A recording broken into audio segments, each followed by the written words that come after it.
Richman Shopโนหนึ่งเรื่องเติมเกมเหนือกว่าทุกการเติมผู้สนับสนุนหลักอย่างเป็นทางการลีก MSL Thailand เติมได้นับร้อยเกมพร้อมบัตรเติมเกมและบัตรกำนันอีกมากมายเติมถูกเติมไวผ่อนได้มีเงินคืนจ่ายสะดวกไม่ว่าจะโอนหรือผ่อนชำระและใหม่ล่าสุดรองรับการแบ่งจ่ายผ่าน SPayLater ดูแลทั้งก่อนและหลังการขายทุกช่องทางบริการ 24 ชั่วโมงร้านเติมเกมที่สตรีมเมอร์ส่วนใหญ่ไว้วางใจนึกจะเติมเกมต้อง Richman Shop เท่านั้นแล้วมาเติมกันเยอะๆนะ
Richman Shop No 1เรื่องเติมเกมเหนือกว่าทุกการเติมผู้สนับสนุนหลักอย่างเป็นทางการ League MSL Thailand เติมได้นับร้อยเกมพร้อมบัตรเติมเกมและบัตรกำนันอีกมากมายเติมถูกเติมไวผ่อนได้มีเงินคืนจ่ายสะดวกไม่ว่าจะโอนหรือผ่อนชำระและใหม่ล่าสุดรองรับการแบ่งจ่ายผ่าน SPayLater ดูแลทั้งก่อนและหลังการขายทุกช่องทางบริการ 24 ชั่วโมงร้านเติมเกมที่สตรีมเมอร์ส่วนใหญ่ไว้วางใจนึกจะเติมเกมต้อง Richman Shop เท่านั้นแล้วมาเติมกันเยอะๆนะ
Richman Shop โนหนึ่งเรื่องเติมเกมเหนือกว่าทุกการเติมผู้สนับสนุนหลักอย่างเป็นทางการลีก MSL Thailand เติมได้นับร้อยเกมพร้อมบัตรเติมเกมและบัตรกำนันอีกมากมายเติมถูกเติมไวผ่อนได้มีเงินคืนจ่ายสะดวกไม่ว่าจะโอนหรือผ่อนชำระและใหม่ล่าสุดรองรับการแบ่งจ่ายผ่าน SPayLater ดูแลทั้งก่อนและหลังการขายทุกช่องทางบริการ 24 ชั่วโมงร้านเติมเกมที่สตรีมเมอร์ส่วนใหญ่ไว้วางใจนึกจะเติมเกมต้อง Richman Shop เท่านั้นแล้วมาเติมกันเยอะๆนะ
การแข่งขัน MSL Thailand Season 1 Powered by Moonton Official Telecommunication Partner True 5G Official Gaming Phone by Infinix Official Sponsor by Richman Shop Official Gaming Chair Partner DX Racer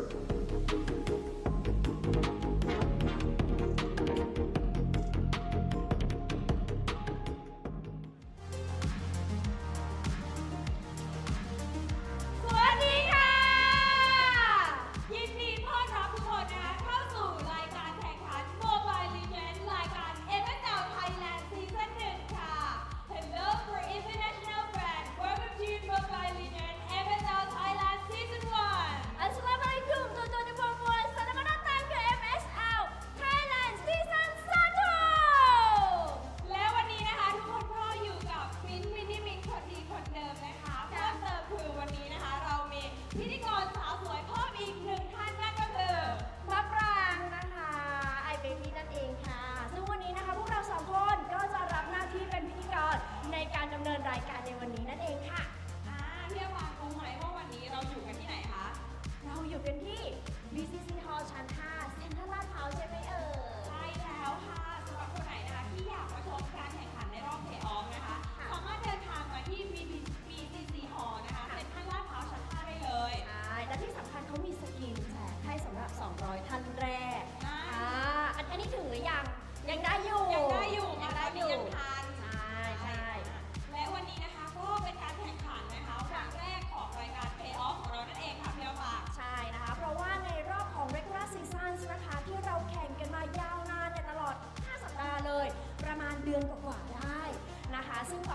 ก็ได้ 6 ทีมนะคะที่แข็งแกร่งที่สุดนะคะจาก regular season เพื่อเข้ามาซึ่งชิงศึกชิงศึกกันนะคะเพื่อมาดูว่าใครจะเป็นผู้ชนะในซีซั่นแรกนี้นั่นเองค่ะ ใช่แล้วค่ะ และวันนี้นะคะเรามีกันยาวๆถึง 4 แมตช์เลย ค่ะ ถ้าใครนะคะรอดูความมันความสนุกในวันนี้นะคะ มีตั้งแต่เช้ายันเย็นเลยค่ะวันนี้ ใช่นะคะเจอกับความมันตลอดวันอย่างแน่นอน แต่ก่อนที่จะรู้จักทุกคนเนี่ยคิดว่าน่าจะพร้อมแล้วใช่ไหมคะ น่าจะ คือมารอเรา พร้ เขา อมแล้ว ไม่ได้มารอเรา เขาไม่ได้มารอเรา เขาอยากมาดูแข่ง เขามาแข่ง ใช่นะคะแต่ตอนนี้ก็นักแข่งก็พร้อมแล้ว แต่ก่อนที่เราจะพาทุกท่านนะคะ เข้าไปชมการแข่งขันอยากจะให้ทุกท่านเนี่ยได้รู้จักกับ3 บุคคลสำคัญ อันนี้สำคัญมากค่ะ สำคัญมากนะคะขาดไม่ได้เลยนะคะกับ3หนุ่มที่จะมามอบความสนุกกับเราในวันนี้พร้อมไหมคะพร้อมจะเจอกับ3หนุ่มก่อนไหมคะ ต้องเจอ3 หนุ่มก่อน ต้องเจอก่อน พราะว่าถ้าไม่มีเขาเนี่ยการแข่งขันไม่เริ่ม ถูกต้องแล้ว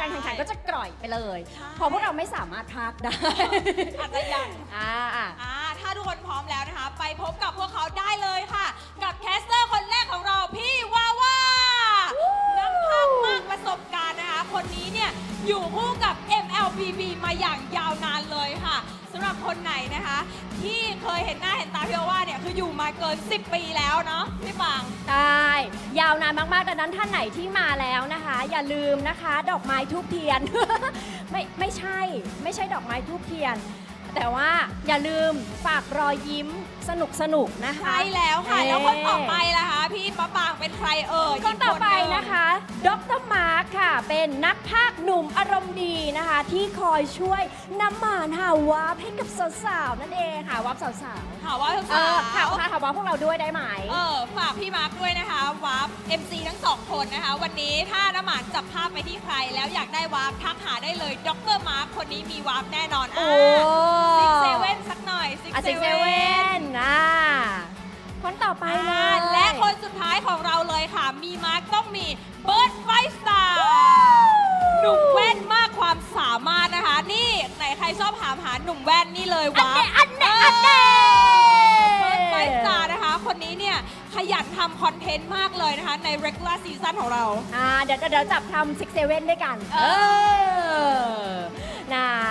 นะคะ และนี่ก็คือเหล่านักพากย์นะคะที่จะอยู่กับเราตลอดการแข่งขันนะคะ ทั้ง 3 วันเลยทักทายคนดูหน่อยค่ะ พี่ ทั้ง บ๊ายบาย 3 หน่อยค่ะโอ้โหหล่อ ออกกราบขอบพระคุณ แคสเตอร์ทุกคนนะคะประจำที่พร้อมแล้ว เราไปรับชมวิดีโอพร้อมๆกันได้เลยค่ะ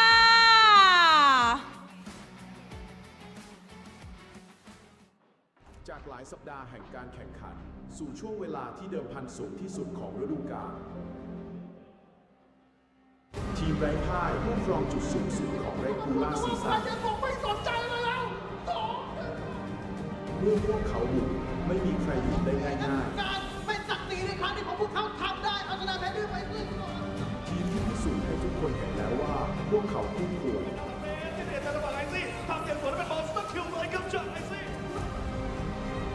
ประสบการณ์ที่จะพาพวกเขาไปให้ถึงแชมป์ จากเอ็นบ้านตรงนี้จากทางด้านชาดาเซเด ทีมที่พร้อมสร้างประวัติศาสตร์อีกครั้ง ครับโอ้โหเรียบร้อยครับสอง ทีมที่พร้อมท้าชนทุกเส้นทางสู่การเป็นแชมป์ ทีต้องการเป็นบ้านและชนะเป็นของ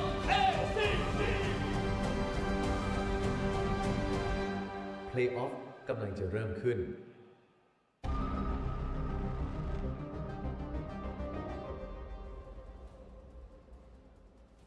และนี่คือการเจอกันอีกครั้งนะคะของทั้ง 2 ทีมค่ะสำหรับทีมแรก นักรบสายฟ้าบุรีรัมย์ยูไนเต็ดอีสปอร์ต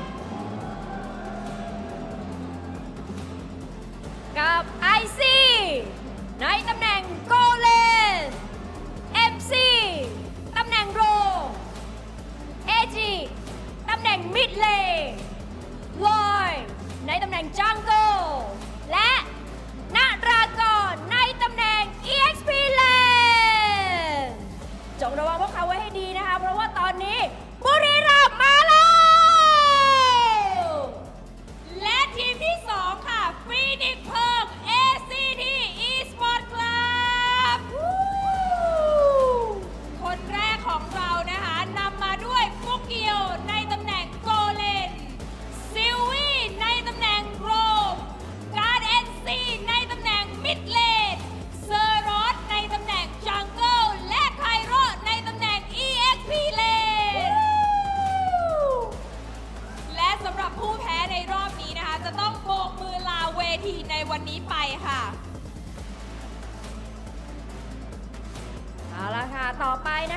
เชิญโค้ชของทั้งสองทีมด้วยนะคะท่านแรกโค้ชเทรควาติสตาและโค้ชโชโด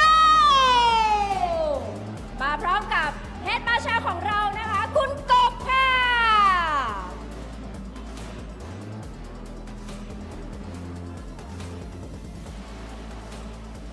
เดี๋ยวให้ทั้งสองทีมชนหมัดกันหน่อยนะคะดูสายตาของทั้งสองทีมแล้วเอาจริงแน่นอนน้องเมน ใช่เพราะว่ารอบที่แล้วเนี่ยเขาเคยเจอกันมาก่อนค่ะ รอบนี้นะคะ ACT งัดมาทุกแผนเพื่อสู้กับบุรีรัมย์แน่นอนทั้งสองทีมชนหมัดกันเรียบร้อยแล้วค่ะ ถ้าทุกคนพร้อมแล้วนะคะ ขอส่งต่อเวทีนี้นะคะ ให้กับพี่ๆแคสเตอร์ทั้ง 3 คนค่ะ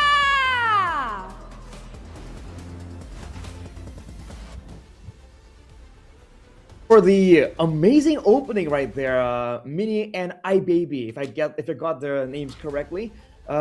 In the English broadcast, it's me, Arashi, and Midnight leading for MSL Thailand Playoffs day number 1, and we are stoked to be here, man. Midnight, what do you think about that opening?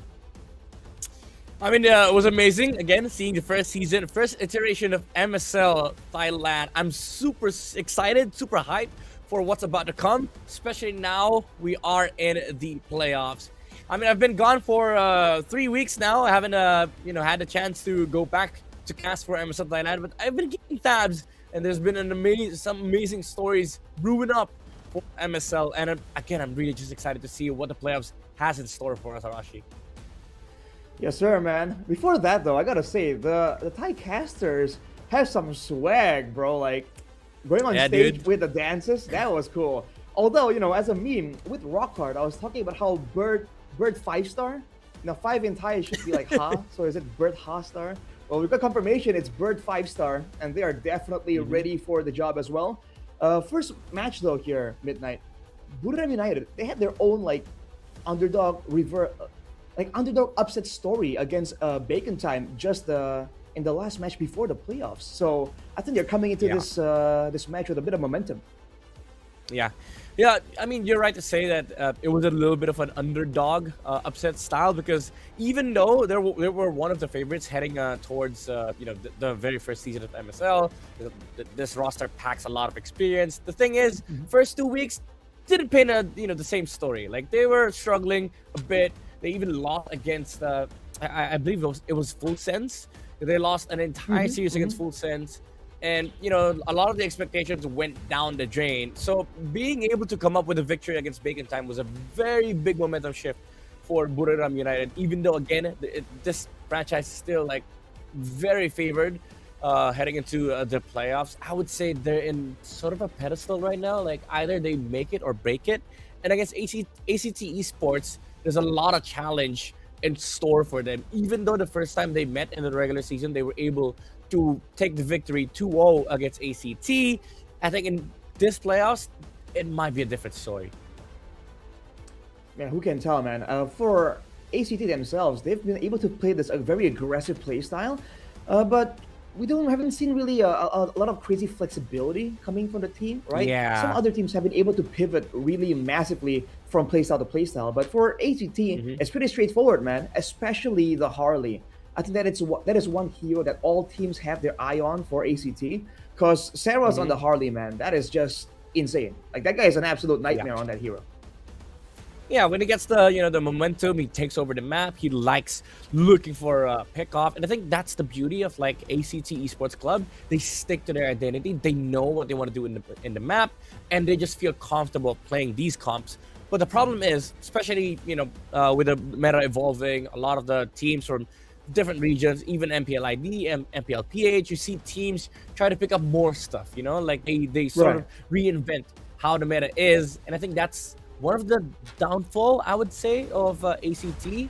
Like, heading into the playoffs, I would say they've been read by a lot of the teams they faced, even though they still play good. But the thing is, in the draft, they sort of find it hard to insert these flexible picks. Like, for one, the only flex that I've seen ACT pulled up is the Valerian mid. That's it. Every comp that they draft, it's all the same thing.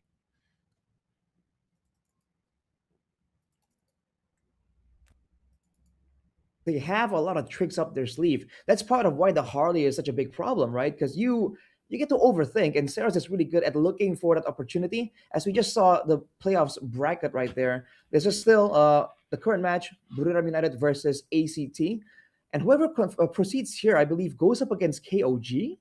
So you can look forward to that one. Yeah, so definitely a big match. But for ACT and Buriram United, this is a familiar matchup for them. Again, last time they met, it was a 2-0. And I cannot forget, there was a Uranus freaking Rome in that game by Buriram United. I believe it was MZ that played the Uranus Rome. So for ACT, again, it's an uphill battle against, I would say, like flexibility of Buriram United. Like experience aside, ACT has shown themselves to be worthy of being, able to compete at the highest level, but they have to also consider the fact that Buriram could just dance around them when it comes to the drafting. That's true. Again, we're seeing some flexibility when it comes down to it. ACT though, even when they have a setback, they just double down on the aggression and usually come out on top. Whereas for Buriram, you see the bit of the adjustments right here and how they actually goes for the plays, how they actually go for movements around the map as well, and some surprise picks like the go out of nowhere. Although here against Bacon Time, they're up against a Faramis, right? A surprise pick of their own. For the most part, though, I think both teams have a great degree of comfort already in the current meta. They know what kind of picks they want. So because of that, I guess Buriram, with the more diverse, the more confusing drafting phase, might have a bit of an edge here, at least initially. Yeah, and that's a big thing. The reason why we emphasize on this flex and versatility, it's because it's playoffs. You never know what your enemy has been cooking up in scrims, practicing in ranked games. So there might be a lot of like new heroes that Buriram introduces that sort of like fizzles out the system or the overall gameplay idea for ACT. So again, it's just something to look forward to in this playoffs.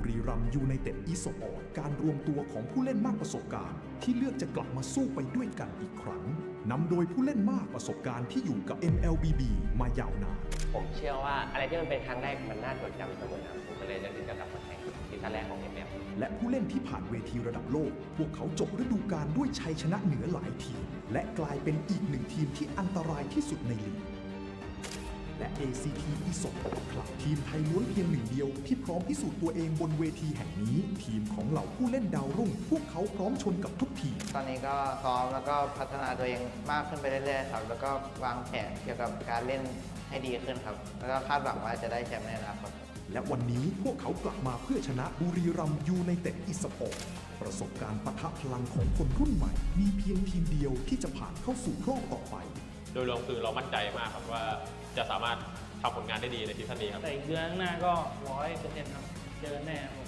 พวกเขาจะต้องเจอกันอีกครั้งศึกแรกของเพลย์ออฟกำลังจะเริ่มต้น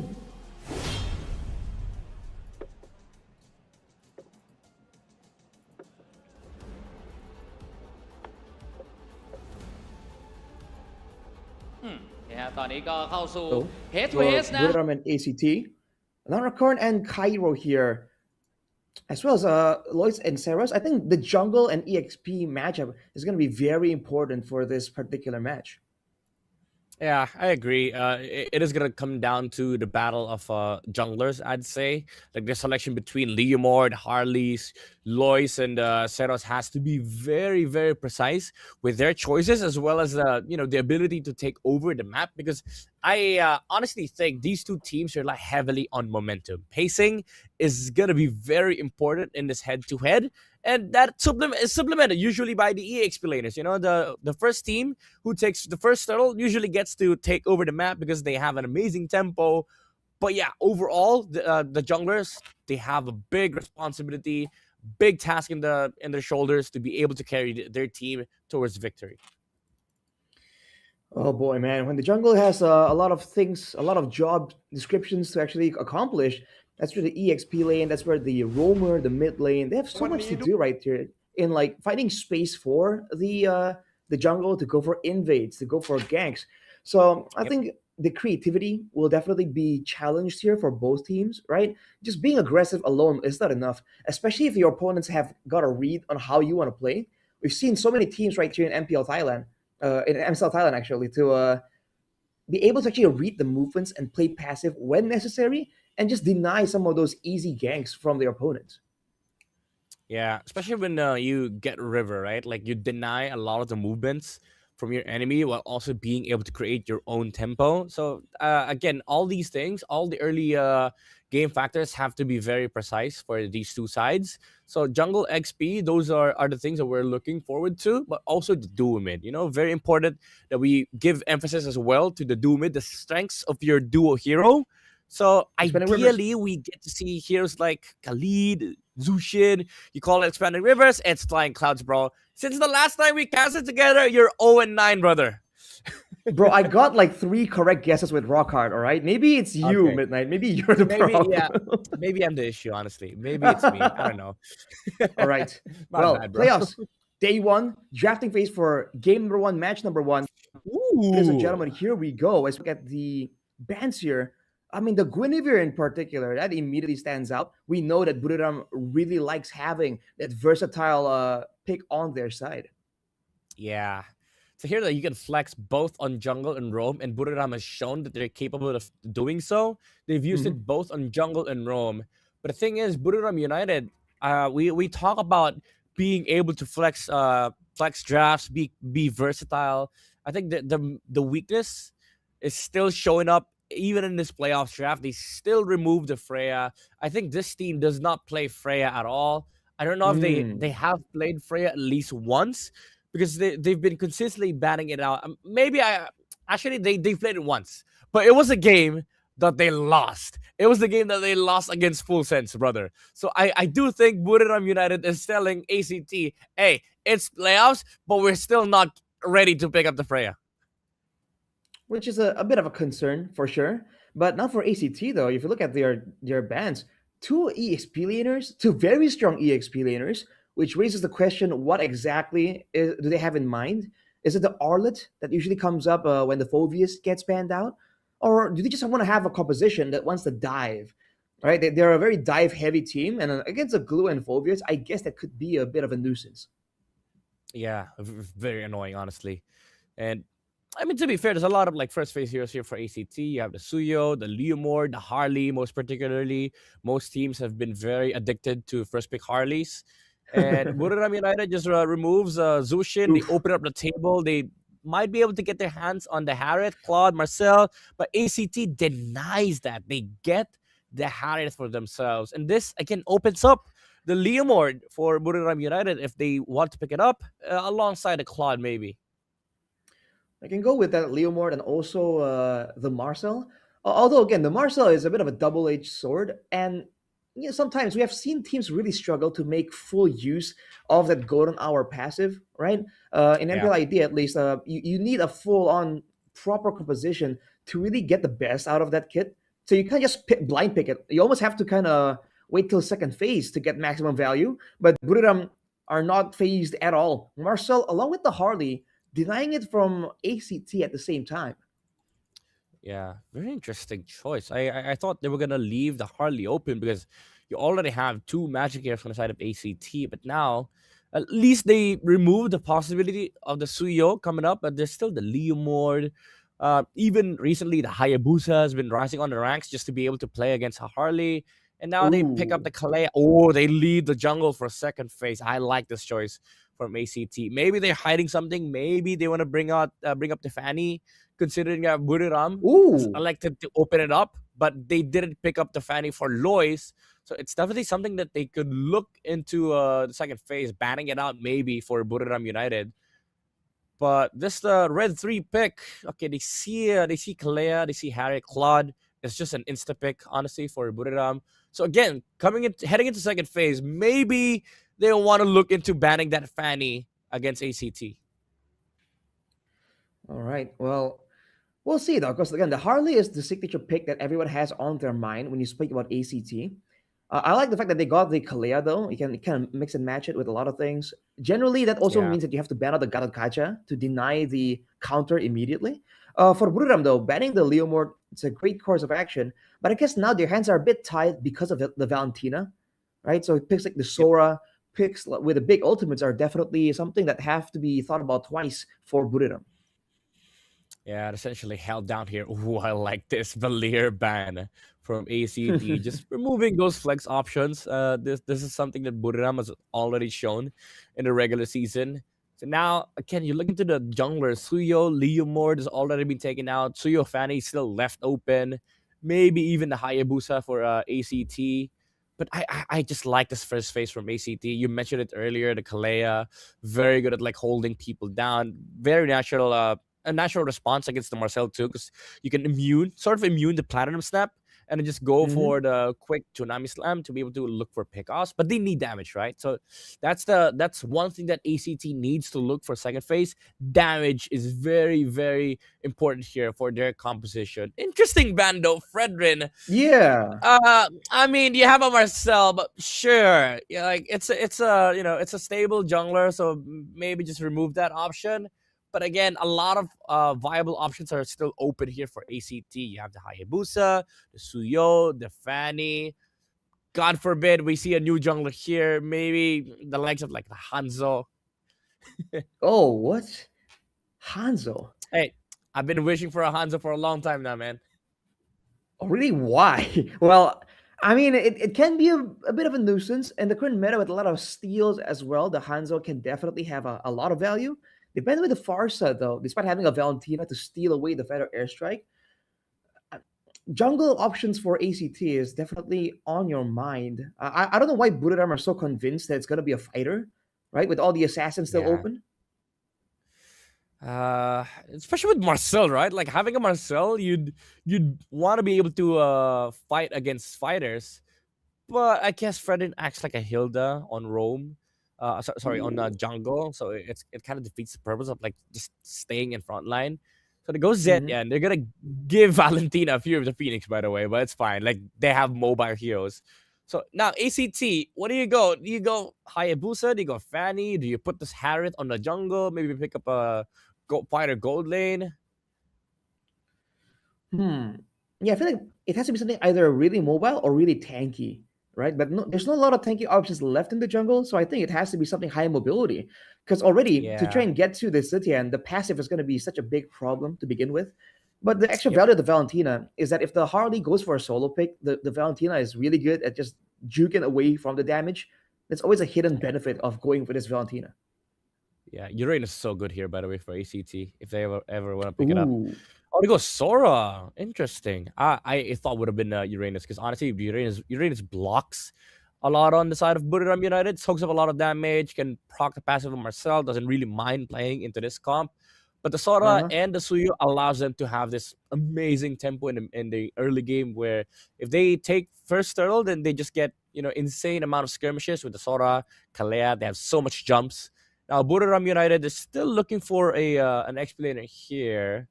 Lapu is kind of okay. Esmeralda's okay too. Uranus even Arlet is okay, maybe? honestly. Terizla, yeah, the international placeholder. Yeah, they pick up the Uranus. All right, Uranus it is. There's a lack of damage from the side of ACT, but there's definitely a lot of shred, right? With the Harriet pick, with the Suyo as well. So it's quite interesting to see how this is going to play out.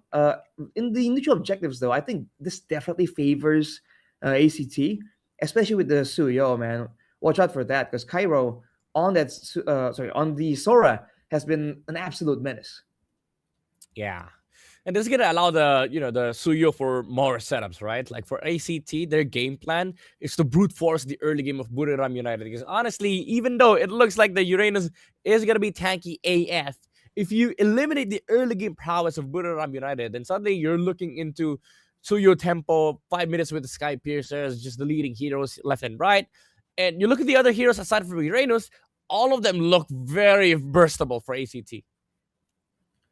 That's for sure. Ladies and gentlemen, here we go, man. The first game to kick off the playoffs. First game of the first match. Let's see who sets the tone for this match as we take a look at the first game between Buriram United Esports versus ACT.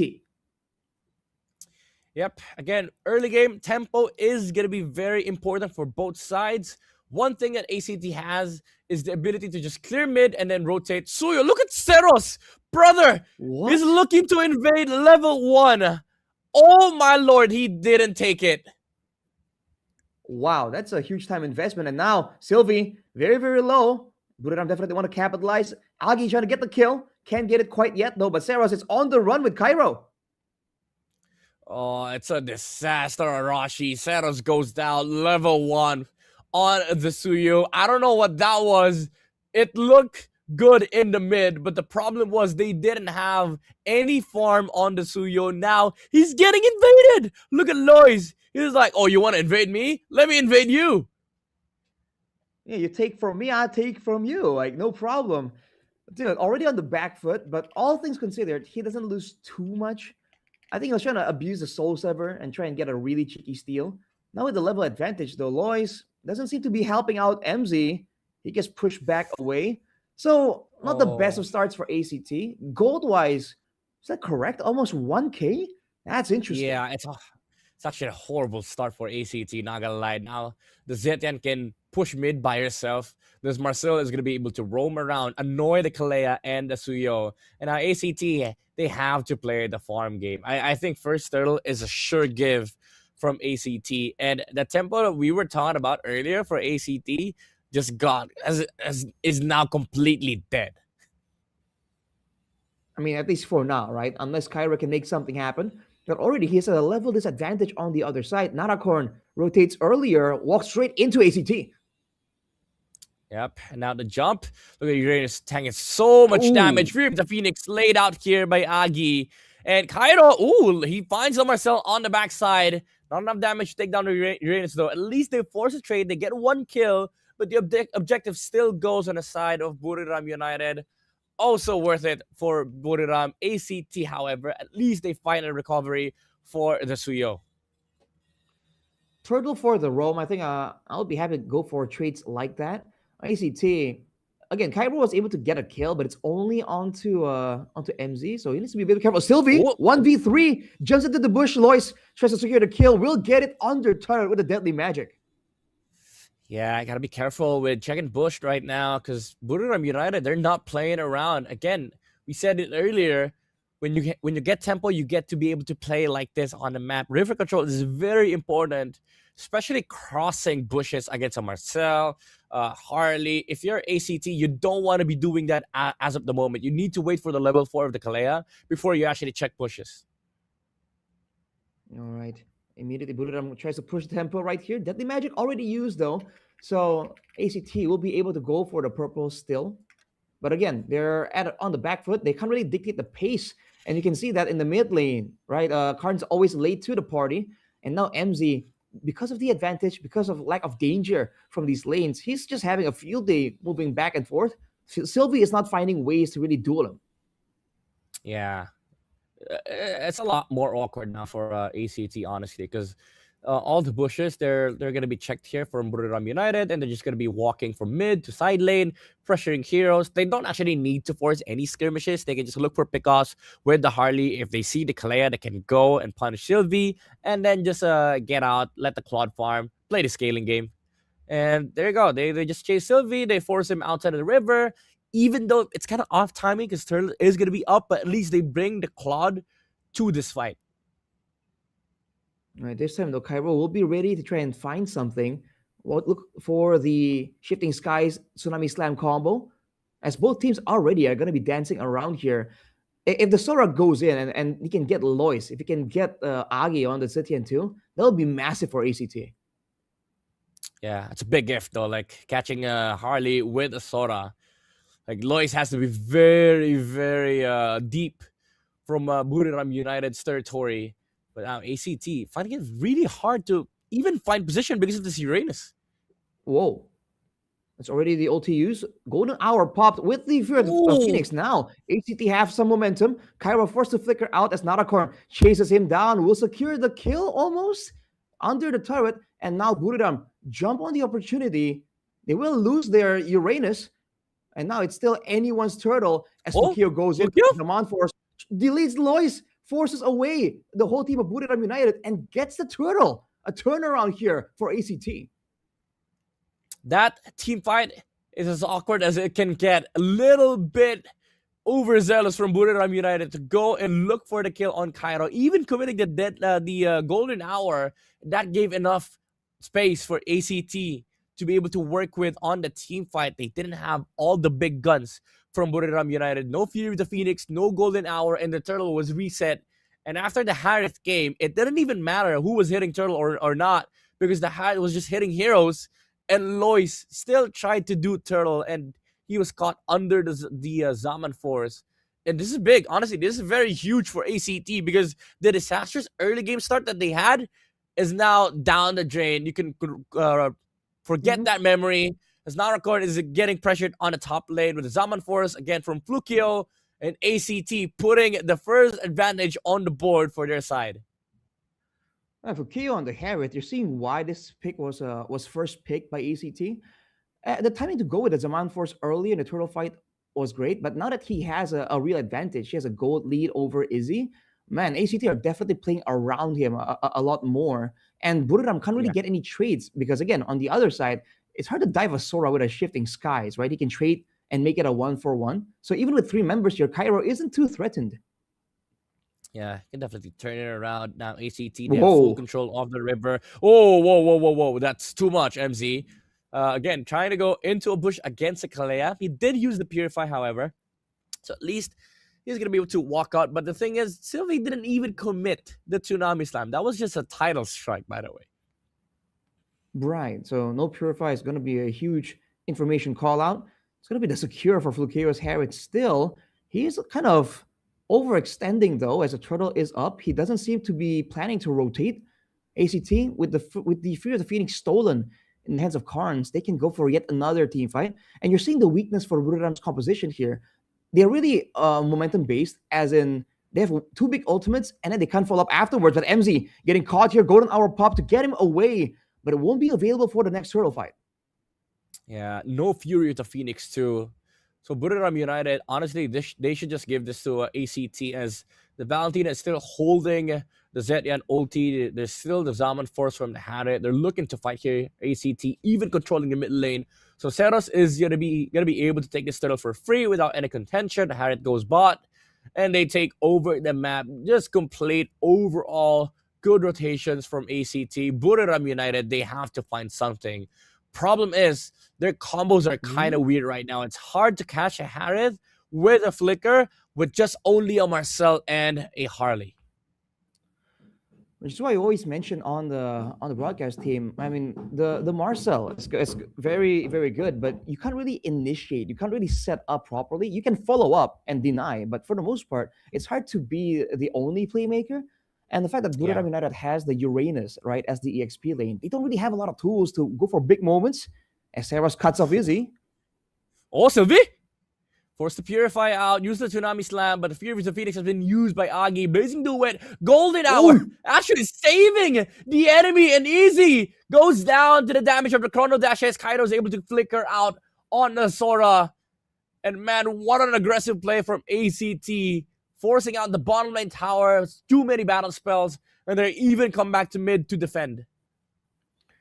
Dude, it's just so clean from ACT, man. They want to play this aggressive style, and they know how to go back and forth while burning some of the battle spells from Buriram. And again, they can't really dictate anything, which is why they have a lack of crowd control, which is why they've been expending the Fury of the Phoenix so early on. As MZ walks into the whole team, gets terrified, not taken out just yet, but Agi pays the price, gets to the sliver HP as Seros tries to get him with the Queller. Can't get it fast enough, though, but Cairo goes for Lois. Goes back to the top hat, but he gets taken out as a result. And once again, ACT, they get all the value for nothing. This Harith is massive now. ACT, they're feeling the momentum. They're feeling their timing. This is the strength of the Suyo Harith. Once you're able to establish a good enough momentum in the mid game and you're able to time it with your power spike, they become insane. These are just huge monsters in team fights. Look at the amount of damage that Flukio outputs in a team fight. Buriram United, they have no way of controlling and holding this Harith down in a team fight. And this is why Buriram United cannot stand toe-to-toe against the heroes of ACT right now. They need to look for a good combo. Sylvie ready with the Tsunami Slam. However, Lois is able to get out with the Space Escape. but that was a huge damage to his HP. Now they're going to be able to walk up to the Lord. They don't have the Kalea ulti, however, but they don't seem to need it. Definitely don't need it at all. It's not a corn. Tries to get some vision, but the Fury of the Phoenix zones them all away. MZ falls, and there's nothing that Buriram can do with that information. Free lore for ACT, and Buriram don't even want the smoke. Yep. And all they can do is stare at the waves as they push in to their base. Mid lane is going to be up next for ACT. 4,000 gold lead after a disastrous start, by the way, from the Suyo. Seros is fully back in this game, has caught up in terms of gold against Lois. But the bigger problem for Buriram United is this freaking Harith that deals so much damage, has completed the Stadium side with a Feather of Heaven, so much magic damage in a team fight. Sylvie finds a Tsunami Slam in the mid lane, looks for Agi, and the amount of damage from Flukio with a Chrono Dash Synchrovision combo deletes the Zitya, and even almost taking down the Harley on the backside. Buriram United, how can they defend this? The shields are going to be down here for top lane. Lord is going to push in to the tower. Zaman Force from Flukio, able to find the targets on the backside. And the amount of damage they cannot withstand here for Buriram United. The Lord is inside the base. The amount of pokes from ACT, the Queller, the Chrono Dash, Kaido with the Shifting Skies. Not able to find anything, however. And Buriram tries to push back with the Fury of the Phoenix. Flukio once again, round 2 on the Dominant Force. Taking down Agi. Easy on the backside. Gets taken down by Zeros. And the Claude is down for Buriram United. They still have enough minion waves on bot side here for ACD. They can go for round 3, but they don't want to go for round 3. They want to go for the end, but Buriram United, they defend. Flukeo out-sustaining, out-damaging the heroes of Buriram United as they take game number 1 of this best of 3 in our first match in playoffs. Dude, the amount of mobility, the amount of setup and damage they have, 2 members at the same time, and afterwards, with how ahead they were just bursting down the members of Buriram as they come in. They were funneling one by one, and as Buriram stacks them up, ACT just keeps knocking them down. It was a disastrous start with that invade for Buriram, but for ACT, but they came back from it, right? The aggressive playstyle that they have right here, and the draft. You know, we were talking about how Buriram have the more flexible drafts, and they certainly are looking more creative, but sometimes simple just works, man. ACT, they get some stuns, they get some crowd control, they get burst damage, and it's GG. Yep. As they say, you know, the beauty in simplicity, it's very much exemplified in this lineup here from ACT. It's all about the aggression. It's all about the timings. Even though they screwed up the early invade, I mean, this game could have gone a lot worse for Buriram United, but they were able to stop the invade, get some tempo in the early game.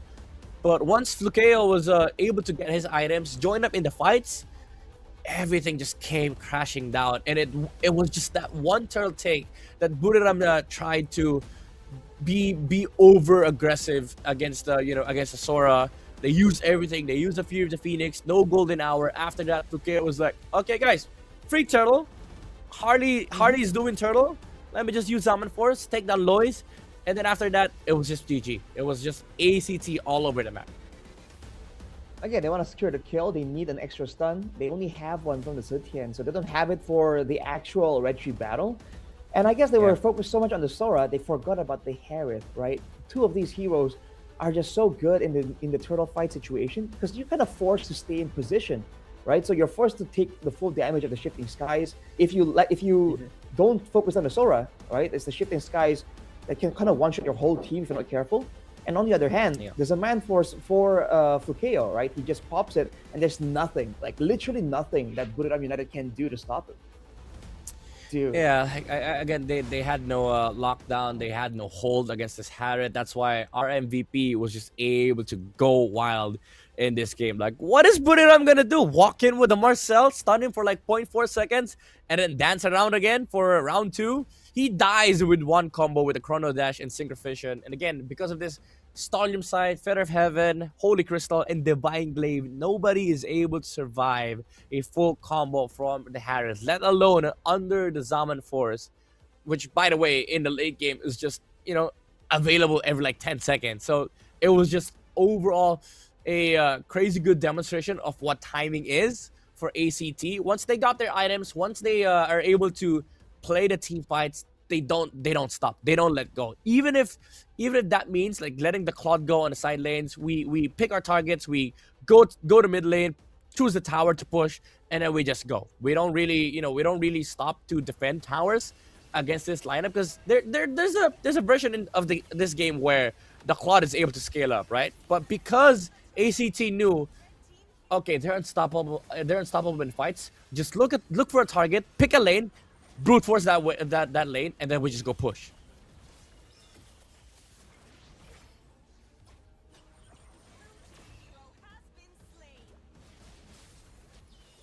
A huge attempt coming in from the side of Buriram United to really try and get something.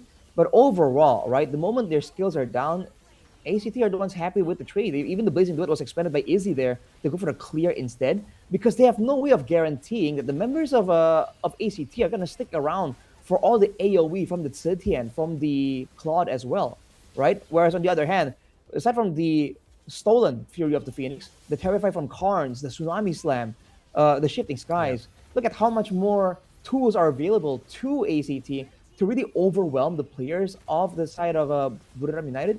And we already talked about how oh man, look at that burst damage, dude. Yeah. We already talked about how there's no real like setup or frontline coming in from the side of Buriram. So Narakorn can maybe survive just a little bit, but especially once the snowball starts, man, he just looks so mortal against Flukeo. Yeah, I mean, it's also, you can also find the key to ACT's playstyle. Again, they're so aggressive.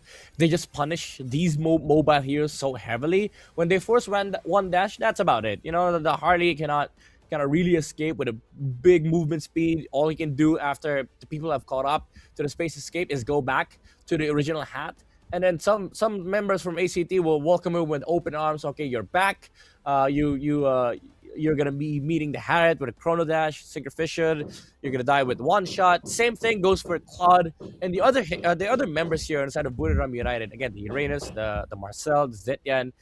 They don't have the best of kits to be able to get away from like the Harriet, the Suyo, even the Kalea. Yes, you do have the Purifier, but the thing is, even if you purify it, so what? Like the Harriet can just chase you with unlimited dashes. So long as you're within the reach of the Zaman Force, no one is safe from the side of Buriram United. I don't know if that's true, by the way. The Harley was rocking a Marksman emblem, so more penetration, I guess. But I do feel like it did hurt him in terms of damage, and also like just overall aspect of what mages need, especially cooldowns in the early game. But yeah, ACT, they just had a perfect idea, a perfect vision of how to play mid game. 5 minutes in, 5:10 was the game timer mark. We saw them shift focus to the Harriet, because they know, okay, we make this Harriet as big as we can, and then we push down towers with him. Suyo Harriet is very incredible in mid stages of the game, and that's where the downside of Buriram's lineup is. If you don't establish a good enough lead, you don't really have the best of mid game. So ACT just pulled ahead with so much in that crazy timing. And I like how, despite them like really doing so well, like especially the Suyo there, Sawas didn't really go for the Sky Piercer too early. He wasn't greeting for it, right? He knows that for the most part, there will be extra sources of damage, and he was focusing more on pressuring actually, with a bit more execute potential, with some more extra crowd control still. So, like you said, man, they doubled down on the Harith carry potential, and the whole team recognized it, right? And then the Suyo focuses more on having a bit more penetration, having more poke damage almost for a lot of these big fighters, like the Uranus, like the Marcel as well. So overall, man, the vision on how they want to actually win the game is very clear for them, but it's also very adaptive, right? They're entitled on the fact that the Suyo should have stolen that buff, should have snowballed out of control. Yep. They're not tumbling on the fact that that Cairo on the Sora should be carrying a lot of these early game team fights. They saw that, hey, the hero that they're struggling to deal with here is the Harith, and to be fair, even Flukeo on the Harith, man, he did not go to Purify because he understands that there's no way for Buriram United to kind of stop him from going all in. Yeah. So they recognized that aspect in the mid game and really adjusted immediately. Yeah, and I like that you mentioned, the Sora trying to or no, the false sense of like I must carry early game. He didn't fall to that trap, like he knows, okay, let me just control heroes, let me just force dashes. Most of the time he was just dealing with the Uranus. After the second turtle fight broke out, when they were able to shut down Nanacorn on this Uranus, he was just focusing on forcing the Harley dashes, because he knows once they force out the Harley space escape, the Harith threat is tripled at least, because he cannot go back to the team fight, because he's gonna be faced with a Zaman Force, a Suyo with a Blade Surge. So he was just forcing a lot of dashes. He was playing sort of the same way as a Suyo does when they're down and about. They play utility. You don't go full assassin. You play the utility mode because there is a carry in this team. There is a Harith who can just go crazy in a team fight. So I'm not gonna overdo myself. Let me just play utility. Let me just force dashes. Let me force people out of the team fight. If they try and force the fight, then the Harith becomes too big of a threat for Buriram United. That's true, man. I don't know. It feels like right now the composition that Buriram United brought for us there, I think it has some winning potential by all means, right? It's a proper front to back. They have some utility. They have good tankiness and damage output. So if they were doing better, right, if they were able to snowball a bit harder, then maybe the Uranus and Marshall combo will be too tanky to take down, right? The regen and the shielding together. Yeah. But at the same time, the current meta, dude, when you have that kind of composition, you can't really have a say in how the fight plays out, So teams with the mobility and the stuns, which is why I'm really biased towards crowd control. I always have been. But when you have crowd control, you can, even if you're behind, you have a say in when you go for a pickup attempt, when you want to try and move the fight forwards or backwards. So that in combination with the mobility for the side of ACT, there seems to be the pattern that they really abuse, right? The burst damage is great. It's a huge plus. They're able to assassinate players from Buriram. But for the most part, the movement and crowd control alone just gives them so much of a say in how they want to rotate, which is why you see them rotate faster, rotate through more dangerous areas without being punished. Broken walls. Okay, you call it broken walls. Let's see. Bang, dude. Finally! Woo! Okay, 1 in 10% prediction It's rate just that with simple. me.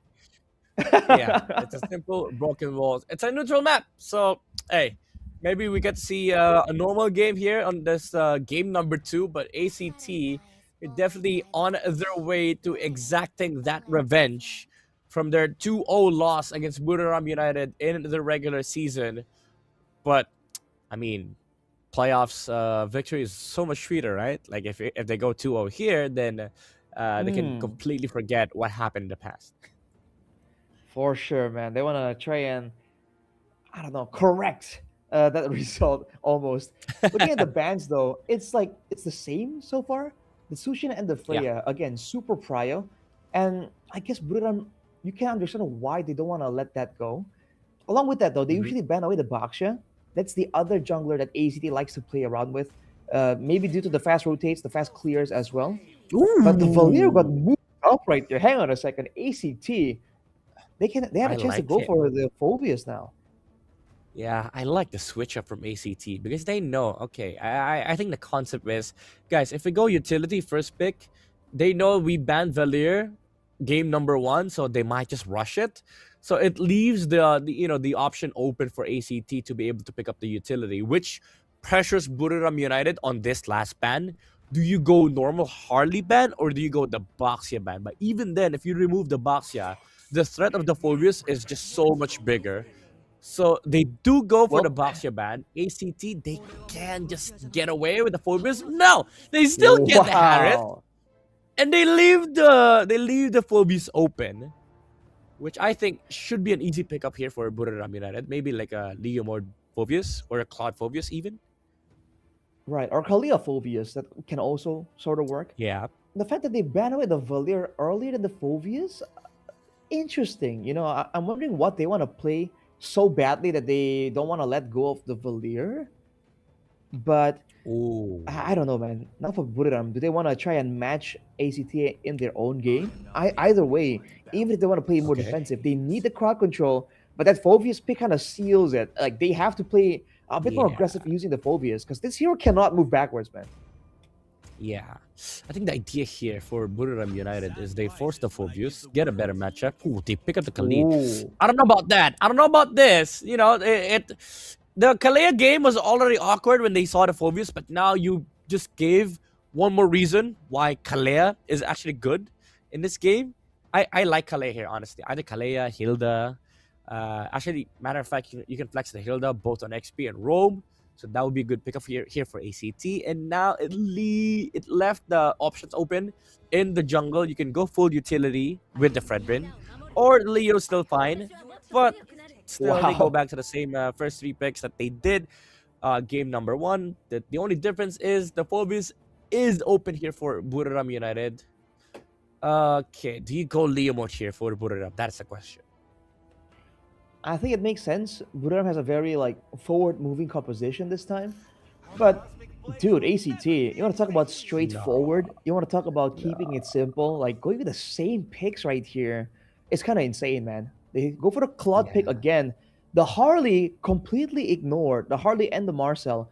Now remember, we talked about how the Marcel can have a lot more value in the second phase. Now Buriram, without picking it, are they gonna consider it for a ban? Because against the Khalid, the Marcel does get bullied just a little bit. I think he doesn't really trade well when he's looking for information. But considering that they're up against a Phobius Khalid, right? Just having it available for the team fight could be interesting. Although again, with the Kalia already picked up, like they gotta be really creative if they want to go for that option. Yeah, maybe Marcel XP, I don't know, but Buriram Oh, United, they're starting to remove XP heroes. Sora's out of the option here for ACT. They removed the Farsa against Buriram. I think it comes down to who gets their rush on the jungle. Buriram United, they do have Prio on red 4. They can still snatch away the Leo mode for their side, but I think ACT, they might not care at all because they could just go Fredrin against this Phobius Khalid combo. They don't really have enough damage early game yet right. because we don't see. I mean, I personally don't see any more threats against the Fredrin unless they pick up something like a Kadita. But even then, it's not enough of a burst, especially early game with the with the Kalea giving Fredrin so much HP with the Surge of Life. Oh, I was thinking about the Lapu, but I didn't think it was gonna be all that fearsome for Buriram to ban it away because they don't really have a vulnerable backline just about yet that usually suffers against the bravest fighter. But maybe they're Yeah. looking for exactly that Midnight, like a huge damage component that's immobile in the mid lane. I think I don't know, the Yeve comes to mind. The Farsa already banned out. Aside from that, I don't know, man. There's not a lot of other big mid laners. We've theorized that the Vexana might make a comeback, but as of right now, there isn't really any sign of that. Ooh. Okay, they removed the Lee Mord. When it comes to mid, I think you go back to Zetyan still. Like they need this disengage with the Fury to Phoenix against the against the Tsunami Slam. But ACT, they have a lot of options here for XP. There's still the Yuzong. There's still the Terizla, the Alice. Even the Uranus is actually okay. Now, I like Uranus here on ACT. Even though they have so much magic, you don't really care because there's only 2 people that, build Radiant Armor on their side and you don't really care about them. It's a Phobius and Khalid. But if they go with a safe, Terizla's just a much better option overall. They have a lot of physical damage with the Terizla alone, and then they can go Fredrin as a utility How jungle. about Badang, bro? Oh, Badang's XP is okay. I would prefer Hilda if you're going for that route because at least you get to have this massive front line against the Harley. Like you can just walk up to the Harley, spam second skill and then ult, maybe potentially kill the Harley. It's also good against Khalid. My question is the jungle actually. They still go Suyo and they pick up the Yuzong. This is an aggressive lineup from ACT.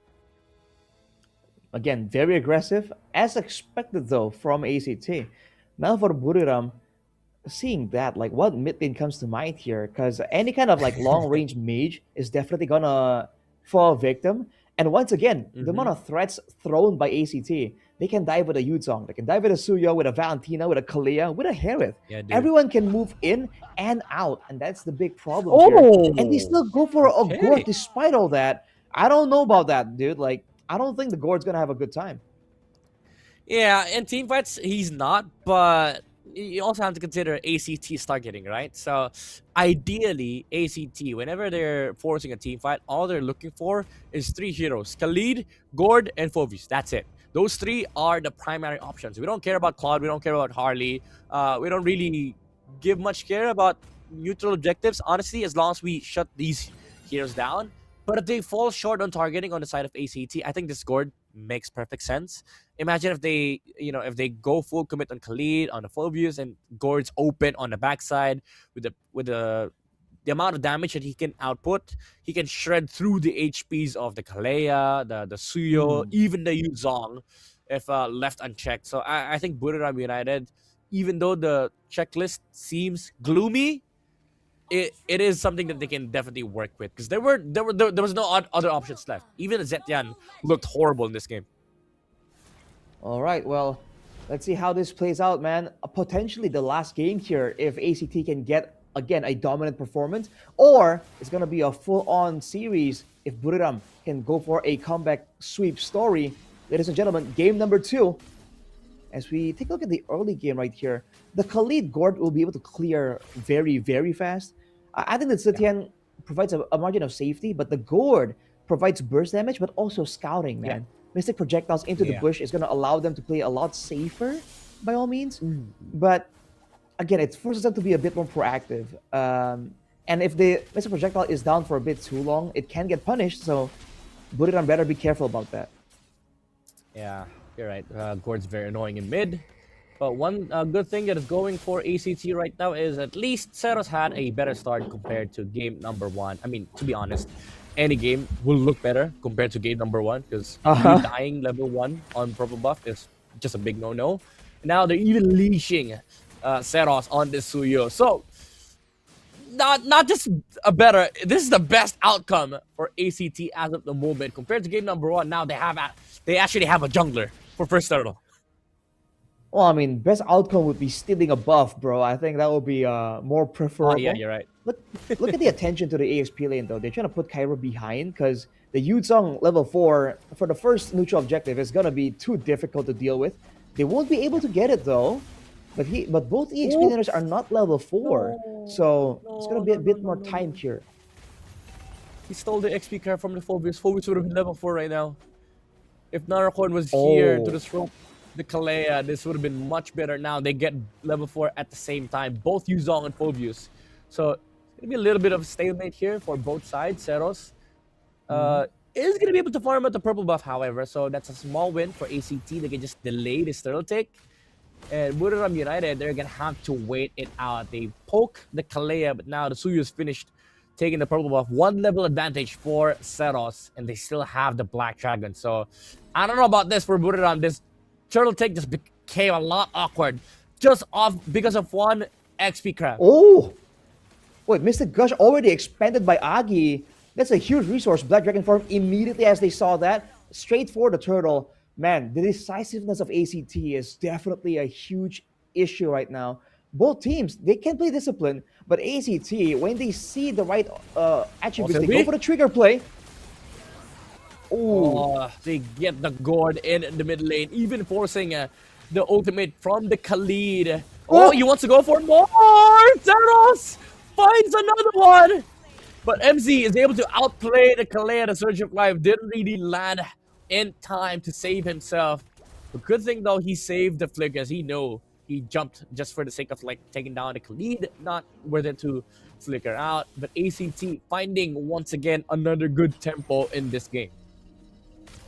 On cue, man, as I was mentioning, how they notice what attributes, what factors need to be there to go for a play, and they just go for it, right? They know that Agi has no Purify, has used the Mystic Projectile, and is overextended. Go for the dive straight up, and they are forcing Buriram United to play defensively, like reactively instead of proactively. And just like that, this Gord pick immediately becomes just that much less threatening because now the Gord can't move around, right? He's forced to play it very safe even in the lane here, unless MZ is in the picture. So just like that, they also predict and control where the Khalid is going to go. So funny is like Buriram, they're dual mid right now. They're playing a minigame. Look for Sylvie. The Gord and Khalid cannot do anything unless they see Sylvie on the map. So they see the Kalea in mid, so they make rotations towards top lane. But Cairo already in the know, dodging that gank from Lois and Agi. Now they block the mid lane, and they see Seros already setting up on Agi. No flicker on the Gord, even committing the Tsunami Slam. Raging Sandstorm used by MZ. Doesn't land on anybody. The Khalid is now taken down by the Suyo. This jungler from ACT is massive. 2-0-2 on the Suyo. 5 minutes in. And look at Flukio once again hunting for the Harley. I'm a much bigger threat than you, bro. And ACT finds everything. My boy, Flukio. Oh my god, the amount of pressure from ACT is crazy. It's insane, dude. Instant replay right here by the official gaming phone Infinix. He stays in the bush, goes for the jump, and again, a lack of instant crowd control, spammable crowd control, makes sure that they can't really punish. Oh, right now, in real time though, Phobius going for a play, but gets treated 1-for-1. Seros will be losing some stacks on the Sky Piercer, and that's also Flukio taken out. Wait a minute, Buriram United. Okay. Swinging back. Okay. They're cooking. They're definitely cooking here. Claude equalizing the goal against the Harith. But again, the Suyo. So much bigger problem. At least they've dealt with him for now, and they've gotten themselves a tower on the bottom lane. Now, ACT need to be very careful about these skirmishes because, again, can be a little awkward to just play scaling game against Buriram United. They have a Claude. They can definitely repel a lot of the fights with the Phobius, so they shouldn't get overzealous in this window that they have. For Buriram United, they still need to do more. This Kalea is still a big problem for their side. Again, as I said earlier, the Khalid and the Gord cannot do anything on the map if they don't see the Kalea. Now, Sylvie, they pressure actually the Kalea, but their re-engage is there from ACT. Claude is able to take out the Kalea at least. But now, ACT just finds 2 more important kills, including the Claude. And look at Zeros already invading the purple buff. Even the early retro expanded right there. And Karn's fearless in the front, knowing that he has the tools. Flickers out though, respecting it. Zeros going for the assassination. Agi has no idea. Blade Surge, not a kill. Very, very close though. Lack of stacks on the Sky Piercer saved Agi's life. But he cannot keep walking around like this. The checking of the bushes needs to be done by Buriram because ACT are looking for plays like that all the time, dude. Yeah, they need to be holding hands with the Khalid. Oh, Sylvie gets jumped on. Again, the pressure is on the Kalea. They need to solve this Kalea problem. Arns overextends, gets taken down by the Gord. The amount of damage from the ultimate is so much. Now Cairo has to solve this for ACT. They need to find a re-engage. Where is the Black Dragon form? There is the Dragon. Buriram United just push ACT out away from this little pit. ACT are getting overconfident right here. Losing the mid lane that's been doing so well. A huge amount of their gold difference is in that mid lane. I think Karns was ahead by 1,000-something gold difference. So losing that was a huge blow to their fighting potential. And now, by all means, ACT isn't like out of the advantage just yet. But it's definitely a great sign for Buriram to be a bit more confident, to move, knowing that their composition can pose a problem for ACT.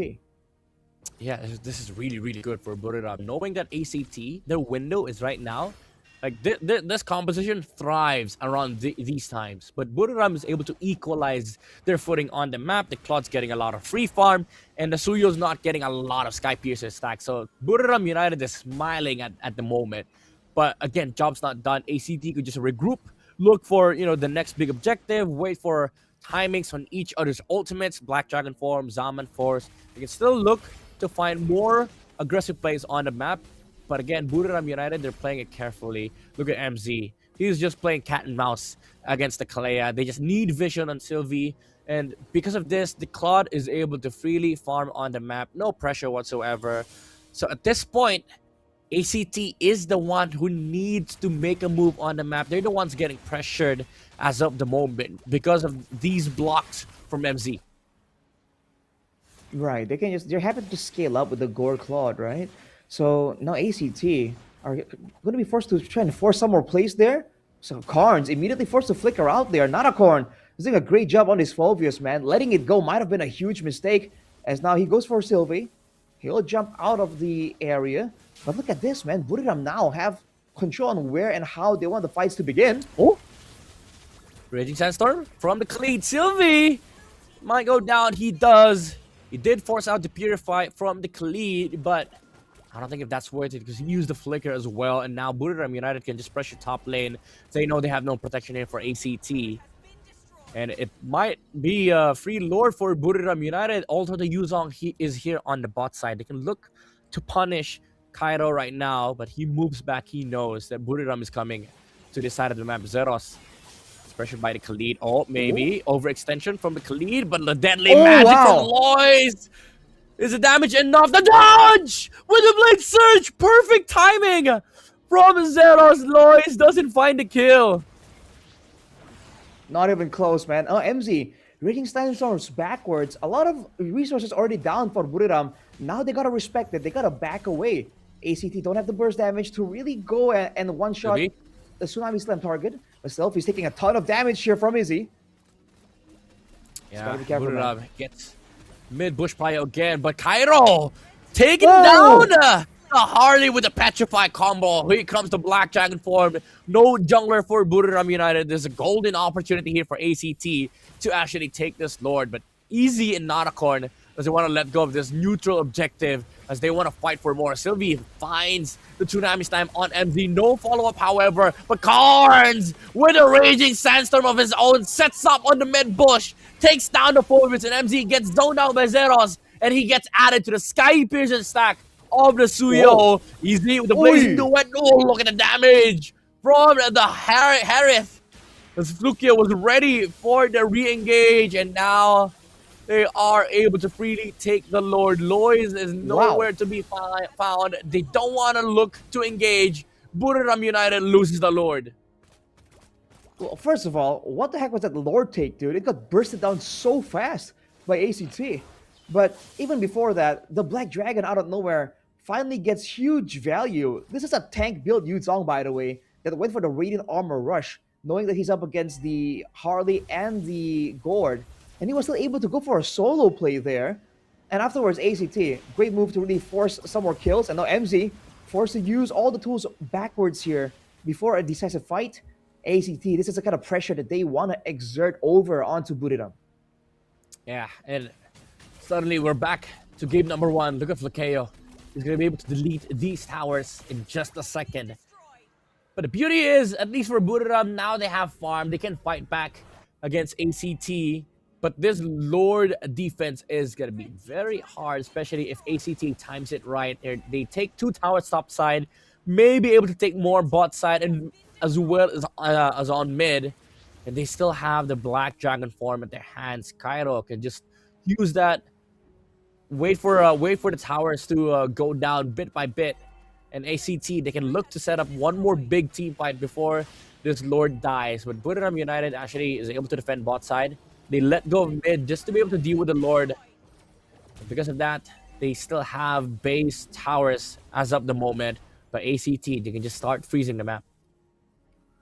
Calm, cool, collected, man. There's no need to force anything, right? By all means, the late game is kind of terrifying from Buriram, but it's not like ACT doesn't scale either. Look at this fight in the jungle, though. Whoa, MZ getting jumped on with Tsunami Slam. Mythic Gush already used up. And Sylvie jumps onto Lois, zones him out of the fight. Seros trying to get an assassination, but Izzy will finally get taken out by Cairo. And Natakorn falls soon after. ACT again turns it around, dude. This is what I'm saying. Like in game number 1, just the overall aggression is paying off for ACT because he forced out a lot of mobility skills from Buriram United, and suddenly you find Cairo looking to engage on the Claude, forced to use the Blazing Duet without Purify. Cards with a flicker, doesn't land it on Lois. It's a good set, however, because it allows ACT to break open the base of Buriram United. There's a sand guard, however, for MZ, so he gets to stay alive, but the towers are now going down for Buriram United. It is looking like the same picture from game number 1, ACT, inside the base of Buriram United. 20 seconds before the Lord spawn. Sylvie finds the Tsunami Slam onto MZ, use the Purify, and now ACT, they can just play it slow. Wait for the Tsunami Slam, round 2 for Sylvie, and then just go for Lord. I mean, ACT, they got the far side base turret as well, so everything, it looks chaotic, but everything is calm, cool, collected here for ACT. 6k gold lead, macro advantage, burst damage advantage as well to a degree. Buriram, they have to get some big AoE combo if they want to go for something. Cairo gets out of that Mystic Gush, and just like that, Buriram, they have to back away, man. This is too dangerous. Yeah. Lord's half HP. They still have a Black Dragon form with the Petrify. If they ever want to fight for Buriram United, Black Dragon form has been used. Oh, Fierce Dive already onto Notacorn. Just forced out the disengage from Buriram United. Very calculated. A disciplined approach as well from ACT. Forced to flicker out from the Phobias as Notacorn was scared for his life right there because of the Furious Dive. And because of this, ACT, they still have everything. Almost all battle spells will be ready for their Lord push. It's looking like the beginning of the end, man. Buriram, unless they get like a big 3-man, 4-man Raging Sandstorm or Dark Wave, and a big Blazing Duet from Izzy, who has the Winter Crown this time. I mean, you can see a big combo turning it around, but ACT will not let them have that opportunity. They won't stick together without spacing like that. Yeah, look at this Harith, man. It's becoming a big problem. Carnes as well with the Flicker Raging Stun Summoner of Valentina. Now Black Dragon form! It's a wombo combo from ACT! Buriram United, they were not ready! As they were not united to fight back against ACT!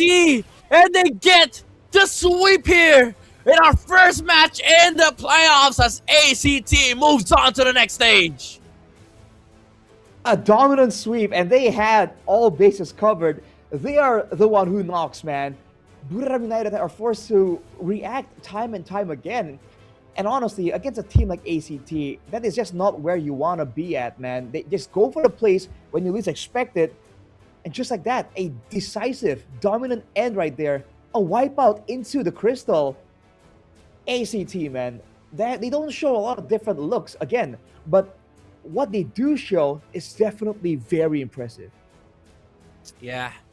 The simple, the better, and the better team that prevailed today is ACT against one of the tournament favorites, Buriram United, as they dropped them out. Remember, guys, this is the play-ins. ACT moves on to fight King of Gamers Club, and Buriram United, they're out of playoffs contention. What a revenge for ACT after a 2-0 loss in the regular season. Waited for 3 weeks and they exacted revenge against the United. What an amazing display of, aggression against Buriram. They say revenge is a dish best served cold, but ACT went in hot and just deleted the whole team. A triple kill for Flukeo into the win. Let's hear from them on stage right now. ขอขอบคุณทีมบุรีรัมย์ยูไนเต็ดอีสปอร์ตมากๆเลยนะคะสำหรับตลอดเวลา5สัปดาห์ที่ผ่านมานะคะในรอบ Regular Season นะคะโอ้โหถือว่าเวลาเนี่ยผ่านไปเร็วมากจริงนะคะสำหรับทุกฟอร์มการเล่นที่บุรีรัมย์ยูไนเต็ดโชว์ให้กับแฟนๆดูเนี่ยทั้งหน้างานแล้วก็ออนไลน์นะคะถือว่าเป็นฟอร์มที่ดีมากๆแล้วจริงๆนะคะสำหรับทางทีมบุรีรัมย์ยูไนเต็ดอีสปอร์ตค่ะยังไงก็ขอเสียงนะคะให้กับน้องๆบุรีรัมย์ยูไนเต็ดอีสปอร์ตหน่อยค่ะเดี๋ยวให้น้องๆนะคะได้โค้งขอบคุณนะคะแฟนคลับนะคะทุกคนเลยเนาะก็ขอเสียงอีกสักหนึ่งรอบนะคะให้กับนักรบสายฟ้าบุรีรัมย์ยูไนเต็ดอีสปอร์ตขอบคุณน้องๆนะคะสำหรับความสนุกตลอดเวลาที่ผ่านมานะคะตอนนี้เดี๋ยวให้น้องๆนะคะได้ไปพักกันก่อนนะคะ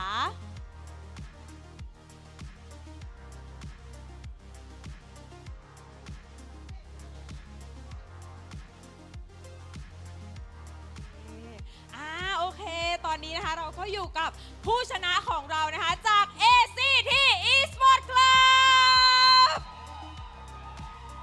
วันนี้ก็คือ ACT เปิดโหมดเอาจริงแล้วหลังจากรอบที่แล้วเนาะเราก็แพ้มาแต่ว่าไม่เป็นไรวันนี้เราก็เอาชนะแล้วก็เข้าสู่ในรอบ Playoff ได้เดี๋ยววันนี้เราจะไปเจอกับ KOG มีอะไรอยากจะบอก KOG ไหมเราพูดก่อนเลยก็อยากกลับไปแก้แค้นครับเพราะว่ารอบที่แล้วผมพลาดนะแต่รอบนี้เราเตรียมแผนมาดีแล้วใช่ครับการ NC ล่ะก็ตอนนี้พวกผมตื่นรู้กันแล้วนะครับ ตื่นรู้แล้วไปเตรียมแผนมาแล้วสำหรับรอบ Playoff เอาจริงแล้วดับไม่เหมือนที่ผ่านมาแน่นอนครับแน่นอนแล้ววันนี้เนี่ยเราชนะบุรีรัมย์ยูไนเต็ดอีสปอร์ตได้เพราะว่าบุรีรัมย์เขาใช้ดับเดิมแผนเดิมหรือเปล่าเราก็เลยรู้ทางแล้วจับทางได้แล้วก็เลยเอาชนะมาได้ในวันนี้คิดว่าไม่เกี่ยวครับไม่ได้เกี่ยวกับแผนเดิมแต่เป็นการที่พวกผมทำการบ้านกันคิดว่าวันนี้ทำได้ดีกว่าครับเลยชนะบุรีรัมย์ครับสำหรับฟุกิโยล่ะคะคิดยังไงก็ผมว่าไม่น่าเกี่ยวนะครับเพราะว่า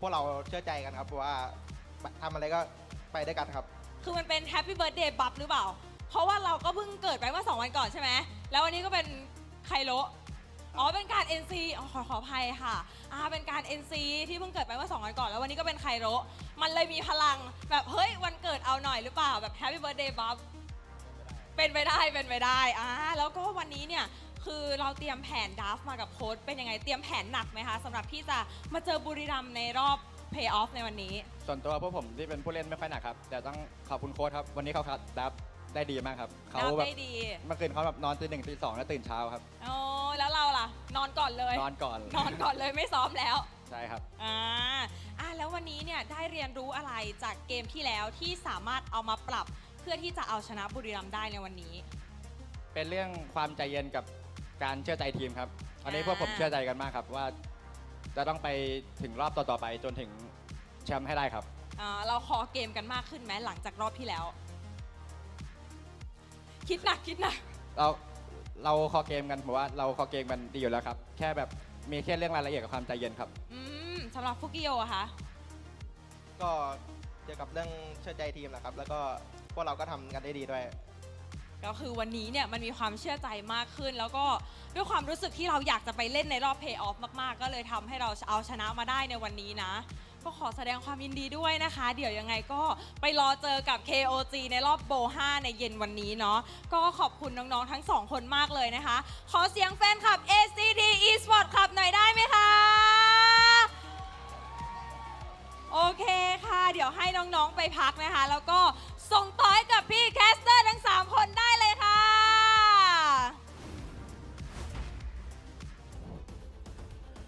Confident message they're coming in from ACT. You know, that's definitely the air that the vibe they're gonna go for.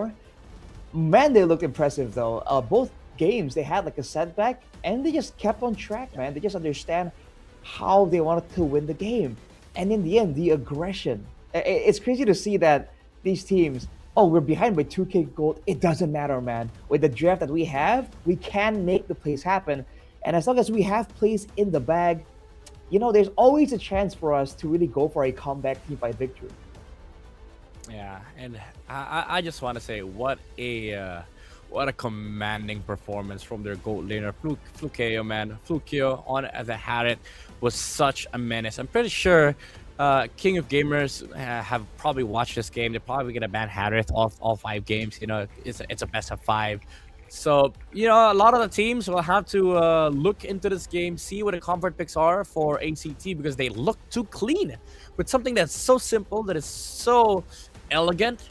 And this is the classic MLBB. You make it simple, you keep it clean, and then you just play to the absolute best execution you can do.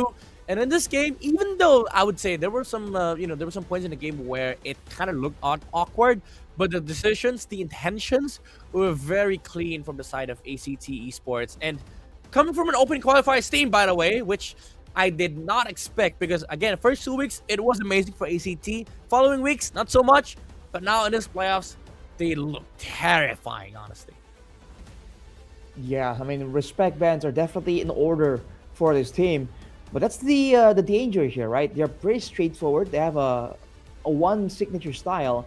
in the playoffs, man, teams are definitely keeping an eye out for your strengths and weaknesses. So they definitely have to prepare some kind of curveball, some other different looks, just in case, just in case something happens. Because up against them next is KOG, and those guys are a different level.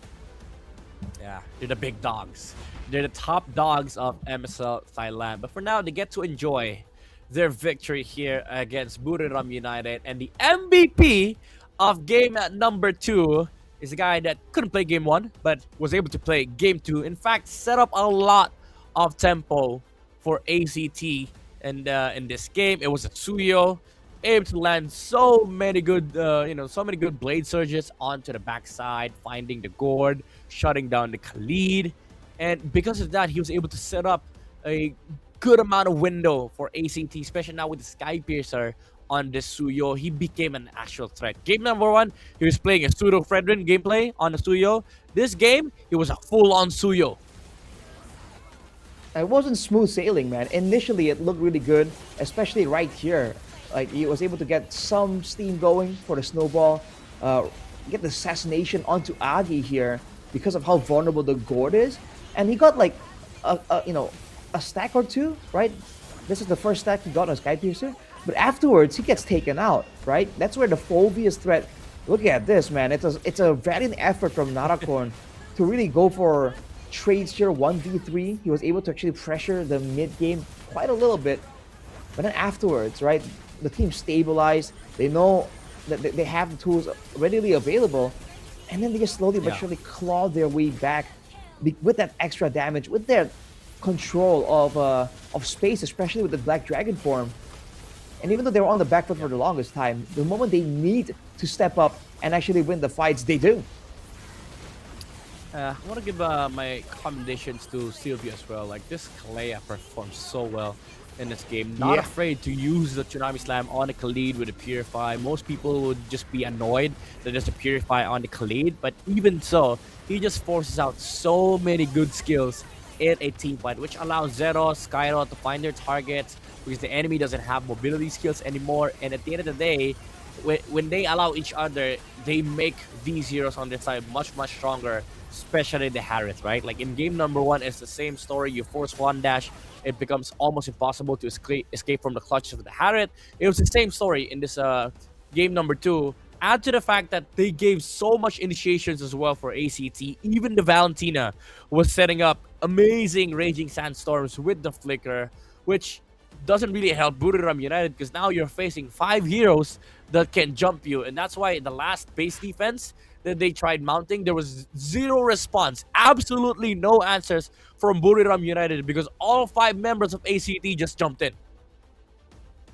And if I recall correctly, that wasn't the gourd was last pick. They saw the Yuzong, they saw the Tsuyo, and they go for the gourd. And I think more importantly, they have the Harith, the Harley, but they had nothing to really set up the Harley for success. So unfortunately, Lois just was unable to get a lot of big moments. If you look at the damage charts, the Harley did less damage than the Phobius, right? That's just less than ideal. But more than anything, the lowest damage in the game was Easy on the Claude. You see again how far he was zoned out, doing less damage than the Khalid, man. That is definitely less than ideal. Yeah, it was basically sitting duck the whole game. Too passive because they didn't have enough space in the mid game to be able to provide him some farming room, which is a bit annoying against this lineup of ACT. Again, we talked about the Harith, Tsuyo timing. These guys, they don't really, they don't really care about you farming. They don't give you space. They eat up the mid game timing of the game. They force a lot of fights.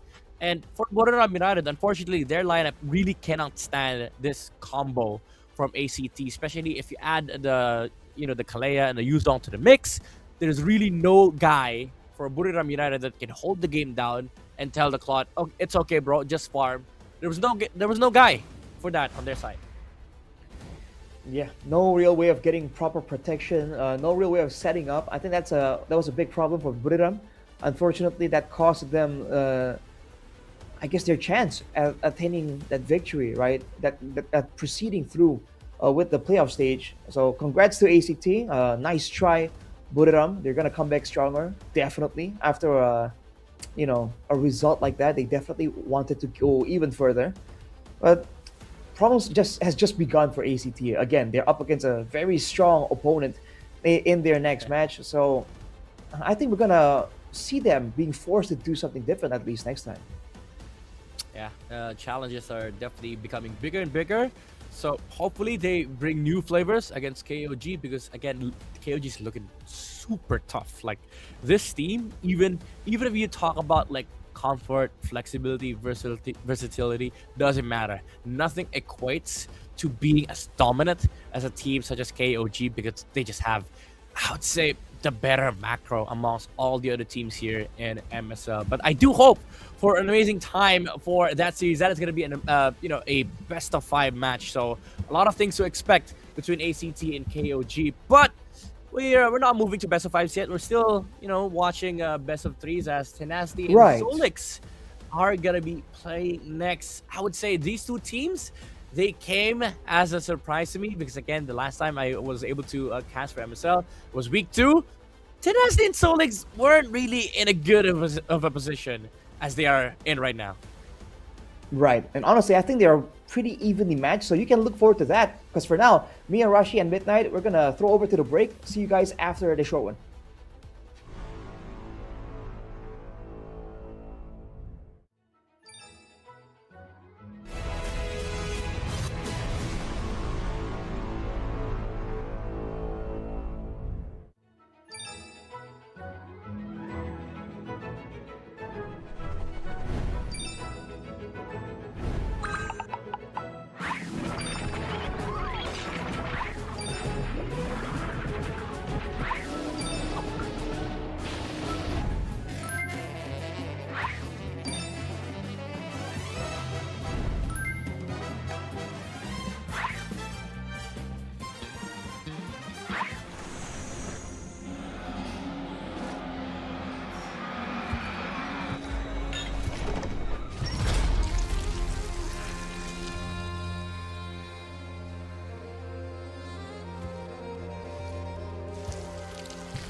Richman Shop โนหนึ่งเรื่องเติมเกมเหนือกว่าทุกการเติมผู้สนับสนุนหลักอย่างเป็นทางการ League MSL Thailand เติมได้นับร้อยเกมพร้อมบัตรเติมเกมและบัตรกำนันอีกมากมายเติมถูกเติมไวผ่อนได้มีเงินคืนจ่ายสะดวกไม่ว่าจะโอนหรือผ่อนชำระและใหม่ล่าสุดรองรับการแบ่งจ่ายผ่าน SPayLater ดูแลทั้งก่อนและหลังการขายทุกช่องทางบริการ 24 ชั่วโมงร้านเติมเกมที่สตรีมเมอร์ส่วนใหญ่ไว้วางใจนึกจะเติมเกมต้อง Richman Shop เท่านั้นแล้วมาเติมกันเยอะๆนะ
Richman Shop โนหนึ่งเรื่องเติมเกมเหนือกว่าทุกการเติมผู้สนับสนุนหลักอย่างเป็นทางการ League MSL Thailand เติมได้นับร้อยเกมพร้อมบัตรเติมเกมและบัตรกำนันอีกมากมายเติมถูกเติมไวผ่อนได้มีเงินคืนจ่ายสะดวกไม่ว่าจะโอนหรือผ่อนชำระและใหม่ล่าสุดรองรับการแบ่งจ่ายผ่าน SPayLater ดูแลทั้งก่อนและหลังการขายทุกช่องทางบริการ 24 ชั่วโมงร้านเติมเกมที่สตรีมเมอร์ส่วนใหญ่ไว้วางใจนึกจะเติมเกมต้อง Richman Shop เท่านั้นแล้วมาเติมกันเยอะๆนะ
Richman Shop โนหนึ่งเรื่องเติมเกมเหนือกว่าทุกการเติมผู้สนับสนุนหลักอย่างเป็นทางการ League MSL Thailand เติมได้นับร้อยเกมพร้อมบัตรเติมเกมและบัตรกำนันอีกมากมายเติมถูกเติมไวผ่อนได้มีเงินคืนจ่ายสะดวกไม่ว่าจะโอนหรือผ่อนชำระและใหม่ล่าสุดรองรับการแบ่งจ่ายผ่าน SPay Later ดูแลทั้งก่อนและหลังการขายทุกช่องทางบริการ 24 ชั่วโมงร้านเติมเกมที่สตรีมเมอร์ส่วนใหญ่ไว้วางใจนึกจะเติมเกมต้อง Richman Shop เท่านั้นแล้วมาเติมกันเยอะๆนะ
Richman Shop โน1เรื่องเติมเกมเหนือกว่าทุกการเติมผู้สนับสนุนหลักอย่างเป็นทางการ League MSL Thailand เติมได้นับร้อยเกมพร้อมบัตรเติมเกมและบัตรกำนันอีกมากมายเติมถูกเติมไวผ่อนได้มีเงินคืนจ่ายสะดวกไม่ว่าจะโอนหรือผ่อนชำระและใหม่ล่าสุดรองรับการแบ่งจ่ายผ่าน SPay Later ดูแลทั้งก่อนและหลังการขายทุกช่องทางบริการ 24 ชั่วโมงร้านเติมเกมที่สตรีมเมอร์ส่วนใหญ่ไว้วางใจนึกจะเติมเกมต้อง Richman Shop เท่านั้นแล้วมาเติมกันเยอะๆนะ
Richman Shop โนหนึ่งเรื่องเติมเกมเหนือกว่าทุกการเติมผู้สนับสนุนหลักอย่างเป็นทางการ League MSL Thailand เติมได้นับร้อยเกมพร้อมบัตรเติมเกมและบัตรกำนันอีกมากมายเติมถูกเติมไวผ่อนได้มีเงินคืนจ่ายสะดวกไม่ว่าจะโอนหรือผ่อนชำระและใหม่ล่าสุดรองรับการแบ่งจ่ายผ่าน SPayLater ดูแลทั้งก่อนและหลังการขายทุกช่องทางบริการ 24 ชั่วโมงร้านเติมเกมที่สตรีมเมอร์ส่วนใหญ่ไว้วางใจนึกจะเติมเกมต้อง Richman Shop เท่านั้นแล้วมาเติมกันเยอะๆนะ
การแข่งขัน MSL Thailand Season 1 Powered by Moonton Official Telecommunication Partner True 5G Official Gaming Phone by Infinix Official Sponsor by Richman Shop Official Gaming Chair Partner DX Racer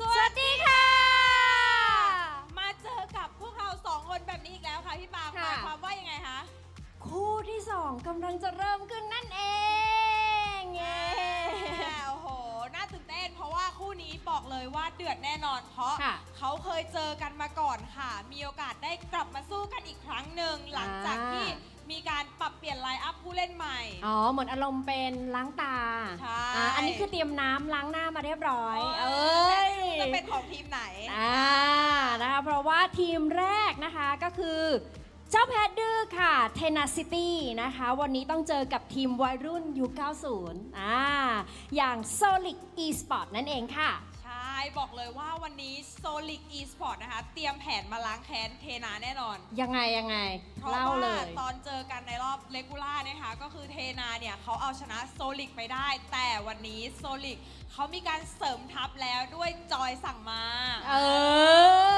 ก็เปลี่ยนไลน์อัพใหม่อะไรก็จะไม่เหมือนเดิมกลับมาเจอกันอีกครั้งก็อาจจะมีโอกาสนะคะอันนี้ก็มาลุ้นกันว่าจะเป็นโซลิกที่จะมาล้างแค้นหรือจะเป็นเทนาที่จะมาตอกย้ำชัยชนะในวันนี้ตอนนี้คนดูก็พร้อมแล้วพิธีกรก็พร้อมแล้วแคสเตอร์ก็พร้อมแล้วเช่นเดียวกันเพราะฉะนั้นขอส่งต่อให้กับพี่แคสเตอร์ทั้ง3คนได้เลยค่ะ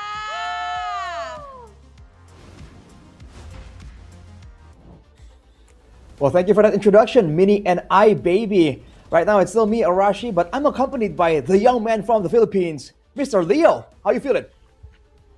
As a 22-year-old young man in the heart of Manila, I am great. I watched the match that you and Midnight called. Again, who'd have thunk that a qualifier team in ACT would drop one of the biggest names in Thai, not just esports, but Thai sports in general. Buriram is out of the picture for Season 1. Now we're down to 5 teams. the 5 teams, and now after this match, we're gonna say goodbye to one more. So hey, this is a tough situation to be in for sure. This match against Tenacity, with Tenacity against Solix, it's definitely an interesting one. From my understanding, they're both similar at a similar level, but they have very different styles almost. Yeah, Solix took a lot of L's in the early part of the season. Again, it's a mid-season switch up with their gold laner and a jungler that kind of really, jolted them back into the fight. But for Tenacity, they've always been a good contender. If ever Bacon Time did not find, that last wind in them and started to clean up their matches more 2-0s than 2-1s, there's a world where Tenacity was second seed. So, I believe that Tenacity have all of the incentive now to show up because they're third seed. They're a much higher performing team than Solix. So, there's a world where I see this being a sweep also. That's true, man.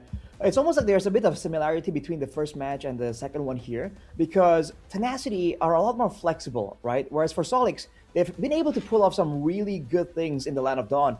But at the same time, you see them having a reliance on the Alice, for instance. There's some factors here that Tenacity are definitely taking note of. So in the drafting phase, you definitely feel like Tenacity has a bit more of a say in the matter. Yep, Tenacity has wider hero pool. Mechanical skill and just carrying potential is spread out between them. For Solix, it's clear that they want to put power picks on certain roles early on in the draft. Well, this is a playoffs bracket right here. As you can see, once we find the results for this match, we're going to see who is going to participate in the lower brackets, right? Which is going to be interesting because as of right now, I think people have very clear favorites for match 3 and match 4. But who's to say that an upset can happen? Yep, it's a fight for 2 lives. Whoever wins here basically gets that ticket to say, hey, I can lose 2 times, but this match, there's no losing. It's the rookies versus the veterans. Tenacity, they're not rookies in the sense that they're all new. It's just compared to Solix. Compared to Solix, they are young bloods. Solix are onks. Have you ever heard of that? Are they? Have you heard us just blast that? Just put it out there that Solix are old men. Is that the prevailing opinion? I have not heard that so far. I mean, again, they do play a bit more conservatively. Why is that, Leo? Like, why are they known as the Unks? Okay, so before the injection of Danny Carter, aka Sek Loso, because he looks like a Thai rock star from the 90s, he's a Burmese jungler, pulled in by Coach Kazin. Solix was mainly made up of older talents. Again, dudes that go as far back as other MOBA titles in the space that played under teams such as Old Bacon Time. So that's how OG the squad is. So they're called Unk. So, you can compare them to like he's like a few. You know what I mean? Like a few, like a Haze, you know what I mean? They've been playing for a while. And then again, compared to Tenacity, who are just younger dudes in general. Gotcha. So we have a bit of like a Shaolin soccer type of matchup where on one side, you got experience, you got wisdom, but on the other side, you got the youth and the explosiveness. So hey, that's going to be interesting. As we take a look at some of the clips here from Tenacity, I think Song Jinwoo definitely stands out just a little bit. The name might be a part of the reason why, right? The guy is known to quote-unquote aura farm. But honestly, I think overall as a team, like you mentioned, Leo, they have a lot of methods to really get ahead, to really have to use as a tool to attain that victory on multiple roles. That's right. And it's not like they've played with the same roster the whole season. They also have an injection of new talent. They got in Lord Guys and BS mid-season. So BS. At least they have that as a mirror. With the very few things these two teams have in similarity, they at least have 2 new talents that come in to shake up the game. So, with that said, Solix ended the season with a loss.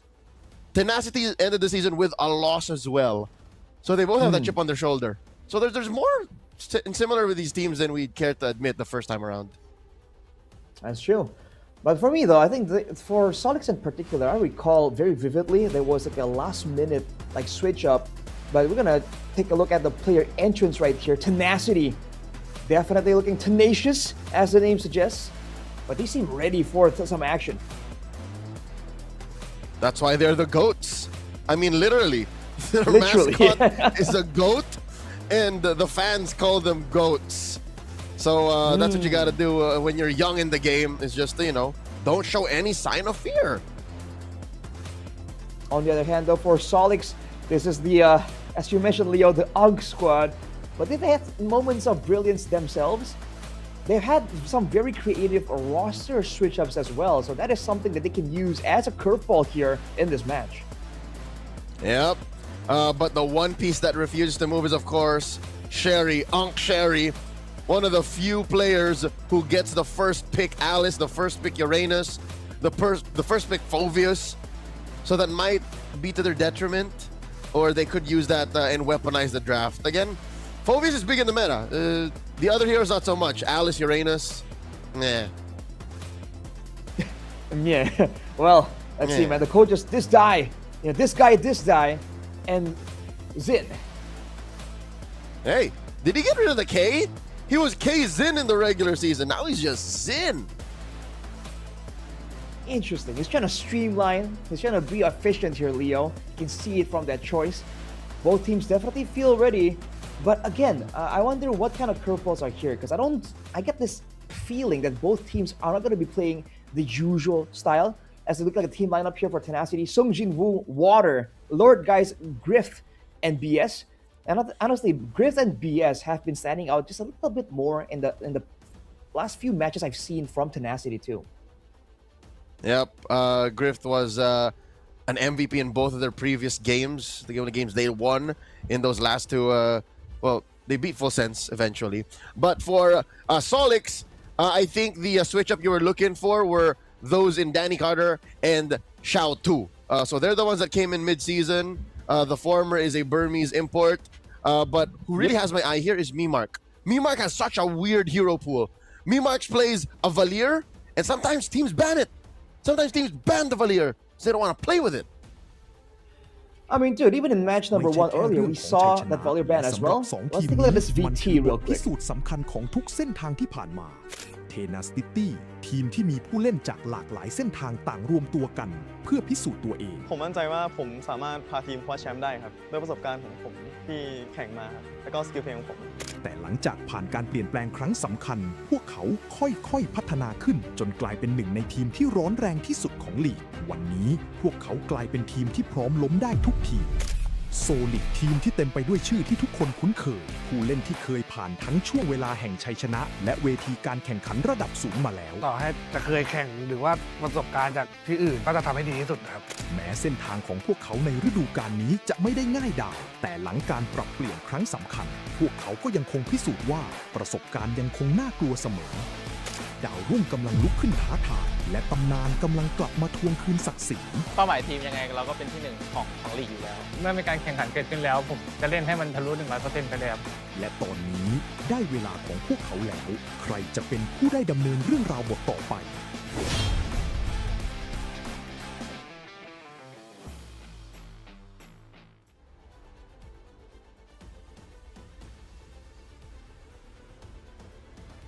There, definitely showing that they want to excel over the other. Looking at the team head-to-head though for Tenacity, man, the KDA ratio already tells a very terrifying story. This team likes to play aggressive, and Solix is it's no different, but they usually are a bit more comfortable playing it slow and playing it patient, but that might actually play to their detriment in this match. That's right. Against a team like Tenacity, you can't afford to lose the early or the mid. But Solix has proven that they can claw their way through tough situations, which is weird, given that their jungler is an assassin specialist. Danny Carter really likes those mechanically demanding heroes like Hayabusa, Joy. Who knows what we'll see in this best of 3. What even more if they make it through to a best of 5. We might have to see him flex towards the likes of a Nolan or a Hayabusa, rather a Lancelot. Ooh, that would be spicy. Spicy indeed, Leo. And honestly, this guy has been showing up on the Assassins, that's for sure. And he's not really afraid to take risks, which is very impressive. You know, he's been known, I think, at least I've seen him go 1v3 and like go for an assassination, get out. And that kind of X factor type of feel is something that has to be watched out for, right? Because when the game gets slow, when it's like a bit of a lord dance, a bit of a macro battle, that X factor, that willingness to try and take a risk is something that kind of swings the favor in towards your team. And this might be a dangerous grass type of game, Leo. Oh, if we go to dangerous grass, that would be great for the assassin matchup. But regardless, in Flying Clouds, I think assassins are still good because that means deaths happen faster, fights happen sooner, and then you can come back when you make a mistake, which is good in this jungle matchup because Danny Carter, no matter how good he is as an assassin, he's still going up against one of the best junglers this side of the Mekong with one hell of an afro. It's Water, the Laotian import for Tenacity. He's played all over the region, and here is the team captain now for Tenacity. You know, Danny Carter has his work cut out for him. For sure. And already you can see the respect coming through here, the aforementioned Valier for Tenacity. And for the side of Solix, the Fanny along with the Freya. So compared to match number 1 at least, a bit of a difference. We'll have to, if you have to see like something like a Kalia maybe, a Phoveus, right? That will really be telling to see what these teams have in mind, especially for that early neutral objective game. That and the Harith. Oh, it looks like they're gonna play with fire. If you remember game 1, match 1, Harith was such a power pick. Harith was such a... It dictated who won, right? So it's still out there. Harith and Phoveus are still out there. One more band's available for Solix, but are they going to expend or are they going to try and trade it back? They go for the Marcel band early. I think it has to be a Harith, no? Grith on the Harith is an absolute menace. Or you can take the Phoveus and then disincentivize the Harith. There it is! They're doing it! Ooh, man. I don't know, because we've seen the Phoveus earlier, match number 1, up against the Harith. You have a lot more passives, but at the same time, the survivability alone of the Harith makes it such a desirable pick. Not to mention the laning phase, how you can actually contest for the gold buff as well. For Solix, though, again, with Sherry in the picture, is this going to be a inevitable Alice type of angle, a Uranus? See, that's the thing. If in the past week something changed, we're about to find out in the first half. Rarely does Sherry get his pick in the second half. Unk always gets his pick early on. But it looks like they're investing in the damage first. So 2 cores for Solix, the Leomord and the Harith. Okay, so maybe if Unk doesn't get his pick on 3rd, red 3 here, then he'll see what's left. And we talked about how Danny Carter is a bit of an assassin-oriented type of player. Now on the Leomord, we'll have to see. Like, the killing instinct will still be there by all means, but it's a different type of style. Less mobility, as Tenacity understands the importance of getting a gold laner. Go for the Claude. This is the trait we've seen time and time again. With the Valentina in the mid lane, though, that's pretty good, considering that they want to have some aggression, they want to have some kite ability. Mobility and burst damage have always been a big factor, but in the playoffs so far, it's been almost like the deciding factor. Yep.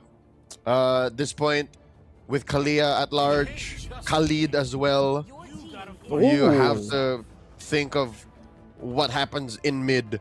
Speaking of mid, there's the Gord.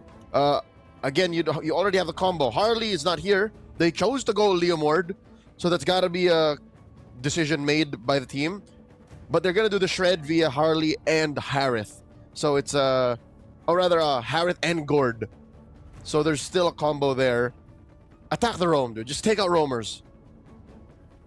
And go for roamers. You can go for junglers as well, technically. But I think roamers are going to be more important because with the Gord, you can really excel when you can use the Mystic Projectile to be oppressive, to scout out, to start like long-distance engagements. Without the right roam for the job, it gets difficult to move around and find the right angles to try and set up an attack. but it's a jungle approach from Solix. It's the Suyo taken away from Tenacity. So do you ban Suyo and Harley? And then you let Water kind of just figure out what to do? Because Water's played Nolan. He played Nolan just, what, last week, was it? 2 weeks ago? And he's also played Joy. So he can do it. Yeah, options are definitely available there. But the Alice, as always, teams have done their homework, man. Tenacity, don't let it go. The Harley, as predicted, comes through as well. Now for Tenacity, do they want to crack down on Sherry even more? Or do they want to try and cover their bases a bit more? That's the last big pick. They're asking, shall we attack him? Yeah, ban the Uranus.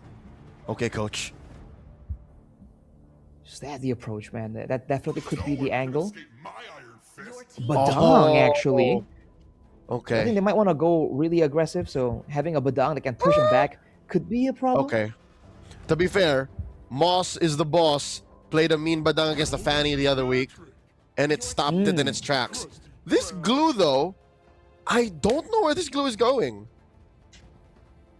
EXP, it's a flex at Red 4.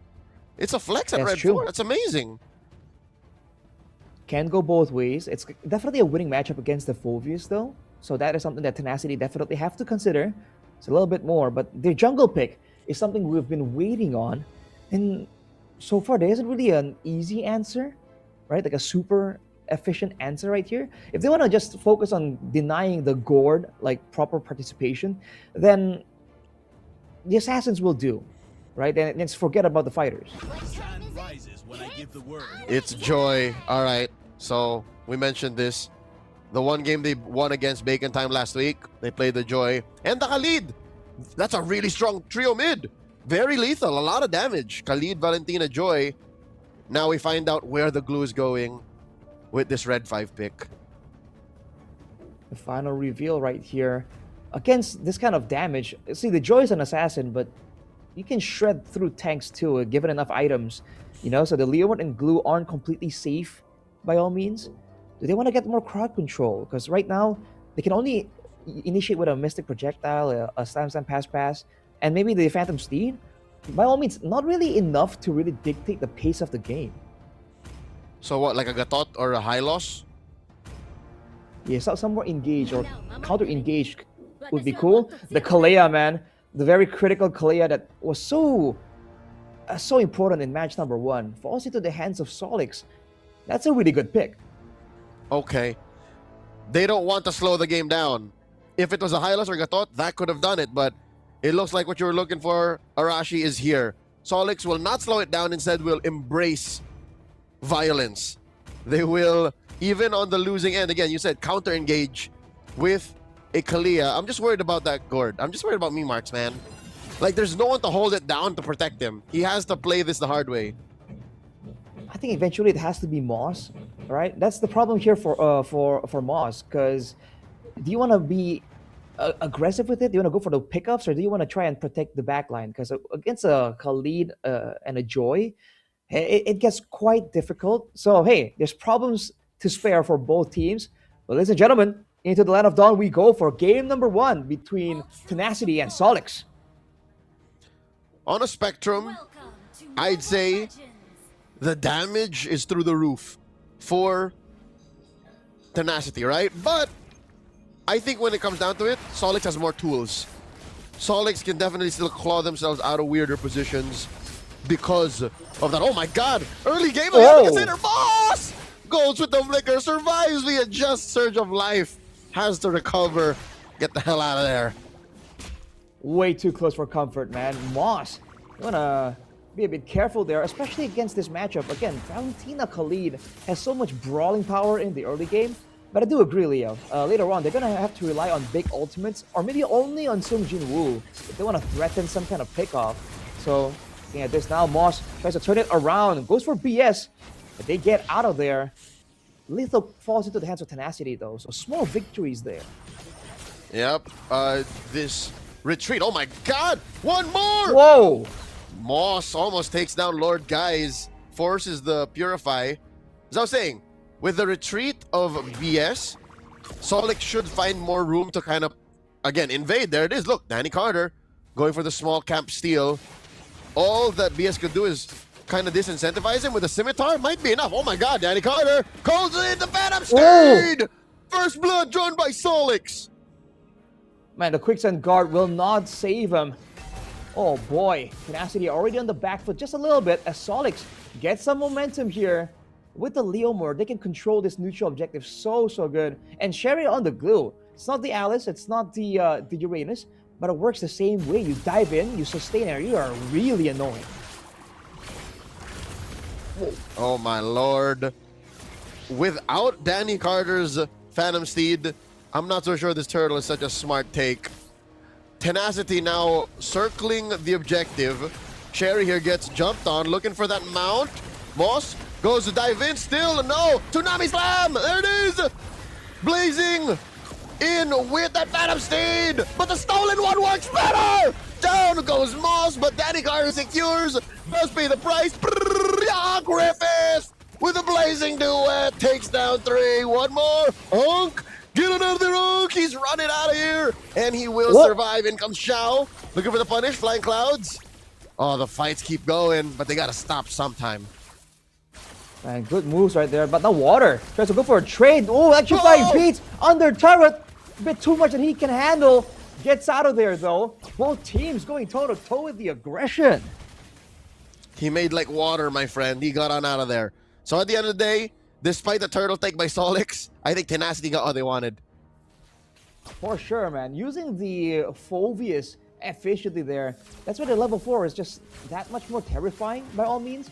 And the fact that Cao Cao got to the fight kind of late allows Tenacity to get a lot more value from that play.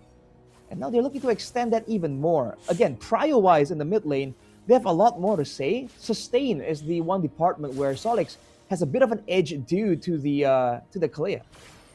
Yep. Whoa. But that's just HP. There's no amount of peel that can go through the sheer damage Tenacity has, at least until the late game. So if that sequence plays out over and over again, I think Tenacity will win like 4 times out of 5. At least for the next 10 minutes. And again, the fact that they can dive together so efficiently. You saw what happens to Memarks, man. He was in the back trying to do damage to the Mystic Gush, and he just got dove on by the whole squad. The gang pulled up and just beat him up 4v1. So Solix has to find a way to avoid that same outcome in the next couple of fights. And with 15 seconds to try and come up with a different solution here, it's definitely looking a bit troubling for Solix. Okay, it might be better, Arashi, since Xiao is nearby. Xiao 2 is nearby. It might be better because, again, he came in late in that last fight.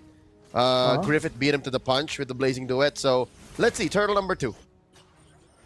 Sung Jinwoo is theoretically even further away as well, but both EXP laners are in the picture. Moss definitely looking for a chance to go for a play. Tsunami Slam!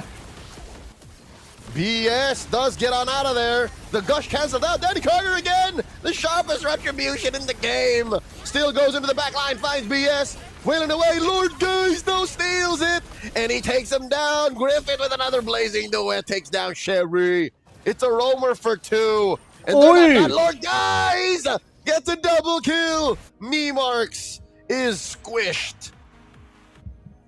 Oh man, the neutral objective focus here of Solix, it's great, it's working out. They have 2 turtles, but at what cost, man? Tenacity is making it very costly for them to get a lot of these resources. And with this tempo, with this lead, they can start invading or even cutting like this. Water 1v1 with Danny Carter. But the Horseman still has the edge for now. Uh-oh, Moss here. Bang! Gets cut out. Tsunami Slam, but still Griffith's bullets ring true. Sung Jinwoo gets taken down. Xiao 2 does find one. Flickers back, but Lord Guys ain't done with you. Be my back. Xiao will survive. Gush used defensively. Now here comes Onk Sherry, gets the mount. Can Bees survive this? Oh no, too much damage. Lord Guys gets taken down by Sherry and Memarks. Off camera though, how'd that happen? Water 1v1 against Danny Carter. Oh wow, the rematch won by Water. Definitely impressive there. That dive though was definitely overzealous from Tenacity. Lord Guys picked up, turned into Cherry, turned into the glue, turned into Patrick for a little bit. That was definitely a bit of creativity. It didn't really pay off though. Right now, the gold lead is still 2K for Tenacity. And with the chain of events, they are still having their whole jungle available to farm up. So this lead should increase just a little bit more before the next turtle fight. I think it's that fact, Arashi, that made it worth it. I think because there was no punish from Solix, that overextension down bottom wasn't so bad after all. And at the end of the day, Griffith didn't die. Lord Guys died, yes, but it was still a beneficial trade. Oh my god! The Tsunami Slam and the Lord Guys! In comes Danny Carter. Phantom Steed. Him and Shao wailing away at the turtle. Bees. Will they engage? It's Sung Jin Woo and Water here looking for more. Danny Carter 3 for 3. Sharp retribution as always, but in comes Water. Cleaning up Shao. Danny Carter gets smothered as well. He's drowning in it. Double kill for Water. Man, how is Tenacity doing this, man? Solix, they got the pick off, they got the clean neutral objective, and somehow, some way, Tenacity find a way to get 2 kills as punishment, and they're getting the structural advantage as well, man. Turrets are falling in the top and bottom lane. That means more angles for Water to go for these plays, and this guy is doing great so far. Mid turret taken out as well. The jungle is no longer safe for Solix. Oh my god, 7.5 minutes in, gets a Holy Crystal. Water means business. He is 3 levels above Danny Carter, which, in perspective, makes it impressive for Danny Carter that he was able to go 3 for 3 on the turtles. But again, you mentioned the math doesn't make sense. How do the kids say it? The math isn't mathing, Arashi. You take all the objectives, sure, but the map ain't yours.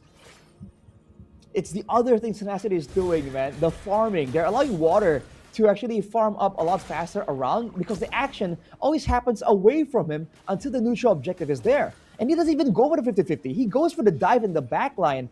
Like in the previous fight, 2 members immediately demolished by the electrifying beats. So Tenacity definitely have an angle on how they want to approach these fights. Solix have to adapt here and change how they want to play this. So Memarks holding this brush might not be the smartest. Projectile thrown out plus the gush. These purifies, rather flickers through that. So Gush already spent out. Tsunami Slam as well. And this is all just for the macro play. They were going for this turret down bot. Can't really get it just yet though. You can see Solix definitely feels the pressure, man. They are grouping up S5. Because again, earlier, you saw Danny Carter go for the 1v1 and it did not work out in his favor. Now Sherry is all the way on the bottom side. The Lord is up and Tenacity have enough damage to really go for a quick Lord shred. Solix, are they gonna try and check? Because Sung Jin Woo is ready for the punish. Sherry is very far off. Moss does bump into Lord Guys. Lord Guys gets taken down by a Gush right in the face. So it's a 4v5. Solix have a massive advantage. And it's only the Mystic Gush expanded by Solix, so they can go for a lot more. Tsunami Slam again. BS gets taken out eventually. Blazing Wait from Griff to try and clear the wave. It will be cleared out as Water comes in, tries to go for the dive. Electrifying Beats in the backline. Memarks gets taken out. Jenny Carter full suit as well. 3 down, 4 even for Tenacity. And it's a complete wipeout.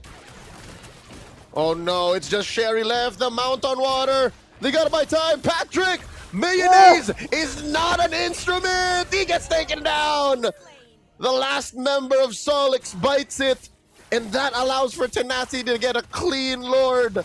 It all went sideways.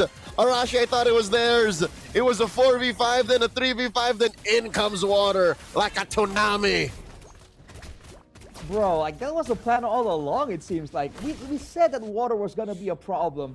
But dude, the timing of when he goes in the back line, Solix had ultimates already.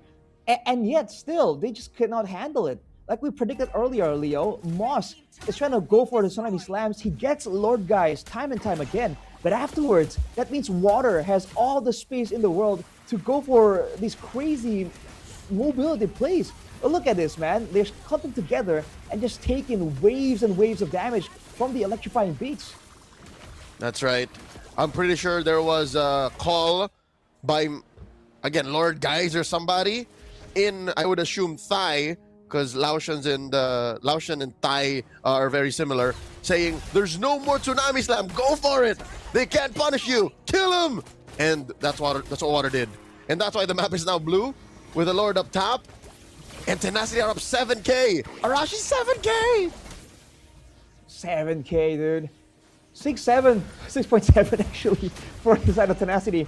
And they're going for the turrets for now. They don't have the best of sieges, especially against a Gord, right? But if they have the right play, the right stun, they can go for a dive here onto Solix as the Lord collides. Oh. Why is BS so deep in there? And how did he not get punished? What was that? I mean, he's up to his usual BS, dude, every single time. This guy is just so oppressive when he's allowed to be. And right now, without any adequate damage to really go for the punish, I mean, BS can do, his usual BS. Tsunami Slam again, though. Okay, Sung Jin Woo does come in. Flicker, Infernal Pursuit. Look at the back line. Cherry coming in. BS does take on me marks. Water finds another. And Danny Carter finds a double in Shao 2. And now Sherry finds the mount.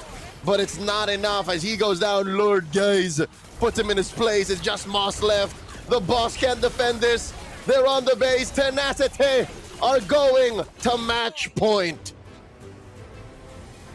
Dang, that is a brutal beatdown, man. Despite all the early wins for Solix, Tenacity got the trades, they got the exchanges, and the moment they realized that they have the power spike, they timed it, right? Once they saw that they have the right tools for the job, just keep going for those dives, and the backline of Solix, man, completely non-existent. The Joy is such a unique pick we haven't seen too often, but in MSL Thailand, it's an absolute menace, dude. How is that fair? It's difficult to expect your Gord to get its licks in when your lineup doesn't allow for a front line to exist. I think it's just logically impossible for Mimarks to have performed well here. Wow. Especially with that Valentina and Khalid combo. There's no way. So after that mid-game ramp up, the late game, we didn't even get to the late game. The game ended under 13. Yeah, it was a mid-game beatdown through and through, man. There was no late game to speak of here. This again, I'm so impressed with like how Tenacity, despite losing like what they're looking for. Usually, you see teams that are phobias. The whole idea is level 4 turtle, get some dominance right there. But then they start losing the retry battles because Leomord, right? And it doesn't matter. They just figure out, okay, how do we turn this around? How do we still get value from this play? And they keep getting it. Again, especially in the third turtle, I believe, Solix started off with a pickoff onto Lord Guys already, and somehow they got a 2-player punish. How? I think the logic is something similar to how some Fannies can perform without purple buff. So, Tenacity are just a team that can snowball without turtles. So they just go for something else. And you mentioned it. I think that's the beauty of this formula, of this mystery, is the answer is right in our faces. They don't go for turtle. If they miss it, they just go for the next thing that's there. Kills, and then the map. So every turtle, they traded out for a turret, which makes sense. First turtle, bottom. Second turtle, top. Third turtle, mid. And I think what made that all possible was Water's hyperactivity throughout the game. That's true, man. 0 deaths as well. Considering how he was playing, that is definitely impressive. He was on 1 HP multiple times throughout the whole game, and he just has that calculation on point. And it's insane, man. Like the whole style, abandon mutual objective, find things elsewhere. We've seen it before, but being able to consistently try and find punishes after, either Solix really don't respect Tenacity enough there, or Tenacity just has a way of maneuvering around. And the Joy pick, you just get reminded of when this hero was so meta back then. Going for the 1v1s, getting one against Danny Carter as well. You start to remember why the Joy is so overloaded. You can clear waves, you can farm fast, you can burst, but also DPS through tanks. And towards the end there, we thought Griff was maybe going to take the front seat when it comes to carrying, but Water did not need any assistance whatsoever. And maybe that's why I wanted more of a front line for the roamer. More now it's been happening, Arashi, that people play Hilda in the EXP lane. So maybe this was one of those games. Imagine if there was a Hilda that can threaten the kill on Water when even after Moss is done with the Tsunami Slam. Maybe that's what they were short on. They needed something a little more sure than a glue. That's true, man. Especially with how the glue operates. You're great when your team is having an advantage. You can zone really well. It's almost like you're a different version of a Yu-Song, technically. But crowd control and mobility, we've highlighted how important these things are. And this game, you can see it, like the mobility from Tenacity to chase and also to pull back away from the big engagements, the Mystic Gushers coming in from the side of Solix. It allows them to just pick and choose, and the crowd control, man. Again, just sets up for all these moments for Water, for Sung Jin Woo even to just dive in the back line. So having the Kalia was great, but the glue, I think I agree, Leo, just doesn't supplement the, I don't know, the playmaking threat enough from Solix. Well, we'll find out soon enough if Solix adjusts that and changes their priorities, because there's literally one chance left. Game 2. And then we'll see if they get a next chance. But for now, again, 12 minutes, 30 seconds, we'll call it. Water, dude. Water didn't die. They got to put more pressure on Water. Well, again, how, though? They need more damage and more crowd control to do so. And again, you cannot allow Moss to just have to do everything. You gotta feel for him, dude. He was defensive, aggressive. He was trying to do everything, and in the end, with all the tools available to Tenacity, they just keep turning it back around onto him. Of those two things, damage and crowd control, I think CC is the thing that Solix needs to invest in more to force us to Game 3. If they somehow can play a lineup that has like 3 or 4 bits of crowd control, then they're off to a better start. Because here I'm looking at their lineup. It's like too reliable, and then, you know, skill shot the rest of them. It's not enough. Dude, Water had such a great game. He was so close to getting 1K gold per minute. That doesn't happen in the game anymore. I mean, with the Joy clear speed, the mobility, he was already farming up a storm. In the team fights, though, once he really got ahead, he was farming heroes, right? He was just destroying, he was deleting 2 members at the same time. You know, the AoE of the Joy, this is why it gets really dangerous. And you're seeing why Tenacity banned away the Badang too, right? That could have been one of the options to really stop the Joy in his tracks. But Tenacity just understood the bigger picture. I am not surprised that Game 1 went this way, but also I'm surprised that Tenacity played this clean. Again, sometimes they are an example of a team that changed throughout the break. They cleaned up so well, and I think Solix has 2 ways to respond to this. Shock, and they just cannot respond. Or number 2 is they just put their big boy pants on and say, okay, we're going to play the heroes that need to be played so that we can force Game 3. I'm wondering if like a roster swap is an option, because if I recall correctly, the last time I saw Solix play against ACT, I think they got Ong Sherry and with a switch hit, like a switch up into Remix, if you recall. Remix. So do they need a remix? Pretty okay. That could be an option here for Solix. That's the extra layer of flexibility they have, but I think it begins with the draft too, Leo. I agree. Crowd control. Against a team like Tenacity that wants to take over like this, you need to stop them somehow, right? They're not going to move the way you want them to move, so you need tools to force them into those areas, into to sticking around when they should be disengaging. Yep, you got to play for the streets, as they say. Don't expect that you're going to get to the mid-game unscathed. Assume that the fights start at minute 1. So again, letting them get the Valentina, letting them get the Khalid. It was really less about the Joy. To be honest, even if Water was impressive, Water was our MVP, it was less about it being a Joy and more of just the space he was given to play and how well he used the tools he had left to him. So, yeah. I don't know if I want to see Remix, but backs against the wall like this, maybe. It could be their last game. It could be the last match they play this season. So, maybe get Remix in there. Well, in the same vein, do they really want to go for a player substitution? Like when it's their last game, right? The synergy, the chemistry, the communication. Okay. Here's why that makes sense, the question. Sherry is team captain. Sherry is Unk. Sherry has been here through thick and thin. And the reason why I reckon why they played with Remix in that last match you called, again with ACT, right? It's because it was literally season's last match. It was the regular season last match. They qualified for the playoffs anyways. Maybe it was more of a for the road kind of thing. So yeah, it's less likely that we'll see Remix. I think Sherry's gonna stick to it. He's gonna have to. He sinks with the ship, if you will, as a captain. Right.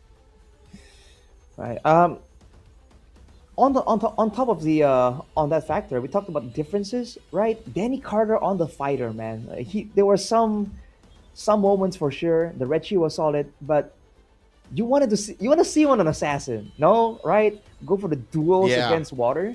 That solo off cam has to be demoralizing, dude. I'm glad we didn't see it. I would have said very choice words if we saw it. So I agree. If it comes down to it, no matter how strong a Leomord is, if you're better on a Joy, a Hayabusa, a Nolan, they banned the Harley. They let it go to the second phase, banned the Suyo, banned the Harley. They could have picked it. I think that's also a point that they need to revisit. Give Danny Carter a better hero. Yeah, Danny Carter on a better hero. And again, by the way, speaking of unusual things, Lord Guys, this guy was able to have so much presence. I'm guessing expanding rivers, potentially. But yeah, the guy was active around the map, but at the same time, he was also caught a lot of times. And you start to wonder if that's intentional, right? Because with everything used on the Valentina, that's part of the reason why Water was really able to get a lot of advantages, mobility-wise, So there's a layer of mind games that is being played by Tenacity for sure. But now, Solix are going for that first pick. Here we go. They ban a select set of heroes. I think they're just banning to allow for junglers to be wild out there. So again, Zushin has to go before all this. Marcel's out already. Valentina, they gotta respect the Valentina. That has to go. Valentina can be it. But so far, the Baksha is still a big concern here for a lot of the teams, man, with the high tempo type of game plan. But I don't know, with the glue Fanny for the set of Solix, you don't really get a grasp on what they're really aiming for, by all means. This feels like let's ban these so that we get better picks on the way out. Which I'm guessing they want to get a Harley or a Suyo blue one. That's got to be what Coach Kaizen is thinking right now. Could be it. So far, again, the Sushin has also been very respected, and you can see why. The mid lane right now has so much more to do, right? You saw Lord Guys having so much more impact because he was ahead so much more than Nemarks. But now the Valier earlier was banned out by Tenacity. It's still available right now. That could be red 3 here.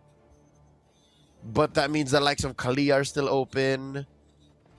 That leaves Harris, Phovius trade open. There it is. Oh, never mind. Okay.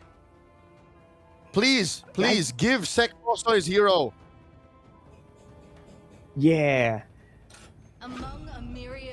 First pick though, it's gonna be the Freya. It was left open the whole time. Solix banned it themselves earlier, but now with a Freya in the picture, there's some flex available. There's a strong laning potential too. Tenacity, what's the response here? The look on this gentleman's face is like, wait, y'all, did we just forget to ban the Freya? But Water seems to be chill about it. Water's like, yeah, no, it's all right. We got this. Don't worry about it. It's not a big deal. We can adjust. We can counter it through macro, right? Through mind games. Phovius Valentina is the option. They really like this Valentina, huh? It hasn't really been as popular as it used to be, this Valen. But Solix, Yisun Shin very early on. Again, there's some flex potential here. But I wonder... Oh, they got the signature Alice though, so that one, that's going to Sherry for sure. This is one mess of a first phase. I would be lying to you and to the thousands watching all around the world if I said I understand where Solix is going. because I don't, Rashi. I don't. The Freya I get. And then you swerve us with the early Yi and Shin plus Alice while Suyo and Harley are out there? I wish I could explain. So many questions. And I mean, they took away their flex potential too, right? By showing the Yi Sun Shin there, they almost guarantee that it's going to be a gold. And by showing the Alice, they guarantee the Freya is going to go gold lane too. So Tenacity know exactly what to expect here. Yeah. And it's because of this honesty in the draft that Tenacity can draft an honest mid laner and duo roamer duo saying, okay, we like what y'all are doing. We need someone to stop that Freya dead in its tracks. And we pick up the Hylos. That's a revitalized roamer right there. A revitalized roam, they can definitely make it difficult, especially in the early game. So with that advantage in the trio mid possibility, I think Tenacity are definitely going to go for another aggressive assassin type of hero. The Suyo, I think the Suyo looks very appealing here. But the Solix ban the Leomord instead. They think it's going to be a neutral objective angle for Tenacity. It could be either. They drafted such a solid 3 in the first that it doesn't matter what they do in the jungle anymore. Same story as game 1. That mid trio is so good that you could just put whatever in the hands of Water and it'll work. And they have the option to leave that final pick to hide Water's what Water wants to go for even more. So yeah. Tenacity, I mean, they in the predicting, in the information battle here, they definitely have a bit more of an edge. For Solix, the final ban, is it gonna be another jungler? The Harley Suyo is or up by all Harley. means. Yeah. Suyo or Harley. Okay. Suyo. So they're saying, make my day. Pick the Harley, Water. And there's the thing, he doesn't have to. Yeah. They can go for the Harith here. It's open. Yes. Red 4, but like Red 5 jungle, you don't have to pick Harley if you don't wanna.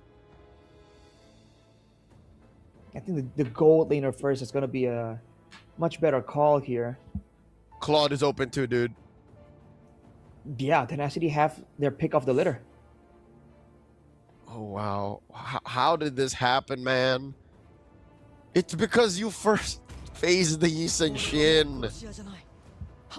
There you go. That's the Harith, man. The very terrifying Harith. By all means, it's an overload of magic damage, but all Tenacity have to do is go for a physical damage assassin. And by all means, that's not really available right now with the Suyo taken away. But if Tenacity snowballs, even if they have like a Harley here, it's still gonna be a very terrifying composition. That or a Nolan or a Hayabusa. Nolan too, yeah. Water can take care of that, dude. Solix, what's in Rome? Oh, it's a chip! Uh-huh. And an Odette! Debut pick Odette! Me marks! I didn't think you could get crazier, but since they keep banning your Valier, you pick an Odette. Vas, an Odette? I mean, again, it's a lot of close range heroes for Tenacity, but that's a swan song available to be stolen by Lord guys too. It seems like it's a really comfort over meta, Leo, right? Like the chip, like what are you gonna use to set up after the shortcut? You know, the lack of crowd control is still there for Solix, Leo. Hail Mary play. They can go. See, again, I told you that trio is so good. They can pick whatever. They can go shortcut into Valkyrie's Descent or shortcut into Throne of Ruin. But again, those are ults. They're such big ticket sequences that even the Mountain Shocker's an ult. That's a CC, but it's still an ult. Nah, I think this is rough, man. It looks like a bit more of the same type of deal. Now instead of just the Joy, you have to deal with the Harriet as well. They really have to rely on me marks doing well. And with this composition, like, I don't know, man. Like, the chip Odette doesn't really seem to be that fearsome if you compare it to a Hylos Valentina. It's looking rough for Solix. One thing I can tell you is the ranked game server in Thailand is going to be hell tonight. People can start playing Odette, and then, I saw it on MSL Thailand. Get off my back. But still, this could be one of two things. Arashi. Could be one, pure comfort. This is something that they've done multiple times in scrims and then it works. Or number two is, as you mentioned, it could just be that last pocket strat that's like, for the road. Maybe you can just try it, maybe it works. All right, let's see how this one goes, man. What could be the final game right here between Tenacity and Solix? Ladies and gentlemen, game number 2. As already a bit more of a passive look coming into Tenacity. I think they're respecting the Freya potential. That's definitely a prio pick, a strong lane. So we'll see what Solix can do with that advantage. As you should.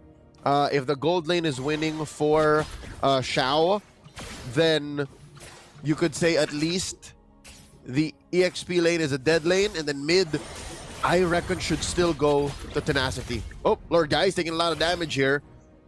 Marks, this is something that we don't really calculate as much. Odette's early game poking. Because we don't really see Odette much in professional play. She has pretty good damage output. And she has some safety in how she pokes as well with the passive, right? Those bounces. You don't have to be all up close to the minion wave for that to happen. And I think he can set up for ganks really well too. And so far, at least before level 4, Solix didn't really have that shortcut option as well. Later on, I do wonder which lane are they going to try and target using the shortcut. Ideally, I think it should still be the jungle, right? Because the Joy is quite vulnerable if he gets jumped on. But look at this, though. Bit of a flag from Moss. Okay. Water waiting for someone to cross into that Y brush. Oh, the fight might break out in mid. Danny Carter holding that brush here. Spots him out, throws out that Mountain Shocker. And Tenacity just walks away. Doesn't land. One ulti down right here. Marks has this one song, but is the team prepared to back him up? Oh, Throne of Ruin, stuns 3, Water still secures, and Xiao overshoots with the Valkyries that set Sherry very low, and he gets taken down by Watcha. Lord Guys gets punched by Moss the Boss, and in comes Griffith, taking down that chip. Massive win for Tenacity. Turtle plus a 2-for-1 trade. Once again, Lord Guys is the only casualty. This is looking like a bit of a pattern here. Tenacity, they always send Lord Guys into the crazy plays, and he almost made it work too. He stole the Swan Song, but unfortunately he got popped before he could like activate it and get that extra bit of shielding and damage. And so far, now at least there'll be the shortcut angle, but oh, there you go, shortcut. Danny Carter goes for a kill, gets one. Sung Jin was in the picture, but that's a bit of a treat back for Solix. Lord Guys is an anomaly in professional MLBB play. Rarely do you see mid laners become sacrificial lambs for their team, but I think he understands that. He understands that today it's about water, it's about Griff, and I just have to steal the right ult at the right time. Solix are showing some teeth. They're not letting go just because they lost first turtle. I wonder what's the mindset for Tenacity as well, because that fight was really well initiated using the Throne of Ruin by Sherry. You're seeing why this is the comfort signature pick for the Unk. With 30 seconds to go right here, you're seeing Solix prod away at the vision, trying to find some bushes, some knowledge in the jungle of Tenacity. And at least this time, there's less of a response, less of a punish available for Tenacity themselves. Tenacity are looking for that big moment again, another haymaker, a way to punish weird shortcuts. And I'll tell you now, Arashi, I think they can do it again because it's the same spot. The turtle is in the same spot, so even if Sherry does find another almost perfect Throne of Ruin like in the first turtle, Tenacity just have a better response. They'll know that Lord Guys should get the IMU better, should be able to pop that ult sooner. And look, he's already there. He already has it. Bit of a waiting game right here. Marks definitely eager to go in. Moss getting jumped on. Oh, shortcut. Coming through, Throne of Ruin, no one home. In comes Bees, Glorious Pathway. Sung Jin Woo jumping on him. And there's a Swan Song. She's singing. Taking down Marks. Water gets the kill. Water run away from Sherry. Sherry flickers in. Almost takes out Water, but he dashes through. Water skedaddles on out of here. And now Xiao can't find a bead on anyone. Not even the Bees. BS gets taken all the way back while Moss gets punished hard. Front line gets punished now. In comes Water. Takes down Danny Carter. Sherry falls. So does Xiao too. Marks left. Oh, what is Water and BS doing? The retribution. Water wasn't done with it. Highway robbery right in front of Mimark's face. What can you say, man? They just got completely outclassed there. Water survives from that encirclement, comes back in with barely any HP, and seals the deal for Solix. They were doing so well, and yet somehow Tenacity, again, through pure micro outplays, they were just able to turn it back around. Looking at that replay right here, the Swan Song trade, and then afterwards, Solix grouped together for Sung Jin Woo to just bash him down with all this AoE, man. Water, the greedy guy, comes in, takes out Danny Carter and Cherry. That should not be allowed, dude. That seems illegal. The former Leon Esports Laotian import for Tenacity has reached a new peak in his career. I'm gonna say it now, Rashi. Possibly the best Joy I've seen in 2026 so far. And that's pushing it. It's just impressive how this guy plays it. He's on his way to another Holy Crystal. Shao 2 is in trouble. Oh man, Shao 2 hasn't been able to play. This is such a heavy-hitting hero that isn't finding its ideal play state. I feel for Shao 2, man. Well, hang on a second though. The macro angle here with the shortcut, they're sending 2 members down. Solix, shortcut popping soon. Oh, Sherry looking for it.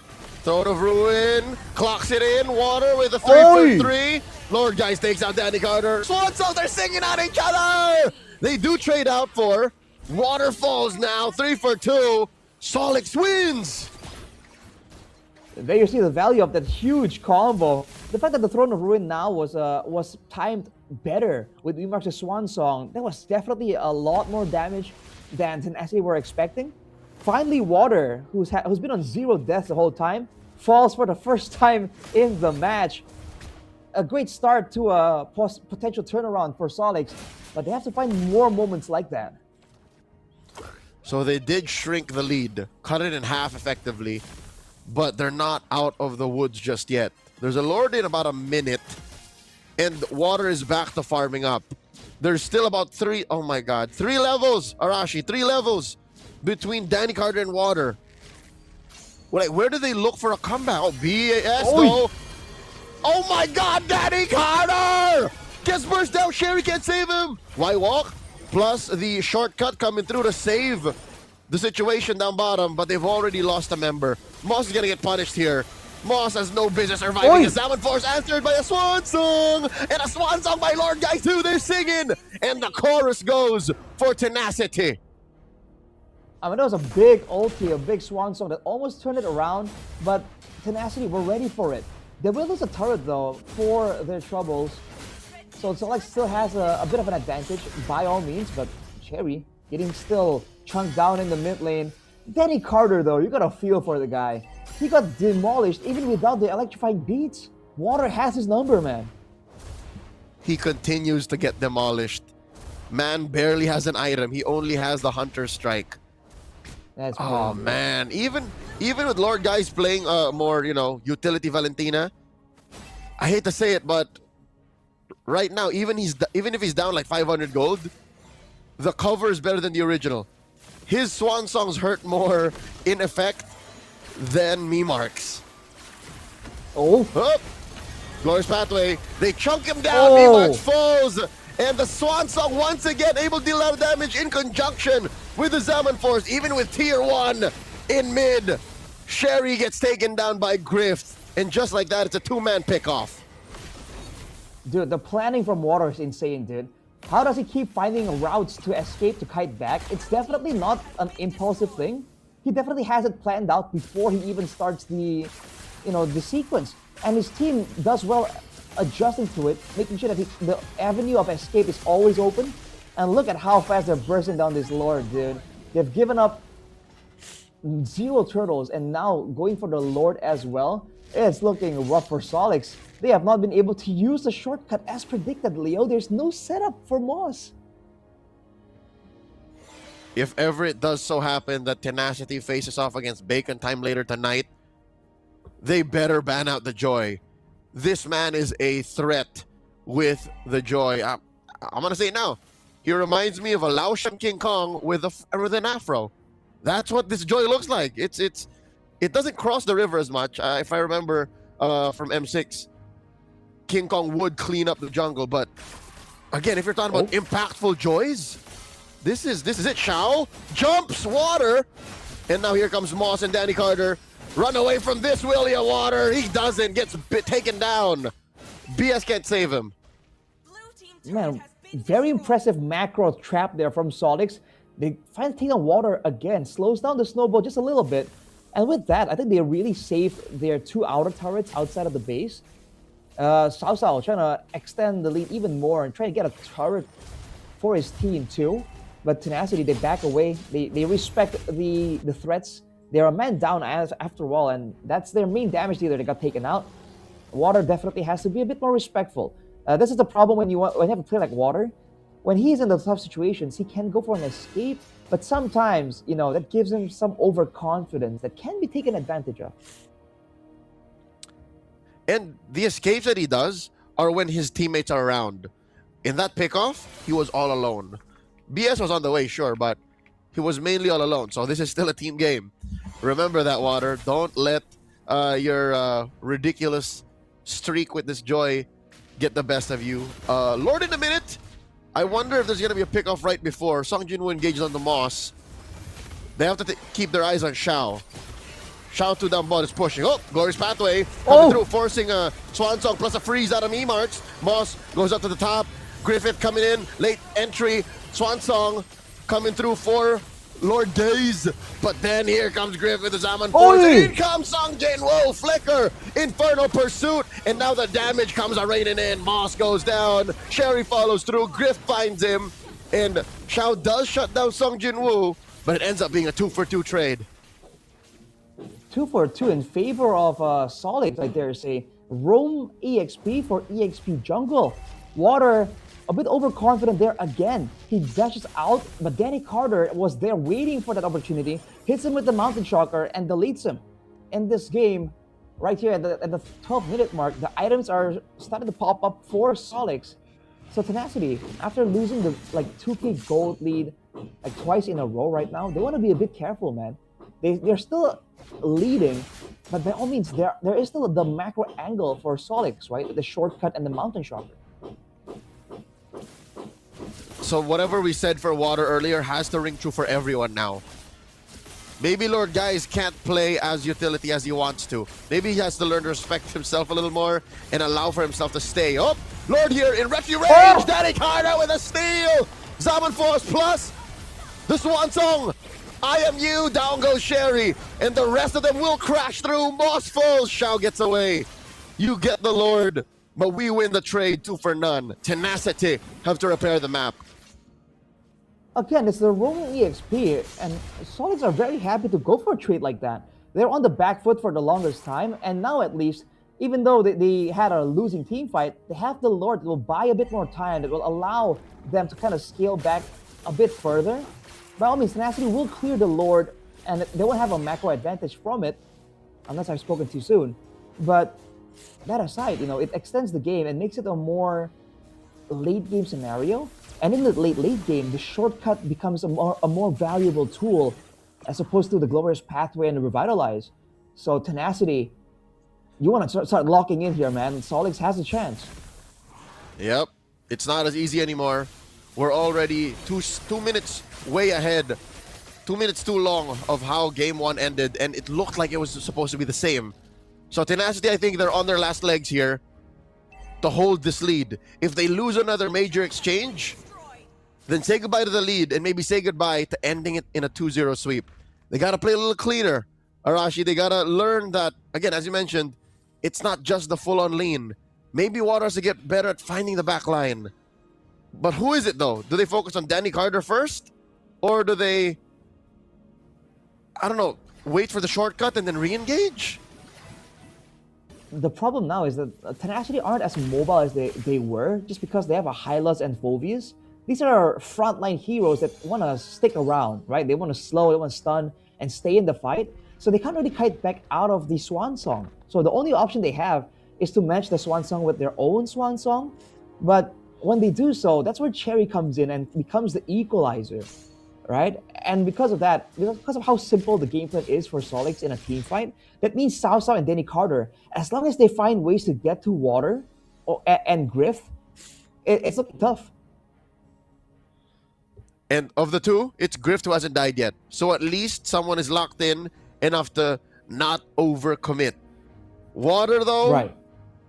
Something clicked, man. Something just made him a little more willing to dive in. So protect yourself at all times, Sir Water, because Solix is punishing you hard. Game has slowed down. Lord in 20. Oh, Mountain Shocker to confirm where everyone is from Tenacity. Might be the setup for a shortcut angle as well. You're seeing Tenacity respected. The wave on the top side is set up for a slow push for Solix, and they're sending a two-man party to clear it out. Sending Song Jin-woo to check out the portal here. And this is a problem. Tenacity can't walk up there without being threatened. And now that's why they're forcing, that's why they keep forcing for the Lord 50-50s. And Water is forced to get in there in the danger zone. He cannot take his time the same way he did in the previous game. The same reason why Solix can keep pressuring the map is because of that chip. This is a stroke of genius. Again, it's what keeps Tenacity honest. And it looks like they are going to commit. Glorious Pathway by BS. Water coming through, looking to punish Danny Carter. Moss here very low. Zaman Force. Sherry comes in. Water takes out Danny Carter. Mini March with the Swan Song. Xiao2 loses the 1v1 against Song Jin-woo. Aura farming off camera. And Mi Marks gets taken down. 3 for none. Same thoughts. What? No way, dude. How did they keep doing this? Again, they were not supposed to win, right? The wave was pushed up. The shortcut was there. Solix were biding their moment. And then Tenacity go with the I don't know what you want to call it, the bum rush towards Danny Carter. They use the Glorious Pathway. They send Water all in close to under turret as well. And somehow, some way, it separated Solix just enough for Tenacity to just get all the value there. All the things that made Solix win those earlier fights, the Swan Song, the Mountain Shockers, the Throne of Ruin, when they're not positioned together, it just doesn't work. And Tenacity somehow, I don't know if that was intentional, but they put Solix in a position that they can't go for AoE damage. May have been the call. Again, I agree. I think it's more of Tenacity forcing them to sequence it off timing, which made it irrelevant. There was very little impact in what ults we saw out of Solix. So now they have control of the map once more. Lord up top, Chubby Wave in mid. Early Mount Shocker coming in from Danny Carter to ensure that Xiao's split lane push is clear. There's a Glorious Pathway. Mimax with an early Swan Song. No one home. That is a two-man Throne of Ruin. But Tenacity want more. They'll continue to break through. Shortcut calling in Xiao2. Come back home. We need you for the defense. Xiao2 takes a lot of damage out of Griffith. And Griffith will not finish the job, but he will finish Danny Carter. And now the base is up next. Tenacity sweep Solix. Moving through the brackets. It doesn't matter how close the game looks, man. You can count on Tenacity to get a dominant finish right there. A straight up demolition. Oh boy. Despite the late game angle and how Solix were able to delay, Tenacity has overpowered them time and time again.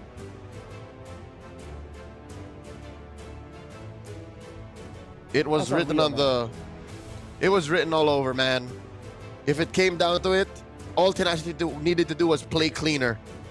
Solix still had the mountain to climb to be able to force us to game 3. This is the play-ins. Such is the nature of competition. GG well played to the Unks of MSL Thailand. This is Solix's last game in Season 1. It's been a great showing, man. It's been entertaining. And the fact that they were able to find moments of success here against a team that's been as dominant as Tenacity. The fact that they were able to they were looking good in the late game after the strong early game that Tenacity were showing. Again, it is impressive, but unfortunately, it's not enough. This was the play here, man. Water just got Danny Carter. You see Mimarks try his best to try and get something, but everyone isn't clumped up together. Cherry late to the party as well. It's just tempo. right? Burst damage, mobility. It's been the name of the game here for Tenacity, and really, it's beautiful to see how it plays out. The only real slow part of the team is that high loss, but let's go to stage.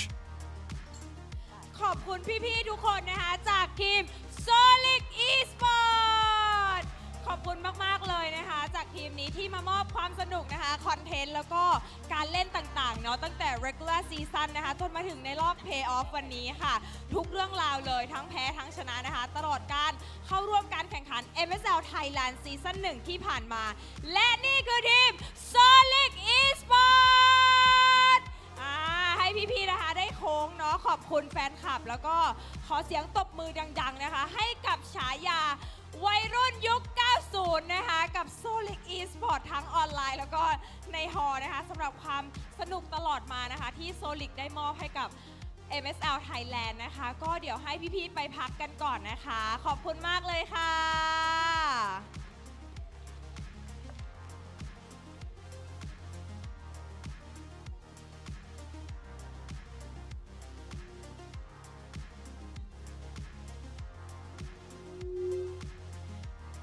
โอเคค่ะตอนนี้นะคะก็อยู่กับผู้ชนะทั้ง2คนนะคะจากทีม Tenacity ตอนนี้นะคะก็อยู่กับ Water แล้วก็ซงจินวูนะคะโอ้โหยินดีด้วยมากๆเลยบอกได้เลยว่าจริงๆเป็นเกมที่สูสีมากเล่นกันได้แบบยื้อฉุดกระชากกันมากเลยนะคะเกมเมื่อกี้รู้สึกยังไงคะสำหรับเทนาที่ได้ผ่านเข้าไปในรอบต่อไปแล้วรู้สึกดีใจครับดีใจครับไม่ดีใจกว่าปกติหรอเพราะว่าอันนี้คือแบบรอบต่อไปคือเป็นโบ 5 แล้วนะก็แล้วเราจะไปเจอ KOG เราจะไปเจอเบคอนไปแก้มือเบคอนไปแก้มือกับบีบอสใช่ครับซงจินวูล่ะคะรู้สึกยังไงบ้างวันนี้ก็ดีใจเหมือนกันครับที่ได้ผ่านเข้ารอบต่อไปได้ไปแก้มือเนาะใช่เราอยากจะแก้มือมานานแล้วกับเบคอนเนี่ยใช่ครับแล้วคิดว่าจุดไหนที่ทำให้เราชนะเกมนี้ได้เพราะว่าเกมแรกเนี่ยคือ Water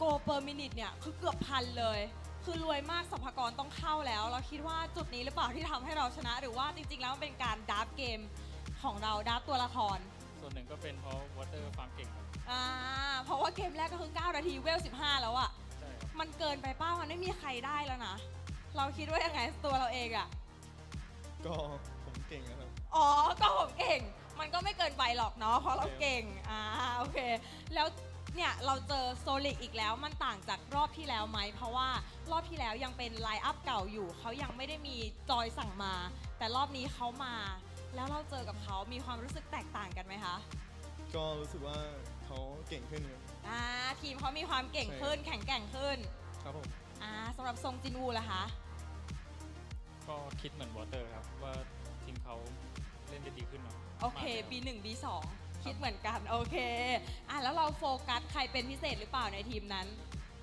ก็โฟกัสเฉาๆครับเฉาทำไมเราแบบไม่ยังไงเขาเล่นเก่งหรอหรืออะไรรู้จักกันมาก่อนมันก็เลยมีนิดนึงสำหรับวอเตอร์ล่ะคะโฟกัสใครเป็นพิเศษโฟกัสพี่เชครับพี่เชลี่ทำไมเราโกรธอะไรเขาหรือเปล่าหมั่นไส้เฉยอุ้ยถึกเกินครับถึกเกินถึกเกินแล้วไอ้น้ำอันนี้เป็นคำถามสำหรับคนดูทางบ้านคิดว่าจะมีทีมไหนปล่อยให้เราได้โชว์สกิลแฟนนีไหมคิดว่าไม่น่ามีนะครับไม่น่ามีใช่ครับเพราะว่าเราเก่งเกินครับแต่เล่นตัวอื่นเราก็ไม่เป็นไรเราก็เก่งเหมือนเดิมใช่ครับซงจินวูล่ะคะคิดว่ายังไงผมก็เล่นตัวไหนก็ได้ครับเล่นตัวไหนก็ได้เพราะว่าเก่งทุกตัวชอบนะคะทีมนี้แบบมั่นใจเลิศเลยล่ะแล้วคำถามสุดท้ายคือเราเตรียมรับมือกับเบคอนไว้ไหมเตรียมครับคือดับมันต้องโหดเลยป่ะแบบดับที่ไม่มีใครคาดคิดใช่ครับใช่ไหมดูเซอร์ไพรส์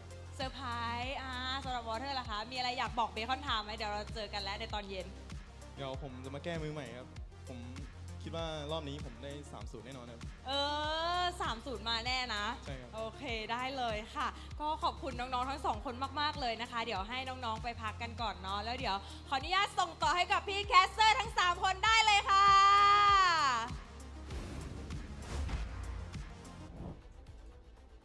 Very interesting interviews. Man, the stage is on point, man. It's definitely something you want to pay attention to. Unfortunately, we don't have subtitles. You know, and it's like when you go to Japan and you're like, where are the subs, man? Like we hope, we wish we could understand, but unfortunately, not for now. What do you think about that match, Leo? The match was impressive. Again, Tenacity are great. We do have a real-time translation. Homie of mine by the name of Facepalm came in. Here's a quick run-through of the interview, okay? How is this Sol different to the one you faced in regular season? Water says they are getting better and stronger. Sung Jin Woo says they have more depth in the hero pool, which we kind of saw how crazy that Game 2 draft was. And then they were also asked, anyone in Solix you focused on particularly? Water said, Sherry. That guy is tanky. And then Sung Jin Woo said, Xiao Xiao. We know each other from before. So there you go. So there's a lot of history between these two teams, and I'm pretty sure it was bittersweet to have eliminated them in the play-ins. Wow, you got your own like real-time translation, Leo. That's impressive. Finally, we can actually understand. Facepalm is awesome, dude. Dude, I believe there's been so much context like we missed on the English broadcast because of that. You know, because of the lack of we don't speak our Thai. comprehension. Yeah, unfortunately. I'm surprised no one mentioned Danny Carter though, because I was telling you during the interview earlier, like, man, they did not allow Danny Carter to play the game at all, dude. That guy was held down. They knew how much of a threat he was. They knew how important Danny Carter popping off was. And you would have sworn the MVP was going to be Water again, or maybe even Griff, who didn't die. But the final moments were all because of Sung Jin Woo. Whenever he went Flicker, Infernal Pursuit, like that's what made Solix go, yo, maybe we should back off, and then they'll die. There were a couple of really high-value Flicker Darkwave plays from Sung Jin Woo. And again, all things considered, with how the fights were going, right? Him only having one death is still very, very impressive. If you look at it here, the only reason why the forward momentum favors Tenacity is because Sung Jin Woo is there to kind of hold things down, right? That's where Water can go around and move around. And initially, we did mention it, there was a weakness. You know, the fact that Sung Jin Woo and BS can't really kite back and forth as much as they wanted. But towards the end there, disruption becomes more important than the actual maneuverability. So you can see here, when the fights go in favor of Solix, it's because they play together as five, right? Aside from that, when Tenacity goes in, when they have like a number advantage, of if they're able to separate the fight in two fronts, that's where they do their best work. And honestly, again, credit to Solix for being able to pull off some macro plays, macro traps like that. But eventually, being forced to fight in these tight corners against all the AoE, with all the spammable crowd control coming in from Tenacity, it was just too much. It was so overwhelming for them. Now you mention it, that might have been the only pitfall for Tenacity. If Solix were able to out-macro them some way, somehow, and make this game last a little longer, that may have what forced us to Game 3. But fortunately, Tenacity saw that coming. Tenacity said, yo, we have to play tighter. Our macro has to be better, at least for 5 or 10 seconds at a time, for us to get it across and to finish in the sweep. So that's what happened in those last two sequences, going from the purple all the way to the finish here. Whew. Man, yeah, I think Solix themselves understood that, and that's why Tenacity did what they did. We weren't expecting it, but dang, dude, even before anyone set up, the moment they saw Danny Carter, again, glorious pathway, like Water just starts jumping around, trying to get to him. They didn't even succeed initially when they tried to go for him like that, but that was enough to really get Solix confused. Despite the fact that they had their head in the late stage macro game, I think they really weren't expecting that kind of, I don't know, YOLO maneuver coming in from Tenacity, and that was their downfall. If you look at the emblems here, weapon mastery for Memarks too. So the longer the game went, those swan songs were gonna be so good, and you can see the damage numbers, man, like 82,000 damage, definitely a respectable amount.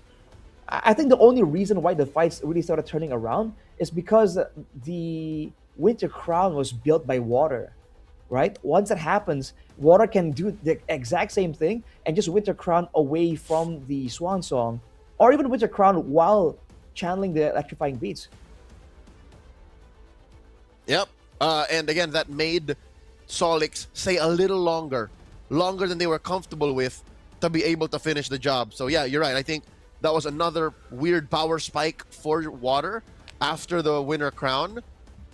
And then that was another benchmark for Solix to have to go over, that Marks' damage output wasn't enough, which is impressive. Again, fair where fair is. 82k, more than anyone from Tenacity was dealing. That just shows that maybe Odette is a legit threat. Maybe we should start respecting Odette more as a mid laner instead of just a meme, because that's what Gord was about a month ago, and now he's real. Yeah, mid lane AoE is something that's really rising in popularity, because it used to be just utility and burst, right? But now actual AoE damage output is slowly but surely creeping back into the meta. So that's definitely an interesting factor. Aside from that, man, yeah, I don't know. I don't know how you can macro against Tenacity, but they seem to understand when they can use micro to counter your macro. You know what I mean? And that's dangerous, dude. If anything, macro is on their side. Whoever they face off in the future in the playoffs have to play a tight game. So this warning goes out to Bacon Time. Bacon Time, watch out for that Joy. Bacon Time, watch out for, you know, Griffith's entry. Even Song Jin-woo's late game entries. Watch out for that. And if anything, play a better macro. Split up the map. I don't know what kind of Bacon Time we're going to see today. If it's a cleaner Bacon Time or a Bacon Time that gets swept by Buriram United, who fortunately isn't here anymore. Buriram got knocked out in the first match, so Bacon Time is like, okay, reset.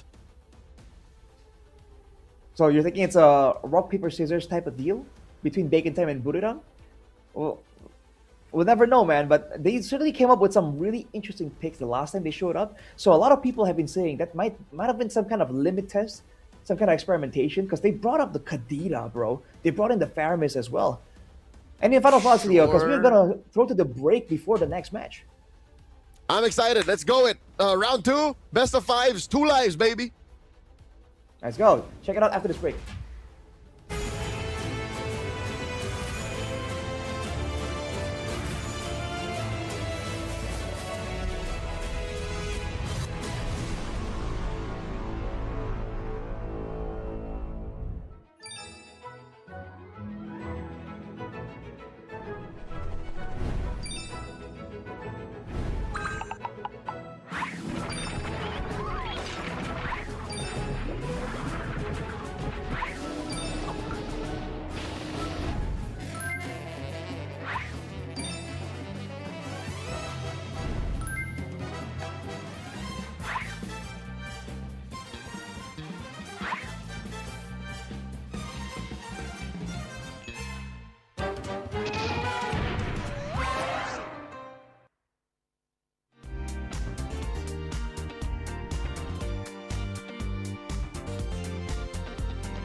Richman Shop โน 1 เรื่องเติมเกมเหนือกว่าทุกการเติมผู้สนับสนุนหลักอย่างเป็นทางการ League MSL Thailand เติมได้นับร้อยเกมพร้อมบัตรเติมเกมและบัตรกำนันอีกมากมายเติมถูกเติมไวผ่อนได้มีเงินคืนจ่ายสะดวกไม่ว่าจะโอนหรือผ่อนชำระและใหม่ล่าสุดรองรับการแบ่งจ่ายผ่าน SPay Later ดูแลทั้งก่อนและหลังการขายทุกช่องทางบริการ 24 ชั่วโมงร้านเติมเกมที่สตรีมเมอร์ส่วนใหญ่ไว้วางใจนึกจะเติมเกมต้อง Richman Shop เท่านั้นแล้วมาเติมกันเยอะๆนะ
Richman Shop โน 1 เรื่องเติมเกมเหนือกว่าทุกการเติมผู้สนับสนุนหลักอย่างเป็นทางการ League MSL Thailand เติมได้นับร้อยเกมพร้อมบัตรเติมเกมและบัตรกำนันอีกมากมายเติมถูกเติมไวผ่อนได้มีเงินคืนจ่ายสะดวกไม่ว่าจะโอนหรือผ่อนชำระและใหม่ล่าสุดรองรับการแบ่งจ่ายผ่าน SPay Later ดูแลทั้งก่อนและหลังการขายทุกช่องทางบริการ 24 ชั่วโมงร้านเติมเกมที่สตรีมเมอร์ส่วนใหญ่ไว้วางใจนึกจะเติมเกมต้อง Richman Shop เท่านั้นแล้วมาเติมกันเยอะๆนะ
Richman Shop โน1เรื่องเติมเกมเหนือกว่าทุกการเติมผู้สนับสนุนหลักอย่างเป็นทางการลีก MSL Thailand เติมได้นับร้อยเกมพร้อมบัตรเติมเกมและบัตรกำนันอีกมากมายเติมถูกเติมไวผ่อนได้มีเงินคืนจ่ายสะดวกไม่ว่าจะโอนหรือผ่อนชำระและใหม่ล่าสุดรองรับการแบ่งจ่ายผ่าน SPayLater ดูแลทั้งก่อนและหลังการขายทุกช่องทางบริการ 24 ชั่วโมงร้านเติมเกมที่สตรีมเมอร์ส่วนใหญ่ไว้วางใจนึกจะเติมเกมต้อง Richman Shop เท่านั้นแล้วมาเติมกันเยอะๆนะ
Richman Shop โนหนึ่งเรื่องเติมเกมเหนือกว่าทุกการเติมผู้สนับสนุนหลักอย่างเป็นทางการ League MSL Thailand เติมได้นับร้อยเกมพร้อมบัตรเติมเกมและบัตรกำนันอีกมากมายเติมถูกเติมไวผ่อนได้มีเงินคืนจ่ายสะดวกไม่ว่าจะโอนหรือผ่อนชำระและใหม่ล่าสุดรองรับการแบ่งจ่ายผ่าน SPay Later ดูแลทั้งก่อนและหลังการขายทุกช่องทางบริการ 24 ชั่วโมงร้านเติมเกมที่สตรีมเมอร์ส่วนใหญ่ไว้วางใจนึกจะเติมเกมต้อง Richman Shop เท่านั้นแล้วมาเติมกันเยอะๆนะ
Richman Shop โนหนึ่งเรื่องเติมเกมเหนือกว่าทุกการเติมผู้สนับสนุนหลักอย่างเป็นทางการ League MSL Thailand เติมได้นับร้อยเกมพร้อมบัตรเติมเกมและบัตรกำนันอีกมากมายเติมถูกเติมไวผ่อนได้มีเงินคืนจ่ายสะดวกไม่ว่าจะโอนหรือผ่อนชำระและใหม่ล่าสุดรองรับการแบ่งจ่ายผ่าน SPay Later ดูแลทั้งก่อนและหลังการขายทุกช่องทางบริการ 24 ชั่วโมงร้านเติมเกมที่สตรีมเมอร์ส่วนใหญ่ไว้วางใจนึกจะเติมเกมต้อง Richman Shop เท่านั้นแล้วมาเติมกันเยอะๆนะ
Richman Shop โน1เรื่องเติมเกมเหนือกว่าทุกการเติมผู้สนับสนุนหลักอย่างเป็นทางการ League MSL Thailand เติมได้นับร้อยเกมพร้อมบัตรเติมเกมและบัตรกำนันอีกมากมายเติมถูกเติมไวผ่อนได้มีเงินคืนจ่ายสะดวกไม่ว่าจะโอนหรือผ่อนชำระและใหม่ล่าสุดรองรับการแบ่งจ่ายผ่าน SPayLater ดูแลทั้งก่อนและหลังการขายทุกช่องทางบริการ 24 ชั่วโมงร้านเติมเกมที่สตรีมเมอร์ส่วนใหญ่ไว้วางใจนึกจะเติมเกมต้อง Richman Shop เท่านั้นแล้วมาเติมกันเยอะๆนะ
การแข่งขัน MSL Thailand Season 1 Powered by Moonton Official Telecommunication Partner True 5G Official Gaming Phone by Infinix Official Sponsor by Richman Shop Official Gaming Chair Partner DX Racer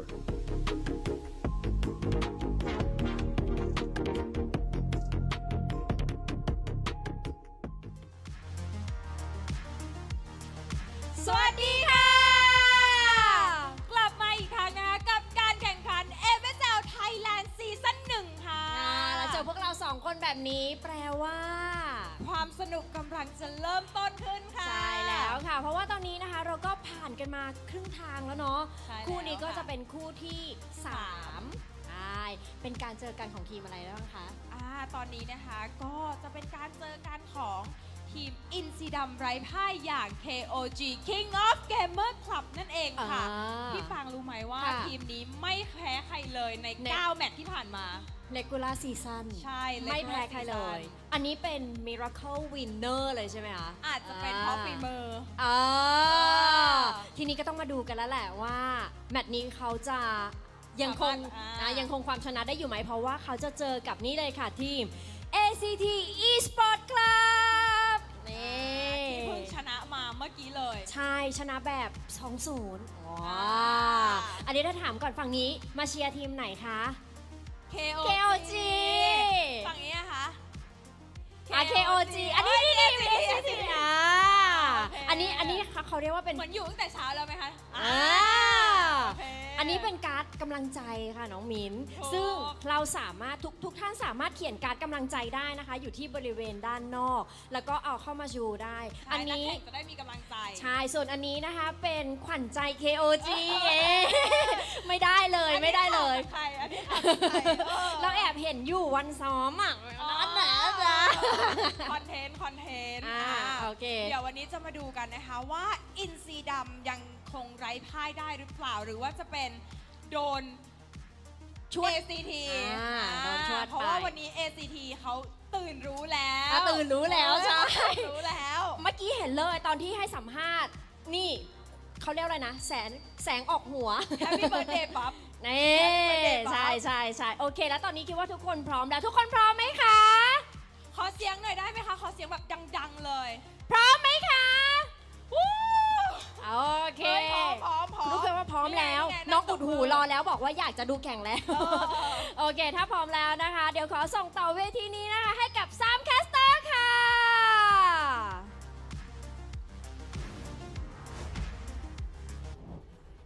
We just witnessed ACT and Tenacity advance through the playoffs, and on to the next stage we go. Welcome back, ladies and gentlemen, to MSL Playoffs, day number 1. It's going to be me now, Gani, and alongside Midnight to my left. Midnight, how are you feeling now we are in the best of 5s? I am feeling excited. I want to see amazing MLBB action. I want to see more heroes, and I want to see some flavor, because the past 4 games, even though it felt nice, it felt amazing to witness amazing MLBB, you know, it kind of felt one-sided. It's a bunch of sweeps, 2-0. Maybe, you know, this time around we get to see game 4, maybe even game 5, honestly. Yeah, I mean, the 2 teams that advanced,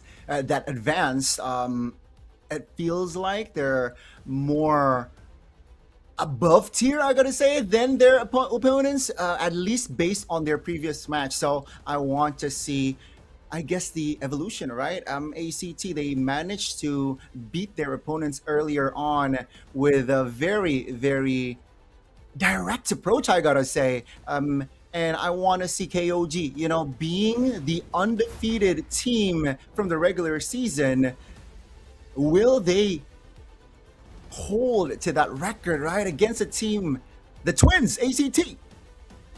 Yeah, you know, being the top dog, being the #1 team in the regular season, of course, a lot of teams are looking to take you down. They've only managed to drop 2 games, and they haven't lost a series.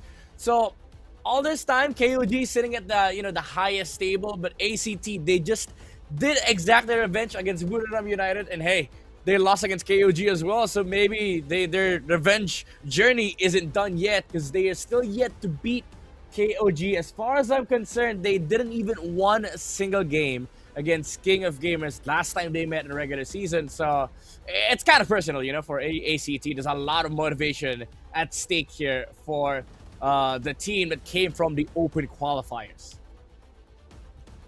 Definitely, and we got to take a look right at the team that holds the record of undefeated match-wise here.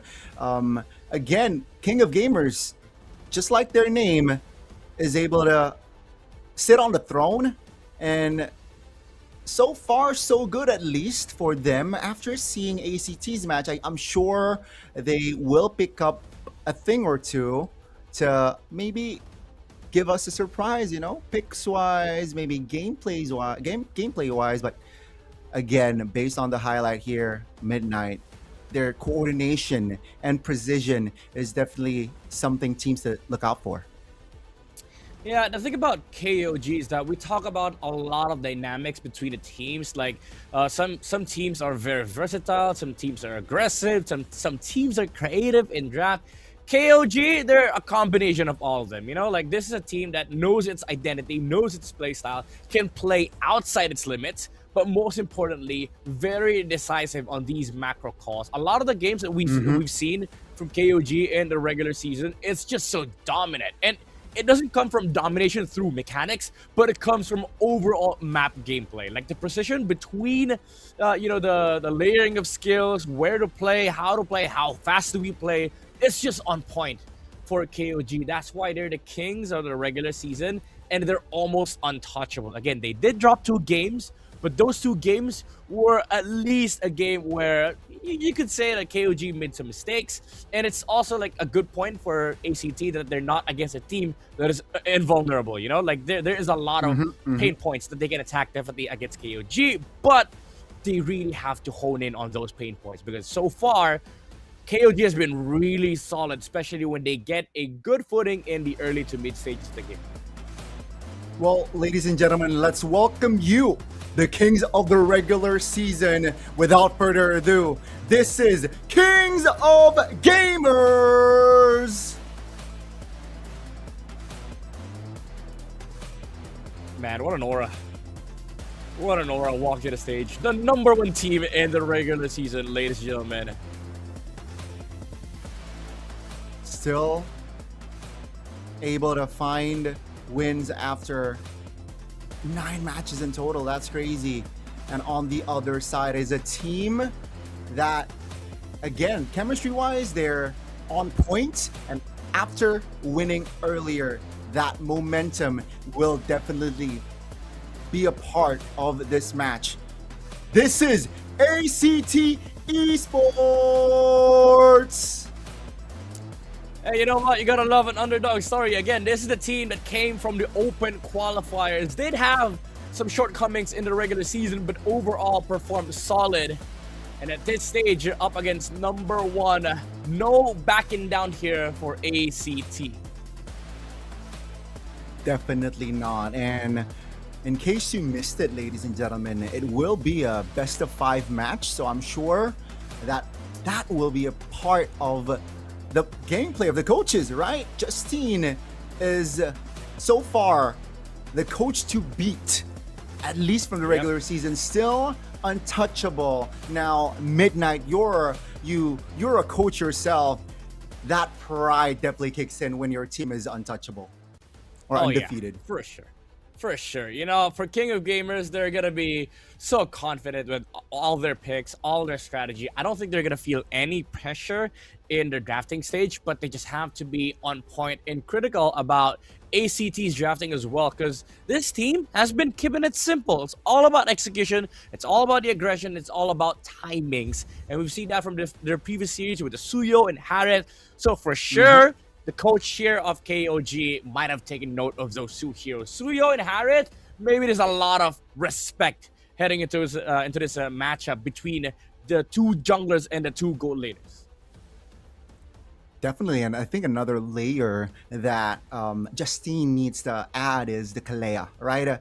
Another hero or another layer ซีซั่น of ที่ผ่านมามีอยู่1ทีมที่ไม่มีใครสามารถโค่นลงได้ทุกทีมต่างๆพยายามไล่ตามพวกเขาและวันนี้อีก1ทีมกำลังจะเข้ามาท้าทาย King of Gamer ทีมไร้พ่ายแห่ง Regular Season ด้วยการรวมตัวของผู้เล่นมากประสบการณ์และนักแข่งระดับนานาชาติพวกเขากลายเป็นทีมที่แข็งแกร่งที่สุดของลีกในตอนนี้ก็จะพยายามเป็นทีมที่เป็นแชมป์ใน MSL ซีซั่นแรกให้ได้ด้วยครับ แต่ในรอบเพลย์ออฟคือเวทีที่ทุกเรื่องราวสามารถเปลี่ยนแปลงได้ยังมีอีก1ทีมที่พร้อมเดิมพันทุกอย่างพวกเขารู้ดีว่าคู่ต่อสู้ในวันนี้คือบททดสอบที่ยากที่สุดนี่คือโอกาสในการหยุดทีมไร้พ่ายและเปลี่ยนเรื่องราวของฤดูกาลนี้1ทีมกำลังปกป้องบัลลังก์อีก1ทีมกำลังพยายามโค่นมันลงณตอนนี้ผมว่าท็อป 4 ง่ายมากครับเดี๋ยวแค่รายละเอียดเล็กๆน้อยๆที่เราต้องเก็บให้ละเอียดเพื่อที่จะคว้าชัยชนะได้อย่างแม่นยำครับทีมไร้พ่ายปะทะผู้ท้าชิงคนต่อไปศึกแห่งการหยุดทีมไร้พ่ายกำลังจะเริ่มขึ้น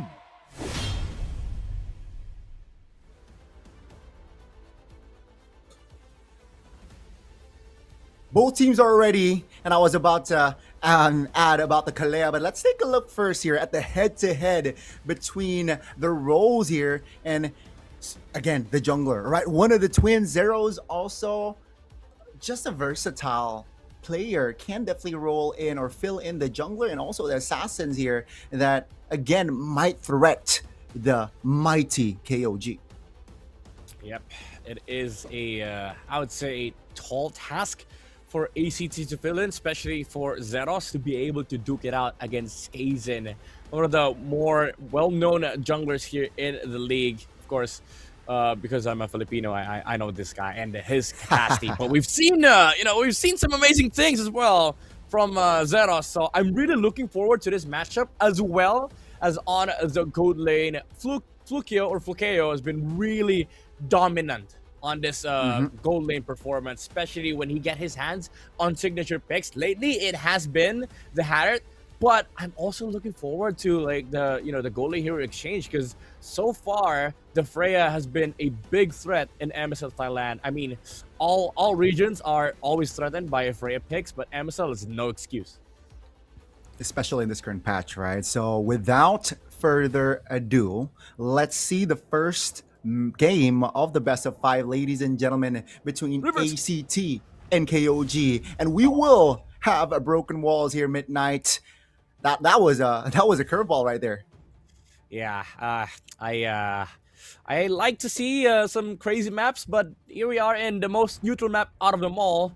KOG banning out that Suyo. I knew it. I knew it. Somebody was watching the games earlier.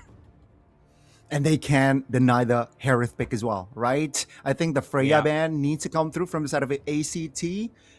And yeah, they're taking their time here. So far, KOG has been really dictating the drafts pretty well. Yep. Ooh, limited options here for ACT. Yeah, that's a curveball indeed. Even though they could get their hands on the Kalea, they just respect the Marcel of KOG, especially with that combo as well. There's a lot of like potent combos that could come out from KOG with the Marcel. We've seen that in the regular season. But yeah, we go back to the first pick, Harith.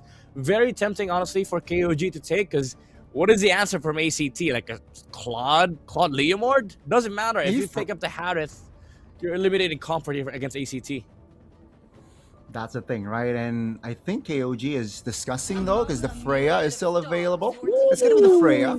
So the Harith here, I think the play from ACT is you can take the Freya as long as I get the Harith. Now, we mentioned as well about the Kalea. Maybe that's the pair that we can expect coming from ACT. You know, their first picks, I think that's a very solid picks. And you mentioned ACT, you know, they like to play a direct approach, an honest and simple.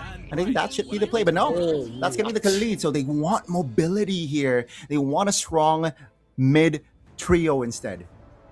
Wait, they gave KOG the Kalea.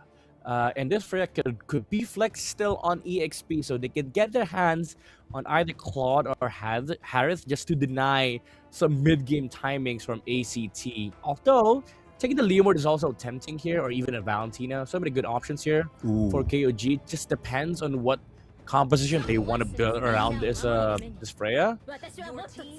Kimmy, interesting. I did not expect the Kimmy as well, right? Knowing that a lot of mages are still on the board. But I guess what KOG is saying is, you know what? The mid laner here is not going to be the star. It's just going to be a sporting role. And, you know, quite independent, hard to catch, you know, with the Purify expected to come.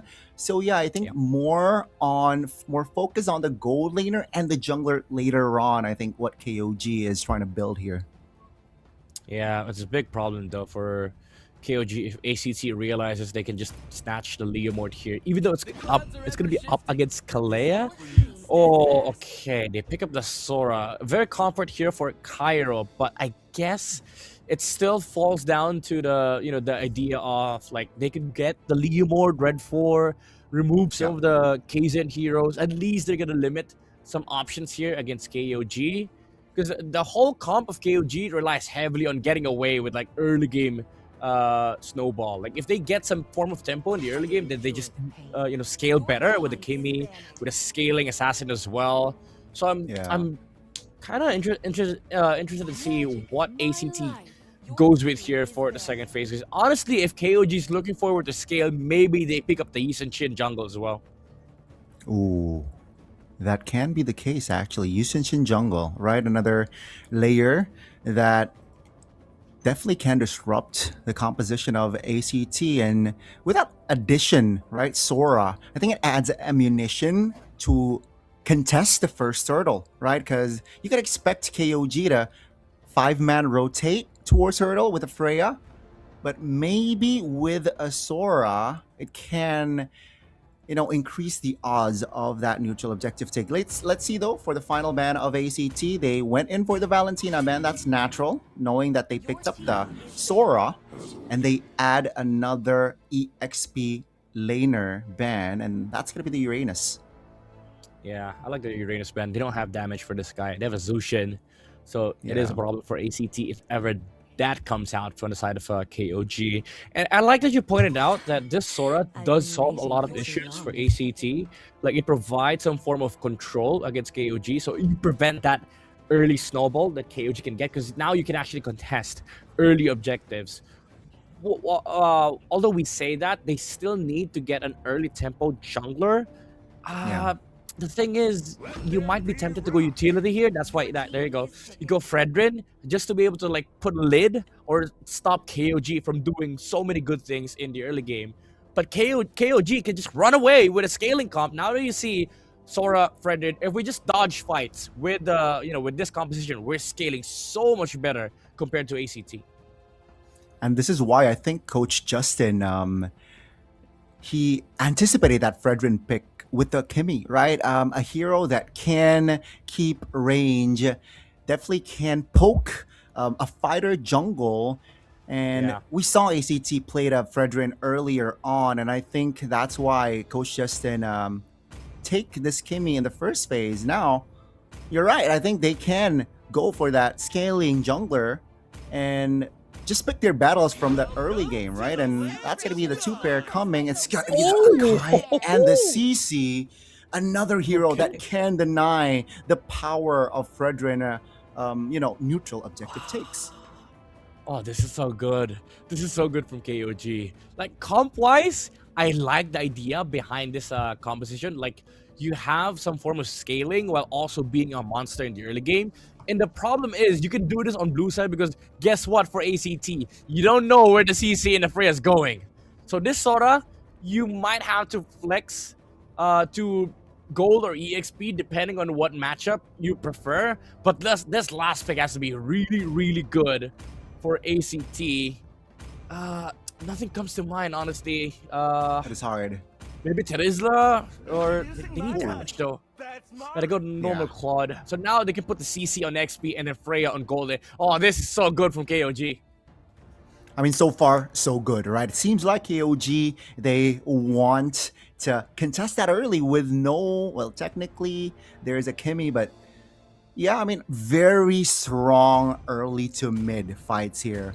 So ACT, can they hold the storm of that early game with the composition that is built for that early game, especially the mid trio? Let's see, folks, for the opening game of KOG and ACT. It will be the first round, and let's see who advances through and who has to go down to the lower brackets. It's going to be a battle of tempo, honestly, for both teams. ACT will try to prevent some tempo building up on the side of KOG, while KOG will be fighting for it. First turtle is going to be very crucial, as well as the level 4s on both roamers, especially in this Kalea, right? Because it does give you some access towards the frontliners of ACT. If they can shut this Khalid down, then they have so much early game space to work with here for KOG. We will get to see that indeed. Well, it's not going to be a Khalid Purify this time around. Yeah. We saw a Khalid and a Kalea interaction earlier on. It was ACT though on the Kalea this time. Sylvie is going to be on the Khalid. But yes, the first neutral objective is going to be very important, especially when you committed a Fredrin on your composition. Yep. But hey, against an Akai, it's going to be very tough here. Heavy spin can definitely disrupt your momentum going in. That's a steal. Hey, you voted for 5 games. I mean, I did put KOG 3 games, but I want to see more games than 3. Niall getting heavily poked here. That's the power of the Zushin. I honestly, this is this is big win condition here for ACT. Like, this dual mid of theirs has to work. The Zushin and the Khalid is gonna be able to provide some form of pressure in the river, but they're working with a window here. Once the Akai reaches level 4 and the Freya starts cutting waves, then that is when you start feeling the problem on the of this lineup from KOG. And as you mentioned, Akai is already level 4. 10 seconds on the clock for the first neutral objective of the game. They gotta I guess they gotta decide, or do they really want to commit on contest? Because top lane is already filled and occupied with KOG members. Here comes Sylvie. It's jumping in on towards Kaizen, just trying to poke around, but seems like KOG says, you know what, we'll be patient this time around. Freya is coming. Yeah, it's a good pull as well. Good reset. Good patience from KOG, but ACT, they're not gonna let go. They want to fight for this. They have a Zushin, however. Problem is, Freya's already here. Traction Pulse already invested. That's going to be ACT jumping in on the collapse now. First one to fall. Turtle, though, will be secured by KOG, and here comes reinforcements. KOG, with the firepower that they have, is able to take 2 more. They only lose Payan, but not only, that's a very important member taken down. So ACT, they got compensation. Yeah. It's classic approach from KOG, however. Like, they bursted a turtle and then immediately went straight to the enemy jungler, able to take out Zeros. Oh, King's in. So be careful, though. Good for now. Still able to be, he's able to at least take range. KOG now. If you see at the gold gap, it's nothing, right? Almost at an equilibrium. So ACT, I like, at least they realize that they take this Freya down. Now the Freya cannot be as aggressive because he is slightly behind on EXP if you compare it to Flukeo. Yeah. So ACT honestly could just play it slow, play it chill, just prevent fights, try to just give vision without getting jumped on by Nile on this Kalea. Sylvie has a massive responsibility on his shoulders right now. Again, river control is going to be very, very important because that's when KUG will start ramping things up. When they get mid prio, when they get river control, then you will be able to see KUG choke the map against ACT. So far, so good for ACT. Nothing's happening. Claude's farming. Everything's A-okay. Everything is good, but remember, ACT is on a window. Heavy spin here used, interestingly, but again, ACT is able to keep range. The jungler is rotating towards top, whilst the turtle will spawn in the bottom side of the map. So again, with the Kalea already having Tsunami Slam in the kit, expect an engage here, or surprise engage from ACT. From KOG, rather. Weird timing here from KOG. They don't have the heavy spin, so they have to wait a bit. I think for more than 10 seconds, or 15 even. ACT, they can make a move here. They have a Khalid that is already setting up a Raging Sandstorm here with a Flicker. Good zone from Carnes. Yeah, they got to buy time here, at least. Oh, KOG getting jumped on now. Again, first one to fall. Payan jumps in. Sylvie, health HP. Payan use damage, but that's going to be the knockup. Purify popped. Oh, Pyro finds the kill. Take a look at Payan. Again, taking it all, but here comes ACT. Just collapsing on Kaizen, who is isolated, and down he goes. 3 members off the board. ACT, they lose the neutral, but they win the fight. Yeah, they're so focused on taking down this turtle from KOG. They lost attention. They lost their focus on the Claude. Kaizen did a good job of just controlling the turtle while also holding the Fredrin down. But ACT, they didn't even care. They just looked to fight. They wanted to take down heroes. They wanted to go for the trades because, again, they know they're scaling. They don't care about neutral objectives. As long as we're taking heroes down, we're eliminating map pressure, we're giving space to Claude, we're making him farm. It's a similar story as to how they won their game against Buriram United. Everything's about making the space for their gold laner. Making their space, indeed. And Flukeo, right?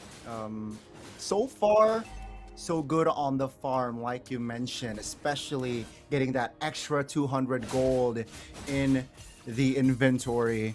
Definitely adds up, definitely adds to the mid-game transition very well for this Claude. And you can see the Chastised Paul drone already prioritized by Sylvie, realizing and understanding that, going up against Kimi, going up against Freya definitely can be an issue. Yeah. The thing is, ACT though, even though they have a scaling comp, yes, the Claude is strong. The thing about KOG's lineup is that they don't really, oh, he's in, accidentally pressed. They're all right there, but going back, it's not really a comp that loses out strength over time. You still have the Kimi, you still have the Freya. Freya's a strong hero, even in late game. And you also have to consider the fact that there's a CC on their lineup. It's not so easy for ACT to actually deal with the CC late game.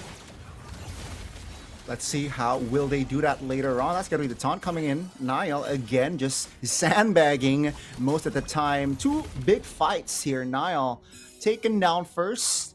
And I haven't seen like a game-changing Tsunami Slam You got to keep that in mind here from Nile. Let's see the final turtle that will definitely be contested by both teams. Yeah, I mean, it's kind of hard for the Kalea to actually find the target here. Even if he does go onto the Khalid, there's that re-engage from the Fredrin, re-engage from the Sora. So they really have to be picky here with the jumps on the side of KOG. Oh, they find a Claude, force to Purify. It's a big battle spell. However, they don't have their big ult for the turtle. Let's see here, Kaizen. Heavy spin is still in the bag. Airborne, that's going to be the jump. That's going to be the stun. Kaizen again finding the neutral objective, but here comes the fight. Karns in the back, not going to survive as KOG. This time around, they will focus on the fight as ACT is able to keep their distance, but in the back, 33rd is dealing damage to Pyro. 2 members off the board. KOG again on the engage. No Purify means Fluke KO is a vulnerable target, and down he goes. Yeah, this time around, now they find their window, they find their targets as well. Because of the fact that Flukeo had no Purify, he was so scared to dive in, to jump in with the Blazing Duet. They did isolate some targets on the side of KOG, but the Kimi was able to just dance around the Claude. The beauty of being able to attack while moving, right? Kimi able to move away from the Claude, and that allowed 4 members of KOG to just target lock the Fredrin. Yeah, and the chain reaction is nasty. Now they are forced to fight again. Heavy spin on towards Zeros. This time will not be able to escape. It's a 5v4. Payan looking for a jump. ACT still able to keep range, keep their distance, but they lose Zeros. Take a look at that final turtle chain reaction, right? They win the fight. All tier 1s are down. And now ACT, they're working space or breathing room is restricted. Purple buff even will not go to the hands of ACT. Yeah, this is what we were mentioning earlier, right? Like the fast-paced movements of KOG. They just know where to go. They know which part of the map do we pressure. After top, they immediately go purple, remove some farm from the Fredrin, take the map away from the Claude, and after that, they just took another tower again. KOG, they're not gonna stop. They still have ults. Khalid, Raging Sandstorm, not gonna connect though. And they will force the passive. Oh, Kaizen. Purify off the board. They're keeping tabs. That's gonna be Sylvie now. Stunned up with a heavy spin, still able to get out. At least Kaizen says, you know what, let's not commit just yet. You know, knowing that the neutral objective, the First Lord, is gonna spawn. And there it is. 4,000 gold lead now. What, 3 minutes ago it was at a balance, maybe. But now, KOG, they're running away with it. Yeah, 3 towers and a full river and map control from the side of KOG. Now they slow the game down. They're just gonna wait for the Kaizen's ulti with a heavy spin on the Akai. Maybe start the Lord a bit, hit it, make sure that ACT comes here. Because Claw's gonna be busy dealing with the wave bottom side, so they can just wait around for their ultimates to come back up. And now Kaizen has his, so they immediately start going for the Lord. And it's a free neutral objective here for KOG. Yeah, ACT seems like that final turtle really cost them here this game, because now with the Lord, right, marching already for KOG, I don't think they have time to restabilize here. Top tier turret, at least the tier 2 will fall. Again, ACT, they need to hope that KOG overextends, or, you know, there's a misplay coming from KOG, but it is unlikely to happen knowing that they're 6,000 ahead. Yeah, all eyes going to be on the Kalea and the Akai for the engage. Lord is walking up towards this bot side. ACT, they need to prep up for defense. They do have battle spells, however. They have the Purify on the Zushin, Purify on the Claw, very crucial battle spells. Problem is, there's so many people that can jump from KOG. Yep, that's going to be the Kalea jumping in. The taunt comes through. Sylvie now sandbagging for Rasim. Heavy spin, stun him. Down he goes. Both roamers off the board. Cairo jumps in looking for an engage. Doesn't really find the connection. Here comes the Freya Payan. Looking for an engage. Still able to dash out, but here comes the knock of Carnes. Finds a kill. Cairo now looking for an escape. Kaizen not able to disengage. 33rd though will find a kill for compensation, but that is still KOG losing 4 members. This is what ACT hopes to get. Yep, good team fight control here from ACT. Cairo dividing that fight into 2, separating the damage dealers from the ongoing fight. And Freya was left alone to deal with the Fredrin, with the Zushin, even Nile. When he jumped in, the taunt was there from the energy rush from Zeros, and Khalid did the same thing, divided the team fight into two. That's why we didn't see a good follow-up come from KOG. Just overall good team fighting from ACT, honestly. Like, look at this fight. Cairo removing the damage dealers on the backside and allow the Claude to just chill, hit the heroes in the front, and then just go for the targets.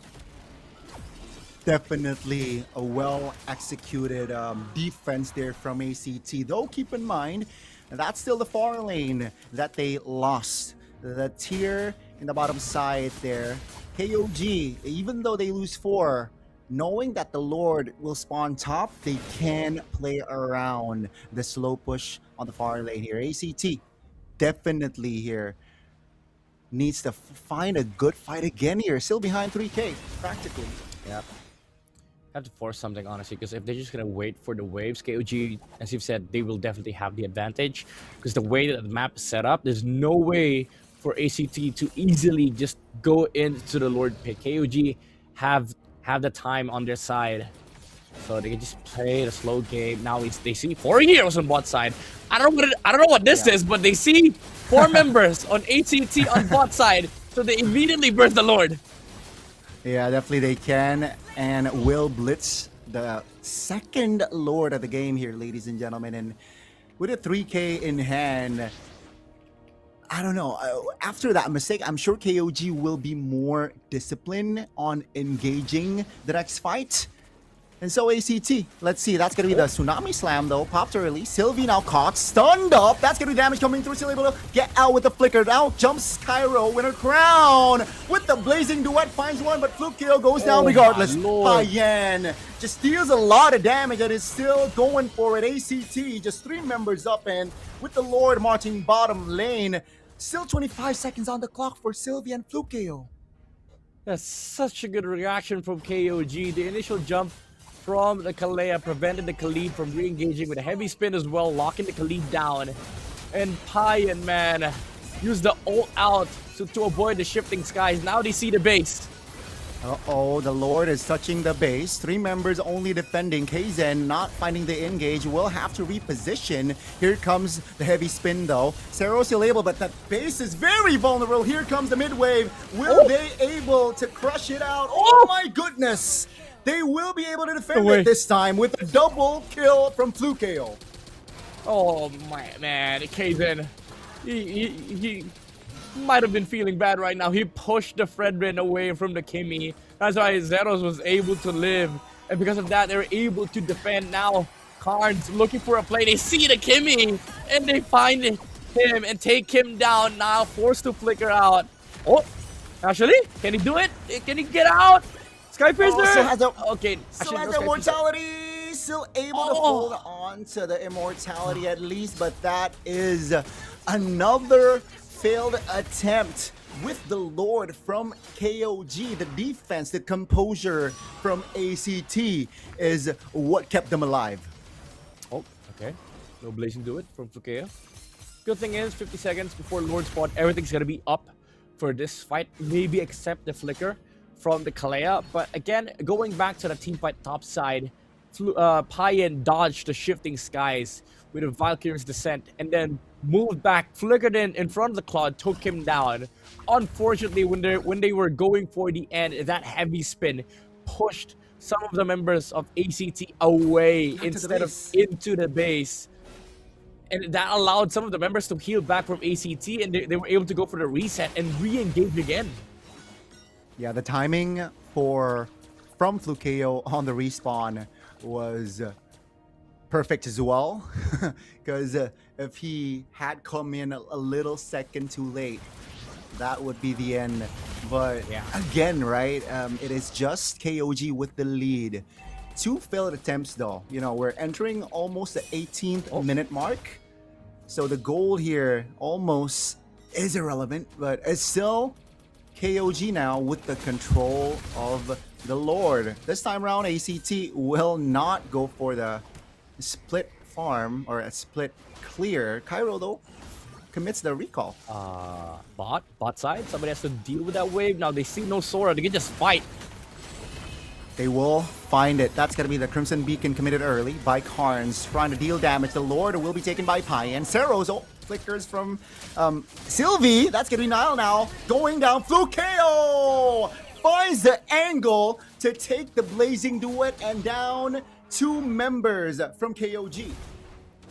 I don't know, KOG, they've been really overcommitting on these neutral objective takes, using the heavy spin to just make sure that the Frederick is away from the Lord, is able to get it, however, where they lose 2 on the process because they've committed 2 big ultimates, the Valkyrie's Descent and as well as the heavy spin to just take the Lord. I don't think it's worth it, honestly, at this point for KOG. What you want right now is to win a fight. You want to be able to shut down this Claude. You want to be able to force some skills from ACT so you can re-engage with the Freya, with the CC. But because they're committing so many resources and so many attention towards this Lord, KO is able to just freely play in the team fights. I think that is the big that should be on their minds now, right? Not wasting big resources, big ultimates on towards just the neutral objectives. And again, ACT, they dodge another big bullet. It's still another reset here. KOG needs to at least wait for 100 seconds now to have another attempt, have another go on the Lord. They know that they are still at the advantage, knowing that the turrets from ACT are all taken down. And ACT, they got to play a little bit more, defensively still, knowing that the far lane, the bottom lane, is constantly going to push towards your base. Yeah, and they also have to worry about the angles of KOG, like they could be coming from multiple angles. It can't just be the Lord. The Kalea, the Akai, or even the CC can make plays from the backside of the team fight. So ACT, they have to be careful about how they thread their side of the jungle, especially if they want to contest for these Lords. So it's not just the waves that they have to worry about, but also the bushes, the lanes where KOG might be coming from, weird angles, weird concealed plays from Nile. We've seen that so many times in other regions, MPL ID, MPL Philippines, these weird late game calls where teams are just moving from all over the map, like bot side, top side, anywhere they could be coming from here for KOG. Yeah, I think they gotta slow things down now that ACT has the firepower. Oh man, it's tough. It's tough. KOG now. It's they gotta play their cards right. Now that the Lord is up, let's see. It's going to be the 4th attempt on the Lord. First and second, they got the Lord. They got the push, but the third time is the Lord was irrelevant. ACT pops to conceal. Doesn't really get it, but yeah. It's gonna be another reason. I mean, they wanted to force because now they have to deal with the bottom wave. I think you either risk it, let go of this bottom wave, or you just let this Lord go. And ACT at the moment, they don't seem to be sure what they want to do. Now they're gonna send the Claude bot side. KOG can just retake the Lord Pit because of this. Now they have Lord Prio once again. And there's so many waves to deal with here for ACT. Again, this is the thing that we were mentioning earlier. Like KOG, they have time on their side. They can just play it slow. They can just let the Lord go. They can also farm for a bit. Now that the Claude's massive, KOG can just get some more items on the Kimi and the CC, get the immortalities up, and just wait for an opening against ACT. That's what they're expecting. That's what they're hoping indeed. Freya showed bottom lane earlier, and KOG, they repositioned to a safer zone. That's discipline right there. Now with the Freya coming back in, they're poking the Lord here, waiting on information on the whereabouts, especially the Claude here that hasn't shown in the map. It's just going to be another reset until then, right? KOG playing their cards right here. 22 minutes, ladies and gentlemen, and this is just the first game of the best of 5. Here comes an engage. Here comes a Lord. Will be taken by KZen again. But here comes the fight. Order Crown Pot. Payan pops a win in nature. All alone. Flicker. But nobody to cover him. Down he goes with Flukeo securing it. Cairo will be the only trade. But with the Lord evolved now in play, KOG can still play on the offensive side. They want to go for the end. They have the Lord. This is an evolved Lord, by the way. This is going to be hella strong inside the base. And they have 2 waves marching in for KOG. Can they actually base lock? They have Zed here that can play through range. Here comes a minion spawning, helping ACT out to buy time. KZen still able to disengage, reposition. So far, so good here from ACT. Still able to restabilize now without Payan. They're hesitating, right, on the engage, on the collapse, and with the composure and patience, ACT. What a defense yet again. This is going to be annoying for KOG. A little bit hard to end the game, especially with how ACT built this composition. You can see the Zushin is going for full utility, the slows from the Ice Queen wand, his movement speed as well. He's able to chase heroes down in a team fight. And even though Payan deals so much damage, it's just one win of nature from Flukeo. Even the Freya has his own win of nature, but you cannot beat the mobility of the Claude, especially under the Blazing Duet with the Purify as well. There's just so many kits from the side of ACT to kite the members of KOG, especially if KOG just wants to focus their attention on the Lord. So I think, honestly, if KOG wants to win this game, they have to drop this Lord obsession and just fight ACT head on. Let's see if that will happen or not. Because I think Payan, without the Purify, definitely cost him some sort of, potential engage, knowing that the Zushin is already on the opponent's side, right? When he wants to engage, Karns with the Lanterns definitely can reposition Payan, and we saw that multiple times where he got repositioned to a very awkward place and cost him the fight. So let's see here. 10 seconds on the clock for another Evolved Lord. I don't know what it is with MLBB, but all 5 lords spawn top side. This is it should be investigated. That's Sorry, true. what is this? But hey, imagine but at least the top turret from side of ACT already collapsed as well. That's a 2-man taunt. Yeah, looking true. for an engage. True. But yeah, you're right. 5 lords spawn top. That's gonna be the poke coming from Flukeo and friends. Half HP on the Sakai. Now, ACT, can they, utilize this to their advantage? Yeah, they're going bot side. They're playing the slow lane, push the tower with the Claude. Payan is in a very interesting position, however. They can go for a B line play against this Zushin and Claude. They don't... Okay, now they see the Claude. But KOG cannot even do anything. Now, Khalid is setting up a weird play of his own. Cairo is going to look for the bushes. They still don't see a Freya. Yeah, I mean, it's going to be played around the conceal. Here comes Sylvie. Finds a raging sandstorm on time. Here comes the collapse. Now, who gets the Lord? Heavy spin pot. It's going to be KZen again. Now, ACT, they got to focus on taking members down. Ceros all alone, isolated. Take a look at Freya top lane. Payan finds a clear. Finds the angle with a wave coming on towards their base. And ladies and gentlemen, that should be the end of game number 1. KOG. It was hard, it was tough, but they got the dub. Oh man, the patience from this Freya. They knew it was literally nigh impossible for them to actually take that Lord fight. As we saw the beauty of the team fight here from ACT. They know they're a much stronger composition. They can play around the kits that they have, the slows from the Zushin, the stunts and the controls from the Fredrin. So Payan was like, okay, if I cannot fight them, let me fight your base. Your base doesn't fight back.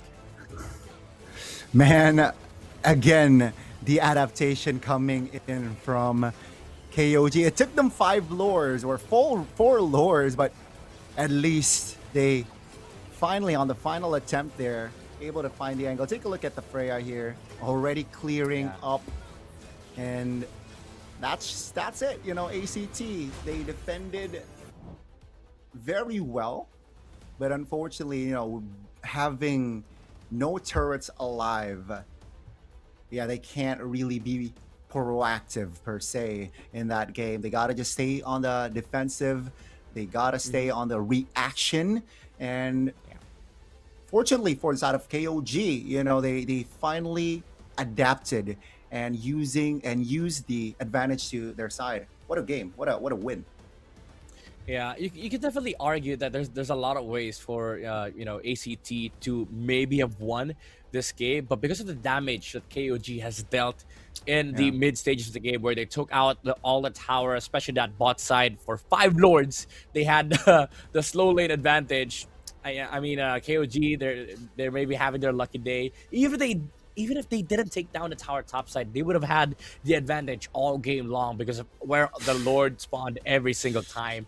But again, it's just that damage that prevented, like you've said, ACT from being proactive in the game. They had the much better team fight in the late game. They had the superior damage, they had the superior control, but it's just that one Freya play because of the fact that the tower in the top lane was already dead and gone, and Kyro didn't check the bush. It was the weird angle that proved to be the breaking point of the game here for ACT. And our MVP of the game is the CC 33rd with so much damage dealt on the late game. Matter of fact, I'm pretty sure he was dealing more damage than the Freya in the late game because of the amount of survivability that he has on the CC.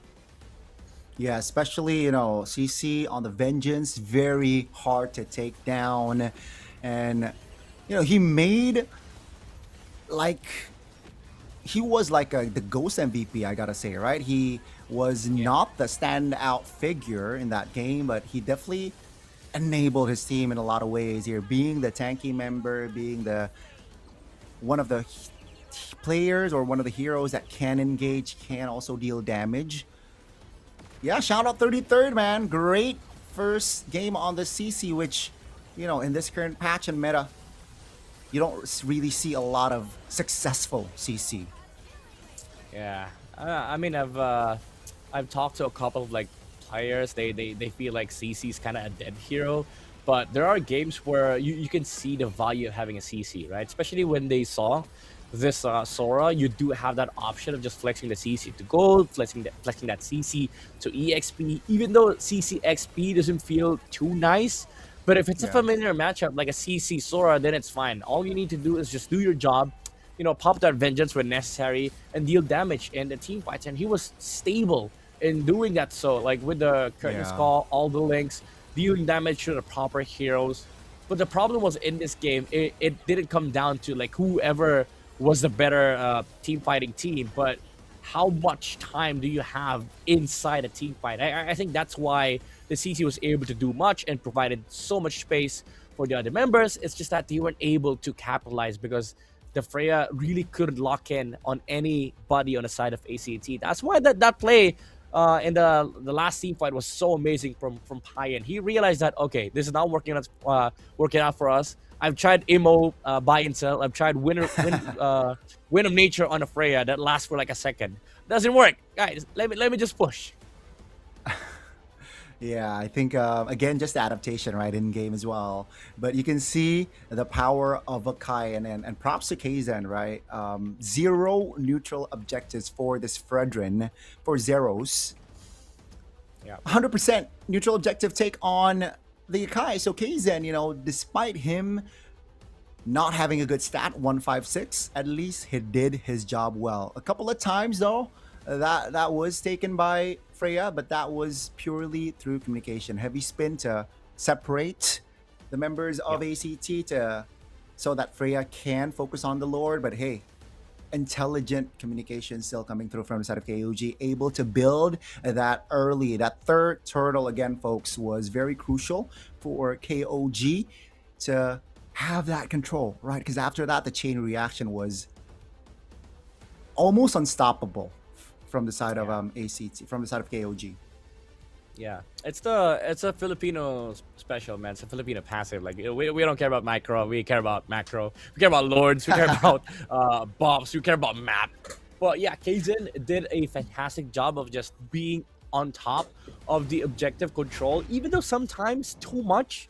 Like it's borderline obsession. Like at that point, just go for the team fight, you know. But again, it's just the stability of, knowing what the team wants. Because at the end of the day, it's team communication, right? Like if the team wants Lord, then team wants Lord. If somebody steps away from that mission, then the whole thing breaks apart. So I do like that he's very consistent when assigned a specific task. Because again, as you said, it's 100% objective rate. The friend didn't really get anything. And that's just one crucial part of why KOG is very successful at what they do. Even though sometimes they make weird choices, at least they're 100% committed to that weird choice, you know? Again, you gotta just commit, right? Once you go in, you commit.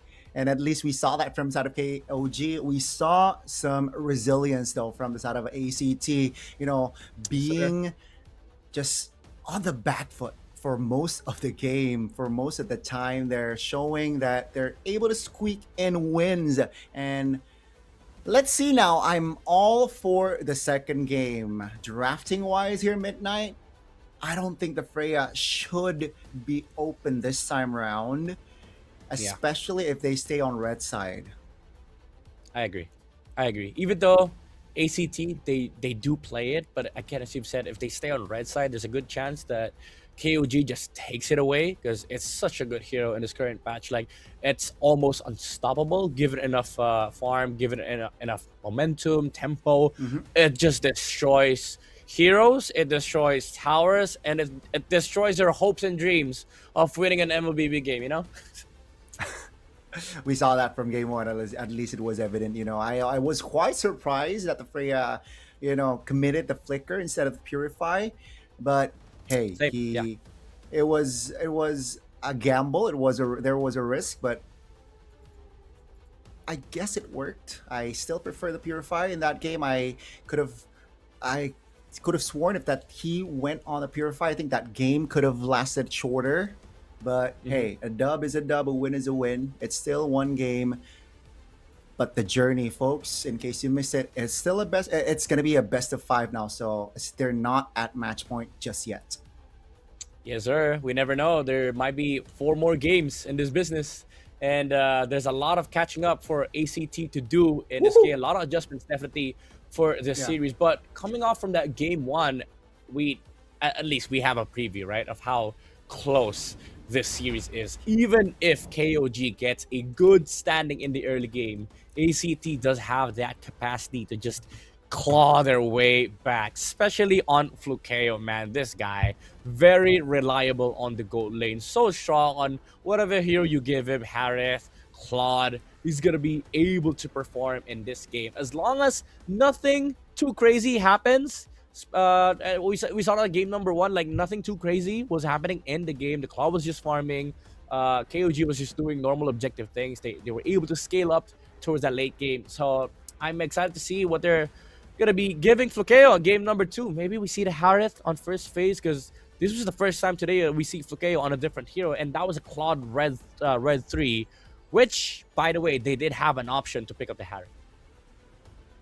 I think it was Red 4, sir. I think. Red 4, yeah. Red 4, yeah, Red 4. But yeah, I too expect the Claw to be, or the Harith to be picked up in the first phase, but instead it survived the first phase, right? That's why the Harith man came through on the second phase from the side of KOG. They respect the Harith potential from Flukeo, and thus they ban it. Sora, though, was picked Red 3. I can't really say much until we see the sides, but I still expect from the side of ACT that they take the red side here. Yeah, gives them more option, honestly, because one good thing about blue side for them is that they get to have that prio between Claude, Harith, or the Harley Leo exchange. But now that they've shown their cards that these two teams are willing to go down the utility route, I think red side has more appeal for their draft, because it just gives more flexibility for red 3, red 4, and red 5. Like, those last 3 picks are very, very important. That's why I think red side is kind of underutilized in this patch, because a lot of the teams are not willing to go down the utility route, Interesting. You're right. You're right. So it was a Cloud Red 5 then, right? Fredrin was picked fourth and Sora was picked third. But ladies and gentlemen, we will have a side switch. ACT will have the blue side instead. And take a look at KOG. They immediately banned the Freya out. Now, does the Harith come through first pick here from side of ACT? But that's a respect as well from ACT. No Akai here for KZen. Yeah, not gonna lie, it's just full respect, you know? Like, if you look at the macro side of things, like, it wasn't really that threatening, but because of the fact that they didn't get any objective, you know, might as well remove it. Kaizen's very annoying on these kind of heroes. And yeah, it does go down to first pick Harith, maybe a good prior for ACT, but they also have to consider Baxia. There you go. 'Cause if they pick Harith, then Baxia goes to the side of KOG first too. Maybe they go like Baxia Claude or something. So they remove the Baxia. Phobius is still open, by the way. You're right. The Phobius is still open now. KOG, do they want to contest the Phobius? Or do they, you know, because the Marcel is still on the board as well. It's going to be the Harley. Yeah. So, yeah, KOG saying, you know what? You only get one hero, but we can get 2 power picks. Let's see what ACT decides here. Yeah, they go Harith. Maybe they leave out Marcel here for KOG. Take the Kalea, honestly. I think that should be the play, right? Remember the previous series? Oh! We forgot about the Suyo. We forgot about ACT Suyo. KOG, they deny it, and they paired it with the Phobius. Very strong for that first objective take from the side of KOG. Yeah, I like this. This is deep, honestly, for KOG, because these two, they prevent the Kalea from coming up from the side of ACT. So now they get the Leomord. Even if they go Kalea here, you can just go Gato second phase for KOG. If they take Marcel, then you go Kalea. If they don't take Marcel nor Kalea, KOG can snatch it up themselves, and that's a power of Red 3, right? Like if you pick Kalea or Marcel, then you can protect the guy with the 2 bans that you have for second phase. So now they see Khalid. It's too tempting, honestly, to go for the Kalea, but they might just pick a different option. Maybe they go Claude here and then go Roam Red 4. I think they it's neither. They're gonna secure a mid laner instead here. So what they're saying is they're anticipating, you know, the alts, and I think Valentina fits very well in this current patch. You know, whether the opponent has a big ult or not, Valentina is an independent hero. You know, and it's gonna be the Valier ban, knowing that, you know, KOG, I think they're gonna commit on towards a dive composition. They're gonna go in, that they're gonna go shoulder to shoulder. So they ban the Valentina out. Now that leaves the Marcel up for a ban, and ACT, they took no time to ban the hero away. Yeah, I actually like the choice that they made here for KOG. It's so deep. Now that they can, they've picked up the Valentina, they can remove some of the annoying heroes, especially the mages on the side of ACT. Now, ACT has to think about 2 roles, the roam and the gold lane. So they commit for the roam ban just to protect this Khalid. Now they can set up an amazing Kalea pick here for KOG. Or they can reserve the Kalea for last, pick up the gold lane here. This is so good. Like, this is a good setup from KOG. What a good first phase, honestly. That was a very intelligent, you know, approach. Let's see here. Red 4. What's it gonna be? You mentioned being, I think they should just pick up the roamer here, right? Just leave the gold laner last, having the last pick value, the play coming in. KOG, they need crowd control. I think a hero that can crowd control. There you go. It's gonna be the Badang. Okay, Locked in. I would like this. I like this against Harith, Khalid. And a You can Khalid. stop the Quicksand Guard. I mean, decent against Leomord. ACT, though, they can get the glue on XP, even the Yuzong. They cannot go Sora because of this Valentina. So I think Yuzong, Lapu, or Glue, those 3 are good options. And then for mid, you might want to pick up something that can disengage, something like a Lilia. Oh, like a Lilia. That is also, I think Lilia is good going up against a Phoveus, against a Badang, and a Suyo. Yeah. That wants to get close to you. You know, I think a Lilia is a good shout, and also it clears very fast, though very vulnerable pre-level 4 and on the dot. Midnight, as you call it, Neil de Guzman, Lilia will come into play. As much as I love Uranus, I would have wanted a more oppressive XP laner because the amount of disengage from KOG is so insane. Like you need one more engage. The Uranus can be a frontline nuisance against KOG, but they will find a way to deal with him in the later stages of the game. So KOG, if they go Claude here, it should be okay. Either Claude or Moskov, honestly. Yeah, hero that can shred. You know, Yeah. The Uranus down. I think that should be the play from side of KOG. They're taking their time here before committing onto their final hero. But yeah, I think a good AOE and a good shred is going to be the Claude. But no, instead they want to play around the map, right? With the Moskov, you know, far lane is in control. A surprise SOD can definitely come into play. Yeah. So that's the approach that they're taking. Yeah, this is why I would have liked the Yuzong or Glue on the EXP here for ACT because you prevent this Moskov option from being a good thing.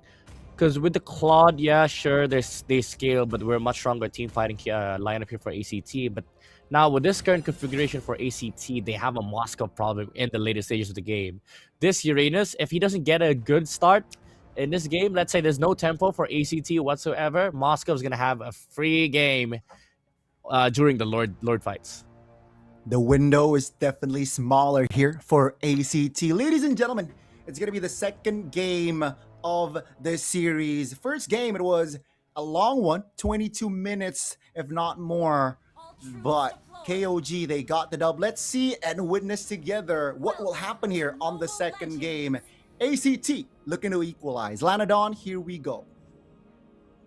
Yep. Again, same thing as game number 1. Very important is the tempo here, but this time it's for ACT, not KOG. KOG is actually playing to scale, playing for neutral objectives. They're going to try to avoid some skirmishes because there's a lot of brawly heroes on the side of ACT. This is ACT just taking away the orange buff. Now, Sylvie will be the casualty here, but they take the orange buff. KOG now looking to close the distance. Oh, Hazen finds the stun. That's a double from the Suyo. Almost a triple Z though, secures it. That's going to be Carnes with the power of Lilia finding a compensation kill now. No black shoes just yet, but here comes Sylvie. 2 members off the board. 3 from the side of ACT. But that orange is still taken away. Still benefits KOG. Yeah.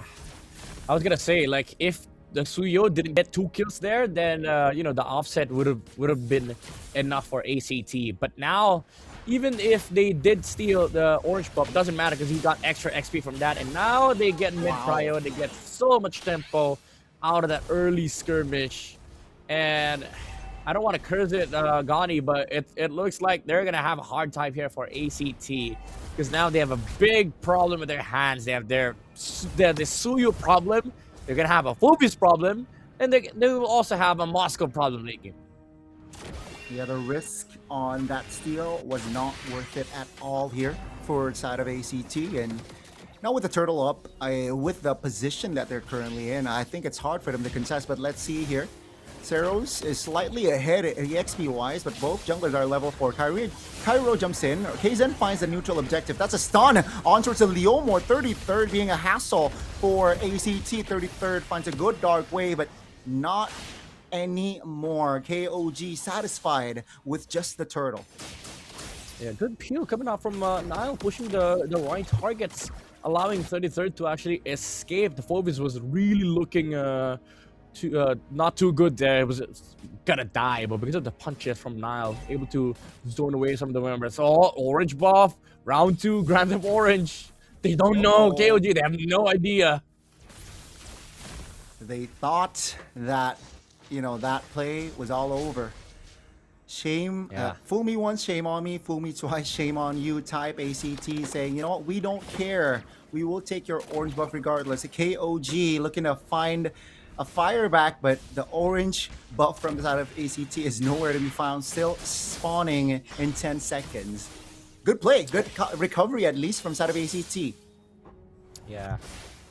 And they're getting some green camps here for KZ. Overall, good resource trades on both sides. But ACT, again, they have to make sense of this Uranus pick, right? Like, so far, he has died once. And we all know how unfortunate it is for a Uranus to die in the early game because you lose that tempo, you lose that advantage. Okay, Zen.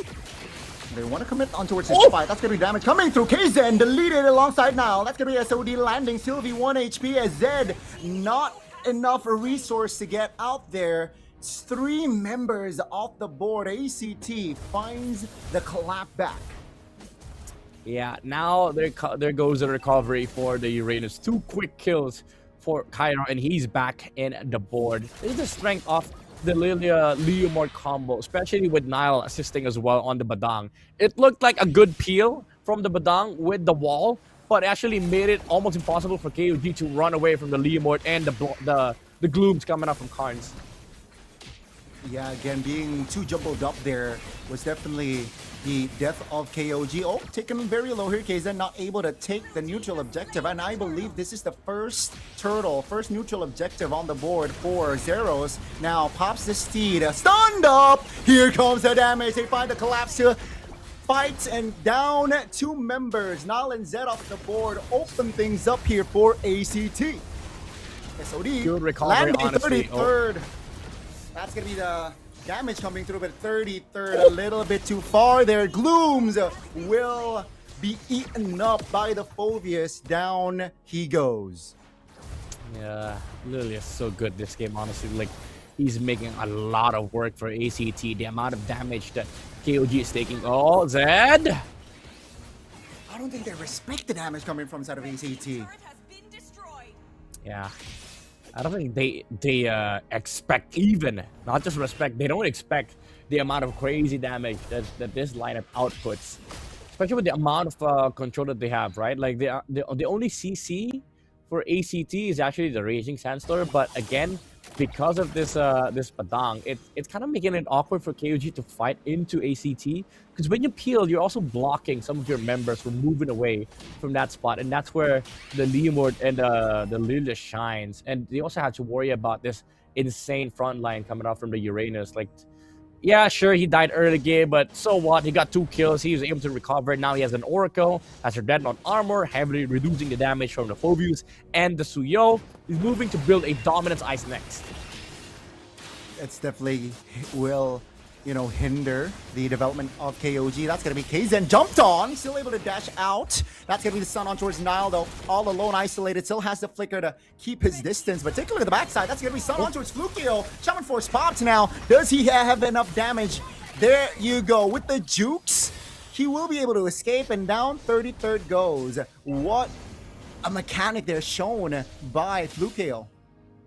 Yeah, and this is the crazy part about, the recent development with Harith, right? Like, teams sometimes don't care whether they pick Harith into Phobius or letting enemy take Phobius when they have a Harith, because it feels like, yeah, sure, you get the passive, you can jump here, front and back, but the thing is, you're still going to be under the Zaman Forest. You refresh the jumps that you have, all the while getting so much damage dealt onto the Phobius.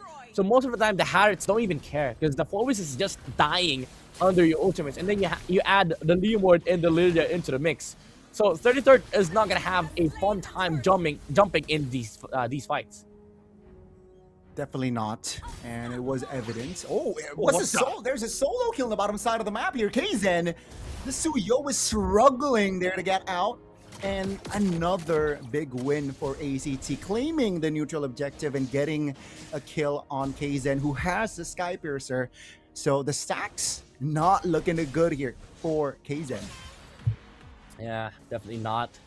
And scaling wise, it's also kind of scary for KOG to fight into this composition of ACT, because the Suyo has to face so much magic damage, and even under the immortal form, it's not gonna protect him. So they need a lot more for KOG. They need more items. They need more damage from this Moskov. They need time, honestly, on their side. But ACT, all the time in the world, they have Can just push the towers here, force some passives in the middle lane, and then just clean the map from KOG so that the Moscow is not able to take farm. No, indeed.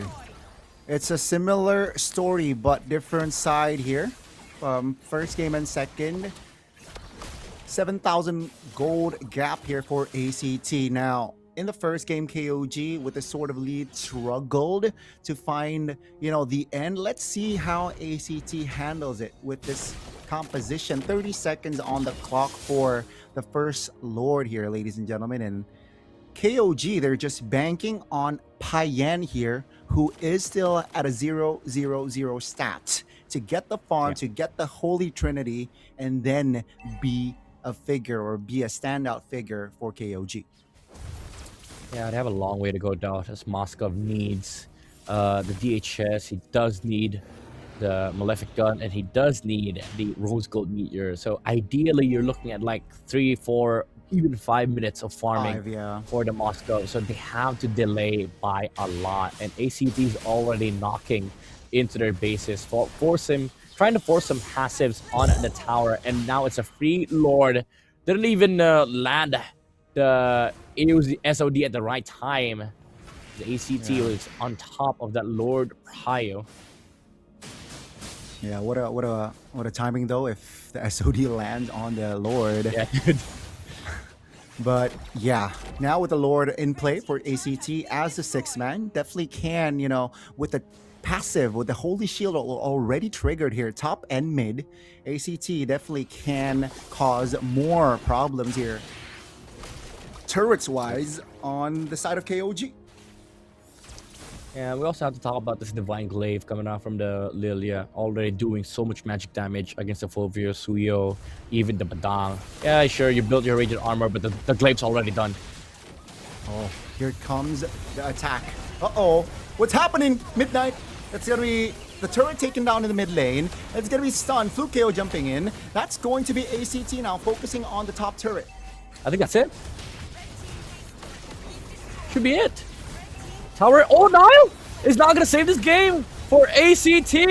33rd, making some space. Payan dealing with the Lord. Is this enough? They have the damage. They take the base. ACT equalizing the series against regular season #1. Boys and girls, ladies and gentlemen, ACT will equalize here on the series. And what the adaptation, man, from the side of ACT shown in that game, from the Giraffes already. And execution, they did not disappoint. The early game, the window that the Uranus gives, or the early game, the Uranus power gave, they were able to utilize it. And transition towards the mid game, they were able to stay just composed midnight. And what a textbook win, I feel like. Yeah, it came down to like a textbook victory here for ACT, but they did a lot of like bouncing back. Again, what happened early game was a bit scary, losing that Uranus, even though, yeah, sure, you took the auras, you stole it from the Suyo, was able to get 2 kills. On paper, that was KOG's timing already. It was like game over at that point. But because of the fact that they had this recovery kill in the river, the Uranus was able to get 2 kills, able to get his items intact and the timings intact as well.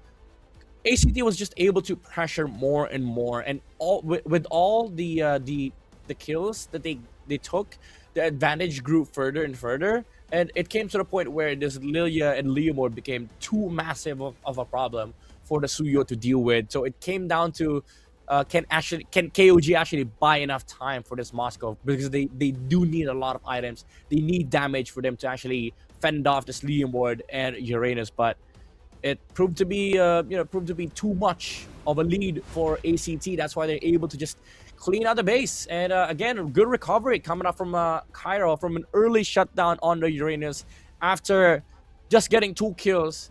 Got off the Dreadnought armor into the Oracle, into the Antique Cuirass, removing majority of the damage output coming out from KOG. Yeah, again, I think the series, the focus is gonna be on the EXP laners, right? First game it was 33rd, getting the MVP. Second game, Cairo finds the clap back here.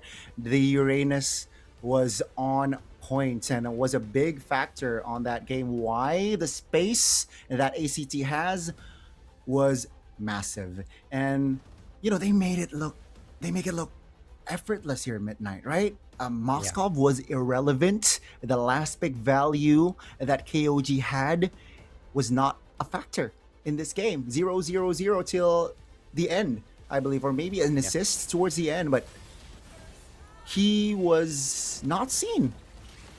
Maybe the Claude was a better pick in after all.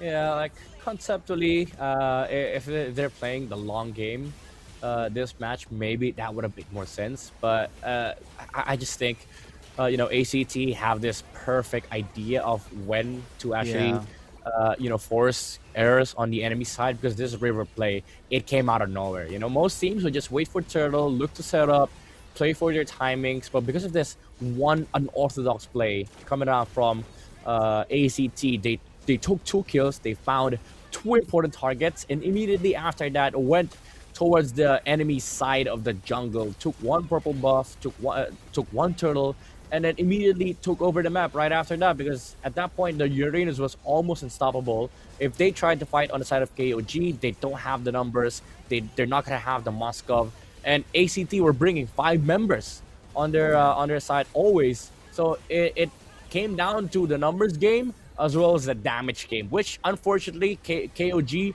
loses on both fronts. They definitely did lose on both fronts, and it was a different story as well if you compare the first game and the second, right? The first game, it went above 20 minutes, but this time around, we did not even touch 11 minutes of game time. Only 1 Lord here for ACT to equalize, and again, they do not want to cross 14-minute mark, right? Because if not, maybe Payen will be a strong figure, and ACT denied it. Very well executed again from side of ACT. As a unit, the Lilia, you called it, and it played a big role. Take a look at the damage dealt by this Lilia. 42,000 damage. That's a lot for 10 minutes of game time. Yeah, you gotta commend the players as well. Like, most teams would be afraid to pick Lilia into a Valentina because you're giving him the black shoes, but it just made perfect sense here for ACT against the Suyo, against the Phoveus, especially when they when they picked up the Badang. They needed a re-engage or disengage mage that can actually deal damage, so it just made perfect sense here for ACT. And yeah, you're right, Payen was literally, I'm not gonna say useless, but he wasn't really much of a use in terms of like timing wise and damage wise.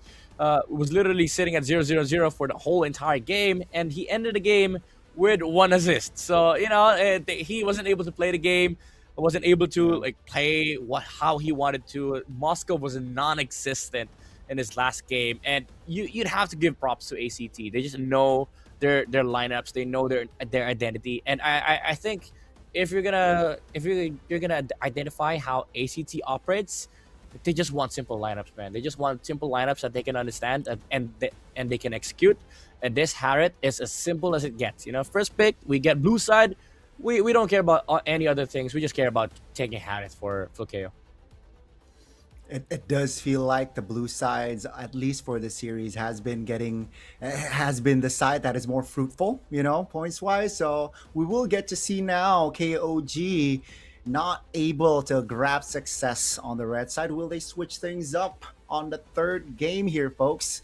Again, it's a best of 5, so neither team is at a match point, and I want to see the adaptation, right? The Lilia, is it going to be denied or banned away from the side of KOG if they want to, especially if they want to prioritize the Phoveus?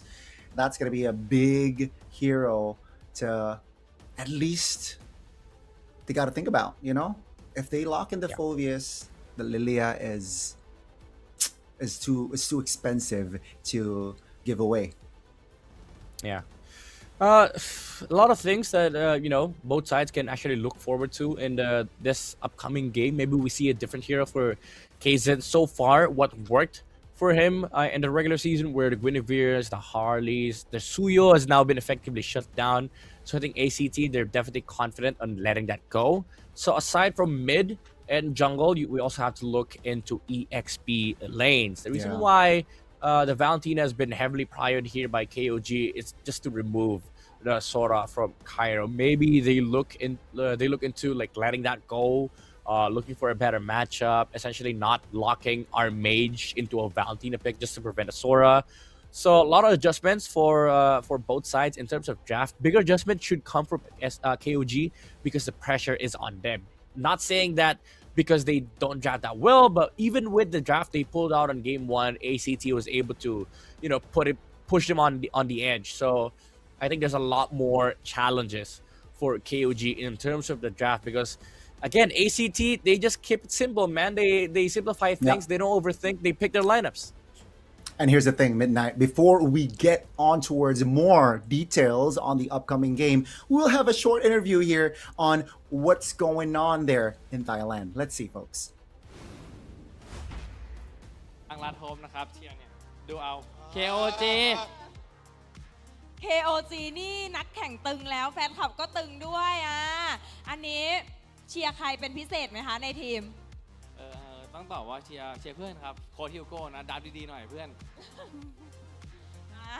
ดับดีๆหน่อยนะคะด้านนี้ล่ะคะเชียร์ใครเป็นพิเศษ เซอร์ลอสม้าพยศครับเซอร์ลอสไม่เชียร์ซิลวี่ด้วยเหรอเขามาด้วยกันนะเขาพลังธาตุมืดอยู่แล้วครับพี่พลังธาตุมืดอยู่แล้วโอเคก็คือเป็นไอดอลเราเลยใช่ครับผมอันนี้เพื่อนเป็นไอดอลไหมคะเป็นเพื่อนกันแต่ถ้าไอดอลในแมตช์นี้ของน้องๆก็คงเป็นน้องผ้าเย็นนะครับก็คือลั่นจัดคนนี้เมื่อกี้เพิ่งลักเปิดเขาไปเลยนะบ้านเนี่ยเพิ่งลักเปิดบ้านเขาไปเลยอันนี้เรามีโอกาสได้มาดูที่ลีโดไหมรอบ regular season ไปเกือบทุกอาทิตย์เลยครับที่ KOG แข่งแฟนคลับตัวยงเป็นแฟนคลับตัวยงเกือบจะเป็นนักแข่งละด้านนี้ล่ะคะเคยไปดูที่ลีโดไหมไม่เคยมาเลยครับผมดูแต่ไลฟ์จากบ้านครับพลาดไม่ได้ครับผมนี่เขามีป้ายมาด้วยนี่ครับเอาจริงครับACT เอาจริงรอบนี้เขาว่าตื่นรู้แล้วใช่ครับผมโอเคแล้วมีอะไรอยากจะบอกไหมเพราะตอนนี้เกมมันก็ 1-1 แต่ว่ารอบนี้เราโบ5ก็ฝากผู้ชมทางบ้านฝากเชียร์ KOG ด้วยนะครับเพราะว่า KOG ปีนี้มาเอาแชมป์ครับ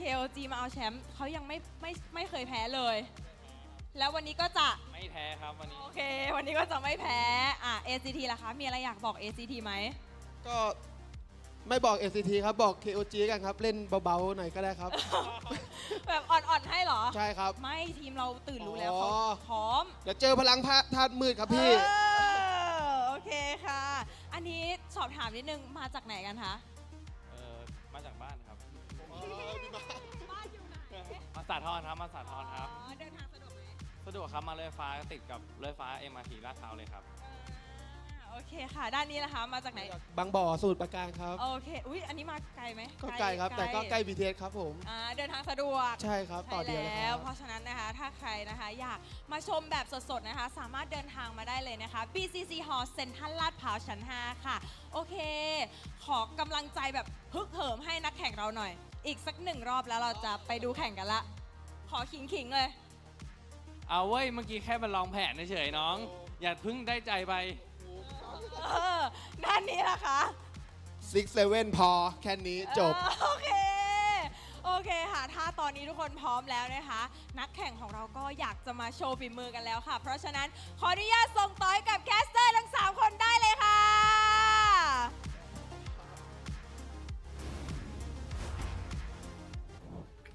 Thank you so much, Miniman, for that wonderful interview. It seems like they're having a lot of fun there back in the offline venue. But hey, it is a lot of fun. It's 1-1, folks, in case you just tuned in between ACT and, of course, KOG, the team that went undefeated in their regular season journey. Gotta suffer a loss here, at least undefeated match-wise here, folks. So yeah, they got, and it was a one-sided game. All right, it's not like it was a back and forth. It was a 10-minute game for ACT. So let's see the adaptation here from Coach Justin. What approach is he taking now entering third game? Yeah, they gotta have to, you know. We spoke about their confidence heading into this match, especially with their drafts. Now they gotta feel humble, because let me spell it out for the people that couldn't believe what they just saw. They got dumpstered game number 2. That was literally a stop from ACT, and to face a team that came from the open qualifiers, by the way, this is going to shatter some confidence on some of these players. So it's not just the draft that they have to adjust. They also have to maintain their composure. Remind themselves, right, okay, mentality-wise, we're still okay. We're the #1 team in the regular season. We made a couple of mistakes. Maybe we adjust the draft. Maybe it's too late game-centric. There's a lot of things that they need to be worrying about in game number 3. But again, that conversation does put a lot of pressure on the players, even the coaching staff. While you have ACT on the other hand, right?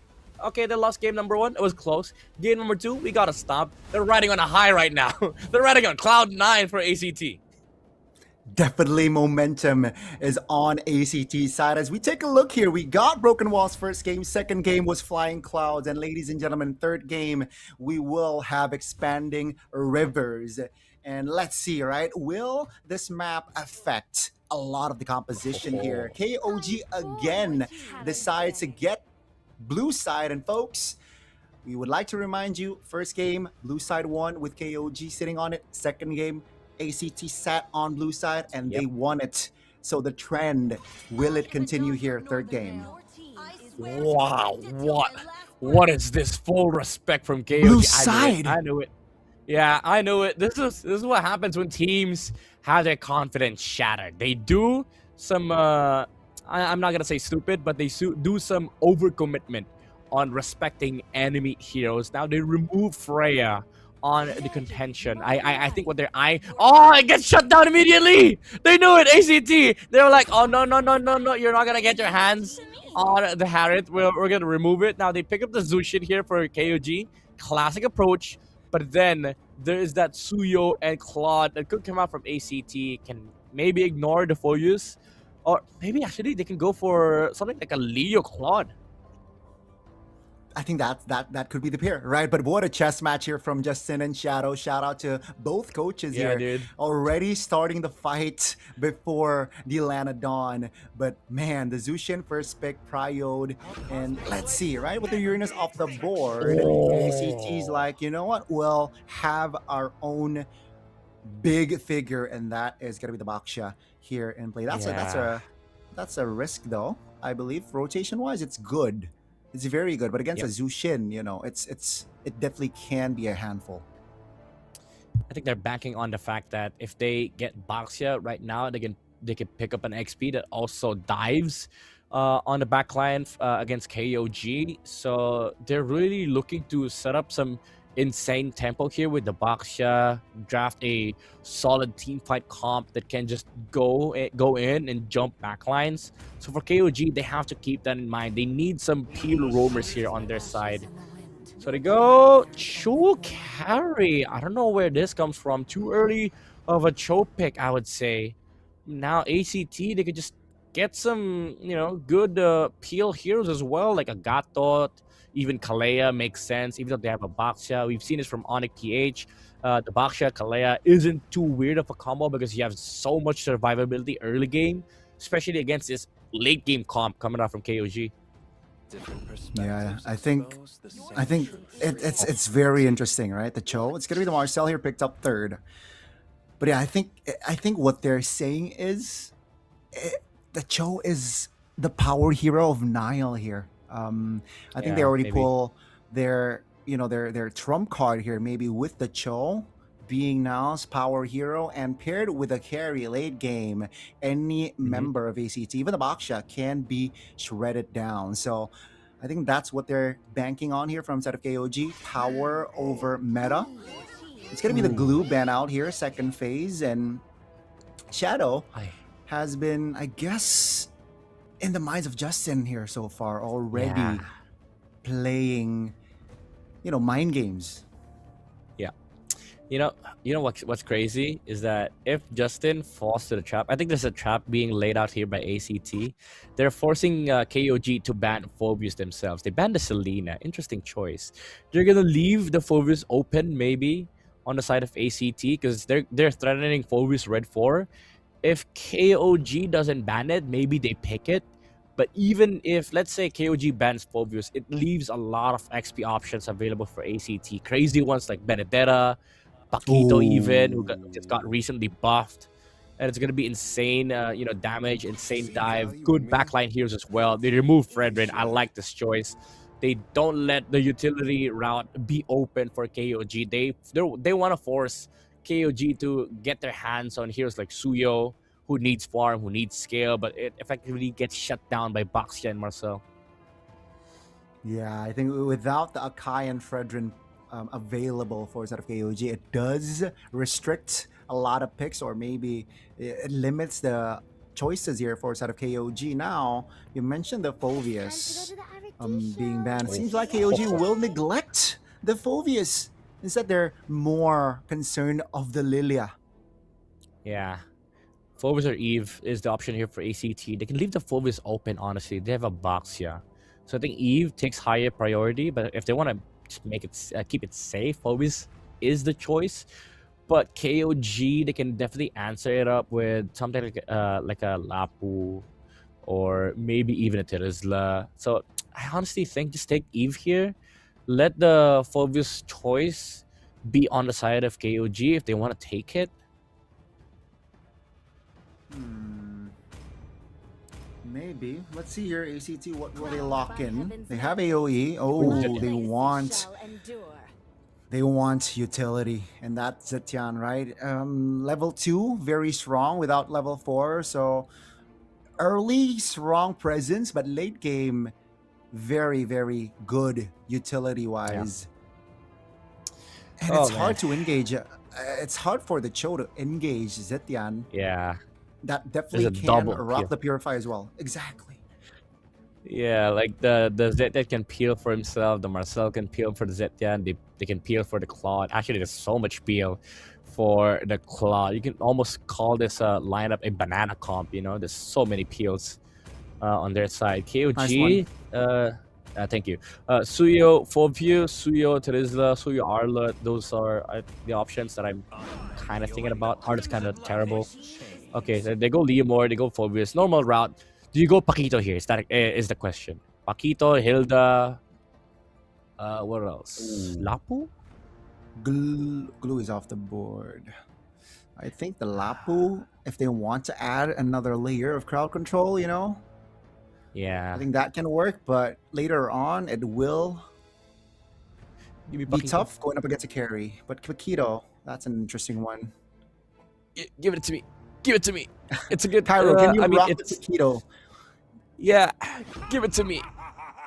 Oh, never mind. They go... instead. Yeah. They go classic. This is what I call like the international placeholder of all roles. Like Terizla is just there, It doesn't win the lane, it doesn't lose the lane. He's just there. He's just a stable hero. In fact, if you're gonna look for a good example of a stable hero, Terizla's the picture you're looking for. Well, there you go. From Coach Midnight himself.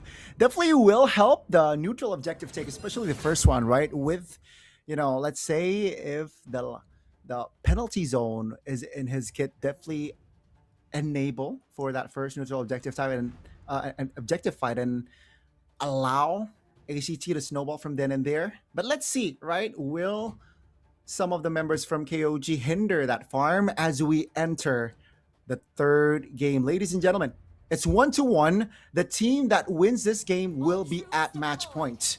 Lanadon, here we go, and a witness the third game between KOG and ACT. Yeah, who comes closer to the semi-finals? The victor here. Now, I honestly think there's a good chance KOG establishes some good footing in the early to mid game, especially with the aggressive heroes that they have, the Cho and the Zushin. Even though we say there's a lot of peel from the lineup of ACT. That's in terms of like team fight prowess, right? But in terms of overall map movements, I think this Zushin and Cho is gonna be able to control River more competently than the Marcel does, and I feel like the box rotation is gonna be stopped by the Zushin alone, and then you also factor in the Leomord tempo into this game. So I think it should be an easy early game here for KOG. Will it be an easy early game here? Let's see. With the power that you mentioned, oh, that's a very intelligent play from Payan, right? The positioning, and now the cart Flukio cannot really is gonna be tough for him to farm. But again, it's rather a quiet early game here from both teams, not looking for weird pickoffs. But here it goes. KZen pops the steed. 20 seconds on the clock for that first turtle, so I think he can play it patiently later, waiting for the steed to come back up. Yep. Play it slow, just for some battle spells from ACT. Utilize the timings that they have right now, because as long as the Basha is not doing anything on the map, KOG is a-okay. And top lane, already seeing some force on the Terizla. They want to be able to put this Phobos in the turtle pit as soon as possible. Oh! That's the penalty zone used before the turtle fight. Cairo spanked it, right? That's going to be a big ultimate not available for the first neutral objective. And KOG, they definitely can utilize this. Let's see the rotations with the shield unity. Zed pops up ult. Crimson Beacon already used. Sylvie still able to reposition. KZen here below 50% HP. Proactive on the turtle though. Yeah, I don't know about that trigger from ACT. The layering was off too. The penalty zone and a few of the Phoenix didn't really connect with each other. Oh, Zeros in the turtle pit can actually steal. Not really. It's going to be KOG fighting it. 33rd, very low. Still able to get out with the flicker. Nile now looking for an engage. Has a Way of Dragon. Will not use it just yet. ACT, because of the resources that they spent earlier on, they cannot really have a strong contest for that first neutral objective take like we expected. Yeah, now they force the Zetan passive in the mid. Again, it's just a weird combo that they pulled off on the top side. Didn't really land with the shield unity, the fear, the Phoenix. Would have been an amazing kill, honestly, on the Leomord. Cairo, very weird spot, however. No tower. Oh, nice takedown there by 33rd. He actually killed the cannon first, so the tower shifts its attack towards the Terizla. Good coordination there by the Cho and the Focus. Yeah, good call to at least take something more there. And yeah, Cairo, again, he's level 6, but with that kill, it actually equalized here by 33rd, who was level 4. Let's see here, ACT looking for a jump on towards now. 50% HP. Payan still able to dash out to safety. Yeah, making a lot of space here for KOG as well as ACT. The gold lane dynamic hasn't really been touched that much. Both the Claude and the carry are still farming up, but I guess the bigger problem here is for ACT, because the carry is going to be able to scale up in the late game. Oh, KZen. Oh, in the steed form, but it seems like great disengage from ACT. You're not realizing, let's not fight, picking their battles here. It's still just 1,000 gold between them, so it's still definitely is anybody's game. Oh, now Way of Dragon. Purify will be triggered. Now on the other side of the map, it's going to be ACT now looking for a disengage. Golden hour used up, and ACT is on the turtle with 5 members already occupying the turtle spit. Now Nile not having the Way of Dragon. Let's see, that's gonna be Steed. Seros finds the turtle. That's gonna be his stun. That's gonna be the damage as well. Falling for KZen. That's gonna be Sylvie now taken down. It's a 1-for-1, a roam for a jungle. Now still able to dash out. 33rd now taking a lot of damage, still able to stand up, but it's still a win for ACT, I feel like. Zeros now. Oh, no shield unity. Flail, Way of Dragon, flicker, classic combination, and down Zeros goes to the hands of Payan. Yeah, good punish for KOG, even though ACT could have walked away with a victorious turtle fight there with the amount of kits and utilities they have. so overwhelming good in the neutral objectives, but if you prolong it long enough, then this Zushin is gonna become a problem overall. Payan though, low HP on the bottom side. So even though ACT, they're doing fantastic in the objective fights, KOG, they just understand that, okay, we can punish really well with the the full views, the Cho, the Zushin. They can actually take long fights because they have so much DPS on their heroes like the Zushin, even the full views. Actually, like the longer the fight goes, the more jumps he can land against ACT. Yeah. This is gonna be very tough here, especially if you look at ACT now. Already holding their ground. Flickers are up. Now, Midnight, in this situation, if both teams play patiently, who does it favor to? I think the carrier, right? I think Payan, right? Yeah. And in terms of like straightforward team fights, KOG wins out definitely. But it does depend on execution, and ACT has more kits on their arsenal. So I'd say it's more like 55-45, 55 going to KOG and 45 going to ACT. Oh, Zeros. So it's not that far of a gap here. Let's see, it's gonna be the last turtle fight here. The past two series, the last turtle has been very crucial for teams to gain more momentum. Let's see, will it be the same? See, Pop, Zeros finds the turtle. Now the fight breaks out. Nile looking for an angle to find a good way of dragging in the back. It's gonna be one member Zed. Crimson Beacon out to safety. That's gonna be Cairo zoning out one member. Sylvie still able to get out, low HP though, and that's the Terizla doing Terizla things. Finding a kill on towards KZen. Now he's isolated. It does not matter. It's still a win. They get the turtle and they take KZen down. Yeah, this is what I mean. Like, it does come down to like team fight execution. The thing is, they do have a lot of damage for KOG, but their team fight is not upfront. Like, they have to be very careful with how they pick their angles. Nile has to proc the passive of the Marcel before he's able to land the kick, because the Platinum Staff is going to be able to cancel this combo from the Cho, while ACT, all they need to do is throw their spells. Yeah, I think again, like you said, ACT likes some simple approach, simple direct approach, and same story for ACT here in our third game. Now, they trade turrets, tier 1 top for tier 1 bot. And it seems like, again, both teams just playing it slow here, waiting for their gold layers to farm. It's going to be the Glaive. Wow, interesting for Karns. That's going to be a two-man knockup from Nile. ACT now looking to close the distance, but not able to find a gap. Zed here, below 50% HP. Past the region. Yeah, again, KOG, they have to be very careful with the angles that they pick. All these engages. Especially now that the Claude's active on the map, active on the team fight. Even though, again, you have the Scary that can shred anybody that walks up from ACT. Problem is, you have to be aware of where the golden hour is gonna land, where the fury, when the Fury of the Phoenix is casted. How do you engage for KOG? There's so many problems and questions for KOG to solve before they can actually start a team fight first. Definitely a lot of things to keep tabs on. That's a Steed pops. Now the Lord is very low. KZen looks for an angle to contest. Here comes the Lord fight. It's going to be KZen securing it. They got one member though. It's a 1-for-1 for now. Cairo flickers out of danger. Here comes ACT looking to close this distance, but seems like Cairo is kind of isolated, but Payan is hesitating to deal damage. And 33rd is very low. Sylvie looking for an engage here. Doesn't really find a connection. KZen still able to find the purple buff with the Lord marching bot here.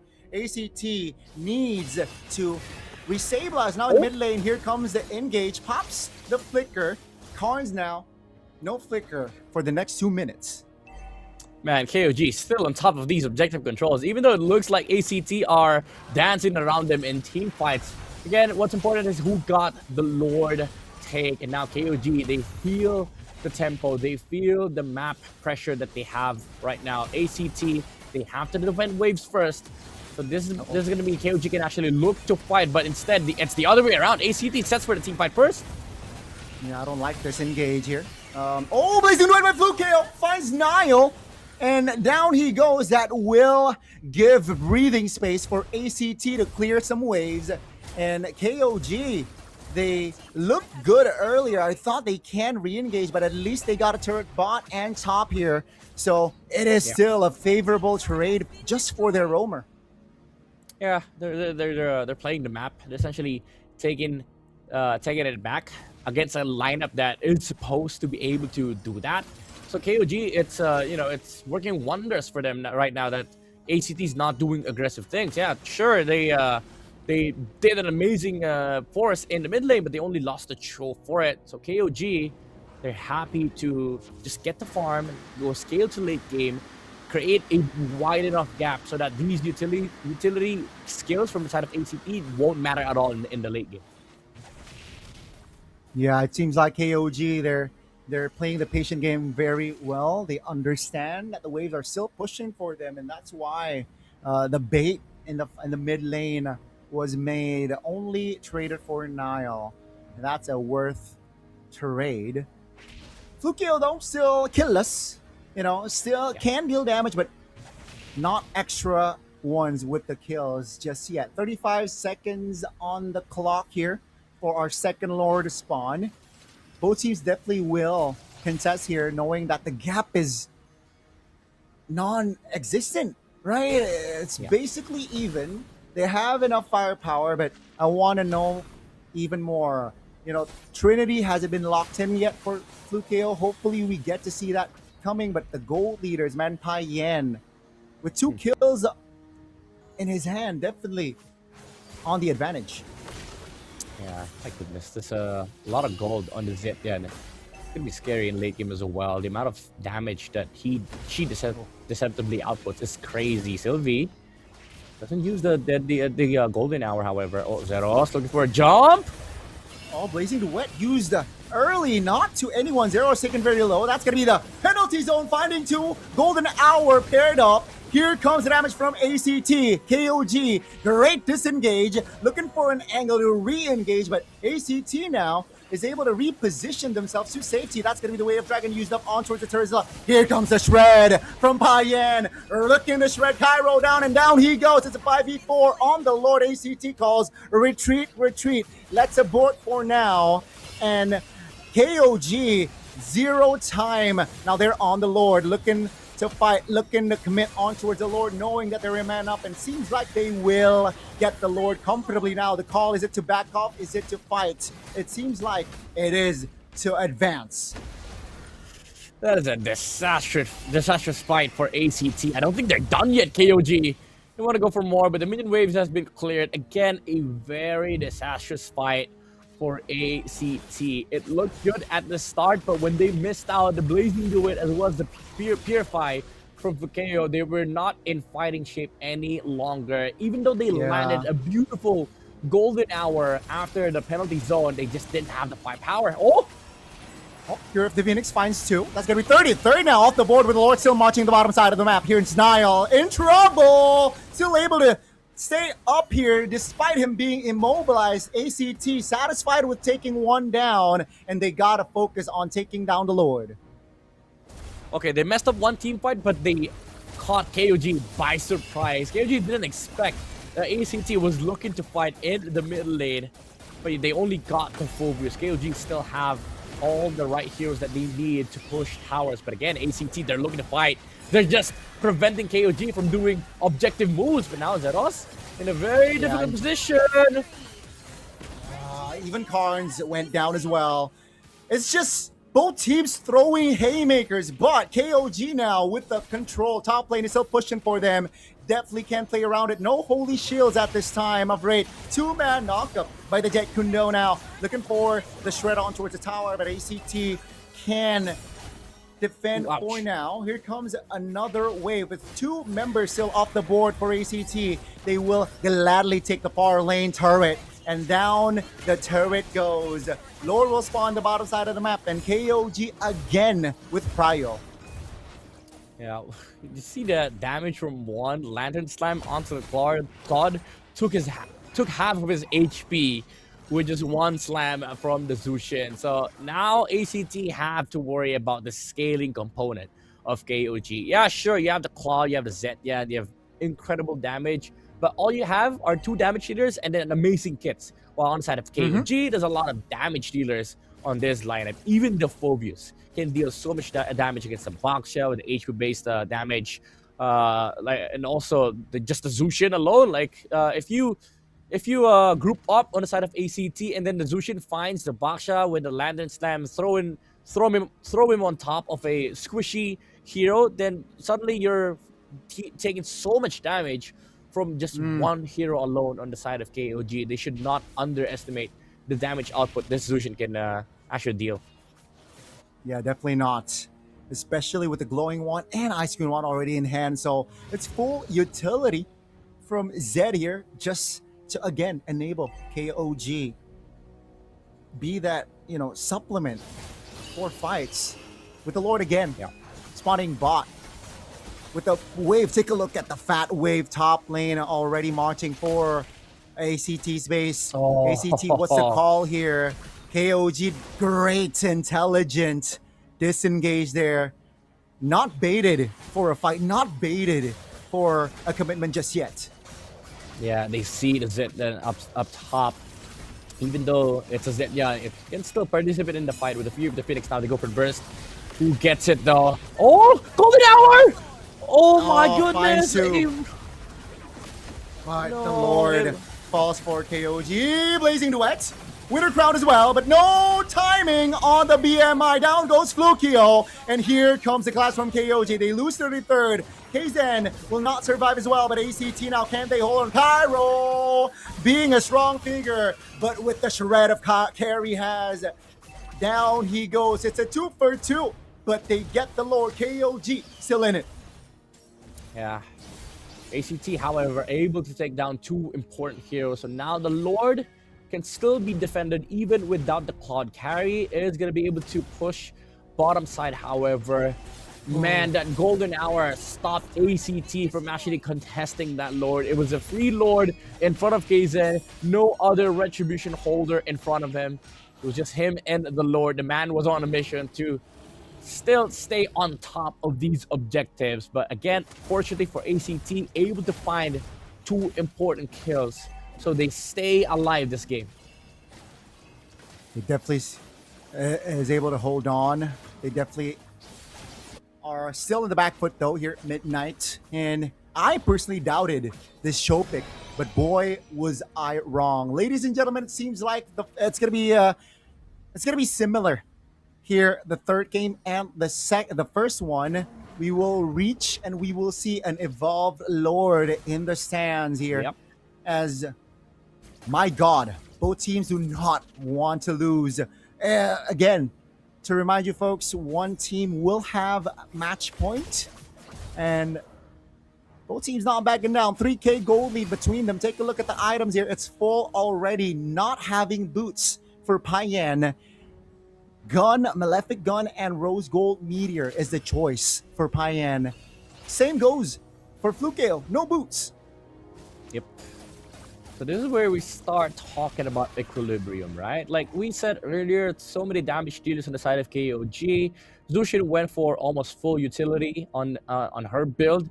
Now ACT, even though they don't have as much damage, the thing is we're reaching a point in the game where even the utility heroes maxing out their items are very, very important. Like these items are big, especially on the Baksha, because they provide more time for the Cloud to be able to freely hit in the front line. And look at the amount of damage that the Zetyan deals. Half of the HP of the Cloud with just one combo.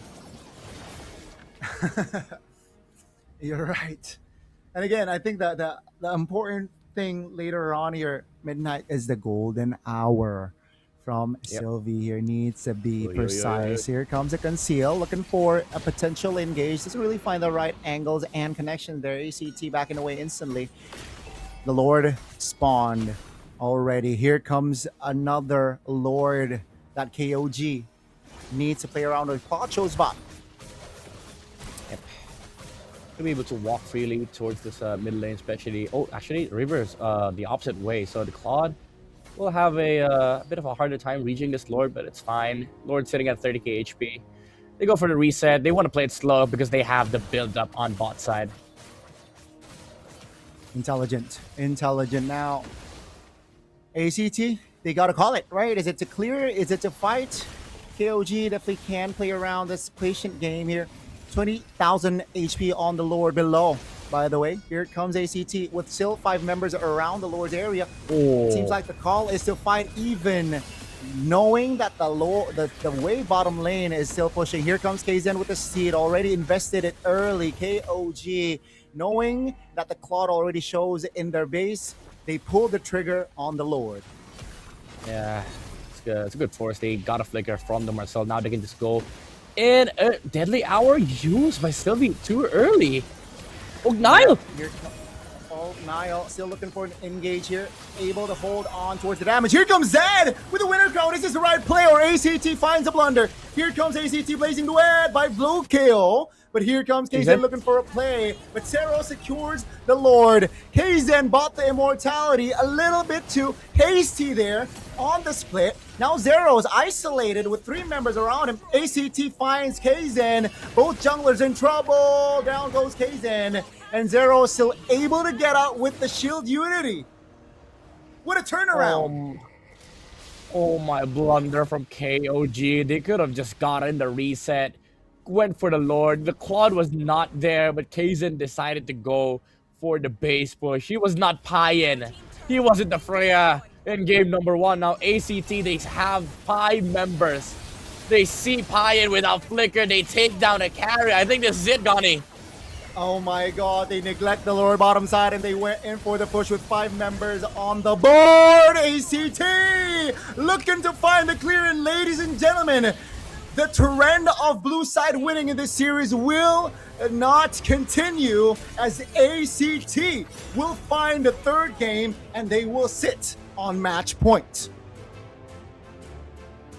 The kings of the regular season sitting at the top last week now face one game that is going to decide their fate, whether they move to the semifinals or the lower bracket against a team from the open qualifiers. One game before they proceed to the semifinals. Gani, what a performance from ACT. The patience, the discipline.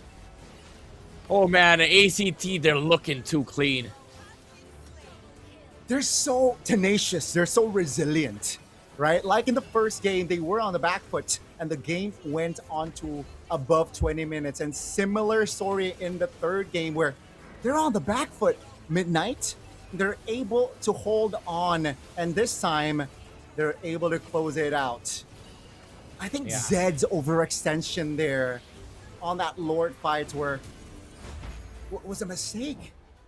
And now we are, again, they're sitting at match points. ACT, I'm speechless, right? The KOG, they gotta treat the match with respect. I don't know. They got all their boxes ticked, but is it the calls? It's a lot of things. Like it's confidence, it's communication. Everything fell apart. Everything was broken after that Lord fight. You know, Sylvie started that fight with an awkward golden hour. And KOG's response was dive. With a Lord that was sitting at like 60k HP, they wanted to go for the team fight, and ACT, they obliged. They were happy to do so because at the end of the day, there's no split decision for ACT. If you wanted to fight, then we can fight. We have a Baxia, we have a Claude. But then when ACT obliged, KOG didn't know what they were gonna do. Do we fight? Do we split? Do we go for the end angle? And KZen decided to be pie in this game, and he was like, okay, let me end this game, boys. But ACT, again, learning from game number 1, they were like, not today. We already have our base certs destroyed. We have our eyes oiled up and are always on the lookout for these weird plays from KOG. And mind you, this was a game that KOG, they had their tempo. They had their conditions checked. ACT were the ones who were looking to like force plays out of the map just to be able to give Flukeo some space. And it came down to this one weird fight, one weird decision from KOG. Everything fell apart, man. This is why you cannot count a team that, you know, turrets-wise are behind, gold-wise are slightly behind, maybe down out just yet. Things like this can happen. You know, you're right. The transition from the early mid was beautiful from the side of KOG. Even here, 17 minutes of game time, they're still able to find the perfect fight, able to execute very, very, you know, accordingly. Yeah. But then one bad call, one bad decision, maybe not one bad decision, multiple bad decisions there happened here from side of a KOG. And you mentioned it, it all fell apart for KOG and ACT. They capitalized it, right? Evolved Lord, we don't care. It's 3v5. And suddenly it's just 1v5. And they got the base. Goodness me. Yeah, you know, this game, I think it now comes down to who has a better mindset, who has a better mentality. I think ACT, they're just here playing the game, knowing what they're supposed to do. And KOG, they're shattered, honestly. They're scattered. Their minds are scattered at the moment, and they have to pick things up because they feel like they're frustrated after that loss in game number 2. It feels like there's no confidence in their play whatsoever. These decisive calls are nowhere to be found. Like in the regular season, we see them go transition from objective to objective. Even in game number 1, we saw that. But in this game, it feels like they're flustered, they're confused, they're dazed. It feels like they don't know what they're supposed to do. They cannot find the right answer. All the while, ACT, they see a mistake, they capitalize. They see KOG not doing anything, they force. It feels like every single time it's all ACT making the moves and KOG just reacting to every single one of those moves. And I couldn't agree with you more. I think the calls has been more straightforward for the side of ACT. And more importantly, when the call is made, ACT commits to it, right? They understand as a unit on what to do despite them being on the back foot, right? And again, the carry goes to Flukeo, man. What a gold laner this guy is from ACT. Just able to go pro. He should go pro, man, at this point. But again, shout out to Zeros being a Baxia. Very, you know, a hero that is, I gotta say, situational in this current patch. And picked first phase. You know, carry is the counter that Baxia, but he's able to stay relevant in that game and still one of the factors why they were able to just be stable on that game at night. Yeah, it's not a fun hero to play, honestly. Like, especially this game, there's a lot of like ways for him to die. Against a carry. Against a carry, against so many utilities, against a kick. But he was also protected by a lot of utilities as well, from the Fury of the Phoenix. Also, this Marcel, phenomenal gameplay, very annoying in fights, actually. That's the thing about Marcel. Like, there's no right or wrong way to play this hero, because the way that this hero shines is when he becomes too chaotic in a team fight. Like, who the heck expects a Marcel to use a golden hour, 60k Lord HP? I'm pretty sure that's part of the reason why KOG was like super frustrated. Like, what is this? What is happening? Why is Marcel walking into us using the golden hour? Does the enemy want to fight? Are we in a very weird spot right now? I think that is what also broke the game here for KOG. Just the mere fact that there's a Marcel walking towards you, doing God knows what, and there might be a punish. So for KOG, it feels like very frustrating to play this game because you don't know what's coming next. And I think that's what amplified this presence of the Baxia and also the Claude in the team fights, because KOG were just so scared to react to the Marcel. They don't even attempt to go for a counter kill. They don't go for like the punish onto Marcel. They just try to regroup, and then when they see the Baksha rolling around, the Claw with the Blazing Duet, that's the time they react. But at that point, it's already too late. You gotta pick your lane. You gotta pick your options. And honestly, again, for KOG, they have to regroup because they cannot have this mindset moving forward, especially for game number 4. Imagine if the same thing happens again. If they pick up the Marcel, imagine the feelings of the players like, oh, there's a Marcel again.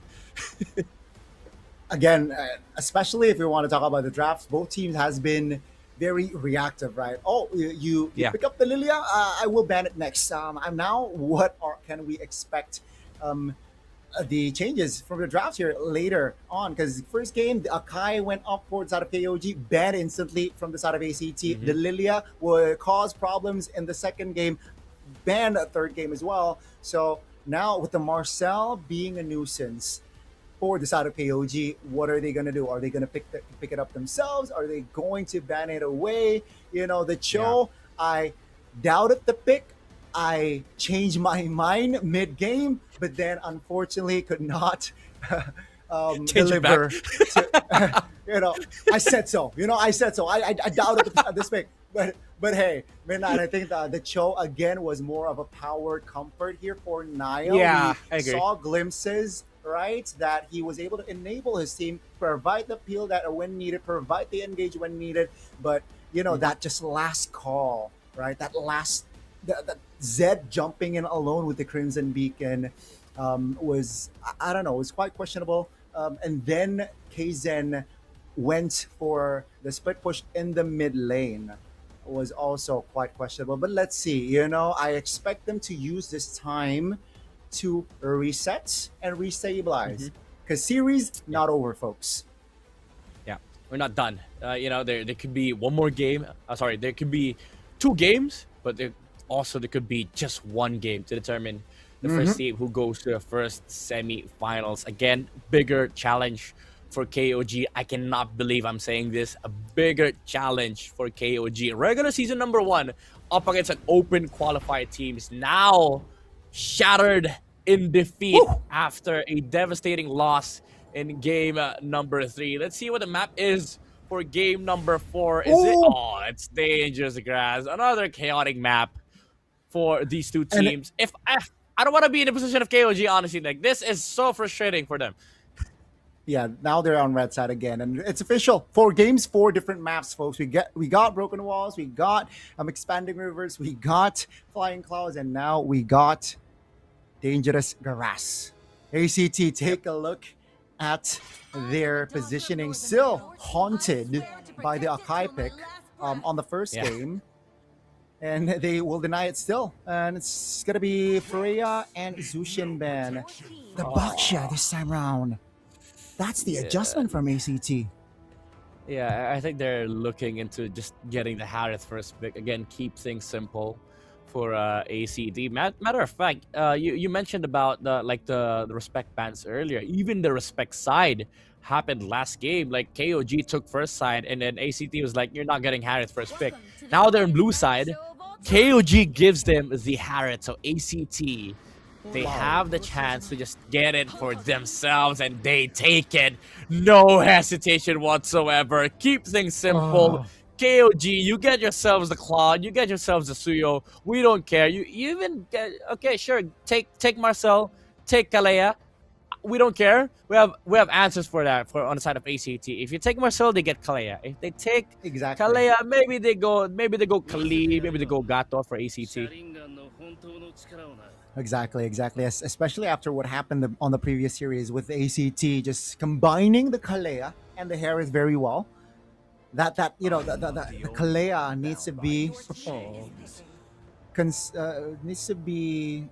They got to think about that, but they went instead the Phobius and the Suyo. Now, I think they should just commit the Lilia, no? The Lilia again, alongside the Kalea. I think that's a good starting point for ACT. Yep. Like Kalea Lilia, Khalid Lilia. I mean, the Khalid. Maybe they take Leomord Lilia. That's almost the same concept with game number 2. We see, Suyo Fulvius automatically answer that with Leomord.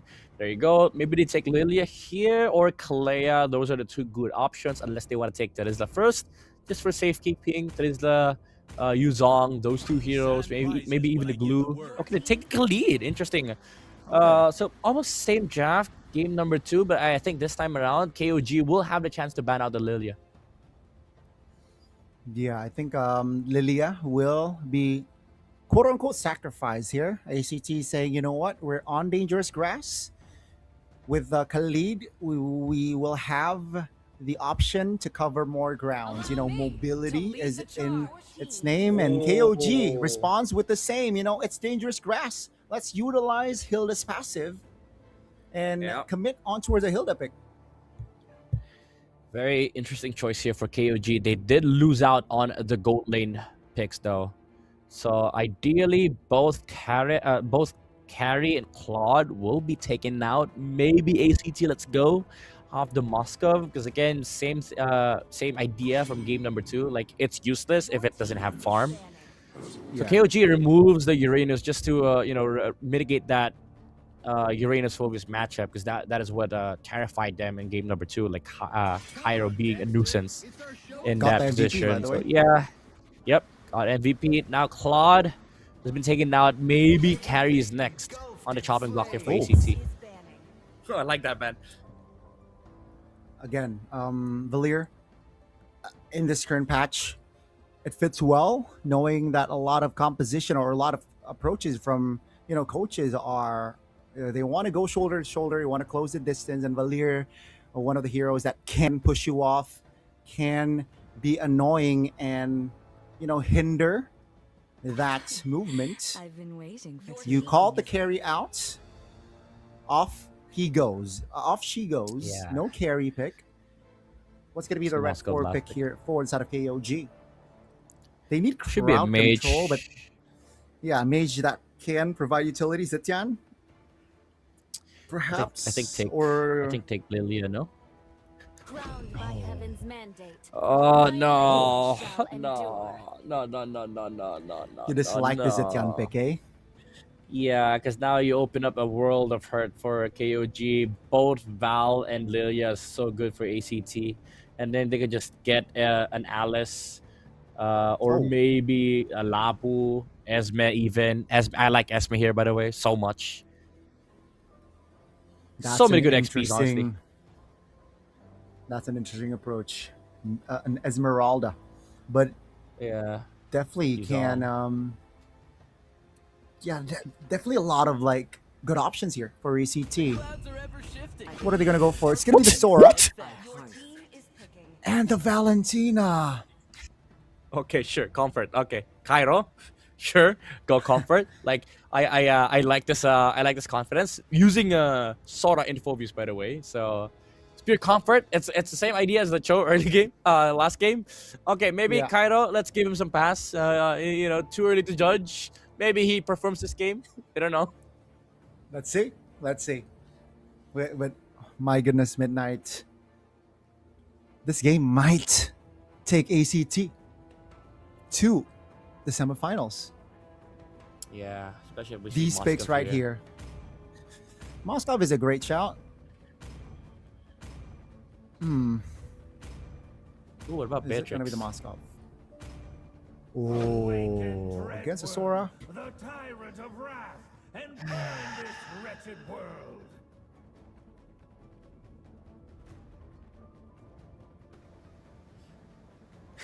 Are we both space bombing right now?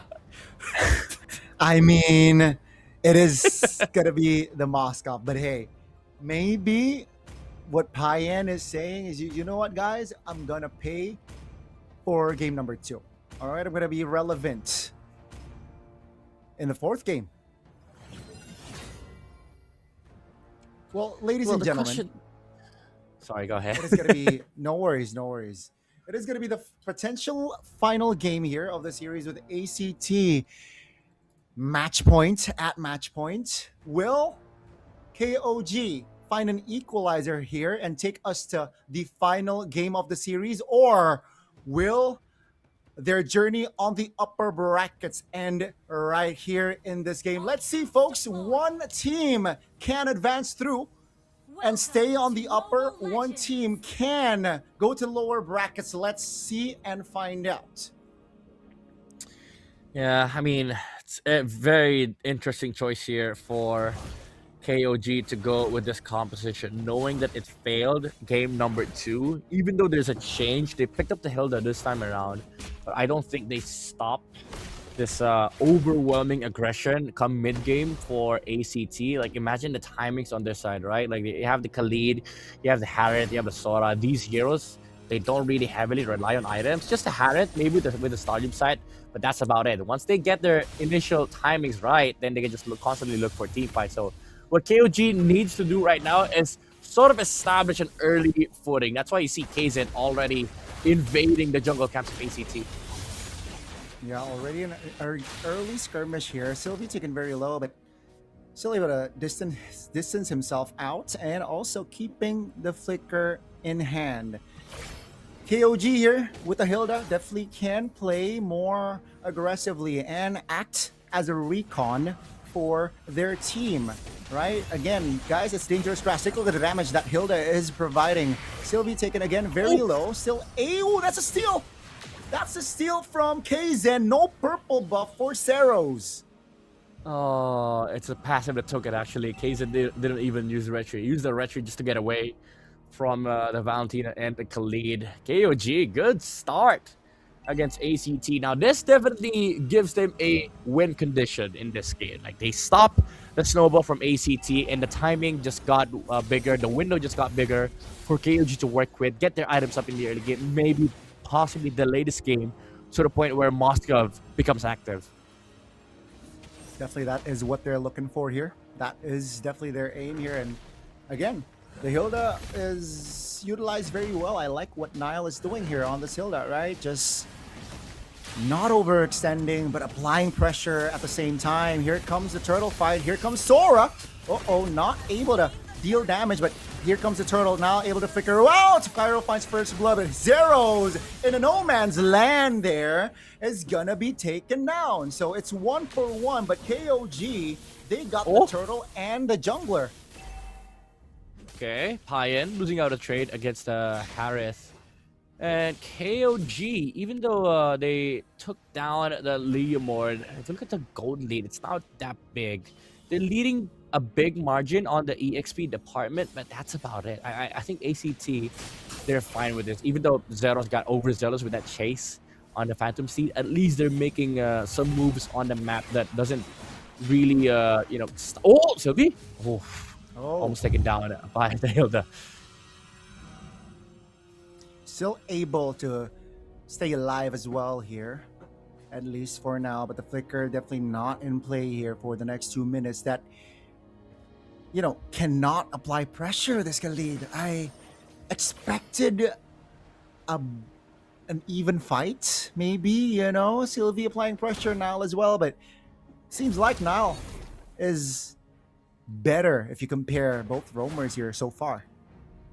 Yeah, I mean, Hilda does a lot of damage in the early game, especially with a lead like this from KOG. Once you get to level 4, Hilda becomes a different roamer altogether. Like, you just don't get vision. You also actually pressure a lot on the heroes on the side of ACT, which amplifies this presence from the Suyo, because, you know, come the mid-game, this Sky Piercer timing is going to be very important for KZ because they have a lot of pokes from their composition. Yeah, folks, it's going to be the second turtle here for this game, and KOG, they have occupied the choke points. And ACT, they are struggling here, especially with Sylvie now, taken very low, no quicksand guard. I don't see any angles here for ACT to contest. Let's see, the steep pops, even just Nile being there. That's going to be Cairo focusing on towards the hill. And Nile again distracting while the rest of the members takes the turtle. It's a trade. That's a stun with the Fury of the Phoenix committed, but that's about it. Yeah, all they can take is the Hilda kill. All kills from ACT are all the deaths off the Hilda. Oh, good escape coming out from KZ. ACT, at least with the shutdown on the Hilda, able to move around the map quite a bit, take some river control while the Hilda is dead. Now he comes back to the river, so gonna have to give it back. But at least they're making space, right? They're making some breathing room for the Liam and the hand. Oh, Spear of Misery. Oh, almost there. Force the Purify on Flukeo there, Midnight. SOD! Oh, SOD! Here comes Hyen! That's gonna be a sidestep, but Zeros, he's ready to provide cover. Both gold laners now off the board, but Zeros claims the quick 1-2.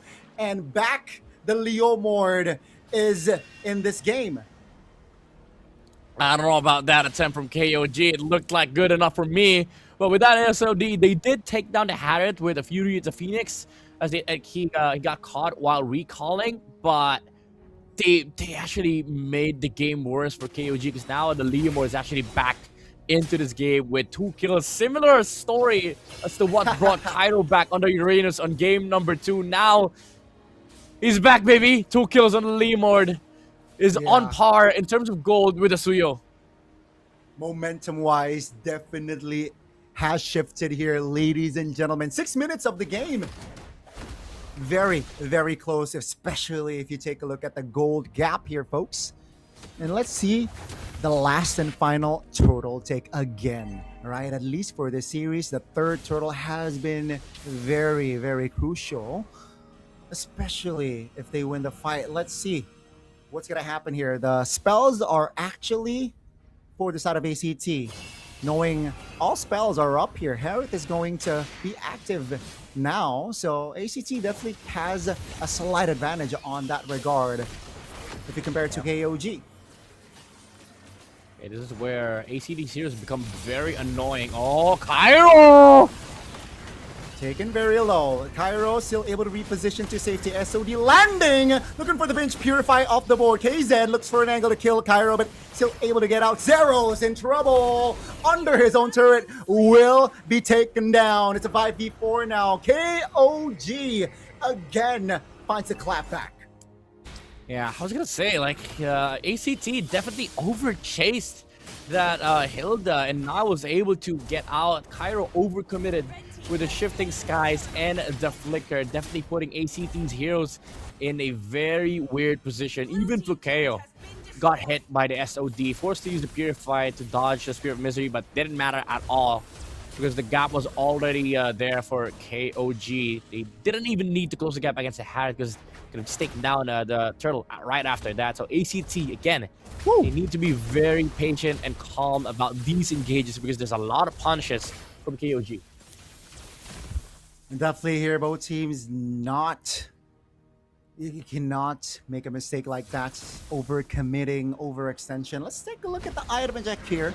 Moskov is actually having more gold, almost by 1,000. So he is almost at his, power spike with the DHS incoming. Yeah, definitely. Like the late game is now more reachable for KOG, while ACT is still working on finding their timing in this mid stages of the game. They still have a stronger team fight presence, I would say. It's just that they have to be concerned about who they go on with for ACT, especially Cairo, right? Like he needs to find good sets, not just about dealing damage onto heroes. He needs to be able to reposition himself for team fights, re-engage with the shifting skies. Because if they burn through everything, like what they did earlier, use the Raging Sandstorm and the shifting skies just for the Hilda, then now suddenly you find yourselves in a position where you can get outplayed by the Foveus, by the Suyo. You also have to worry about the Fury of the Phoenix. So again, ACT, they have to be very calculated with their approach. Again, this is a position where, like the first game, like the third game, is a position where ACT is quite familiar with, right? Being behind after that third turtle. Let's see if this time around they can take back momentum. Payendo, again, still at 0 kills, but more relevant. Oh, that's a stunt by Sylvie. Kaizen still able to sidestep, but that's going to be the damage coming through. Kaizen finds the kill. Zeros now jumps in with the steed, looks for an angle. Payen is looking like a juicy target, but able to reposition the pinch on Cairo. And down 2-member goes from ACT. Flukeo pops the Shaman Force there. Onto his Zetian. Finds the damage there. If you take a look at the minimap now, it's all alone! Flukeo finds a double. No way. Looks for the triple with the Salmon Force not in play. Finds the sidestep and the Cyclone Eye here. Looks no way. Reinforcement with Zeros coming into play. ACT, the recovery, the outplay, finds it again. Even with the Lord loss, they're able to take 4 members off the board in the process. Oh man, I was about to say good team fighting for KOG, but after the initial Lord take, they wanted to go for more. They wanted to take down Flukeo, but again, it's this Harith hitting his timing, hitting the power spike, and with no lockdown on the side of KOG, he's free to just dance around the Zaman Force, deal so much damage, even into the Suyo, because of no magic resistance whatsoever. Okay, Zen, he finds a clean, but the re-engage is there with a Raging Sandstorm. Are they gonna go for the fight? No, they just want to go for the disengage on ACT. What a turn of events, Gani, for ACT. Now, the Harith is back into the game as well. Not just the Leomord, Flukeo is back. Oh man, definitely in this position, right? Take a look at Flukeo. 1v4 practically. Dodge. And the reinforcements from Seros. The timing, oh my god, they take a double again. Lord. While we talk about the replay, ladies and gentlemen, almost 12 minutes of game time. Momentum has shifted again. Oh, Gani. Holy KOG. Crystal. Yeah, Holy Crystal is now complete on the Harith. She's gonna hurt even more. And KOG, I know they're still feeling good right now. They still are in control of this game, but the game is slipping away from their hands every second of this game. High-end goes in with a Spear of Destruction, but they take the tower down. Zaman Force again dancing around 33rd on the Spobius. Look at the backside though. Cairo deletes. Kaizen takes out the Suyo. And look at this. 33rd is just being kited by ACT. My goodness, Midnight. This is, again, just KOG losing control and they want more. Zed looking for an escape, but Khans denies it. It's going to be 2 members just standing left for KOG now, not able to keep his distance. Down he goes. Another 4 members off the board taken out. ACT. What a crazy mid-game for them. 2.8k gold lead flushed down the drain. A 4.3k gold swing make that a 5.3k gold swing in favor of ACT in the span of 4 minutes. With 1 Zaman Force, 1 team fight to turn it around. Payan caught in a very weird spot. They take down the Moscow. He was left isolated. All alone there. Now Shaman Force popped at Flukeo with the Holy Crystal already in hand. He is that confident. KOG, they got to deal with the Lord that is pushing in the bottom side of the map. And ladies and gentlemen, that Flukeo play 1v4 might take them to the semifinals earlier on. Yeah, it's gonna go down in history of MSL. I know we're in season 1 right now, but we're already collecting archives, Gani. Like, this is for sure gonna be on the books here for the Thailand fans. For the Thai fans out there, amazing performance from ACT, especially on this gold laner. Flukeo, man, this is definitely not a fluke anymore. This is a performance where he shows that this is him. He is him. Let's see the defense here with the Lord still healthy, marching in the bottom side of the map. KOG, they want to poke at this Lord and they are giving it a go. ACT says, like, you know what? We got the far lane. We're satisfied. We'll turn down the tempo. Gani, what the heck is this? Look at where Lord is. It's top once again. Oh man, Lord is a paid actor. KOG again losing grip on this game. The Harith, so much damage now with the Divine Glaive. You also have to consider the fact that Cairo has always been on damage form with the shifting skies. Kaizen cannot breathe in team fights, cannot find the angle because there's so many jumps from the side of ACT. And this Moscow man, oh, Flukeo once more. He wants to fight. He knows that he still has to purify, and he is that confident. On taking SOD? fight. Oh, SOD looking for the pinch on towards Cairo now. He is advancing! And looking to create a highlight play himself and finds a two-man kill! KOG out of nowhere is able to take two members off the board, and KOG, they're back, baby.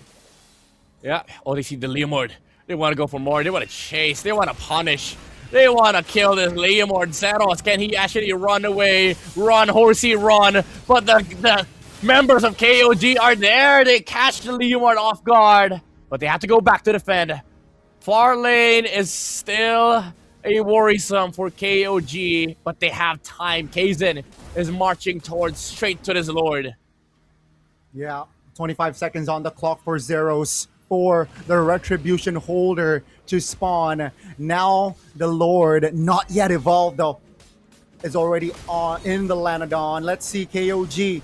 They're trying to blitz it with Payan already. Being proactive, initiating on this Lord. ACT looking to close the gap, looking to delay so that their jungler can be relevant. But down goes the Lord. KOG says, we will take the Lord right here, right now. Yeah, disciplined play as well from KOG. Stopped heading for a bit when they saw the Harith. Came around the corner. It was one Chrono Dash Synchrofish could have stolen that Lord. And KOG, they have to collect themselves, regroup, play for this Lord. Fortunately for them, Lord spawns top side. So they can just group up bottom side, let the Lord push top side, maybe get some grounds in this mid area. But again, there's a Purify on the Harith. It'll be a very tricky fight for both sides, honestly, especially for ACT. They have to be concerned about this SOD angle from the Moskov. Definitely needs to be utilized there. SOD, the timing and the precision needs to be on point if they want to force a game 5 here. Ladies and gentlemen, the Lord is marching top lane, and ACT, they have hits to clear this wave, but it all comes down to Flukeo staying alive. KOG, can they close the distance to at least be a threat? The Lord charging already towards the top, but KOG says, like, you know what? We're not going to commit on towards taking the turret just yet. Two-man Dark Wave, but not engaged. So, yeah, KOG playing it patiently here. Yeah, they're actually playing for the window where the Harith doesn't have the Zaman Force. Unfortunately for 33rd, he caught the Harith still inside the base, so they aren't confident enough to just dive in and go force the Harith Purify. So they're probably gonna wait for the next Lord, knowing that they have the map right now. But again, Gani, look at where the Lord is. I don't know what the heck it is with this game, but Lord has spawned. I think the Lord has spawned only twice or thrice this entire series on bot side. Every Lord has spawned top side. And it does favor ACT at the moment because KOG, they have to worry about bot side. Good thing about their lineup, however, is that they have a Moskov, so you know the worry isn't really that big on their side that much compared to like the earlier games, because they could just send the Moskov on the opposite side of the map. But ACT, knowing the same things as we do, they're going to be playing up against this Moskov. So all 10 players on this game are playing bot side. Indeed, they are. And it's just so unfortunate, right, Midnight, that KOG has to, you know, the momentum has shifted towards them. But now it's neutral, you know. It might even favor ACT slightly with the Lord just spawning top again. Yeah. It's an evolved Lord this time round, ladies and gentlemen. And that's going to be a winner crown coming through for Karn. So let's see, a potential outplay may occur from Karns. Keep an eye out from him. Also look out for the SOD from Payan. Very crucial. We've seen this guy time and time again win out games with just one SOD alone. He's already done one against Flukeo. Can he do it again? But look, Kairo's hunting. He knows the Moskov is going to be here. He's going to be able to set up the slow lane. Oh, this is so good. This is so good. KOG, they're not in position to punish. So they get a slow lane. Now they have time on their side. ACT, they've gotten the setup. They can play it slow. They have to send somebody bot side. And he's gonna stay. He's gonna go for the hunt. They're playing bot side. They don't wanna deal with Lord. They're not. They're really taking their time here. KOG, they do not want to repeat on past occurrences. Athena Shield for 33rd. Understanding that Carnes and Flukeo is the main threat from side of ACT. Man, Dude, boys these waves and are- girls, is this the third time of this series? 3 out of 4 games is. that we It have is. seen 20 minutes past. Yep. My goodness. So good. What a series. Good MLBB. Yeah, good MLBB. Look at the Sora again. Just overall patiently waiting on bot side, resetting the flow of the map. This top side is gonna slowly build up for ACT, and the Khalid is in position to stop anybody that wants to reset this. Actually, never mind. It's KOG that has a building wave on the top side. Now they make a move on Nile. They force a flicker. SOD Oh, lands, SOD? though. That's gonna be the pinch. Raging Sandstorm use up. Settles! Out of position and taken down KOG. They pulled the trigger. Down goes Sylvie as well. This is the opening that they wanted, and ACT give it on a silver platter. What a crucial window for KOG, capitalizing on a Leomord without a horse.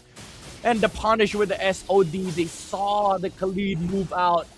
And then the flicker dark wave from 33rd actually salvaging this Lord setup from ACT. Now they have to defend their base without a Leomord, without a Khalid.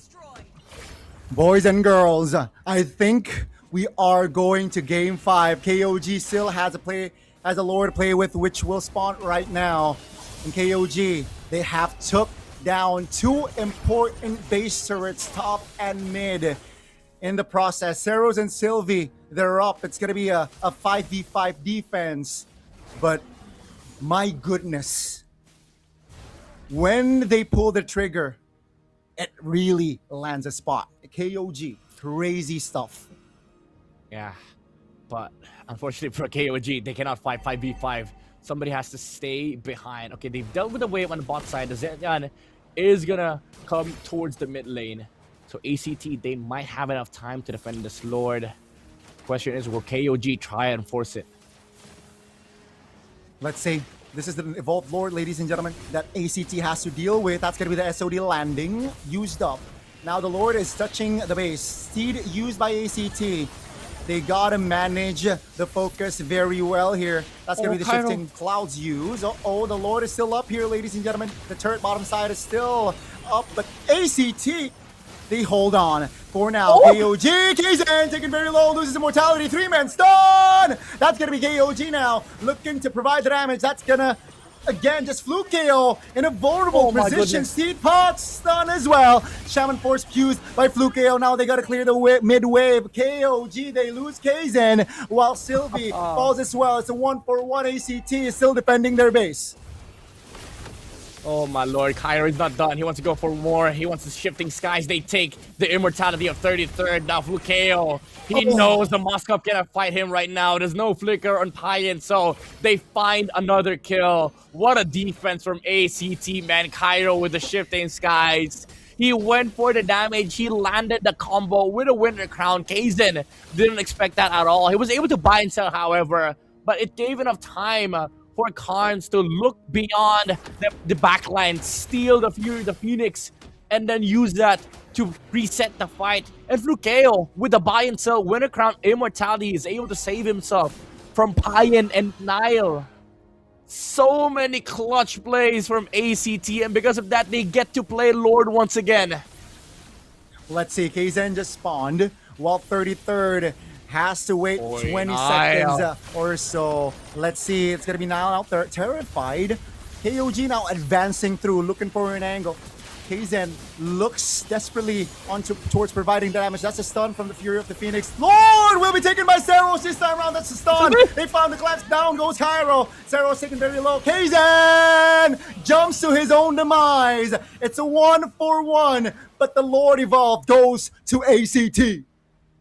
Oh my lord, ACT, how can they do this time and time again? After winning the fight inside their base, they realize they can just burst the Lord because without the flicker from Pine, he cannot use the SOD the same way. Cannot just go inside the fight. And Flukeo with his Armored Force bursted down the Lord. And Sylvie with the Raging Sandstorm divided the fight into two. Kaizen thought he had backup. When he went in with the Blade Surge, there were no teammates to be found nearby, and he was shut down with one Chrono Dash, Synchrofish combo from Flukeo. Now he has Winter Crown with Purify as well.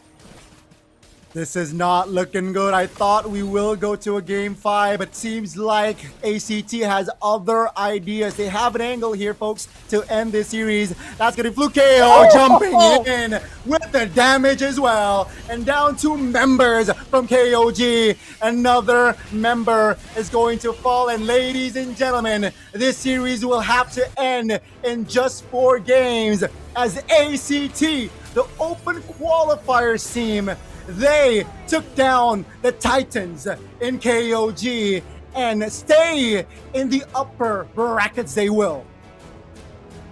Undefeated no more as the team from the open qualifier shatters the Kings of the regular season to move on to the next stage with a 3-1 victory. Amazing MLBB, amazing resilience. The tenacity from ACT prevails against KOG. Ladies and gentlemen, what a series. The resilience, tenacious traits that ACT brings to the series, it was all paid off. It paid off for them. And the 1-3 is the final scoreline between the two. And this was the final, almost I thought the final fight. But when 33rd right here, caught, isolated, taken down, and they got the Lord right here. Oh my Midnights. Wow. It is a wow indeed. Honestly, like, if Zed didn't show himself to the Valentina, if they didn't get the Fury of the Phoenix here for ACT for the base defense, this game would have been over. But all these clutch factors came out swinging from ACT. And that allows them to move on to the semi-finals, Gani. It's dark here. It's almost at night. I need to turn my lights on, but man, did the lights turn on here for ACT, and the lights have gone out for KOG. But man, Midnight, yeah, it was an upset. I expected a full 5 games, but I expected KOG to clinch a win still. But boy, were we wrong, right? You expected KOG. Here comes the interview. แล้วเป็นเกมที่ตึงมากทั้ง 4 เกมจริงๆนะคะแต่ก็ตอนนี้เราอยู่กับผู้ชนะของเราจาก ACT Esport Club โอ้ยขอแสดงความยินดีด้วยนะคะเพราะว่าถือว่าเกินความคาดหมายจริงวันนี้เราสัมภาษณ์กันเป็นรอบที่ 2 แล้วโอ้ยสัมภาษณ์ก่อนเลยรู้สึกเป็นยังไงบ้างตื่นเต้นมากครับก็วันนี้ ACT มาแล้วจริงๆเนาะการ NC ค่ะ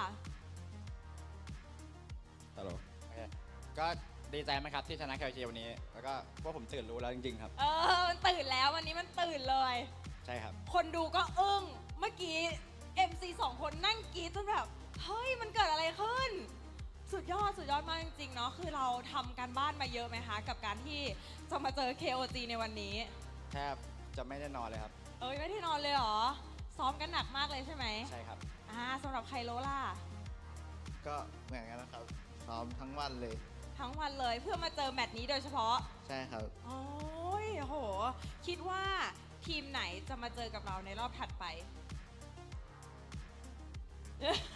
พูดได้เทนาแล้วกันครับเทนาเมื่อกี้เขาเชียร์ผมอยู่แปลว่าวันนี้เขาต้องชนะเบคอนนะใช่ครับ แล้วการ NC อ่ะทีมเดียวกันปะ ผมให้เบคอนแล้วกันครับ อยากเจอเบคอนเหรอ รอเชียร์กันNCครับ อ๋อโอเคแล้วก็พอมาเจอแบบโบ 5 มีความยากกว่าโบ 3 เยอะไหมคะสำหรับในความคิดของเรา มียากกว่าแน่นอนครับ เพราะว่าแบบเกมมันเยอะกว่าถ้าแบบมันสามารถพลิกแพลงในแผนได้เยอะครับ แต่เราก็เตรียมแผนมาดี ใช่ครับ สำหรับใครรู้ล่ะ ก็คิดว่าเพราะว่าโค้ดดราฟดีด้วยครับ ก็เลยเล่นง่าย ก็ยกความดีความชอบให้โค้ชแล้วก็ทีมเราสื่อสารกันได้ดีด้วยเนาะวันนี้ เพราะว่ามาโควันนี้ทีมเราทำได้ดีมากจริงแล้วก็แบบรูปเกมเนี่ยนำคู่แข่งตลอดเลย แล้วก็ถือว่าเป็นอีกหนึ่งทีมที่มาจากรอบ Qualify จริงๆเป็นทีมเดียวเลยด้วยซ้ำที่มาจากรอบ Qualify แล้วก็เป็นไทยล้วนคือน้องๆเก่งกันมากๆจริงที่มาถึงวันนี้ได้แล้วก็แบบโอ้โหชนะอินซีดำไร้พ่ายได้ก็ถือว่าเป็นประสบความสำเร็จมากๆเลยเนาะจากวันที่ไม่มีใครรู้จักพวกเราเลยแล้ววันนี้มีคนรู้จักเราเยอะมากขึ้นเลย เรามีความรู้สึกยังไงคะ ดีใจมากครับ ดีใจ ขอบ มาก คุณ ๆเล ทุ ย กคนครับ โอ้ยการNCล่ะคะ ก็ดีใจมากครับ แล้วก็ขอบคุณแฟนคลับทุกคนครับเพราะว่าทุกแรงเชียร์มันส่งมาถึงพวกเราจริงๆครับ เฮ้ยแก๊งนี้มันแบบแฮปปี้เบิร์ดเดย์บัฟมันได้จริงๆเลยนะวันนี้สุดยอดเลยมีอะไรอยากจะบอกกับทีมที่จะเจอกับเราในรอบถัดไปไหมคะ รอบถัดไปก็เตรียมตัวมาดีๆกันครับ เพราะว่า ACT ตื่นรู้แล้ว ใช่ครับ ไคโลค่ะขอสักนิดหนึ่ง ก็เตรียมใจไว้ดีๆครับ เพราะว่าพวกผมมาเอาแชมป์ อันนี้คือหน้าตาของแชมป์ซีซั่น1หรือเปล่าเดี๋ยวยังไงขอถ่ายรูปด้วยอินฟินิตก่อนแล้วกันเผื่อเป็นแชมป์เดี๋ยวไม่มีโอกาสได้ถ่าย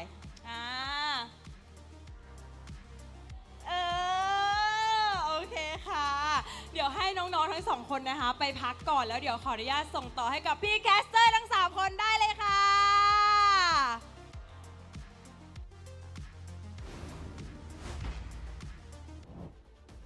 Thank you so much for that wonderful interview, Mini Mint.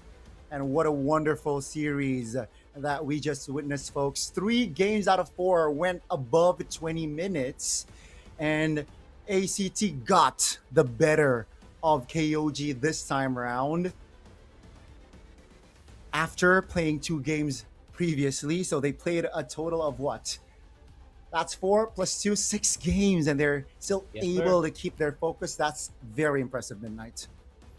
Yeah, I said it earlier. I think it's just the mentality of the players, like that never surrender mindset, and you can see that in their games. Like the amount of times where they have their backs against the wall, but they still pull up plays, insane plays like this. Like just the sheer confidence of these players to go for plays like that, like oppressive plays, even at moments like where moments where you're supposed to be defensive. It's kind of crazy. Like almost all teams don't do that, and the top teams sometimes don't even do that. But you can see this quality from like the highest level of players, and to see that from an open qualified team, it's just so amazing, Gani.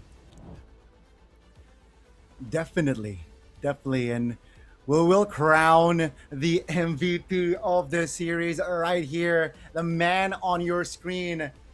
He's unstoppable this series, man. Let's give a shout out, of course, to Carnes, the mid laner. 4:07 is the final game. And on the Valentina Midnight, he was a couple of steps ahead, right? Taking the SOD, knowing when to take the SOD, knowing when also, mostly on the timing of the Fury of the Phoenix. Yeah, again, I cannot harp it enough. Like the moment when the Zetian showed himself in the mid lane, that was the moment where the Harriet was under the winner crown after the Purify. We're gonna see it later. It was so clutch, and those moments you cannot find that every game. That actually saved this game here for ACT. But let's give a big shout out to KOG as well. Like they did an amazing. They had a fantastic performance here in this game, especially that Moscow, like after that SOD on the top lane, they were able to shut down Fakeo. At this moment, like right here, this was the turning point. Honestly, this game had a turning point after a turning point and then into a turning point. It's kind of like watching Inception, you know? Turning pointception indeed. And this was, again, just the chain reaction of that fight, and the momentum in this moment was definitely on KOG. And I thought it was done deal. I thought we were going to game 5 right here, right now, right then, midnight. This play, Winter Crown, and then Carnes again had that Fury of the Phoenix. Oh my lord, that reset saved the Harith with the Zaman Force, able to fight further, and he was the key to taking down this Phobius as well. That was a clutch play from ACT, most especially from Carnes. Not to mention, like, the amount of times, again, Sylvie separated the team fight into 2, which made it awkward for Kaizen and the gang to fight and focus on targets because they were essentially just waiting for each other, allowing the Harith to just use the Zaman Force, kill anybody that is in front of them, and essentially just lay down the damage needed to kill heroes on the side of KOG.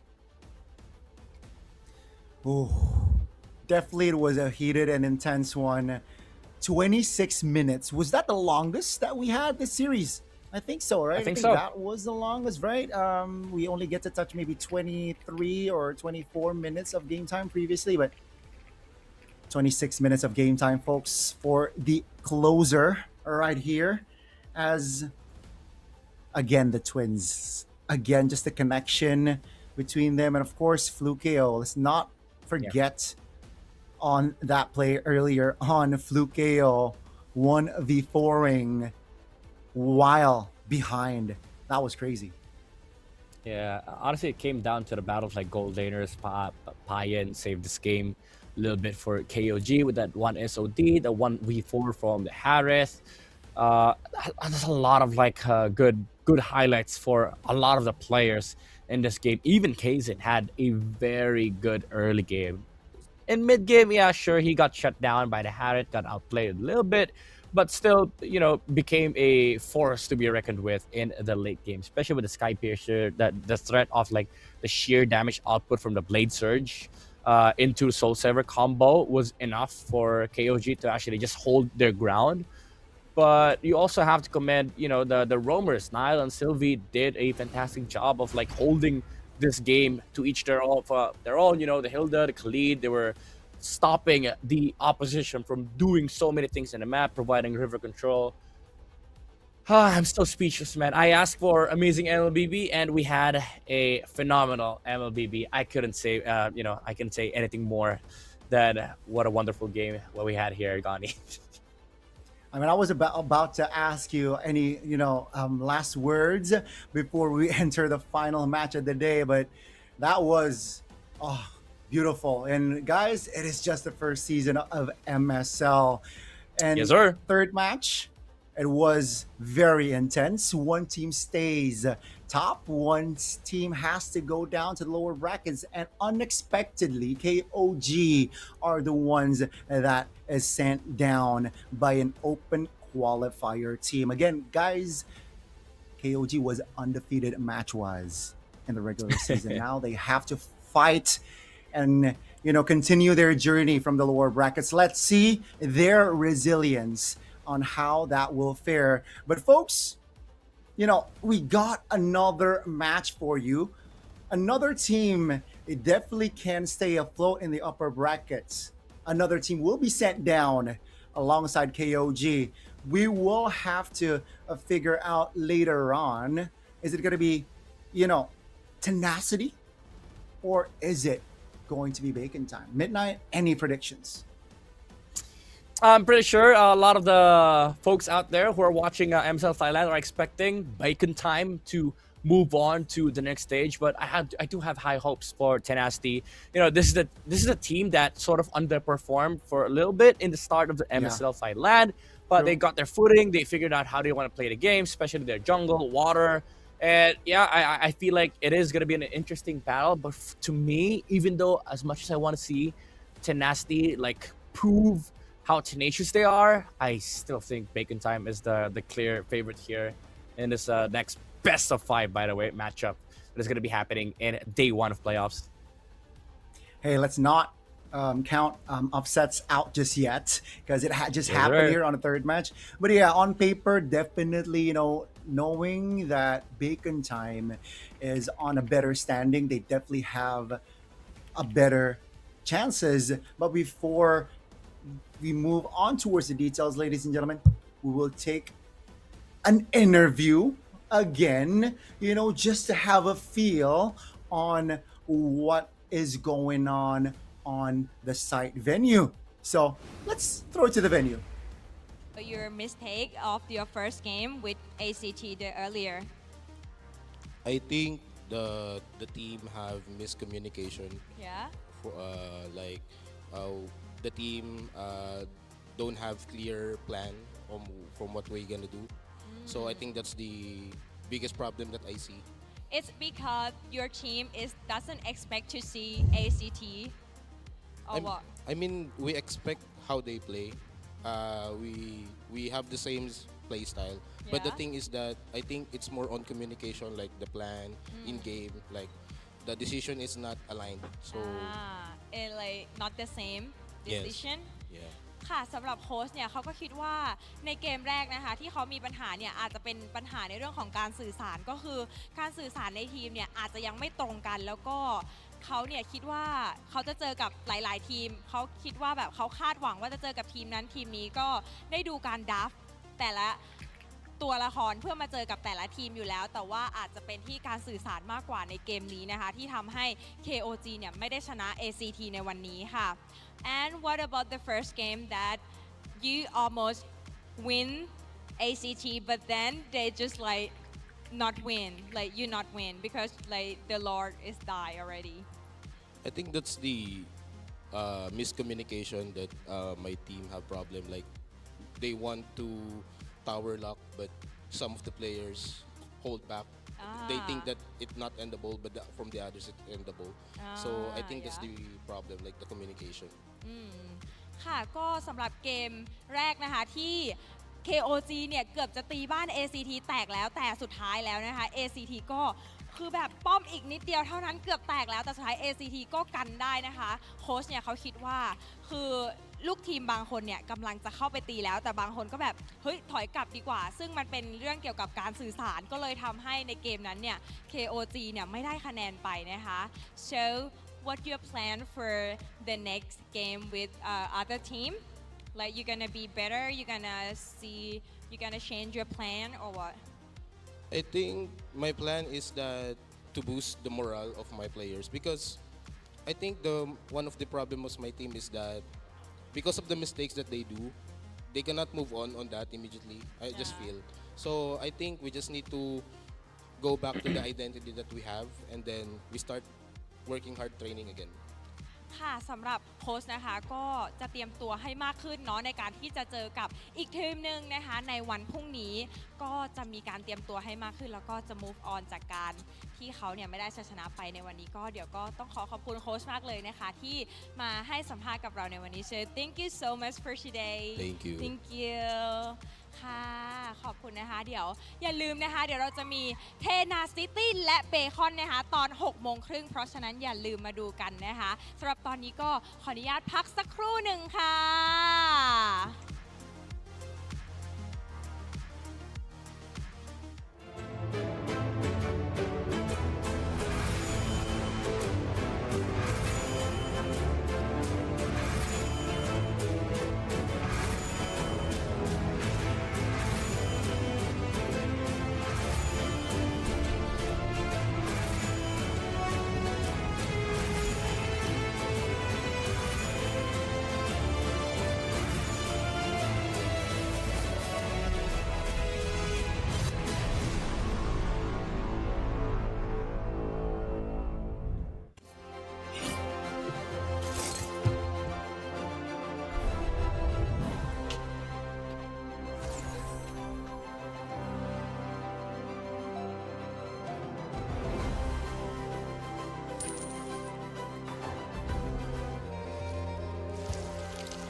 Richman Shop โนหนึ่งเรื่องเติมเกมเหนือกว่าทุกการเติมผู้สนับสนุนหลักอย่างเป็นทางการ League MSL Thailand เติมได้นับร้อยเกมพร้อมบัตรเติมเกมและบัตรกำนันอีกมากมายเติมถูกเติมไวผ่อนได้มีเงินคืนได้สะดวกไม่ว่าจะโอนหรือผ่อนชำระและใหม่ล่าสุดรองรับการแบ่งจ่ายผ่าน SPayLater ดูแลทั้งก่อนและหลังการขายทุกช่องทางบริการ 24 ชั่วโมงร้านเติมเกมที่สตรีมเมอร์ส่วนใหญ่ไว้วางใจนึกจะเติมเกมต้อง Richman Shop เท่านั้นแล้วมาเติมกันเยอะๆนะ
Richman Shop โนหนึ่งเรื่องเติมเกมเหนือกว่าทุกการเติมผู้สนับสนุนหลักอย่างเป็นทางการ League MSL Thailand เติมได้นับร้อยเกมพร้อมบัตรเติมเกมและบัตรกำนันอีกมากมายเติมถูกเติมไวผ่อนได้มีเงินคืนจ่ายสะดวกไม่ว่าจะโอนหรือผ่อนชำระและใหม่ล่าสุดรองรับการแบ่งจ่ายผ่าน SPayLater ดูแลทั้งก่อนและหลังการขายทุกช่องทางบริการ 24 ชั่วโมงร้านเติมเกมที่สตรีมเมอร์ส่วนใหญ่ไว้วางใจนึกจะเติมเกมต้อง Richman Shop เท่านั้นแล้วมาเติมกันเยอะๆนะ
Richman Shop โน1เรื่องเติมเกมเหนือกว่าทุกการเติมผู้สนับสนุนหลักอย่างเป็นทางการ League MSL Thailand เติมได้นับร้อยเกมพร้อมบัตรเติมเกมและบัตรกำนันอีกมากมายเติมถูกเติมไวผ่อนได้มีเงินคืนจ่ายสะดวกไม่ว่าจะโอนหรือผ่อนชำระและใหม่ล่าสุดรองรับการแบ่งจ่ายผ่าน SPayLater ดูแลทั้งก่อนและหลังการขายทุกช่องทางบริการ 24 ชั่วโมงร้านเติมเกมที่สตรีมเมอร์ส่วนใหญ่ไว้วางใจนึกจะเติมเกมต้อง Richman Shop เท่านั้นแล้วมาเติมกันเยอะๆนะ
Richman Shop โน 1 เรื่องเติมเกมเหนือกว่าทุกการเติมผู้สนับสนุนหลักอย่างเป็นทางการลีก MSL Thailand เติมได้นับร้อยเกมพร้อมบัตรเติมเกมและบัตรกำนันอีกมากมายเติมถูกเติมไวผ่อนได้มีเงินคืนจ่ายสะดวกไม่ว่าจะโอนหรือผ่อนชำระและใหม่ล่าสุดรองรับการแบ่งจ่ายผ่าน SPayLater ดูแลทั้งก่อนและหลังการขายทุกช่องทางบริการ 24 ชั่วโมงร้านเติมเกมที่สตรีมเมอร์ส่วนใหญ่ไว้วางใจนึกจะเติมเกมต้อง Richman Shop เท่านั้นแล้วมาเติมกันเยอะๆนะ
Richman Shop โน1เรื่องเติมเกมเหนือกว่าทุกการเติมผู้สนับสนุนหลักอย่างเป็นทางการ League MSL Thailand เติมได้นับร้อยเกมพร้อมบัตรเติมเกมและบัตรกำนันอีกมากมายเติมถูกเติมไวผ่อนได้มีเงินคืนจ่ายสะดวกไม่ว่าจะโอนหรือผ่อนชำระและใหม่ล่าสุดรองรับการแบ่งจ่ายผ่าน SPay Later ดูแลทั้งก่อนและหลังการขายทุกช่องทางบริการ 24 ชั่วโมงร้านเติมเกมที่สตรีมเมอร์ส่วนใหญ่ไว้วางใจนึกจะเติมเกมต้อง Richman Shop เท่านั้นแล้วมาเติมกันเยอะๆนะ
การแข่งขัน MSL Thailand Season 1 Powered by Moonton Official Telecommunication Partner True 5G Official Gaming Phone by Infinix Official Sponsor by Richman Shop Official Gaming Chair Partner DX Racer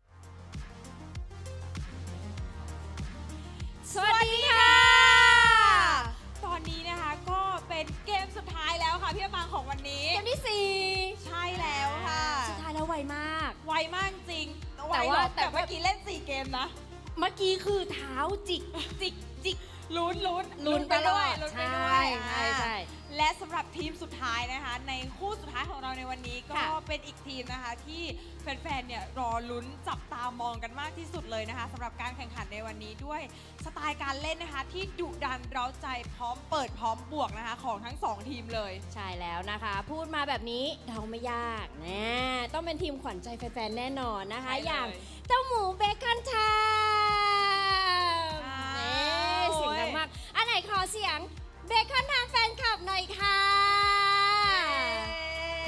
อุ้ย อันนี้ ตายแล้วรอบนี้มี มีป้าย กับ มีป้าย เออ อัป เกรด เดี๋ยว นะ อัปเกรดแล้วอ่ะ นะ ทีมหนึงอีกทีมหนึ่ง และวันนี้นะคะต้องมาเจอผู้ท้าชิงอย่างเทนาซิตี้ไอ้น้ำมาเจอไอ้น้ำคือทีมนี้เนี่ยเขาขิงกันมานานแล้วว่าเขาแบบอยากจะแก้มือไอ้น้ำ ใช่แล้วก็บอกว่าอันนี้แอบบอกนิดนึงป้ายอันนี้นะคะ ทุกท่านสามารถที่จะออกไปเขียนเป็นการให้กำลังใจนะคะบริเวณด้านหน้าแล้วก็แล้วก็ถือเอาเข้ามาเชียร์ในฮอลได้ อันนี้ไม่ผิดกฎ เพิ่มกำลังใจใช่แล้วก็เป็นเพิ่มเป็นบัฟ เพิ่มบัฟใช่แล้วทีนี้ก็โอ้ยเสียงคึกมาหมดหน้าที่เรา พร้ แล้ อ ว มแล้ว พร้อมแล้วโอเค ถ้าพร้อมแล้วนะคะ เดี๋ยวขอส่งต่อเวทีนี้นะคะ ให้กับ3หนุ่มแคสเตอร์เลยค่ะ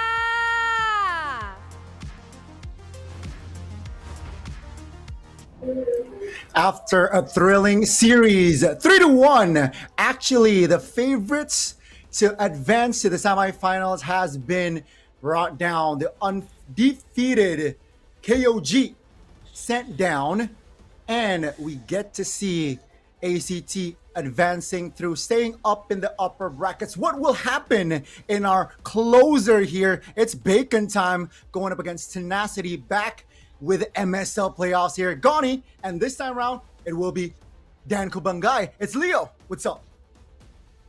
Thanks, Albert Serafin. What a series you called with Midnight. I cannot believe it happened in the playoffs that KOG, the de facto kings of MSL Thailand, had to fall to a, of all things, qualifier team. I'm not saying that in a way that it, downplays what they did and who they are. It's just, imagine you being undefeated the whole regular season, and in your first game in the playoffs, that happens. Yeah. Is the upper bracket cursed? Is that what might happen here? Will Bacon Time fold to Tenacity? We will witness that together as we will find the conclusion, right? Will the favorite on paper be able to hold on? But yes, what a series we had earlier. And the thing, what impresses me the most, it was ACT, again, just being on the back foot, still able to stay composed and tenacious. Now, will we get to see that from the upcoming match, right? And it is already in its name, Tenacity. I want to see some tenaciousness from their side. And of course, Bacon Time, one of your favorites, I believe, Leo, that I think it was your favorite, one of the, if not, that, yeah, this team is definitely also a team that to look out for this season. I think Bacon Time have a lot of fans, regardless to say whether it's my favorite or not. But looking at the way things are going, my theory is ACT has had the whole day to play, right? ACT beat Buriram United in a sweep earlier today, and then took 5, and then went to hit KOG with a punch they've never felt. Today, to close off tonight, rather, might be the same. Bacon Time has been sitting cold all day, while Tenacity swept Solix. Bacon Time has just been watching, so maybe it was a matter of warming up.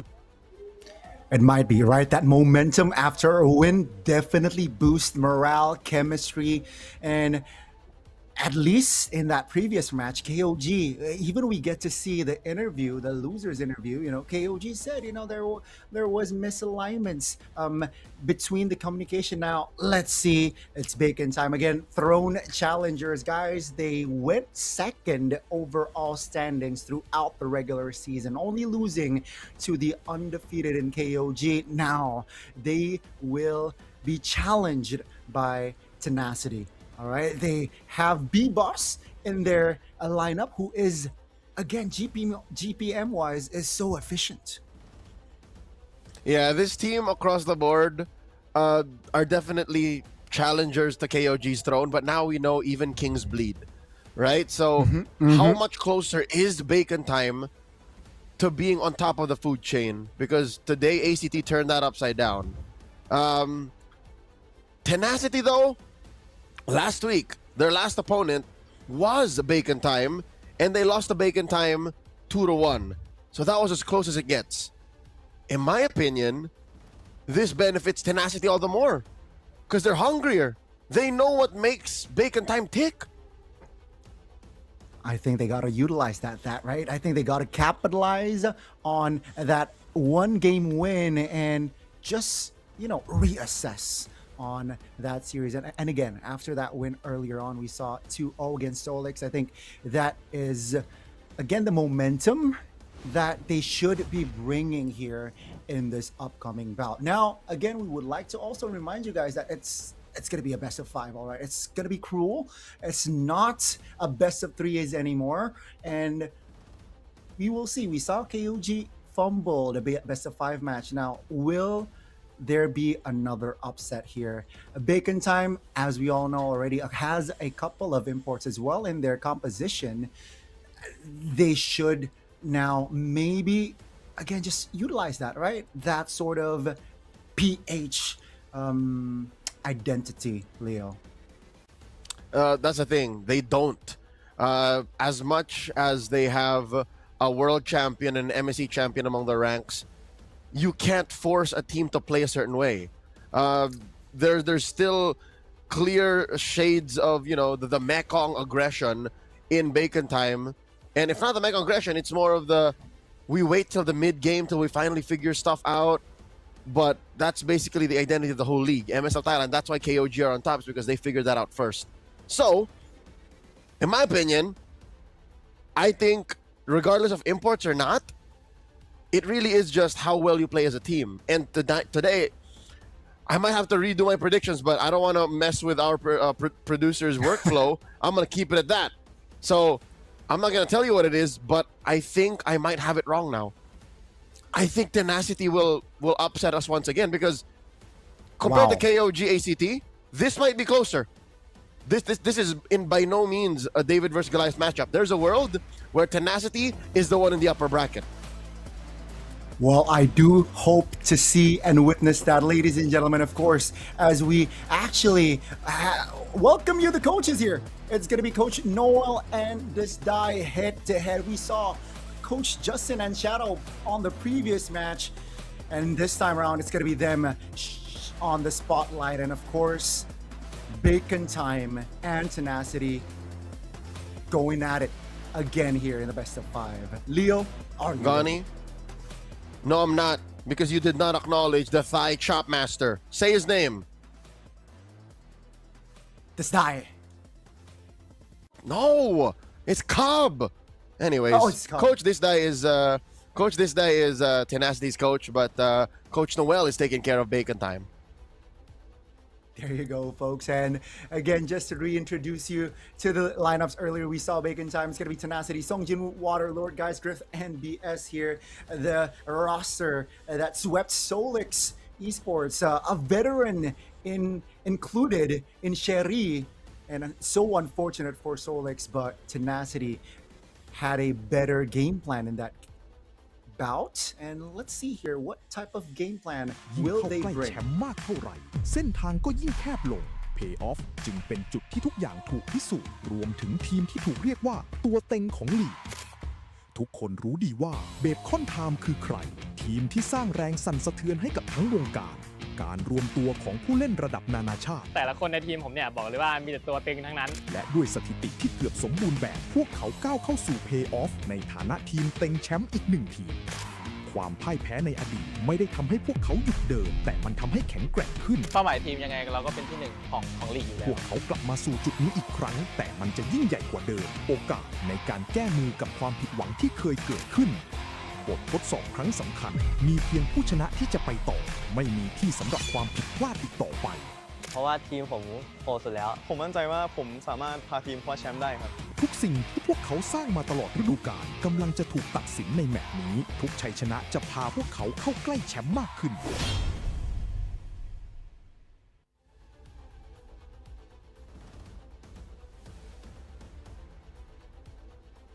Preview there you saw, and we'll get to see a look on the head-to-head here. Bacon Time and Tenacity. Again, B-Boss and Water, a highlight to a lane to watch there. And of course, the mid laners here, Lord Guys and Exord here, Leo, is also, I guess, mid laners as an anchor. You want to have that stability on your mid laner. Yep. Bacon Time runs through the mid trio. So Exort, Spider Miles, and B-Boss. B-Boss. If they can push the tempo, then all the more they can destabilize Tenacity. But the stats tell you a story of how much cleaner Tenacity is as a team. I don't know if those stats already include this afternoon's match, but again, their sweep against Solix when they eliminated them, that was pretty brutal. And again, a number 2 seed and a number 3 seed, it's close, but how often is it that it's the 3rd seed that have a cleaner game? And without like further ado, we will get into details on what will happen later on here as we are about to enter the drafting phase. There's going to be flying clouds for our first game, but yeah, I think it is going to be so much closer here. And guys, Tenacity regular season first half of the bid, they didn't do pretty well. So again, just the adaptation from Tenacity has been tremendous. Let's see, Bacon Time will have blue, and they will prioritize the ban, the Fanny, and the Khalid out. Now, do they go for the Harith first pick? I think that's going to be their play here. I think that's what they're looking for. More often than not, they actually ban the Harith. So from blue, they've been known to do that. They did that against Buriram, but they lost. So maybe they shouldn't. There you go. They ban out the Harith foil, and they open it up clean. They're looking at Guns, saying, Guns, go for it. I think a first pick Harith is in order. I think that's going to be their approach, and Tenacity's like, all right, I see the scenario. Let me ban the Zushin out. Again, the Kalea is still open. Maybe that's going to be the trait that they're looking for. As expected, Bacon Time will retrieve the Harith, and Tenacity here, what they're saying is, you know what, we'll get potentially the Leomore still open, the Kalea is still open. If that's what they're looking for, I think Valentina Claude instantly. Ooh, okay, that's an interesting. I'm not approach. against it. Valentina, I like Valentina, but maybe with a jungler here should be okay. Tenacity, what's going to be the call? We haven't really seen many teams rush junglers, but you know, for the first time in a while, Harley's open, so we get half that right. There's the Claude and the Leomord. Okay, so they don't want Water to coin flip on that Joy anymore, which he did against Solix earlier today. But the choice to go Leomord over Harley and Suyo, the Thailand metagame is evolving. And definitely, it is evolving. And as you mentioned, the Valentina being one of the priorities in the mid lane, definitely will be locked in by Exort and the Baksha. And quick to respond here, Tenacity, saying, you know what, you committed the Baksha, let's pick up the Valir, a hero that definitely can be annoying against Baksha. I'm surprised Baksha came through. That's surprising to me. They want rotations. Wow. I mean, still very good in Turtle Pits. Very good in, again, yes, rotations, invading. But here we go. Lord Guys picks up a page out of Memark's book. His fallen counterpart from Solix earlier today. Picks up that Valir, which is good against the Baksha. And against dive comps that has a Harith and core. I like it. Good start. Yeah, great. I guess great adaptations, and they were quick to respond. So I guess they were kind of expecting the jungle, the tank jungler here from the side of Bacon Time. So second phase, here we go. It's gonna be the Hilda ban out from the side of Tenacity, and knowing that it is gonna be a Flying Clouds game, we can expect like early aggression type of movement. Knowing that if you recall, you can get back to lane rather quickly.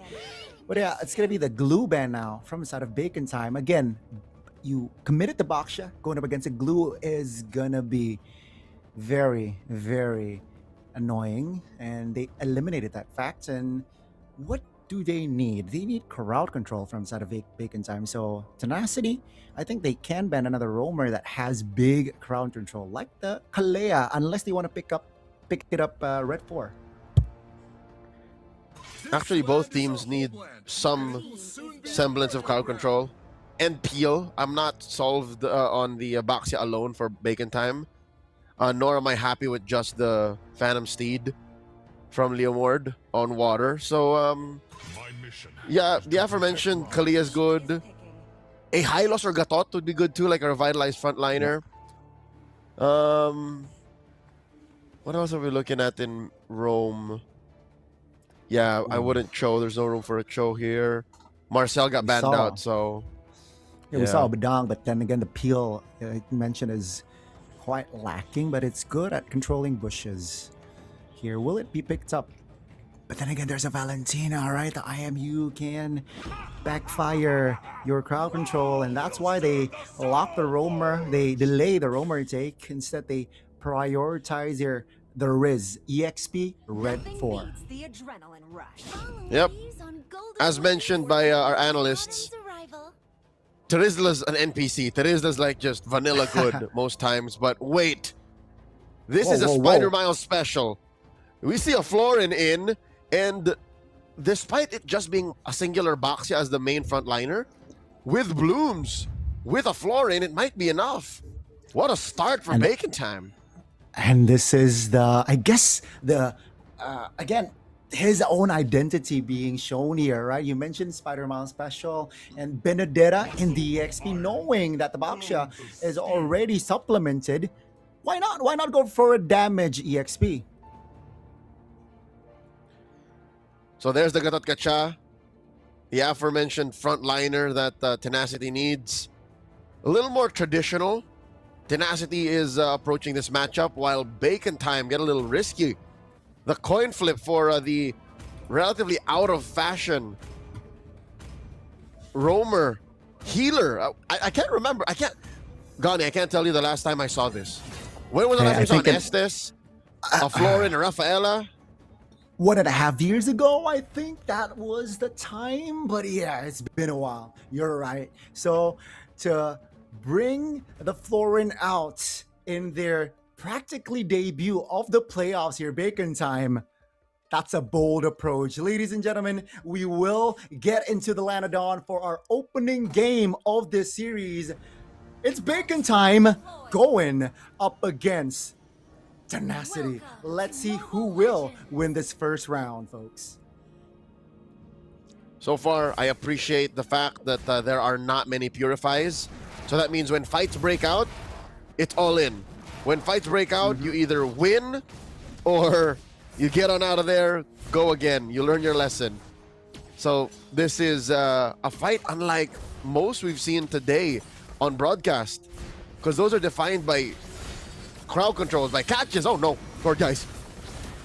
That's a stun. That's the annoying Valir that we get to see. This is the early game, and that's Water connecting on the first blood. Tenacity here having the first say in this first minute. Going up against Valir, that's interesting that they commit to that area. There you go.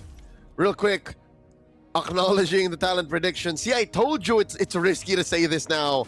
We didn't know what Tenacity was bringing before we set these predictions. So you said a sweep, I said 3-1. Might be the opposite way around, but again, if it's damage we're talking about, you can't deny Tenacity's propensity for it. And Spider-Miles heals aren't there just quite yet. So definitely Bacon Time got punished for thinking they can engage. Yeah, I think they did not respect the damage coming from the side of Valir, and that was just a perfect scenario for Lord guys to deal and provide damage. The first turtle is going to be up here, knowing that B-Boss went down earlier. Will they commit? I guess they're initiating right now, so let's see here with Kang already 4. So with the turtle dance started, Tenacity clearly has the lead here. B-Boss looking for the entry. Again, B-Boss's first time on the Baxia. Oh, Baxia finds a neutral objective. That's going to be the stun. Oh, Electro final blow cancelled. That's going to be Bacon Time now disengaging. Tenacity looking to close the gap. B-Boss still tanky enough with the Poisson's pot. So that's a win. They lose B-Boss early on, but they got the turtle. So it's a good bounce back from Bacon Time. I appreciate that much. And it's one of your main strengths as a Baxia. Again, you find your footing, you stay in there, you dig in, and you retry. Yes, on record, this is B-Boss's first time to play the Baxia, but that doesn't take away from the main strengths of the hero, and of course, it's possible reps and scrims. We don't have any info on that, but who plays in Pro and doesn't know how to play Baxia? So, Baxia Jungler is just basically the closest thing to Terizla EXP, but easier to run. It's good vanilla. Everybody likes it. Everybody likes it indeed. And again, just the rotation power that the Baxia definitely can bring to your team. Gotta be utilized here, and here it is. That's gonna be Lord Guys popping the ult early. B-Boss, Shield Unity, just again solo killing practically. Lord Guys there, down. Tenacity now looking for the collapse. It's a 3v4. It's not looking too good for Tenacity. Down goes Song Jinwoo, and BS is next on the chopping block. AOG triggered just to escape another big win because of the Shield Unity. I like how aggressive Bacon Time is. This is the right way to play this kind of lineup. They already have all of their heals online, and the only way Tenacity is able to answer to that is with a Revitalize. That's the only way they can basically, quote-unquote, counter the heals. So with that said, Bacon Time have the leeway that they need to be able to shock Tenacity into a matchup that they're not used to.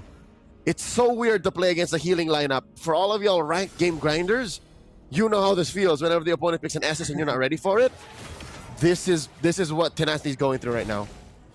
Yeah, I think they got curveballed hard here. And Bacon Time, they're capitalizing on that surprise pick. And let's see here, second neutral objective. That's a taunt to delay. Water clears the retry, so it's a 1-for-1 turtle-wise. And the timing on that taunt was crucial. Looking at the items, you'll see that Kang Kang has already picked up the Blade of Heptases. So even Song Jinwoo, who still has to scale up his Body of Smith, cannot stand there. So expect quick rotations from Kang Kang. You see here, excuse me? Is that Miles juggling the Bloom?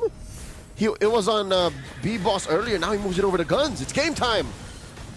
It's game time. Taunt, stunned, everything put on towards Baxia. That's going to be B-Boss taken very low. That's going to be the heal coming through, but down he goes still. Shaman Force pop. Guns! Finds the angle to almost claim the double, and it's Bacon Time with the rotation, finding the final laugh. 2 members off the board, only for B-Boss. I think that's worth it. If that trade happened 5 more times in the next 10 minutes, Bacon Time would win. Song Jinwoo and Lord Guys for B-Boss.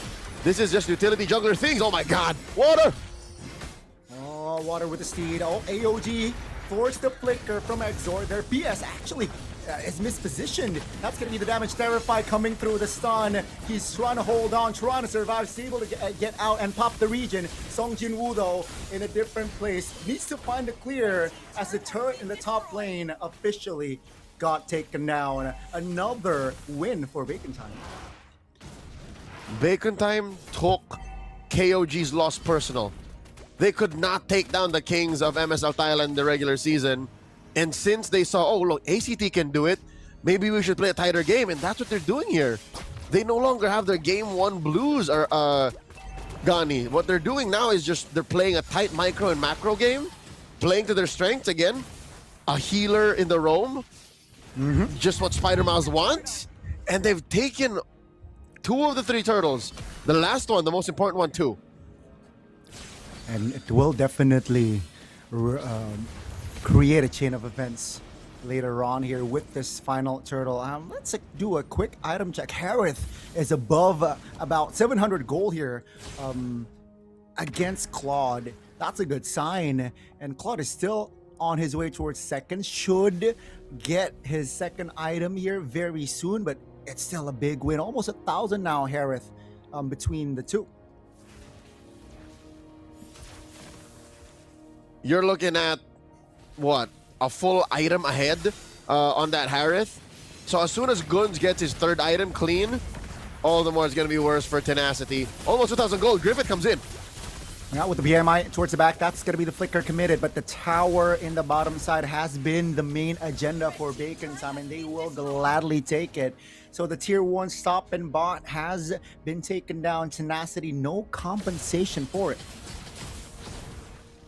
It's hard for Tenacity to find trades. Even when they go 4-1, Bacon Time are so lethal. Kangkang can go 2v1 and still either win or leave unscathed because of the blooms. So it just doesn't happen very often that there is a universal ult for teams these days.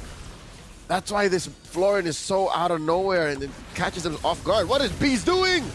Oh no, he is out of position and will be punished for it. It's a 5v4 now in around the purple buff area. Water has yet to claim it, finally get it.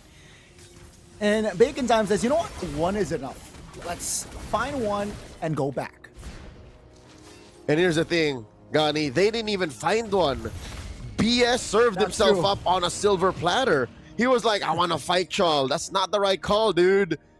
I guess Tenacity have to learn the hard way now. They don't have the roamer. He will be back via Flying Clouds.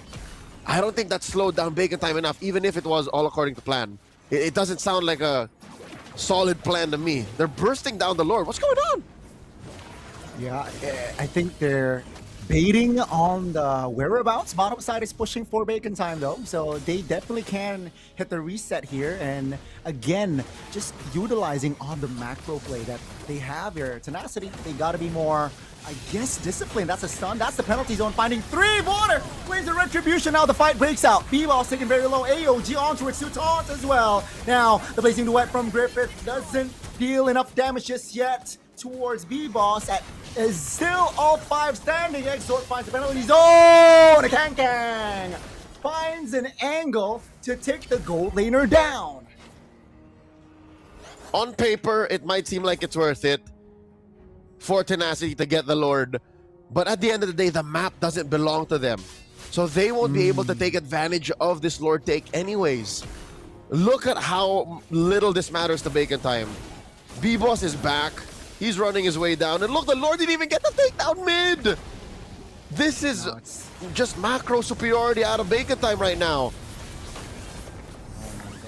The Lord was irrelevant. Now the purple buff contest, B-Boss will gladly take because the Leomord is not around here. Tenacity again late to the rotation. That's the flicker from Spider-Man's guns though. Is still able to get out. B-Boss on the other hand, isolated here, will not be taken out just yet. Not enough damage.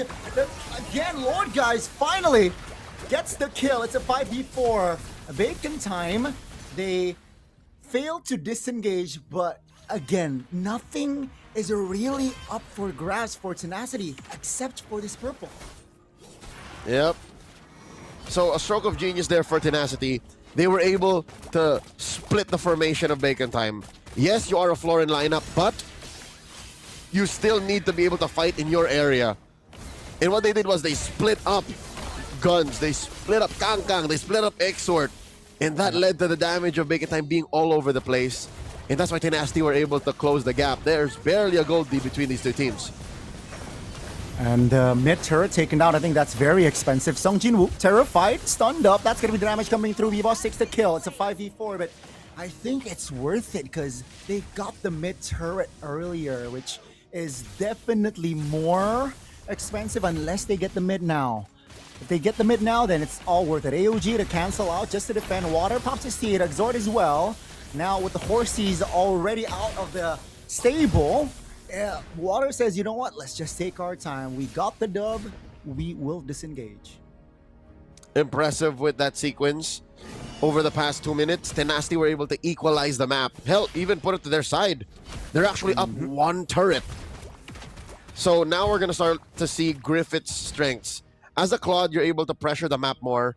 You're able to rotate, shoot him up, come back, and then actually join the fight. So Bacon Time have to figure that out. They have to send Kangkang where Kangkang ain't ever been, man. And that's here, the long lane. But how is he going to catch up? That's the question. It's not like he's a chip or anything or like a low yi. So he has to make up for this. He has to really say, come send someone to me or I'm taking down your tier 2. Definitely got to be strong figure in the top lane. Well, Kang is already rotating towards the Lord's bit here. As Tenacity call is going to commit on towards the Lord's. Water still claims it. Song Jinwoo now trying to reposition Exort. Dies in the process. That's going to be the Petrify coming from Kang. Not enough to take Lord guys down. Guns denies the escape. It's a 1-for-1. And Tenacity still able to claim the Lord who is marching up top. Okay. Bacon Time are juggling that Lord up top. They're allowing it to push in a little, but they fail to answer to the question of what if Tenacity blitzes the Lord. Second time this game they've done this, and they can only really say, maybe we'll just defend. This is tough. Tenacity have found a power spike. This is what they were looking for. And I don't think Bacon Time was ready for it. My question is, how many anti-heal does Tenacity have, and where is it? Is it just on Lord guys in BS? BS is on his way. You can see on the bottom right of the corner, on his way towards dominance. That's the Steed committed. Water deals a lot of damage on towards Kang. Still able to get out with the final blow there. B-Boss, on the other hand, will be the sacrificial lamb here. Oh, unless the heal is enough. No, not just yet. He was in a no man's land. Taken down. Nothing for it. Nothing to compensate for it. Oh, wow. Tenacity are punishing Bacon Time's lineup. There's a reason why healer utility roamers aren't in right now. And Tenacity are proving it. Oh no, they're gonna run through Guns! Oh my god, Water's very low. Guns finds BS. That's gonna be Griffith with a blazing duet under the turret, though. Guns finds a quick triple rather, and that might revive the chances of Bacon Time on this game. The lack of Purify gets mad punished. That was the right time and place to get that Terrify, and the right time and place to deny Griffith the BMI out. That turret, oh my lord. It swings the other way now. Tenacity are barely 500 gold up on Bacon Time, and yes, the map is disgustingly red. But looking at that instant replay, Guns really played the bait here. Look, he flickers back, and then Kang comes through. And then wait, look at this. Griffith. Oh, there it was. He thought he would get enough lifesteal. But not underneath tier 2. On overcommitment from Tenacity right there. Got them. And we're out of balance again, folks. 15 minutes in. Again, map-wise, sure. One base turret taken by Tenacity. But the Lord is top, so they cannot really utilize the far lane, at least for this Lord take. So Tenacity can just continue to do the same thing. They're gonna blitz it, and then they can win. But wait, Bacon Time looks to engage early. All right, compromise B's. VS is back off. Yeah. Bacon Time though on the oh my god, Exort pops the Steed in the mid lane, pops the flicker as well. Water looking to close this distance. That's gonna be Exort taken down alongside Kang. It's a 5v3. OG finds 2, no clear follow-up, but here comes the Harith. Now Guns finds an angle to take the Retribution holder down, and Bacon Time suddenly on the engage despite them only 3 members standing up. You don't take a knife to a Guns fight. And Guns has yet to die. Guns single-handedly denies Tenacity the Lord take. As long as Guns is alive, Bacon Time cannot be punished into submission, cannot be defeated so quickly. That could have gotten turned around so quick. B-Boss is all alone here. B-Boss, wait, hey. He's that confident, right? Knowing that his friends are actually at the back, but he's very confident on this Baxia, opening things up as a scout. Lord of 50% HP, that's a Terrify on towards VS. Repositions. Kang is in the fray.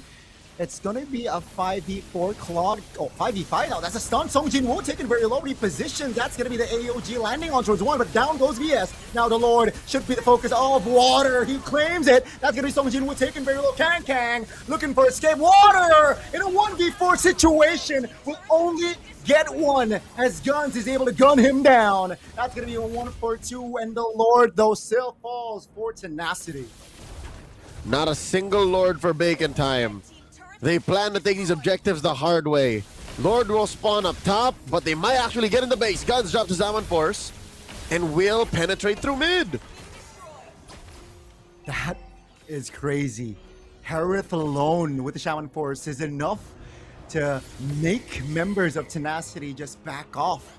And will get the mid turret for free there.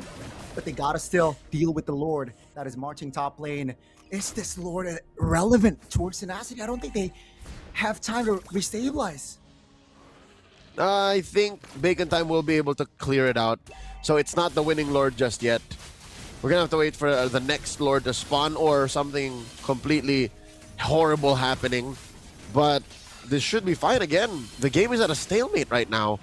Bacon Time have put the fear of God back into Tenacity here.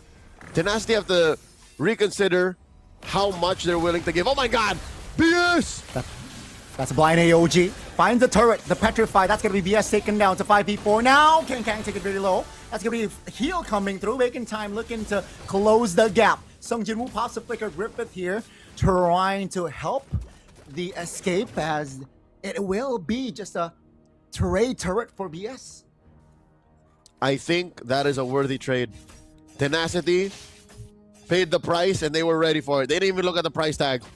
But wait, if the fight continues, if Bacon Time forces this, then maybe, but no. They see the big fat wave down bot.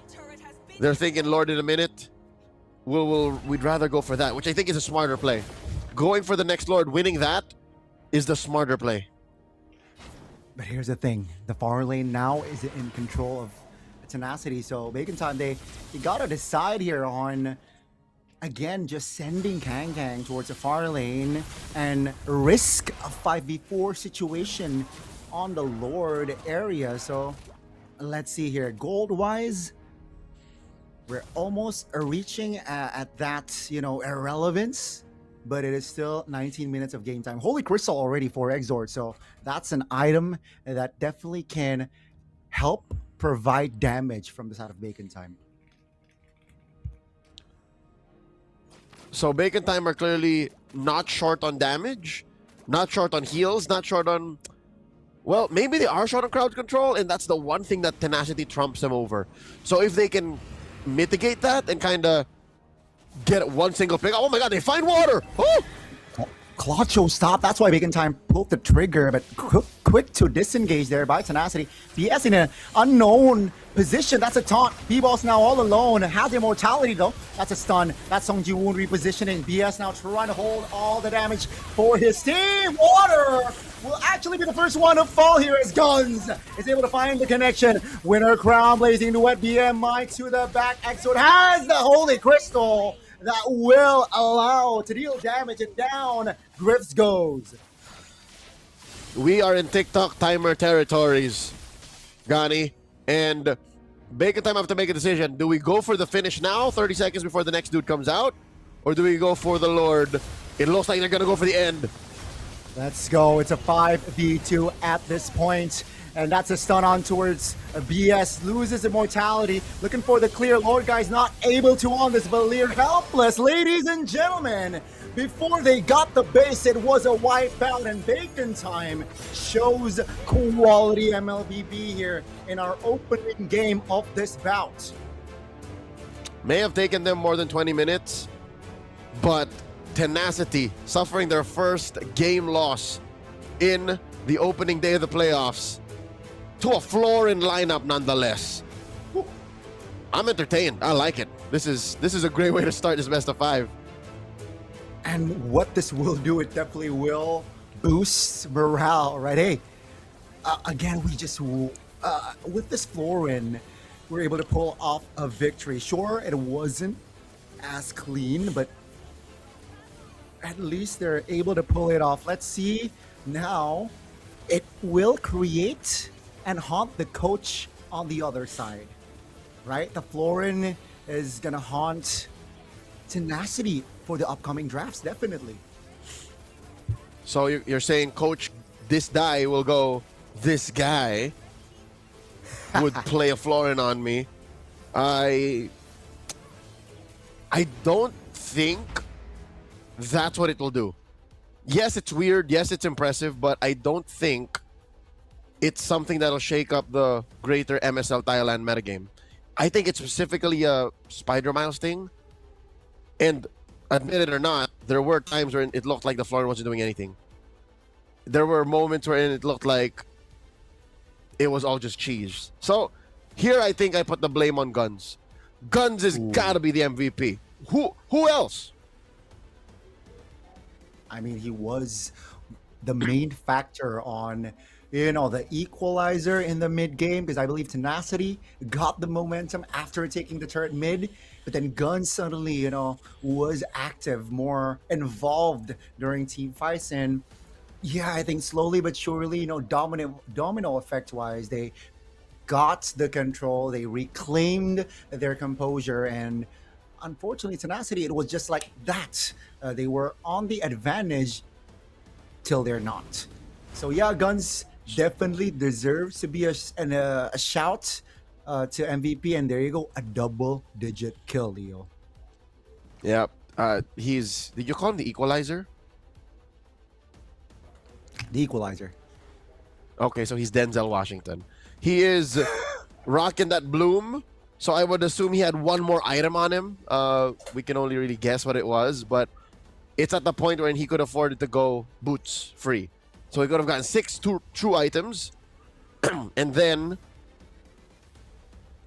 had the bloom on top of it. So yeah, no, this is a monster. This is a hero that has been adjusted ad nauseum. I think Harith might be on record the hero that Moonton changed the most in the history of the game. So it comes to reason why he's just so good at fights. He just bursts people down. I mean, there's a reason why teams are not shy picking up the Harris first pick, and this is the result, right? This is just one of the consequences of that Harris first pick. Your team is able to come back from I think this was a just turnaround right here where he got the triple kill. And it's just, after this, Tenacity couldn't restabilize. They had almost zero time to reassess, and Bacon Time, they were always on point after that play for most of the fights, especially Guns here. Look at how he dances. I think that was the most important part. Yeah. The fact that Guns never let the craziness get to him, and he always had the perfect target acquisition. He always was aware that the team was on his back. And that's what you look for in a gold laner. That's why people are now, putting on blast gold laners who rely on the rest of their team. Here it's clear, Bacon Time rely on Guns.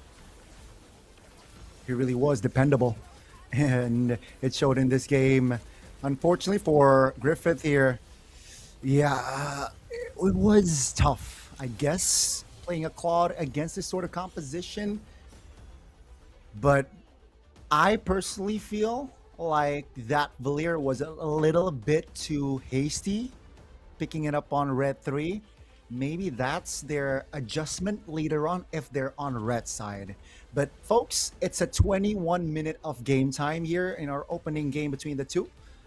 Bacon Time still able to find a win despite them picking the Florian 1019 again, just Spider-Mile special. But wow, crazy stuff already for our opening game. So if y'all want to play this Florin in ranked, this is the item build, this is the emblem set. I like how he went mystery shop, because you want to speed up the amount of heals you do. Since you're always around, technically with the bloom, it's universal. Items are the key here. Guns farming through his head here, out of his mind. Also dealing 142k. B-Boss taking so much of the face as the Bakchi. Again, he's the only real frontliner for the team. Bacon Time take all the awards, bro. Taking all the awards indeed. And it just shows it's 20-9 as well. So again, kill wise, we would thought that it was a 13-minute game, maybe 15, but Tenacity was able to at least get the early game, but they failed to transition towards the mid game, I believe.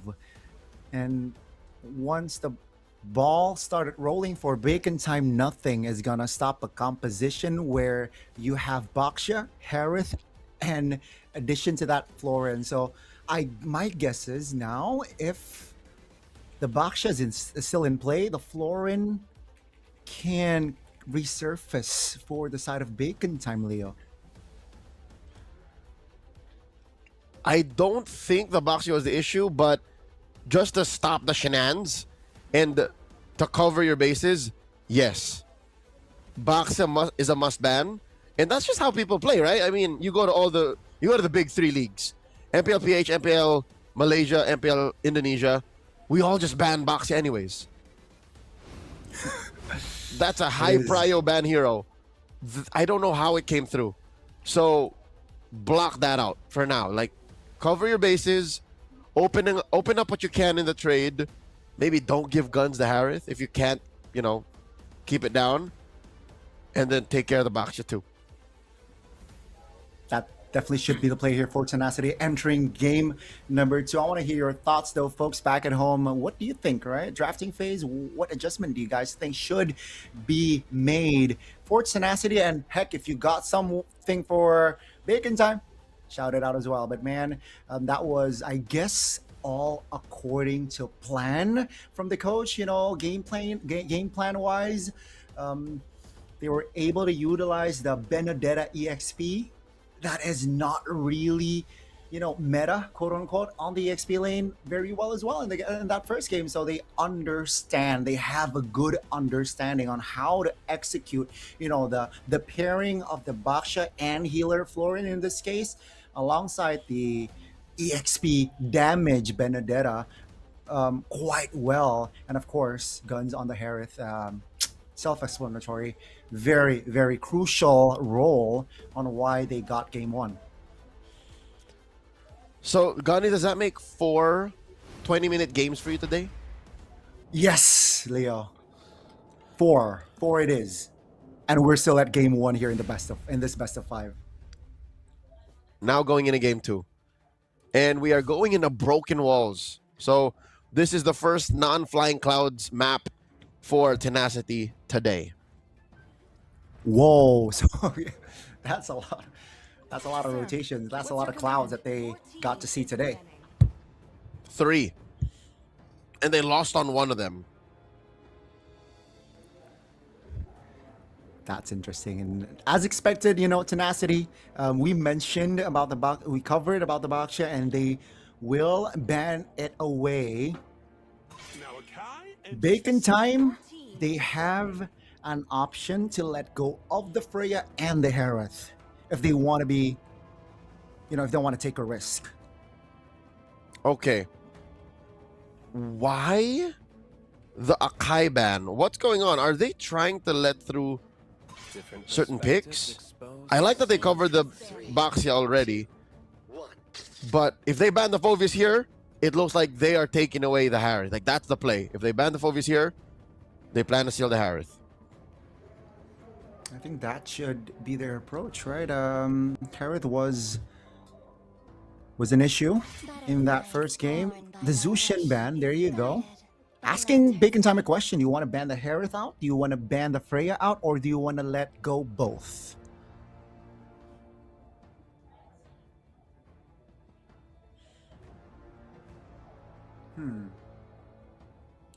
What is going to be the play here from the side of Bacon Time? Marcel, Fanny. My guess is, yeah, they let go both. What? They banned the Phoveus out. They let go both Freya and the Harith. So it's Freya Harith. They go for Freya. Okay. So Guns is gonna Harith.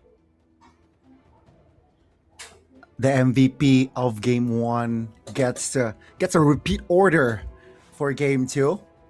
Now going up against a potential Freya though in lane. Will that have a different outcome? Now, what's a good pair again? Without the Baksha. Will we get to see a Kalea? Kalea was snubbed all game 1. So they prioritize the glue, which is a little bit more of a flex. So I think Bacon Time are giving a little bit more value to the red 5 switch up, which makes sense. Again, you have all this space to play. I would take the time and, you know, play mind games with my opponents too. That's a good approach. Because now it's tricky. If you lock in the Suyo, that's quite a vulnerable target going up against the glue. The Leomord is also a hero that is tough going up against the glue. So what do they go for here? They can lock in the Khalid if they want rotation. They can also lock a mid laner here to have an anchor, and they will lock in that Valentina, denying it away as well from Exort. And they get such a killer duo in mid-roam. Exort is weighing his options. He knows that this is gonna hurt. Valentina and Khalid, they are literally brawling in the first 30 seconds of the game. He needs a mid laner now, or else just accept the fact that they're gonna lose that early game.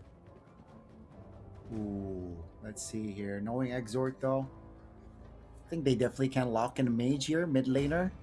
And the Zetian comes to mind, you know, a hero that can keep his distance or her distance, but no, instead they go in for the Valir, trying to hinder Freya's engage, Freya's dive potential. It's good. It's good. I like it. As soon as you hit level 2, I'm not saying you are going pound for pound, bang for buck against the Valentina, but you're close to it. And then you kind of deny the Valentina a good ult. You give her like what? A Purify at home with your Vengeance Flames. So good start. A lot of literally firepower already for Bacon Time. It just sucks that they don't have a jungler yet. Which definitely can be limited. Which definitely can be limited by Tenacity here. But then again, can backfire to their side, who has yet also to claim a jungler. It's going to be the Leomord here. So regardless on that they have yet to pick up a jungler, they still limit the potential Leomord here coming into play, which definitely can hurt the composition of Tenacity so far. Most used heroes here, folks. It's quite different for Guns, who played a lot of Claude game. So it's like, you know, killing two birds with one stone, you know, taking the Harith away, who is, again, Griffith's most comfortable hero, or used hero, rather. It's a win-win, as they say in the business. Both teams are choking down and cracking down on junglers. There's the Joy, there's the Harley. I don't know if Griffith wants to take out the Suyo. Or rather, if Tenacity wants to take out the Suyo. If they do, what'll be left for water? Exactly. Hayabusa or something? Ooh, Nolan? He's played both. He's played either. Nolan, yeah. Against a Valir is going to be quite tough on the angles, unless he has control of the bushes. Definitely is going to be the play. But let's see here, Tenacity, they definitely can sway away on the jungler ban, and instead they ban a roam. And maybe but then again, if you pick up the Badang, you can steal it. It's going to be the Guinevere, so another jungler focused ban here from the side of Tenacity. Why are they both just saying Suyo? They're both just kind of guiding their opponent towards the Suyo. There it is. I think Spider Miles isn't quite sure that if this is a trap or not. We're about to find out, because again, the Hayabusa is still out there. The Nolan. What else? What else do you fall on?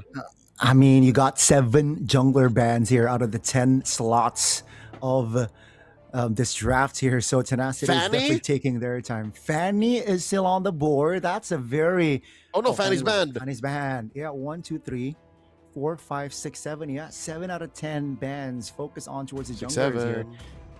Ooh. 6-7 indeed. But they lock in the Hayabusa. You mentioned earlier, and yes, he has played it, but that's the official lock-in alongside Alice here, ladies and gentlemen, for Tenacity. This is a very good lineup. I really like Tenacity's lineup. It's firing off on all cylinders. Has good crowd control, has good peel, mobility, damage, early, mid to late. They just don't have much scaling. I'll tell you now. They just really do not have much scaling. And if Bacon Time takes this to like the 20-minute mark, past that, if ever Guns will be able to pop off again on this Harith, then that's it. One more pick, Roamer. Or do we already see it? Is it the glue here? Glue. Yeah, we will find out. It's gonna be Benedetta, so it's gonna be the glue roam. But yeah, all 5 members of Tenacity can dive. But you mentioned about wave clear. I don't really like their wave clear power as well from the side of Tenacity, right? So if ever the Lord is for Bacon Time, they gotta coordinate the clear well. And let's see, folks, it is set all 10 heroes that will be deployed to the Lanadon for Game 2. So it's Kang with a bang bang Benedetta again. But this time, he doesn't have as much backup in case things go sideways. There's no Bloom to bail you out. But looking at Tenacity's lineup, they're a little bit more dive anyways. It's not like a Claude anymore. That'll kind of bait you out of it. So I like it. I like how both teams just lean into the dive mentality and just say, yeah, if we're going to fight, let's fight. Well, let's see who has more fight in the second game. Is it going to be Bacon Time securing match points, or will Tenacity find an equalizer here in the best of 5? Let's see, ladies and gentlemen, as we enter the Lanadon. Mirrored purple start for both junglers. Lord, guys, is just gonna bully these two. BS just rotates so much faster. That's something you can expect here. Bacon Time will have to be very smart about the rotations because they have to be more purposeful. They have to be more sure about where they go, or else... Oh my god, wait. Fight's breaking out this early. Woo! The lethal fight actually won by Water there. Finds the clutch retribution on that lethal Wanderer. And both teams disengaging. It's going to be, again, just a familiar bout in the bottom side of the map. It's Harith versus Freya. Spider Miles here on this glue. Still able to get out, but very low. Pops to region. But it is all just the pokes from Lord, guys, right? Just able to find the connection, and BS is reconning, saying, hey, yeah, B-Boss, I mean, BS has spotted B-Boss on the orange. Yeah. So Bacon Time rotations, they don't come as easy as Tenacity. Tenacity can kind of like back off, re-engage. Bacon Time, when they make a call, it has to be sure. Lest be punished by Tenacity just not being there anyways. So that's why they're not crossing the river as much, not as aggressively. And that's what explains the 300 gold lead that Tenacity has. They just are able to get more out of their movements because they just move so much faster. They definitely do.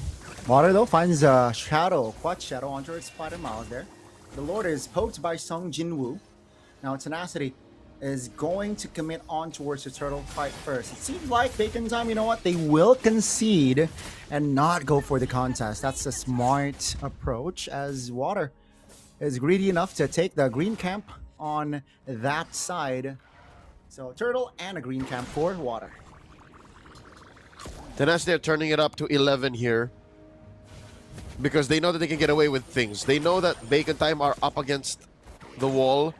Bacon Time are thinking twice about their movements because, again, a single slip-up and they get punished hard.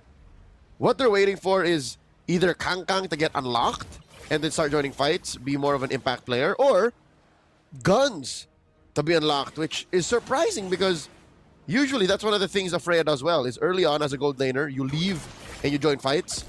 But they've been at this 1v1 for so long, we haven't really even put the camera on them. Whoa. That's Water popping the shadow kill in the mid lane, just chunking Exhort to a half HP, force the region, but the vertical jungling from the side of Water has been, I think, again, just able to allow Water to be more on the EXP, because now there are less farm for B-Boss, because the Water cleared top farm already. Now in the mid lane, a potential fight, a 3v2, B-Boss coming in. Exhort pops the flicker. That's big information before the turtle fight.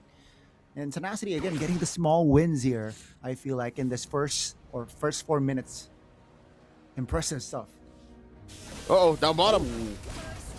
That's almost a solo. 2v1 there. Guns did not even pop the flicker. And that's already a disadvantage for Bacon Time.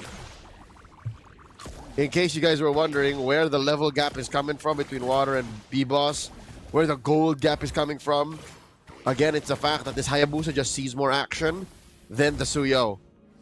And yes, Bacon Time are first to the scene up top, but they lose that turret down bottom. And it's not like BS, Water, and Lord are going to take this lying down. Whoa! Water now finds an angle. Exhort very low.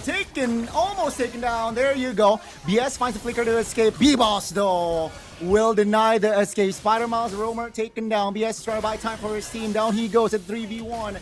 Blade Surge under his own turret to escape. He finds an angle. Lord, guys, on the other hand, will not see daylight. Taken down there as Bacon Time on the hunt again. Tenacity said it's enough.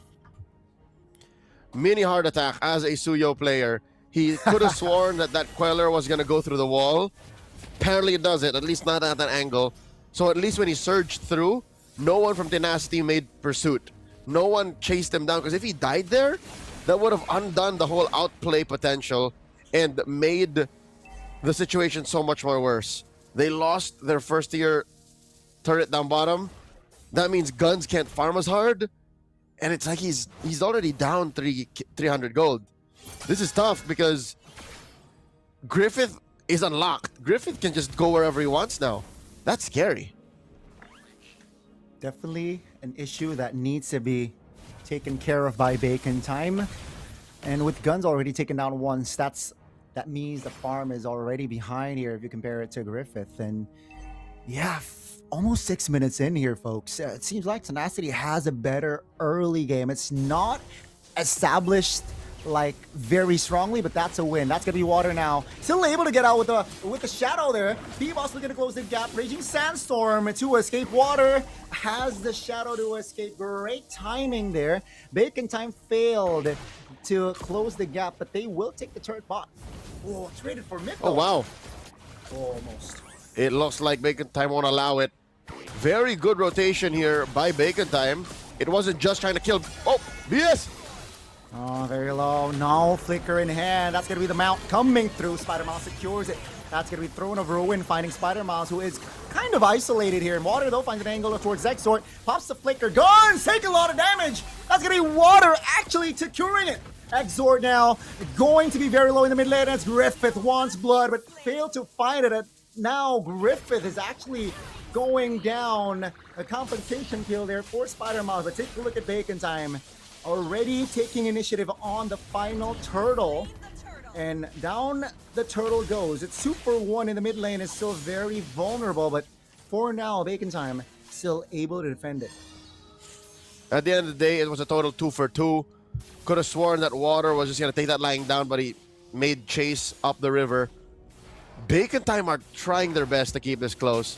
The fact that Guns has died twice means he isn't having as easy a game as he was in game number 1. I think there is still a little bit more tidying up in his play that they can do.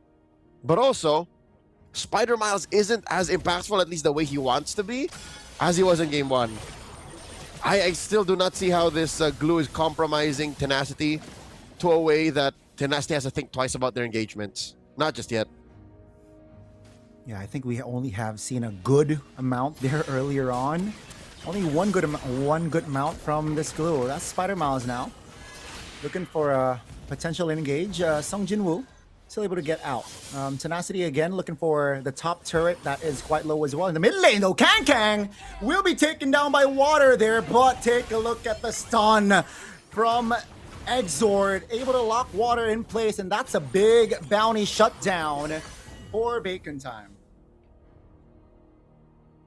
Water did not have the quad shadow anymore. He actually used it to engage.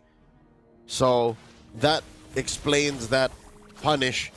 But for now, I think they have to address the problem up top, that Valkyrie that continues to be pushing. Griffith now has a Sea Halberd. Griffith should be on his way to a War Axe. But the thing is, Guns isn't letting this lead get to his head. He's still farming out of his mind, and he's trying to. Keeping it close to like 500, 600 between them. Whoever gets his first Lord, this Lord will dictate whoever gets the lead in the mid game. Definitely will determine a lot of control. The team that gets this Lord right here. Let's see though, will they trade a Lord for a fight? Like for a couple of members. Tenacity's on it. Bacon Time here. Again, just waiting for B-Boss to join. No orange buff for B-Boss. That's gonna be the engage. Pulling the triggers! Guns! First one to fall! Not a good sign for Bacon Time already. It's a 5v4 without their gold laner. Jumps in water with the retribution. BS will be the only casualty from the side of Tenacity as they are able to find Spider Miles in the process as well. It's a 2-for-1 and they get the Lord. I find it difficult to comprehend why no one from Tenacity nor Bacon Time play a Purify. It's clear that they both hold stock in crowd control, but could there not have been at least one or two of your cores carrying a Purify? Guns got taken down so quickly.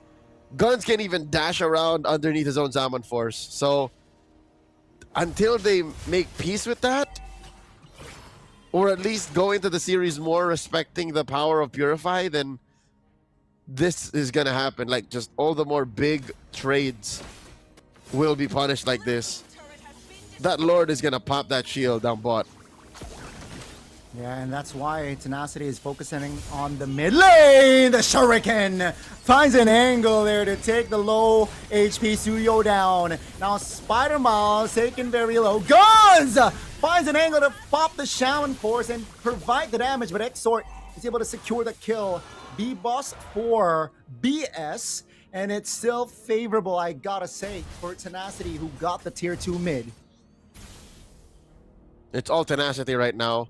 They're pushing the tempo, they're calling the shots, they're driving this in a direction, taking turns where Bacon Time ain't comfortable. And it's weird that Bacon Time played a part of their lineup similar to game 1, but don't support the game. Oh my god, Guns! Oh, water under turret, not able to find the connection. Water taken low, Spider-Man secures it. Now Sung Jinwoo is trying to hold on, finds an angle to escape there with the Ode, but finally a win for Bacon Time here. Still a minute though on the clock for the next Lord, but that kill might cause a domino effect for Bacon Time. I think it's fine. Tenacity may have thrown money away that they can afford to throw away, but the lead is gone. That's about 500 gold between them. The map should slowly turn red now because they did not respect Guns' damage output. Definitely got to be more respectful on Guns later on, but I think they're keeping tabs here on the Flicker that is still on cooldown on Guns. Let's take a look at the item check here. Holy Crystal already for Guns, so definitely they gotta respect that fact. But he's still behind if you compare to Freya. Yeah, that is a endless battle on the way for Griffith, and a full 1,000 between them both. So it's really just the range issue that Griffith is dealing with. That's why he's not popping off as hard. But I'd say this is still a close game. Tenacity just has better positioning, and when Bacon Time fixes their target acquisition issues, then this should be game. Oh, but wait. Oh yeah, communication needs to be delivered. B-Boss immobilized, terrified. Take a look at the damage he's taken. No retribution for Bacon Time. They find Lord Guns though. BS very vulnerable. Quick Sand Guard will not save him. That's a stun on towards Griffith. Now the Freya can deal problems for Bacon Time, but here comes Song Jin-woo and the rest of the pack. Tenacity looking to close that gap. They find another kill. It's a 2-4-2-4 now. Water. My goodness. Guns walks into that brush. Oh my god. Water taken very low. No shadows left. So both jungler went down, but good news for Bacon Time. B-Boss about to spawn soon. Yep. So that last casualty was uncalled for. Water dying is unnecessary, and I think that shouldn't have happened. We're seeing signs of some of their weaknesses from their first match today. Late game micro mechanical connections. They're blitzing the Lord. Definitely. No retribution. Holder forwards out of Tenacity will allow Bacon Time to have that Lord. No problem. And this will buy time for Bacon Time. This is what they need. Winner crown already for Guns now. So Guns in a much better spot. Again, it's less of a power spike in terms of I will kill you, but he will survive more engages than not. Does it make up for the lack of Purify? I don't know. But at least the fact that they're up now almost 1,000 gold makes the map a little bit more even. This Lord will help escort in the push up top. Mid lane, at least they will start to flow a little bit more. That means more room for farming, more room to push the advantage. Song Jin-woo picks up a Pauldron. Should be good against the likes of B-Boss and Kangkang. I don't think we're talking about Kangkang enough. Kangkang is such a thorn in the side of Tenacity. He ruins that placement for Griffith. I respect Kangkang. Definitely can disrupt the formation of Tenacity. That's going to be Griffith now. Looking to escape. Oh, Guns though denies it. That's the damage coming through from Guns. That's a kill already. Smiles now. Torino escape. That's a tower already taken down. Ladies and gentlemen, Bacon Time, they're back.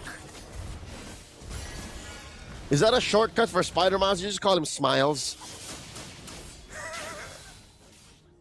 That Are you guys was tight like that? Unintentional. That was unintentional, but it sounds like I am tight with him, which unfortunately I am not. Smiles. I'm sure you can work on that. Looking at the items, B-Boss has clawed himself into a leading position when it comes to farm. He's, what, one short item away from a Blade of Despair. And there is no Skypiercer carrier for Bacon Time. Huh. And they put it on Hayabusa for Tenacity. Oh, Conceal. Looking for the engage. That's going to be one member, Song Jin-woo now, taken very low, especially with the mount. That's going to be Spider-Man securing it. BS taken again, just so low, still able to get out, thankfully, and has a Sand Guard to heal himself back up. 30 seconds on the clock here for the Lord, and Bacon Time, that's their main agenda. Oh my god. Kangkang is now splitting the map, making it so difficult for Tenacity to respond. There goes that last tier 2 in mid. Bottom is going to follow up. Chubby Wave. Oh, water. Oh, Guns just, again, just so intimidating on this Harith. Practically solo killing the turret in the mid lane. And with that, that's a sign. You know what? We go, Lord. Gani, fool me once, shame on me. Fool me wait. No, that's not how the saying goes. And I think that's what Tenacity forgot. Is the fact that they gave Guns to Harith again, and off of him single-handedly they're making a comeback. They get the third Lord. My god. Oh my god. 5,000 gold is between them. And with this Lord, this might be a game-ending push. Especially if they got a kill here early. Let's see how Tenacity will handle this defense. This is going to be difficult because BS does not have a flicker. Everyone else has their battle spells on lock. So watch out for how much peel he can do. At least he still has his immortality. That's gonna be the initiation coming from Kang Kang. That's the damage coming through.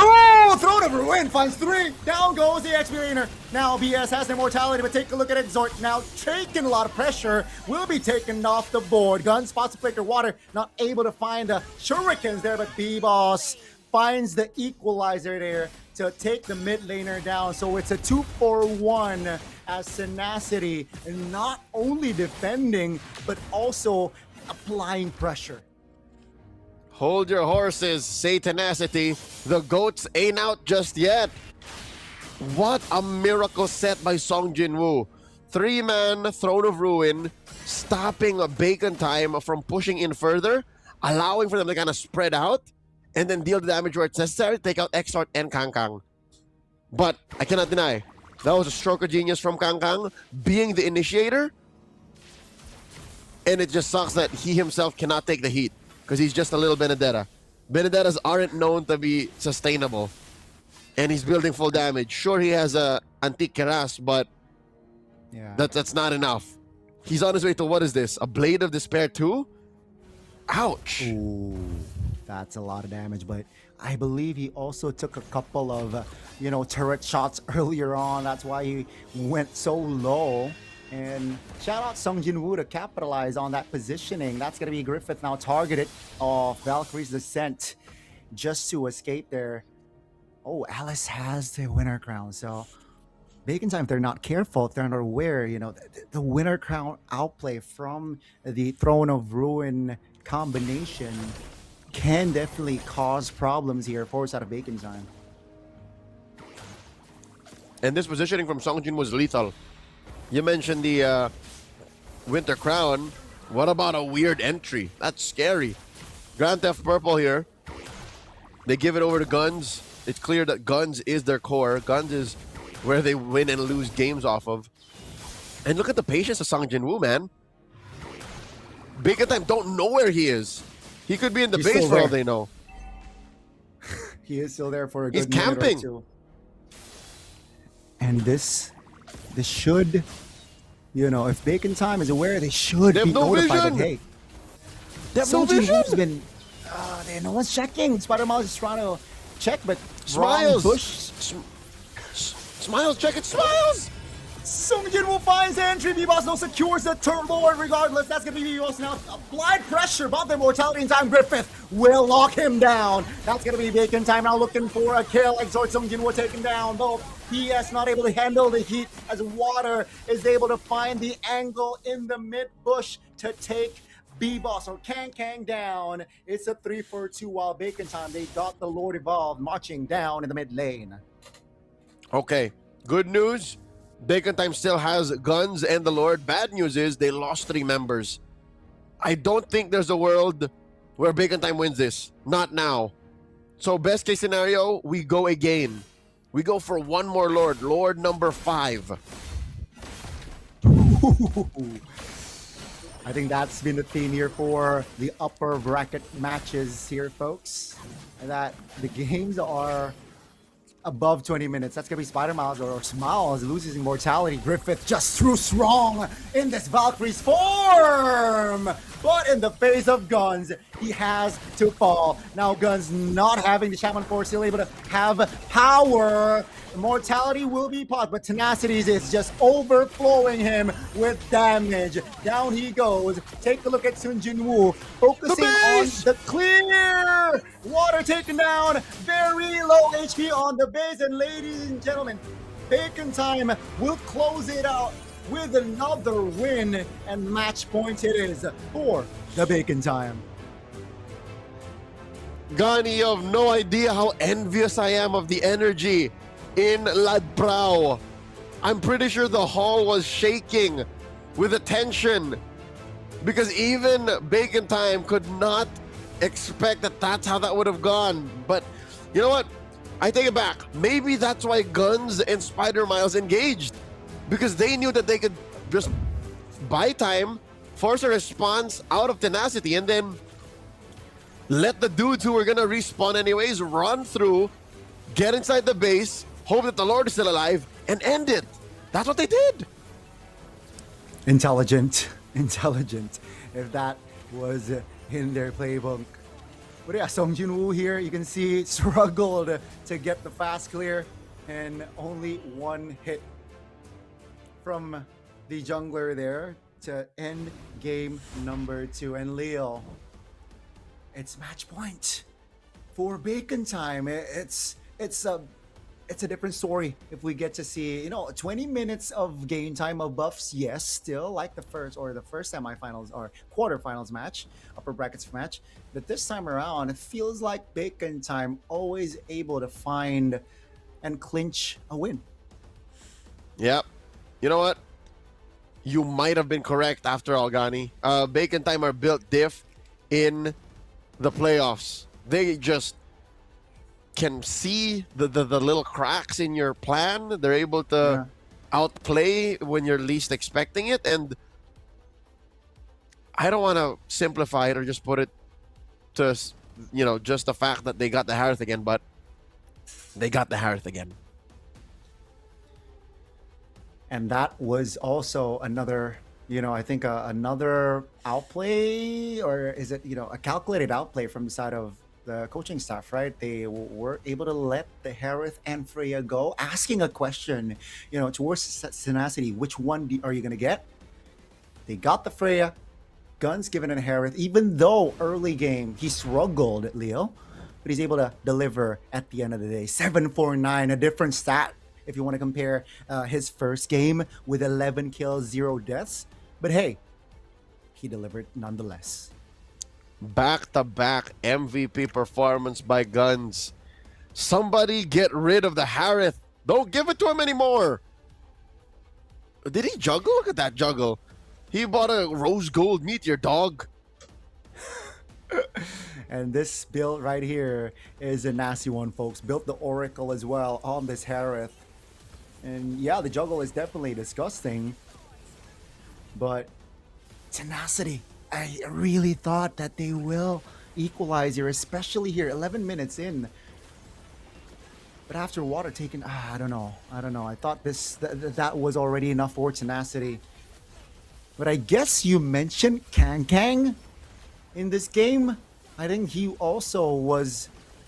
deserves to be, I guess, MVP as well, right? A silent MVP here in Kang. The timings, and just to disrupt the, again, formation built from Tenacity. Kang is definitely an all-rounder here in this game. I think the hero that he has, the Benedetta, is just crazy enough that it works. And it's what allowed for them to, after winning a little exchange, like a skirmish, to just jump straight to something else on the map. He's the equalizer when it comes to just macro play, because you can't chase a Khalid, you can't chase an Alice, but with a Benedetta, you can do the same across the map. You can do the opposite elsewhere. So I agree with you. I can't deny that Kang is an impact player with significant contributions to the comeback of Bacon Time, and for them to get the match point.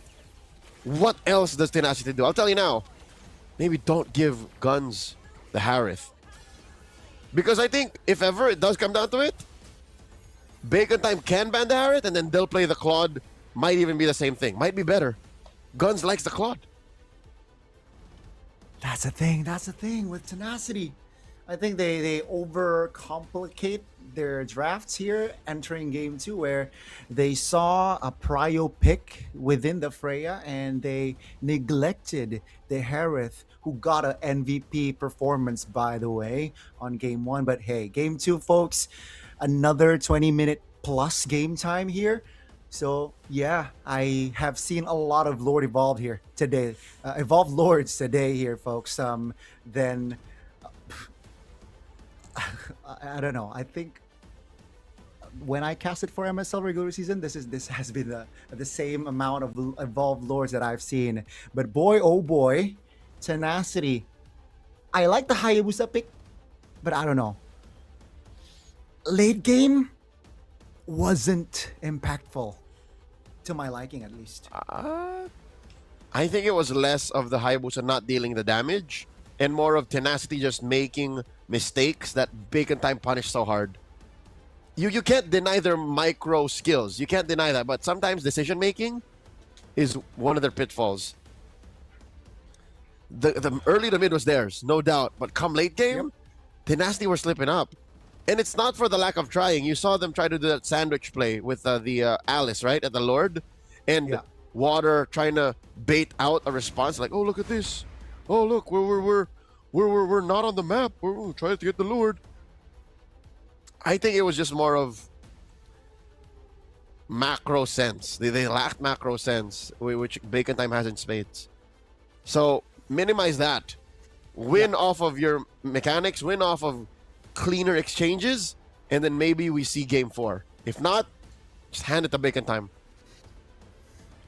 They got to be direct now. They got to be more, I guess, more simple. You know, we saw ACT earlier, you know, drafting themselves out rather, I'm not going to say as simple, but they're a straightforward approach, you know, where they have a stable amount of crown control, have a stable amount of damage as well, and not overcomplicate during drafts, I feel like. And there you go. They got the dub again over KOG. Now Tenacity, hopefully they have still the confidence to do it and not just rely on fighting for lower brackets, because I, for one, want to see a reverse sweep, Leo. You want to go all the way. You want to cast 5. You want to cast 8 20-minute games. I did not say 20 minutes. I said I want it to be 5 games. But if we get to see that, but that's where this is going. You see that they both just like to play 20-minute games. It gets to that. That is true. That is true. 2 out of 2 above 20 minutes game. We get to see the Lord evolved. But yeah, let's see here. We will have a small interview here, folks, to see the vibe, what the vibe is like there. So, Minimin, I'm gonna throw it to you. กับในช่วงระหว่างเกมที่แบบโอ้โหลุ้นมาชมอะไรสวยๆงามๆกันบ้างตอนนี้เราอยู่ที่บูธอะไรคะ Monster Energy นะคะสำหรับใครที่เข้ามาในงานแล้วนะคะสามารถแวะมาชิมเครื่องดื่มของเรากันได้ค่ะมี2สูตรเลยทั้งสูตรไม่มีน้ำตาลนะคะและสูตรออริจินอลค่ะสามารถแวะมาชิมกันได้แต่นอกเหนือนั้นค่ะพี่มาปางภายในงานนะคะสามารถมาร่วมสนุกเล่นเกมกันได้ค่ะผู้ที่ทำคะแนนได้เป็นอันดับ1และอันดับ2ของแต่ละวันนะคะจะได้รับของรางวัลค่ะและสำหรับอันดับ1ในวันนี้ได้แก่นี้ค่ะ Monster Bag แบบนี้นะคะสวยๆและอันดับ2ของวันนี้ค่ะได้แก่เกมมิ่งแพดสวยๆแบบนี้เลยผืนใหญ่ๆนะคะสร้างมากสวยไหมสวยมากแต่ผู้ที่ได้อันดับ1ในวันพรุ่งนี้และมะรืนนี้ค่ะท่าดาขออนุญาตเปิดนะคะได้เลยค่ะ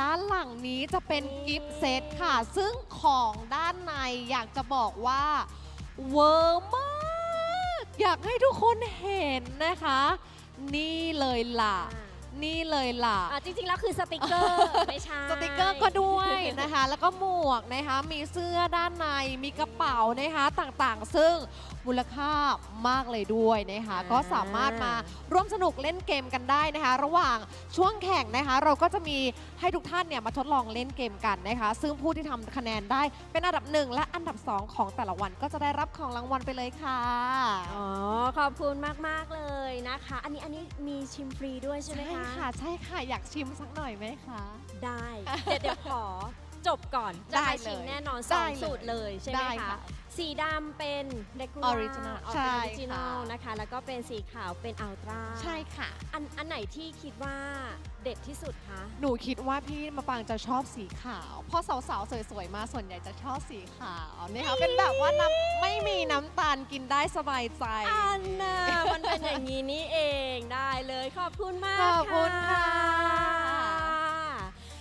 มาต่อกันที่บูธต่อไปเลยนะคะอันนี้ขาดไม่ได้เลยเพราะว่าเป็นผู้สนับสนุนหลักในส่วนของการเติมเงินนี่โปรโมชั่นดีๆเด็ดๆแบบนี้นะคะวันนี้มีโปรโมชั่นอะไรบ้างคะค่ะสวัสดีค่ะตอนนี้เราก็อยู่กันที่วูดลิทแมนช็อปนะคะก่อนอื่นเลยอยากจะแจ้งกติกาการเล่นที่บูธของเราก่อนเลยนะคะกติกาก็คือลูกค้าทุกท่านนะคะที่แวะมาที่บูธของเราเนี่ย ก็คือต้องสแกน QR Code แอดไลน์ก่อน แล้วก็ ค่ะ กดไลค์เพจ Facebook ค่ะพี่ยา ใช่ค่ะ แล้วก็ ง่ายๆเลย ใช่แล้วก็อย่าลืมนะคะโพสต์รูปลงโซเชียลมีเดียค่ะ แล้วก็ติดแฮชแท็กให้เรียบร้อยค่ะ ใช่ค่ะ ง่ายๆ แค่นี้เลยค่ะ แค่มีสมาร์ทโฟน1 เครื่อง แล้วก็รวมไปถึงโปรโมชั่นดีๆนะคะสำหรับสายที่เติมเกมอยู่แล้วค่ะ ทุกๆ 100 บาท มีสิทธิ์ลุ้นรับ Samsung S26 Ultra อีกด้วย โอ้เดี๋ยวแฮชแท็กต้องแฮชแท็กคำว่าอะไรบ้างคะ พอดีว่ามันยาว เอามันยาว โอเค เอาเป็นว่า ใช่ ถ้า แล้ว เกิดว่า ค่ะ ใครที่อยากจะแฮชแท็กอยากจะเข้าร่วมก็คือมาสอบถามนี่พี่ ใช่แล้ว สาว ค่ะ ๆได้เล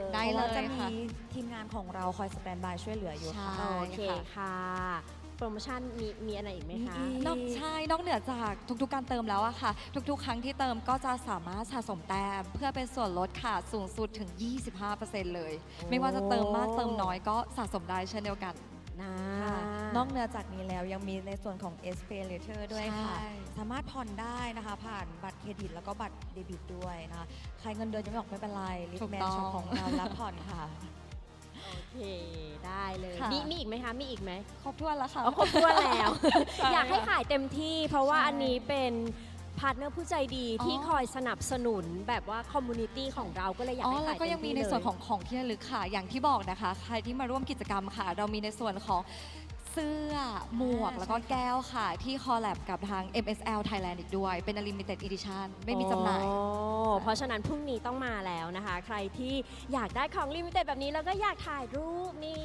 นะคะ มา กับ ได้ สาว เลย ๆสวยๆ ก็สามารถแวะมาได้ที่บูธของ RMS นั่นเองนะ ใช่ คะ ค่ะ โอเคค่ะ เอาเป็นว่าตอนนี้นะคะ ทางแคสเตอร์ของเราก็พร้อมแล้วที่จะพาทุกท่านนะคะ เข้าสู่เกมต่อไป แมตช์ต่อไปเป็นว่า เดี๋ยวมาบางขอส่งต่อเวทีนี้นะคะ ให้กับสามหนุ่มแคสเตอร์เลยค่ะ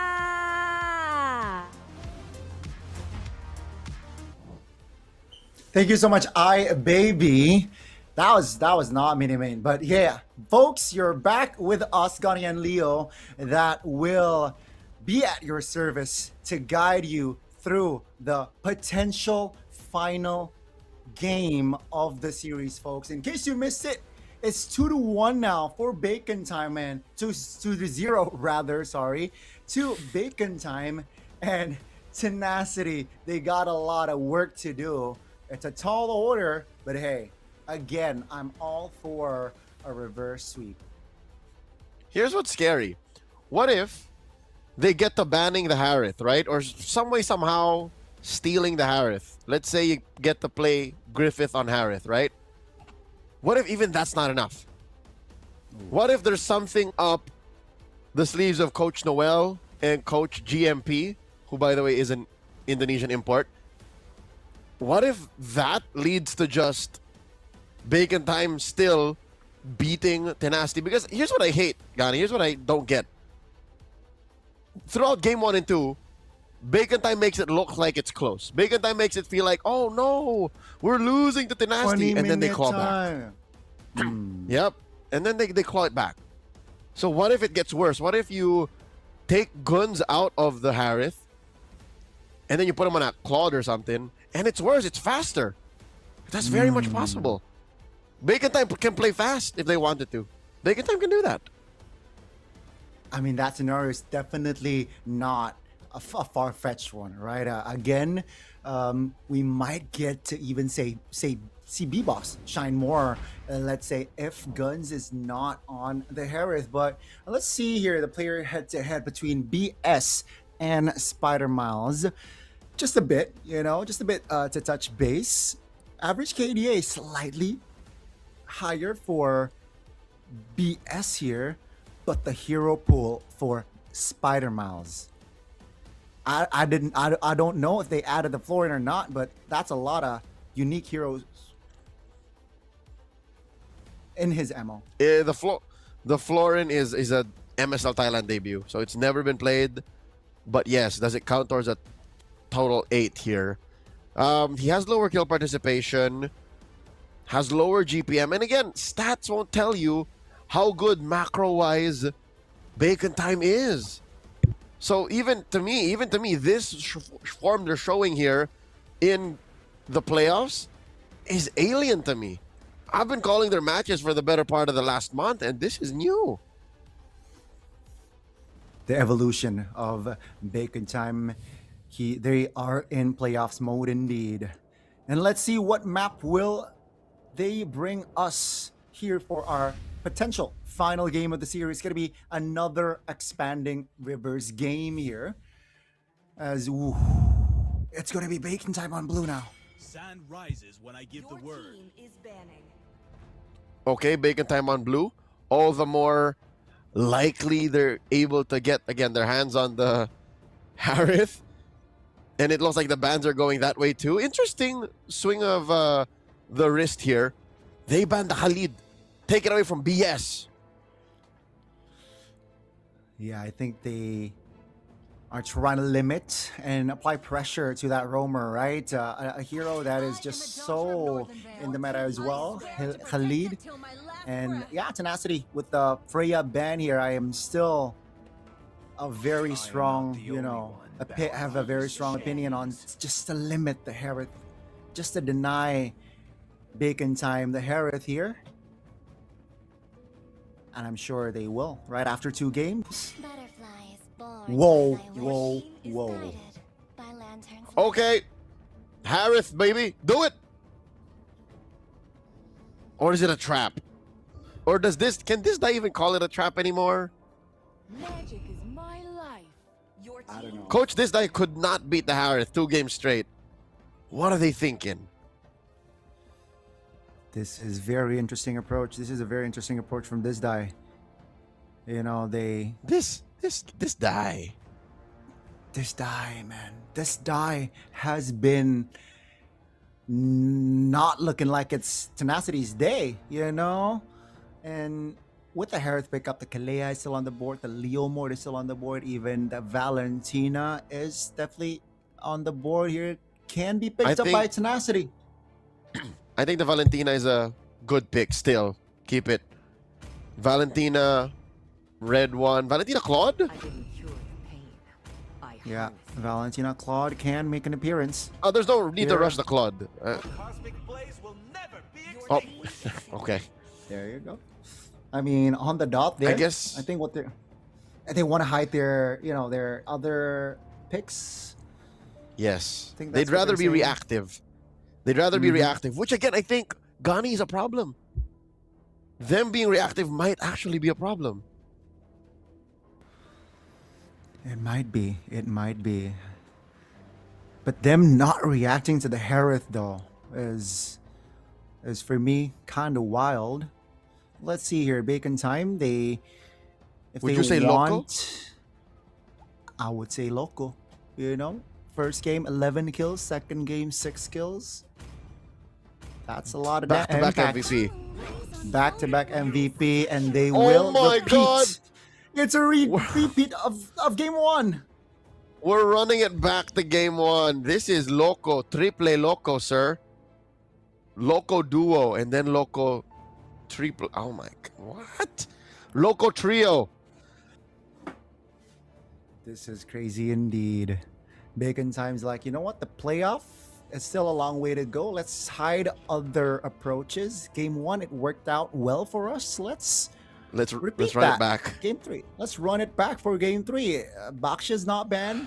And with Baksha make an appearance, Florin for Spider Miles will make a reappearance as well. Wow. Okay. So with the Hilda here, does Tenacity go ban Benedetta? Kang, make my day. You're not going to get the Benedetta anymore. 2 games in a row. It's been too much. I like that approach. I think that also is a natural approach from side of Tenacity after seeing 2 games of Benedetta from Kang. I mean, if they do not ban the Harith earlier on, I'm sure they will ban the Benedetta here, right? I mean, second phase at least.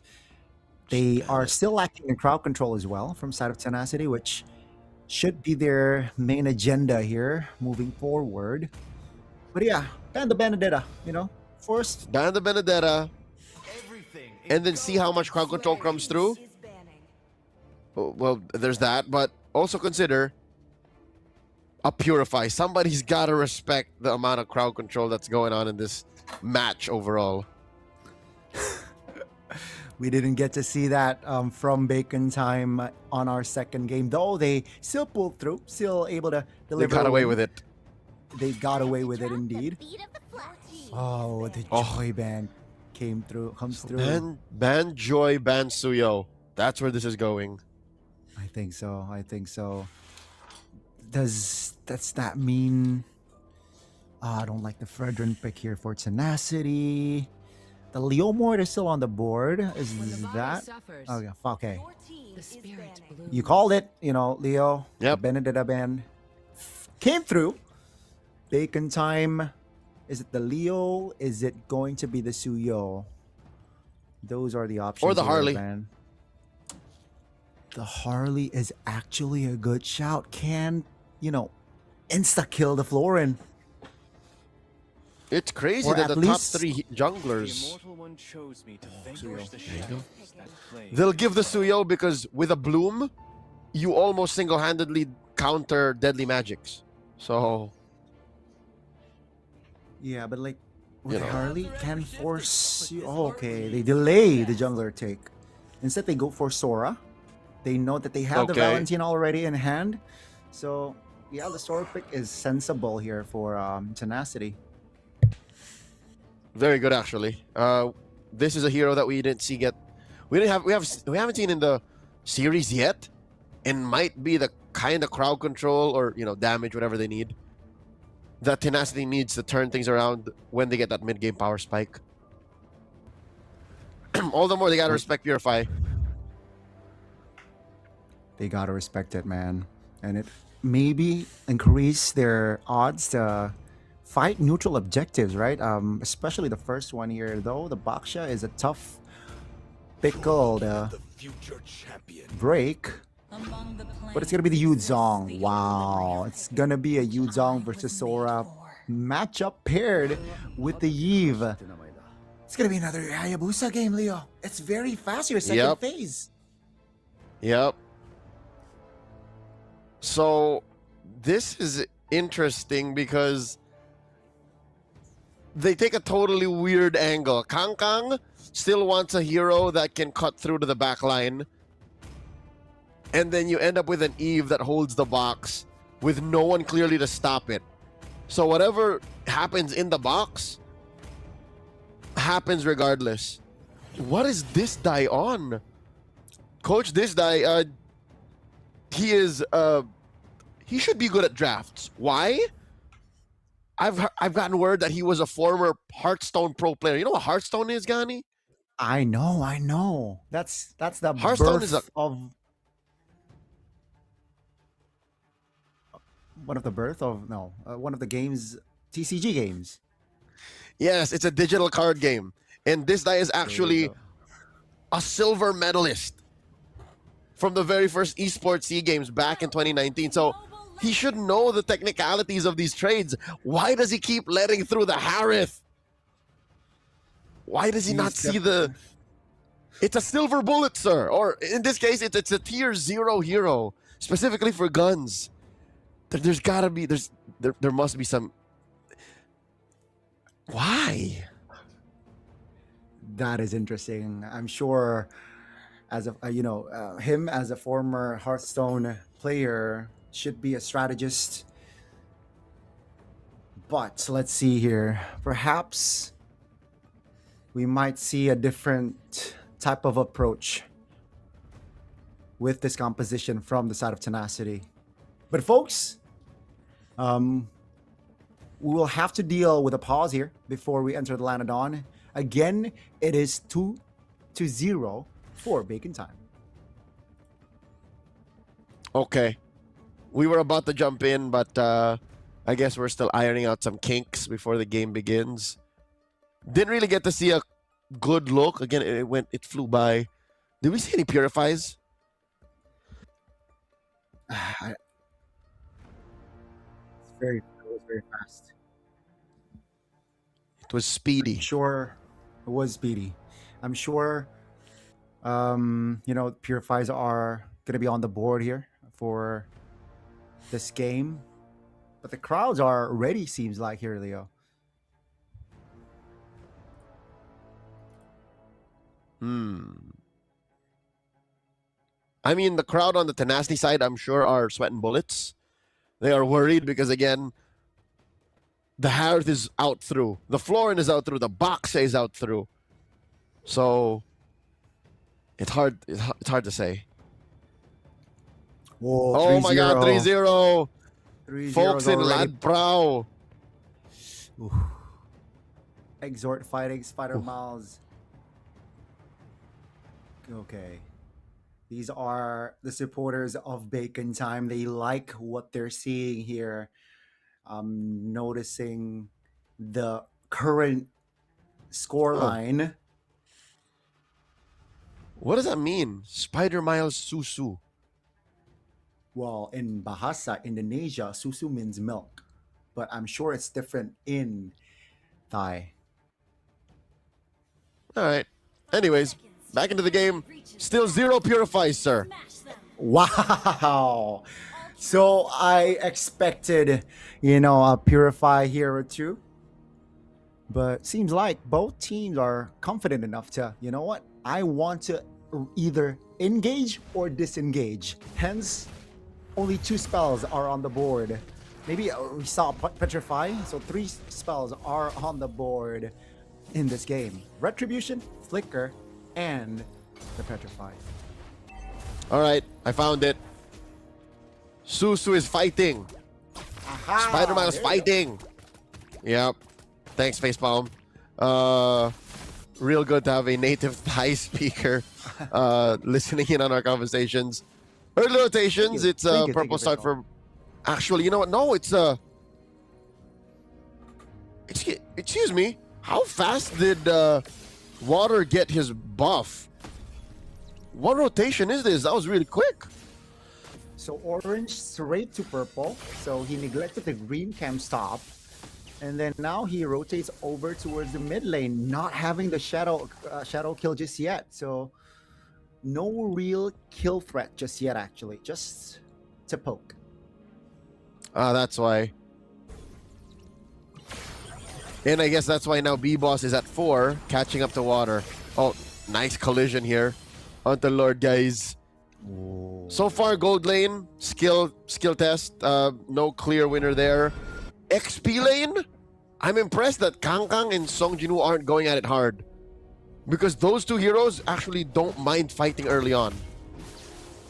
Yeah, you expected them to go raw early game indeed. The Sora and the Yuzong. But it seems like both teams would rather have healthy HPs, their spells intact as well. Now, this is where you want to see both the XP laners shine. B-Boss is on the turtle, initiating it, and BS is providing information. Here comes the shield unity, stunning BS down. That's a lot of damage, forcing Flicker. That's going to be B-Boss securing the turtle. Down goes BS as well. So they got the turtle and they got the kill. Bacon Time did something very important there. Key to their victory in that first turtle fight. They delayed Lord Guys' level 4 take. Why did Lord Guys not focus on getting level 4? Tenacity are a step behind. Maybe half a step behind, but this led to them being down 500 gold, a turtle down, and a free kill going over to Bacon Time. Without any, mind you, Gani, without any battle spells spent from Exhort nor Miles. Very, very intelligent approach indeed. Lord Guys again pop the Flicker mid lane. So that's information that Bacon Time is keeping tabs on. But yeah, so far, very controlled from Bacon Time. Even though they got the early advantage, they are not hasty with it. And I don't think they should. Because again, their rotations are more meaningful, and Guns here. Wow, engages 2v1. Wow, that's a lot of damage for an early Harith. BS goes down. I think the information was relayed that BS spent the Flicker earlier, and that's why the commitment from Guns.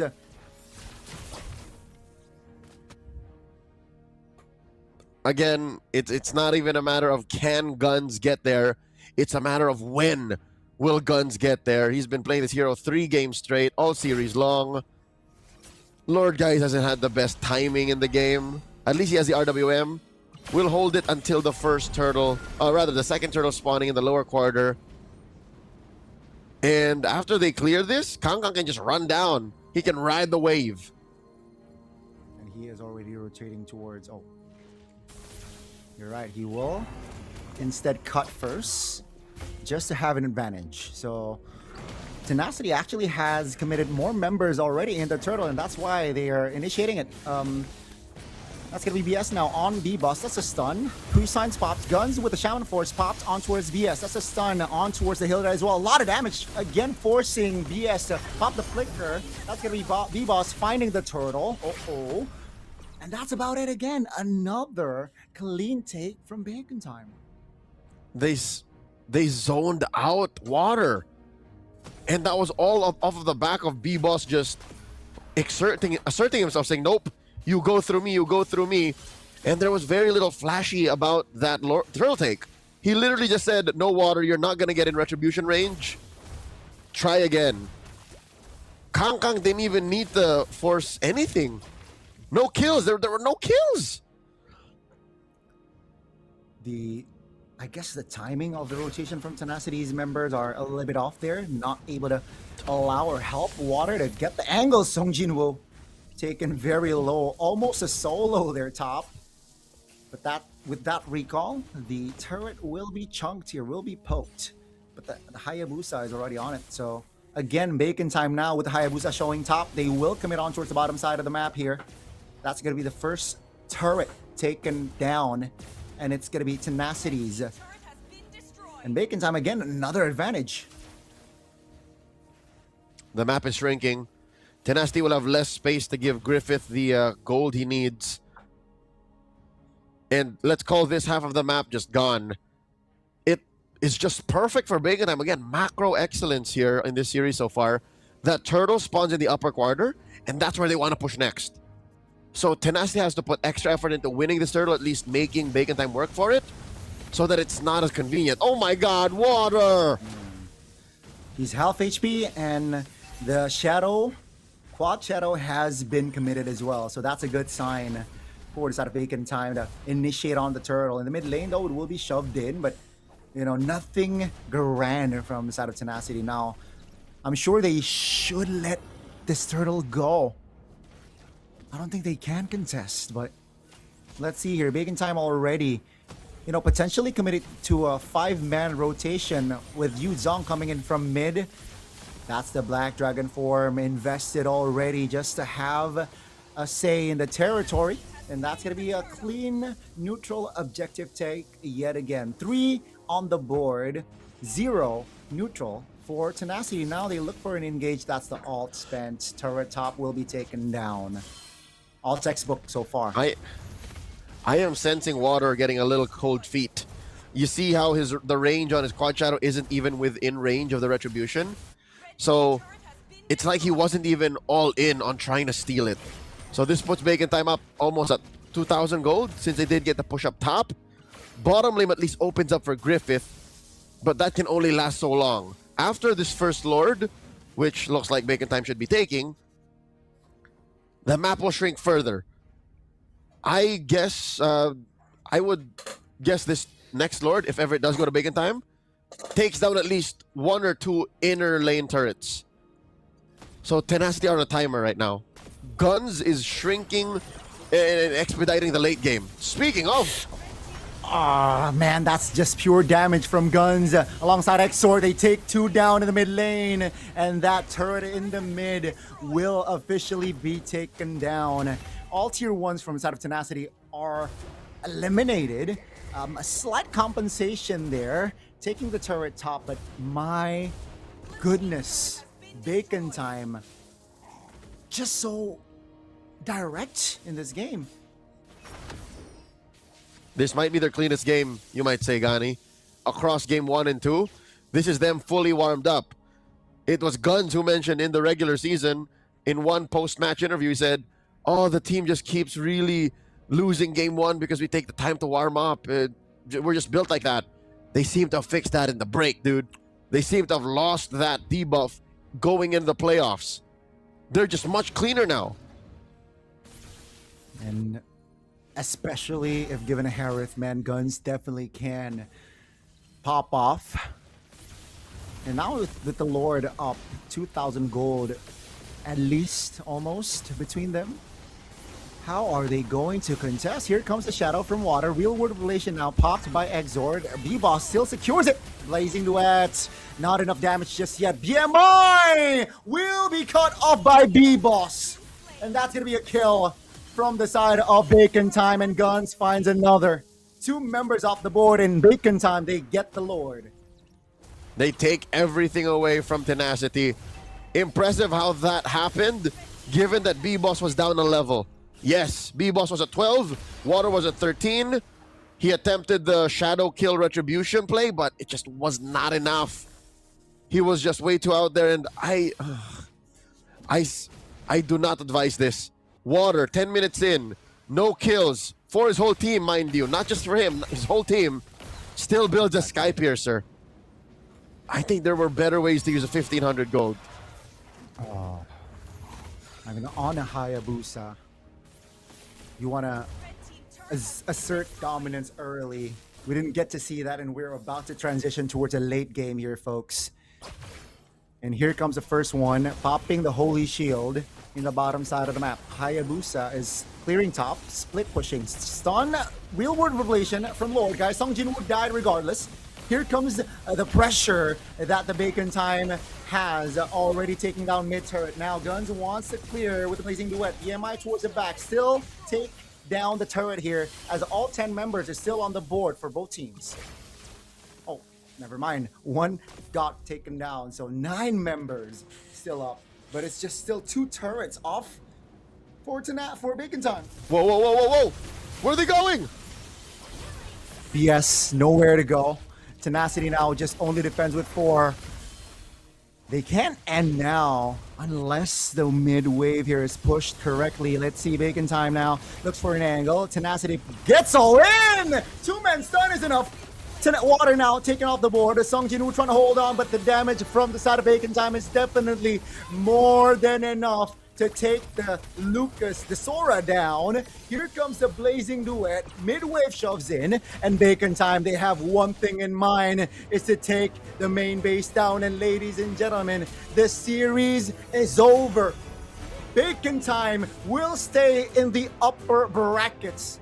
Meanwhile, Tenacity has to go down. Never punished. Bacon Time take all their learnings from the regular season throughout the first games in this series and say, this is endable. Let's not waste any more time. They sweep Tenacity, continue through the brackets with 2 lives, and move on to the upper bracket finals. They are that much closer to getting to the wild card slot in MSC at EWC 2026.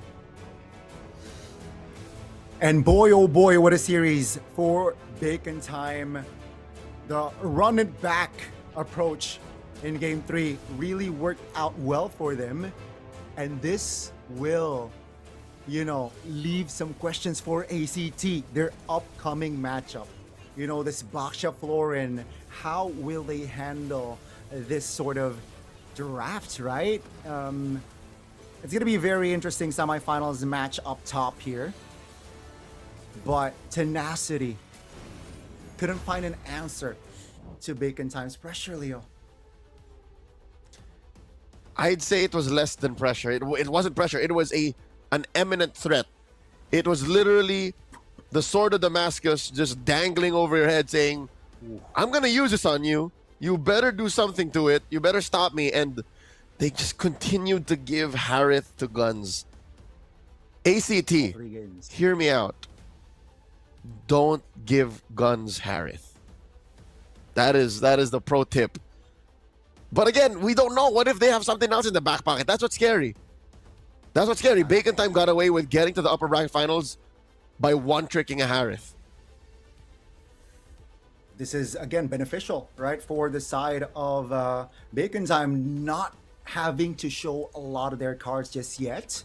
And ACT, a lot to wonder tomorrow. But man, again, Harith after getting 11 kills on the first game was unstoppable. Now we will have an interview on, of course, the winners that advances through the upper bracket finals. Let's see.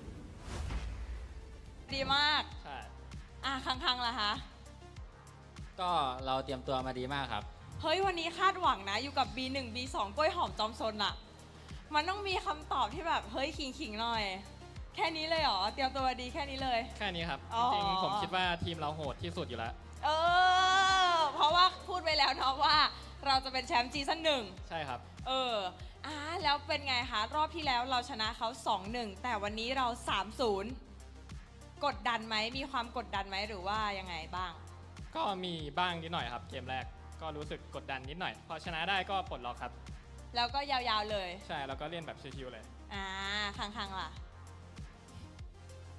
กดดันแค่เกมแรกครับ แล้วก็เกมต่อไปก็ไม่กดดันแล้ว เพราะว่าสกอร์นำอยู่จริงๆก็คือคำตอบเดียวกัน แค่เปลี่ยนคำพูดนิดหน่อยแล้วก็เป็นยังไงบ้างคะที่เราเนี่ยยังรักษาสายบนได้อยู่ต้องเข้าไปเจอกับ ACT ในวันพรุ่งนี้เขากำลังมาแรงเลยนะ มีความกังวลอะไรไหมแอบยิ้มมีความกังวลอะไรยังไงพูดหน่อยได้ไหม ก็จะพยายามให้เต็มที่ครับพรุ่งนี้ครับผม บีบอสล่ะ ไม่มีความกังวลครับ ผมคิดว่าได้แชมป์อยู่แล้วครับ เอาให้สุดเนาะไหนๆจะขิงแล้วก็เอาให้สุดโอเค3เกมนี้มันเกิดอะไรยังไงขึ้นคือไม่มีผิดพลาดเลยเราคิดว่าฟอร์มการเล่นของเราแตกต่างจากรอบ regular season ยังไงก็รอบเก็บคะแนนเราเก็บแผนไว้ค่อนข้างเยอะครับก็เลยทำให้ทำได้ดีในรอบเพลย์ออฟคังล่ะก็โค้ชเตรียมคอมมาดีครับยกความดีความชอบให้โค้ชชนะง่ายขึ้นครับชนะง่ายขึ้นโอเคมีกดดันไหมวันนี้แฟนๆมาให้กำลังใจเราเยอะมากเลยเนาะวันนี้คือเขามารอเบคอนกันตั้งแต่แบบบ่าย3เราแบบกดดันไหมกลัวว่าจะทำให้แฟนๆผิดหวังไหมเขาคาดหวังในตัวเราอะไรอย่างงี้ไม่กดดันครับผมคิดว่าผมชนะอยู่แล้วแล้วก็ขอบคุณทุกคนที่มาเชียร์วันนี้ด้วยนะครับโอเคถือว่าเป็นแรงใจให้ผมมากเลยคังล่ะก็ดีใจมากครับที่มีแฟนคลับมาเชียร์ขอบคุณทุกคนมากครับติดตามพวกผมต่อไปด้วยครับจะพยายามให้เต็มที่ครับอีกหนึ่งคำถามมีอะไรอยากบอกกับ ACT ไหมคะที่เราจะต้องเจอก็จริงผมไม่ได้กลัวเท่าไหร่หรอกครับแล้วพรุ่งนี้ก็ใส่ไม้เต็มที่เลยครับธาตุมืดก็แค่ธาตุมืดเนาะเตรียมโบนผมโซโล่คิวทุกคนครับโอเคค่ะเดี๋ยวยังไงตอนนี้นะคะให้น้องๆไปพักกันก่อนนะคะขอบคุณมากเลยเดี๋ยวขออนุญาตส่งต่อให้กับพี่แคสเตอร์ทั้ง3คนได้เลยค่ะ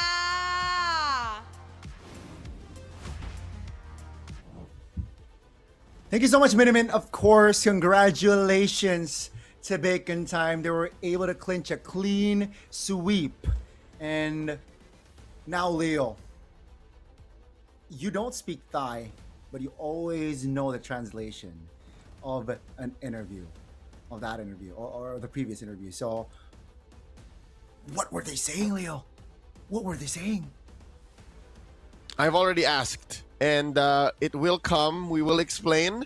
But I'm pretty sure Minimint had to whip up questions on the fly because who'd have thought that you would get 3 games, Harith, 3 games straight MVP. That's your man, Guns. That's Guns right there. That's Guns again. A similar, I guess, approach or similar style of game 1 where he did not die and is able to deliver most of the damage within his team. And again, with the flower bloom from the side of Florin, it allows him to just deal more damage and also survivability and as well as, you know, kill threats. Okay, I got the translation briefly. Again, thanks to Facepalm for this. Kapkun Krab, brother. Minimit asked, in the regular season, you beat them 2-1. This match, you 3-0'd them. Was there any pressure going into it? B-Boss says a little bit in game 1. And then he said that game win was what we needed to get momentum. Miniman also asked, how is the team's performance different from the regular season? Bibo says, we saved up a lot of strats for the playoffs. We still have more plans up our sleeves, which is again what I'm scared for if ever the Harris wasn't there. So Kangkang adds, all props to the coaches, they prepared us well.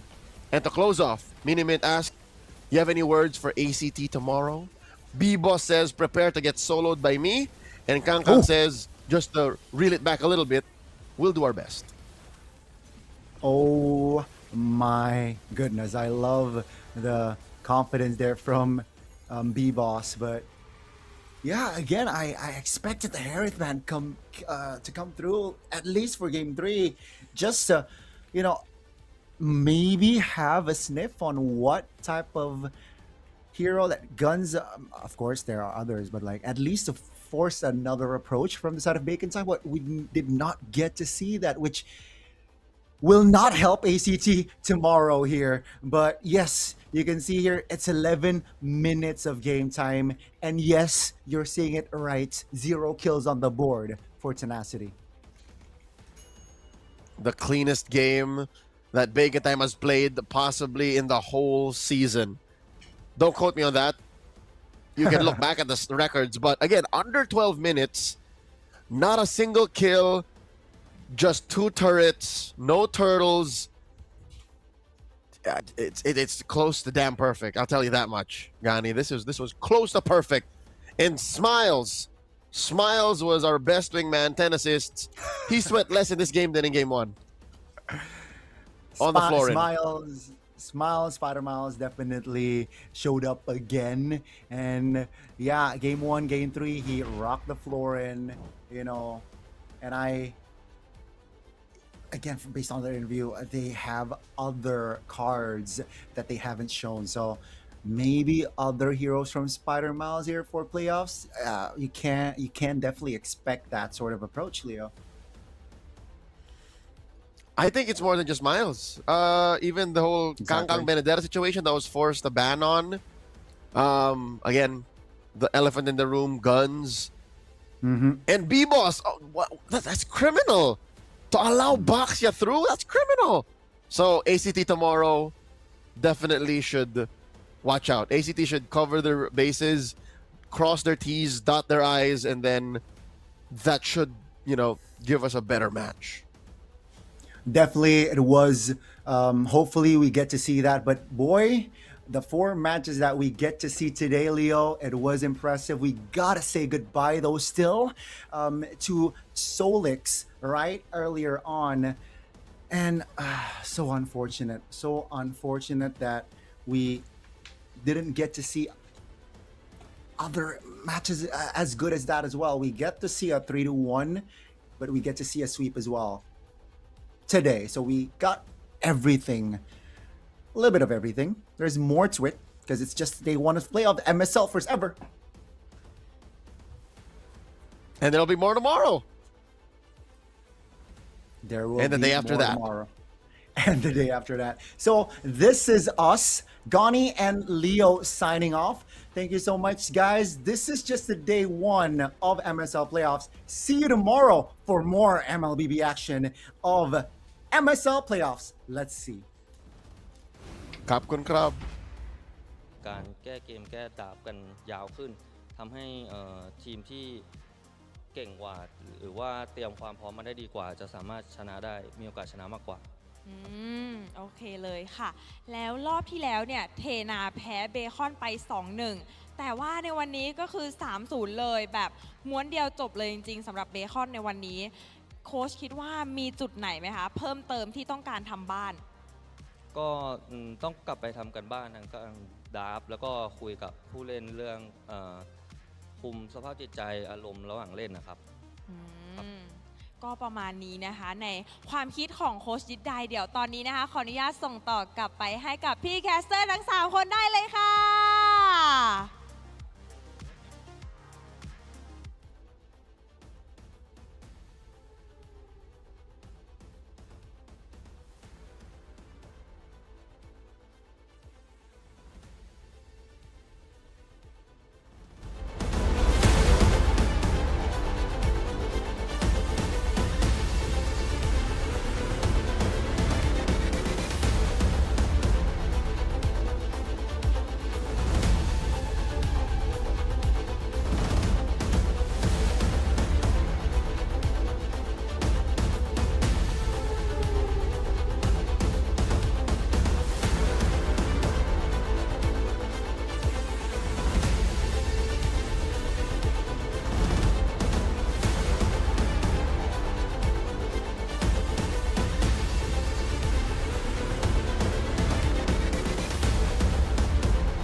ซั่น1ในรอบ Playoff นะคะ ค่ะ ในวันแรกของเรานะคะพี่ปัง ใช่แล้วค่ะ ตอนนี้เราก็ได้ 4 ทีมแล้วนะคะ ที่ผ่านเข้าสู่รอบต่อไปแล้วก็เจอกันแน่นอนในวันพรุ่งนี้ ได้แก่ทีม Tenacity ใช่แล้ว นี่นะคะ แล้วก็ Bacon Time นะคะ ACT Esport Cup แล้วก็ทีมสุดท้ายก็คือ KOG นั่นเองค่ะ ยังมีการแข่งขันอีก 2 วันนะคะอย่าลืมนะคะสำหรับคนไหนนะคะที่อยากมาดูการแข่งขันนะคะสามารถเดินทางมาได้เลยนะคะที่ BCC Hall เซ็นทรัลลาดพร้าวชั้น 5 ค่ะ สามารถ walk in เข้ามาได้เลยนะคะ ใช่ค่ะ แล้วก็อย่าลืมนะคะว่าด้านหน้าเนี่ยยังมีบูธกิจกรรมนะคะ ใช่ ให้ร่วมเข้า เยอะเลย เล่นต่างๆ เยอะแยะมากมาย เขียนเป็นการ์ดกำลังใจ ใช่เชียร์ ป็นป้ากำลังใจ ทีมไหน ใช่ แล้วก็ยังมีกิจกรรม 5v5 นะคะ บริเวณด้านหน้าที่มี แจก ของแจ โค้ ก ด ใช่เยอะแยะ ใช่ มากมาย จับคู่กันมาก็ได้หรือจะมาเดี่ยวก็ได้ หาเพื่อนหน้างาน หาเพื่อนหน้างานได้ ใช่แล้วนะคะ แล้วก็อีกแค่ 2 วันเท่านั้น ค่ะ เราก็จะได้รู้แล้วว่าทีมไหนนะคะ จะได้เป็นแชมป์ของรายการ MSL Thailand ซีซั่น1ค่ะ ใช่แล้วค่ะ แต่ว่าก่อนอื่นเลยนะคะ มันจะขอบคุณแค่พวกเราแล้วก็คนดูไม่ได้ต้องขอบคุณ แล้ว พี่แคสเตอร์ทั้ง 3 ท่านด้วย มีใครบ้างนะคะ มีพี่เบิร์ดไฟสตาร์นะคะ พี่ ค่ะ ดรมาร์คและพี่วาว่านั่นเองค่ะ แน่นะคะ ต้องขอบคุณพี่ทั้ง 3 คนด้วยค่ะ และที่สำคัญ ใช่ เลย ค่ะที่สำคัญเลยค่ะไม่ได้นะคะ ขอขอบคุณผู้ชมทุกท่านเลยนะคะทั้ง ค่ะ ที่เดินทางมาที่หน้างานนะคะ แล้วก็ออนไลน์ในทุกช่องทางเลยค่ะ ที่มาดูการแข่งขันนะคะ MSL Thailand ซีซั่น1ของเราเนี่ยตลอดทั้งวันเลย ใช่ค่ะ ก็เจอกันได้ใหม่ ในวันพรุ่งนี้ค่ะ ใช่ นะคะ แล้วค่ะ อันนี้ วันนี้นะคะมิ้นท์มินิมิ้นท์และ ไอเบบี้มาปางนะคะ ต้องขอตัวลาไปก่อน แล้วเจอกันใหม่ในวันพรุ่งนี้สำหรับวันนี้ สวัสดีค่ะ